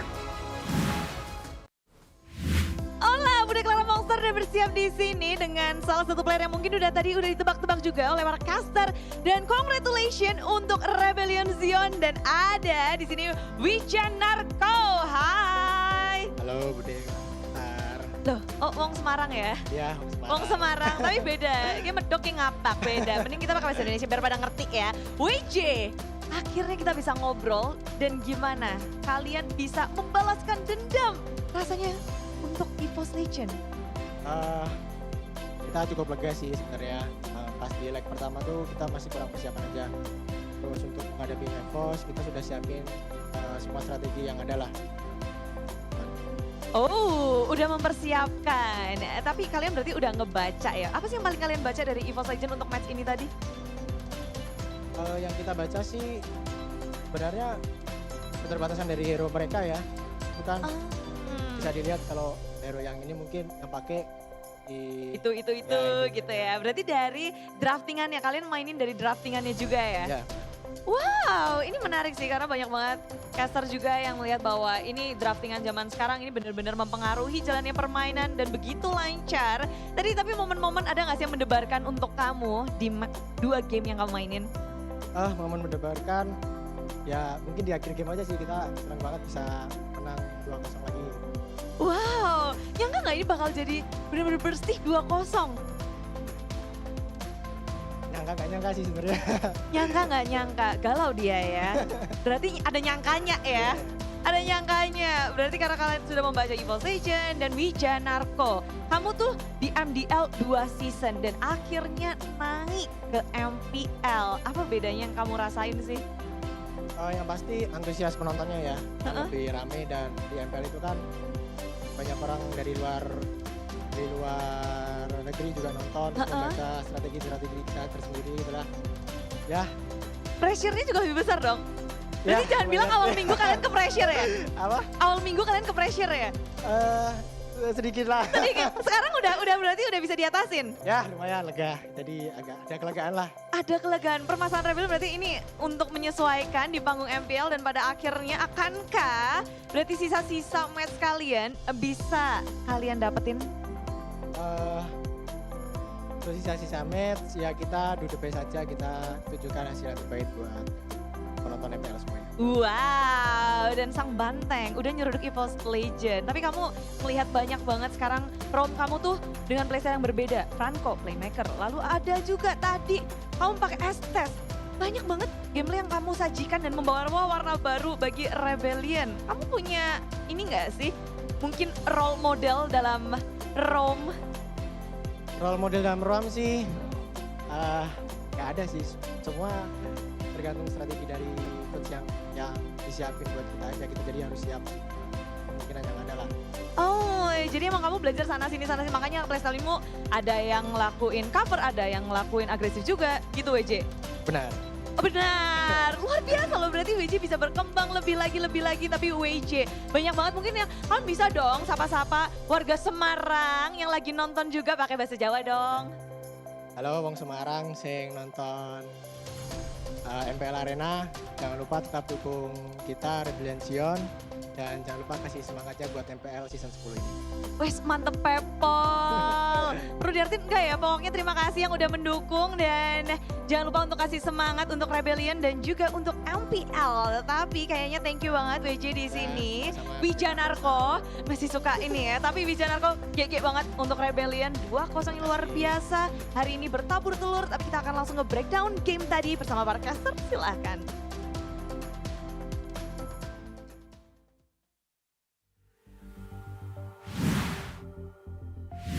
All 2-0 victories, ladies and gentlemen, in week 6 of day 2. Just change the meaning of weak and strong and change the meaning of upsets, because at this point, I don't know what an upset is. 2-0. My God. Yeah, everything is just so flipped today. And it's an amazing feat for Rebellion. I think everyone out there, the fan base, everyone watching must be like really behind them and supporting them. As now we're also going to take a look at the post-game items and stats of what exactly happened in that game, Arashi. What else can you say? Wijanarko just being a health dispenser for his team. And look at the respec items, right? Athena shields on highs, Athena shield on Dyron as well. So, I mean, the only real threat was Taz, right? With the poke damage from far away, but it's just not enough. And look at the gold for Susujin and Wijinarko. Mirko has generously pointed this out to me, but Susujin is having an absolutely difficult game. Wijinarko actually has more gold than him, and I believe has more damage than him as well. So they just got outdrafted, I feel like. As I was mentioning, every single problem, the poke damage gets solved by the Estes, the burst, the combo, right? The enhanced chain into the Falling Star Moon gets cancelled by the Blessings of the Moon Goddess, and the backline just gets destroyed by Fearless. I'm pretty sure a lot of people were saying, oh, Fearless isn't that flashy, isn't that good. Look at this game, man. He was just making plays left and right. Sometimes we think he's messing up, but no, he comes back. He is going to be the rich guy by Livin' by Mandiri. 827 gold per minute. And Swalo, as the Yve, is the carry. This is the problem, right? The difference in DPS between the Savior and the Yve. And you know, what's important is he's gaining that confidence, right? Early on, he was so scared. Into the season, he was so scared to make those crazy plays. Even though he made a few blunders here and there, that confidence is necessary to play on the MPL stage, especially up against EVOS Legends, a team with so much achievements, right? So many achievements already. But I think right here, we all know who the MVP is, right? I think it should be Wijinarko with his Estes. The positioning was absolutely phenomenal. The baits as well. When he pops the Blessing of the Moon Goddess, it was all very well timed. You know, at this stage, I'm not really sure, because Dyron also played a huge part. Dyron, oh yeah. Right? 33% kill participation. You'd probably see, you're like, oh, this man did nothing. That's so low. Damage to tower is probably 80% him, right? So, yeah. Okay, Wijinarko. Well, it's gonna be Wijinarko by the Samsung Galaxy A series here. 0 deaths, despite the fact that at one point EVOS really seemed intent on taking this man out. He, with great positioning and itemization, is able to survive. We'll take a look at a bit of that in the MVP highlight by the Samsung Galaxy A series. And look at that, in the early game, EVOS has a chance, but here, you can see that EVOS tries to kite back, but with the sprints available, they all just pop it and they go in. That is how they are able to deny the distance management by Dreams' time journey. And afterwards, it's just the same story again and again. Fearless can pull the trigger, go for a pickoff, and afterwards, they just go back to the first step. They can just wait for the plays to happen, and the Blessings of the Moon Goddess will deny any kind of play coming in from the side of EVOS Legends. Of course, aside with that, when they are so strong as a group, maybe you can try and split push, but Dyron just makes sure that the side lanes are in the favor of Rebellion as well. And with that advantage, they're just able to cruise to, I would say, quite the nonchalant victory for Rebellion Zion. This is the last thing I think that everyone was expecting. Coach Zace getting kind of outdrafted by Coach Chico. This really adds another layer to Rebellion Zion that I think we mentioned like earlier on in the season that they were too one-dimensional in their drafts and so on and so forth, but they're hiding a lot of things and it poses way more questions than answers right now. And it just makes Rebellion Zion way more scary with the amount of depth that they now can achieve. All the doubts towards Rebellion Zion. Oh, Wijinarko can only play 3 heroes. Rafaela, Ruby, Mathilda. Nope, Franco, Estes, adding 2 into the list. There's so many things that we doubted about this team. But ladies and gentlemen, again though, for... No pantry. Gak ada flicker. Mati dong. Nice. Combo, Julian. Opating spellnya gak masalah. Ada Brody. Nice. Nice banget, Is. Nice banget, Is. Bakal aja, nice. Mati, kasih gua lihat nih, bawah nih. Ya. Gomis. Lihat ya, gua masuk nih. Dapat. Kelas. Fokus. Udah skill gua bennett. Coba mita. Nah. Brody flicker dulu. Kunci aman ya kalian. Nice. Jangan sih gila. Tower. Alhamdulillah. Allah, reset. Nice. Nice, C. Nice Bang Dewe. Yo, semangat, yuk. Masih bisa. Aman ya, Pit? Aman. Nice, C. Udah turtle ya. Kaget saya, Pak Sep. Gas. Ikut tengah darat. Udah. Nice. Orangnya, fokus orangnya. Orang. Ya, luarnya ya. Ini maksa nih. Nice. Dapat. Tata semua. 3 mati bisa mid banget. Ya mid. Kill gue ya. Esme 2 Esme. Cerita ke gua, coy. Larinya ke gua. Esme enggak ada ini node, butuhin node. Enggak ada node gua. Ini. Apa? Dominan. Enggak ada sprint dia. Enggak ada domi juga. Selalu aja mati dia. Nah, larinya. Reset. Larinya ke gua. Nice banget dik. Down di sabar tarik ulur. Nice banget dik. Gua di cancel. Sabar jangan paksa. Nice. Mati nih. Ratain dulu. Kan ada kok. Ratain. Nice. Alhamdulillah. Banget deh. Santai. Respect. On the night of the Rebellion, they get it done 2-0. What a performance. Again, I'm so proud of them, right? Like, again, I expected EVOS Legends to get a 2-0 before the match started, but we all, deep down, for me at least, rooting for the underdogs, right? We want it to be competitive, and you know, what a performance. What a performance by Rebellion. Didn't you vote for EVOS in game number 2? I did. I understood that reference, though, Mirko. Don't you dare think I missed that reference. Ladies at home, if you know, you know. But if you know, then you go for UBS Gold. UBS Gold. Check it out right now, ladies and gentlemen. Right now, X MPL Season 10. As you can see right here, Eterna. I think you need to do the magic trick thing again. Check it right here. You can check the pocket. It's there. I'm the UBS master. But you guys obviously can get UBS Gold here in ubslifestyle.com, UBS Lifestyle e-commerce, and Blibli UBS Lifestyle. If you want that, I can't do it for you guys at home, but you guys can get it for yourself, obviously, in the websites. Because with this, firstly, limited edition. Secondly, get free skins. How did you do that again? And it's a great investment, by the way. So, you know, it's the gift that keeps on giving. So if you're going to give it to your friends, you hear that works too. Don't miss out, guys. It's very cool. Here we go. Are we not? Never mind. Here you go. You know what? I'll give it to Rashi. He's a little bit more awesome because he's on the Galaxy A73 5G, the best gaming phone in the world. Rashi, with your phone, you know, you've been playing on it a whole lot. You've experienced the glory of the 120Hz screen. Sell it to the people back at home. Well, when you talk about gaming, right, 8 GB of RAM, can't go wrong with that. You have the Snapdragon 778G processor. That's just big power. And it's 5G ready. Stop. It's too good. It's too good. We'll spare you the details. It's too good, all right? So just, it's an awesome phone. And Arashi, what's crazy is IDR 1.3 million cashback benefits, Mobile Legends skins, and awesome gifts as well.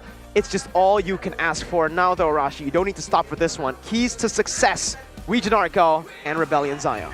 Well, Wijanarko, of course, is the pillar here. He's been able to actually set up his team for success, first of all. And then, on the back of that, especially his positioning in game number 2, so he can do it both. He can win the game by engaging and also by covering his teammates. That's already so good. But Hai's getting his signature heroes. We said that there's a lot of teams just targeting him with the bans. If you don't do it, look at what he's able to do. And now we take a look at what they were able to do with the standings presented to you by the Samsung Galaxy A series. Oh, so close. Ooh. So close here. So close. Rebellion, BTR, if they lose one more game, oh my god. If they lose a match here, Rebellion will overtake them. Well, now you're worried, Mirko. Oh man, now you gotta be. Technically right now, EVOS and Alter Ego aren't safe, right? Oh, I can't wait to see the chance to playoffs. We'll have that maybe perhaps next week. I can't wait to see the percentages of the possibilities, the probability of the teams making to the playoffs. I think for Geek Fam, it's going to be very tough. They're going to have to go on a massive win streak to actually come back from the 8th place after losing 2-0 as well against RRQ. And if we shift our focus towards that top side, Aura Fire and RRQ are now equal. Oh, 2-3. Right. Yes. Oh, sorry. No worries, Arashi. Let my feelings Here you go, though. Season get the 10 better of me. MVP rankings, you can say yes again because 2 of the RRQ members are back in that top 5. Albert and Skylar and Sutsujin all on the same points, 35 points. So technically, we are tied for 2nd place. CW, he's just chill. He's feeling a little bit cold up there. Kabuki, unfortunately, wasn't able to get any MVPs today because of BTR, because of Max. And I think Max is very close to the top 5. Really? I don't see him on here, though. Very close to the top 5. Don't see him. I saw him when he 2-0'd Aura Fire. Ooh. Right, Spice, boys. It's a lot of bad blood on the caster desk today. Eterna. Yes. Take it away, though, My again. friend. MVP standings for Season 10. We mentioned it yesterday that usually we see maybe like 3 or more players from the same team just dominating that list. But here, Usually. it's just Albert and Skylar, the ones on the same team. Everyone else, they're on different teams, and all of them have been performing so well. You know what? At this point, I wonder where Highs and Region Arco are on the MVP standings. They might as well be really crawling their way up into the top 5, to be honest. Slow I and guess they steady. need to maintain more wins to be able to get Stay into consistent. That's the main thing. Because the 3 things that affect the MVP standings are MVP of the week, daily MVP, and of course MVP of the game. Well, you can say keep it consistent, but in the season of upsets, how will you manage to do that? We can't even predict on the day what's going to happen. No. Man, We it's can't. yeah, you're What? right. I mean, it just shows again Season 10, the most entertaining season by far, with all the crazy things happening, unpredictable, like you mentioned, Arashi and Eterna. With that, though, ladies and gentlemen, unfortunately, we will come to an end. I hope we get more matches. Maybe in Season 11, we get like 6 matches in a day so that you guys can enjoy 24 hours worth of MLBB. But for now, 3 matches. We'll see you guys again for the 2 matches we'll have tomorrow on the final day of MPL ID Season 10, Week 6, Day 2. We own this!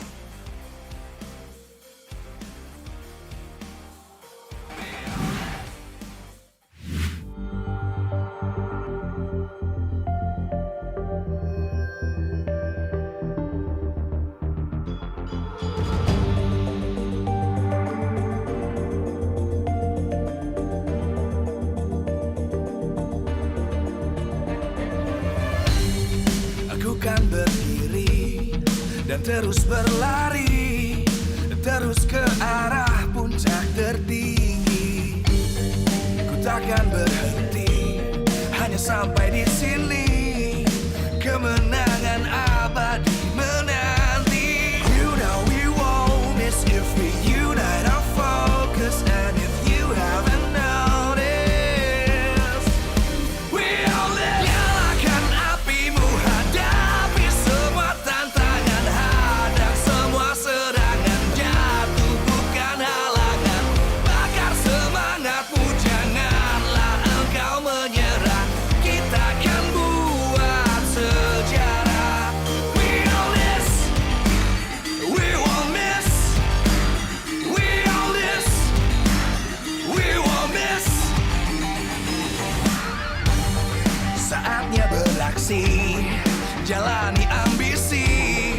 Aku kan menyawakan hari ini. You know we won't miss if we unite our focus, and if you haven't noticed, we all live. Nyalakan apimu, hadapi semua tantangan, hadang semua serangan, jatuh bukan halangan. Bakar semangatmu, janganlah engkau menyerah. Kita akan buat sejarah. We all this, we won't miss. We all this, we won't miss. We all this.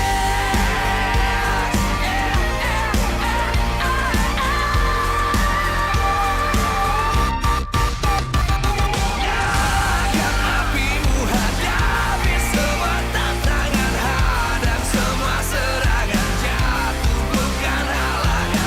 Bakar semangatmu, janganlah engkau menyerah.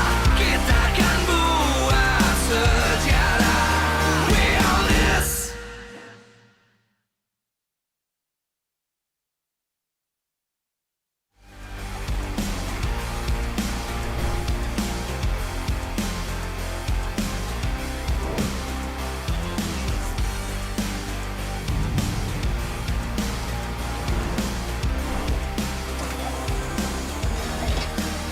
We all this.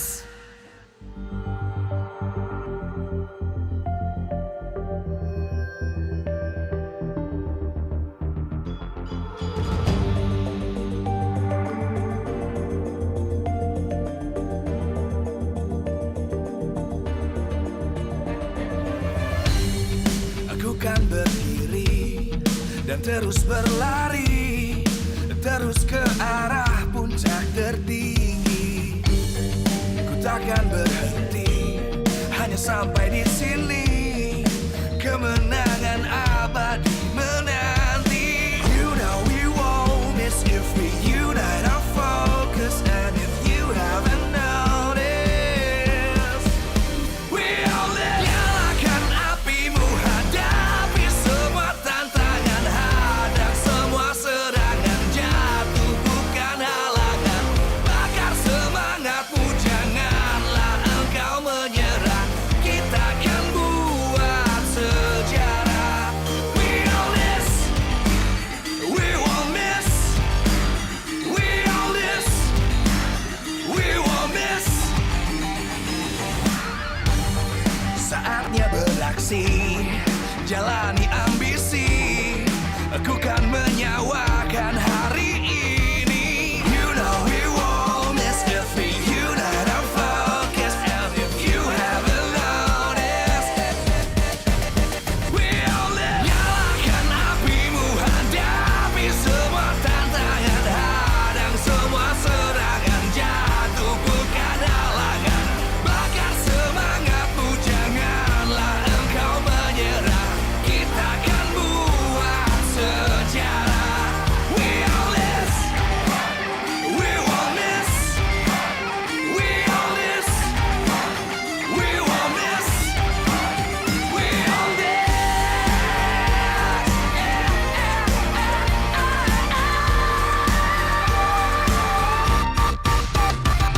Nyalakan apimu, hadapi semua tantangan, hadang semua serangan, jatuh bukan halangan.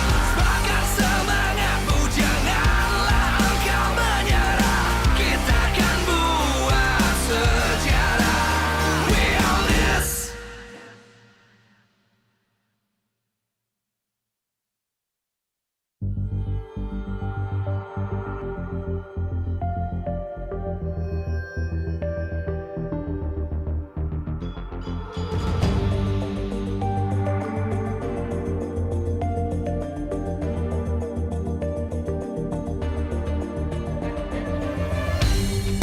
Aku kan berdiri dan terus berlari, terus ke arah puncak tertinggi. Ku takkan berhenti, hanya sampai di sini. Kemenangan abadi menanti. You know we won't miss if we unite our focus. And if you haven't noticed, we all live. Nyalakan apimu, hadapi semua tantangan, hadang semua serangan, jatuh bukan halangan. Bakar semangatmu, janganlah engkau menyerah. Kita akan buat sejarah. We all this, we won't miss. We all this, we won't miss. Saatnya beraksi, jalani ambisi. Aku kan menyawakan hari ini. You know we won't miss if we unite our focus. And if you haven't noticed, we all live. Nyalakan apimu, hadapi semua tantangan, hadang semua serangan, jatuh bukan halangan. Bakar semangatmu, janganlah engkau menyerah. Kita akan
terus berlari, terus ke arah puncak tertinggi.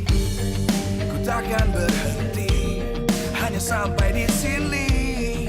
Kemenangan abadi menanti. You know we won't miss if we unite our focus. And if you haven't noticed, we all live. Nyalakan apimu, hadapi semua tantangan, hadang semua serangan, jatuh bukan halangan. Bakar semangatmu, janganlah engkau menyerah. Kita akan buat sejarah. We all this, we won't miss. We all this, we won't miss. Saatnya beraksi, jalani ambisi. Aku kan menyawa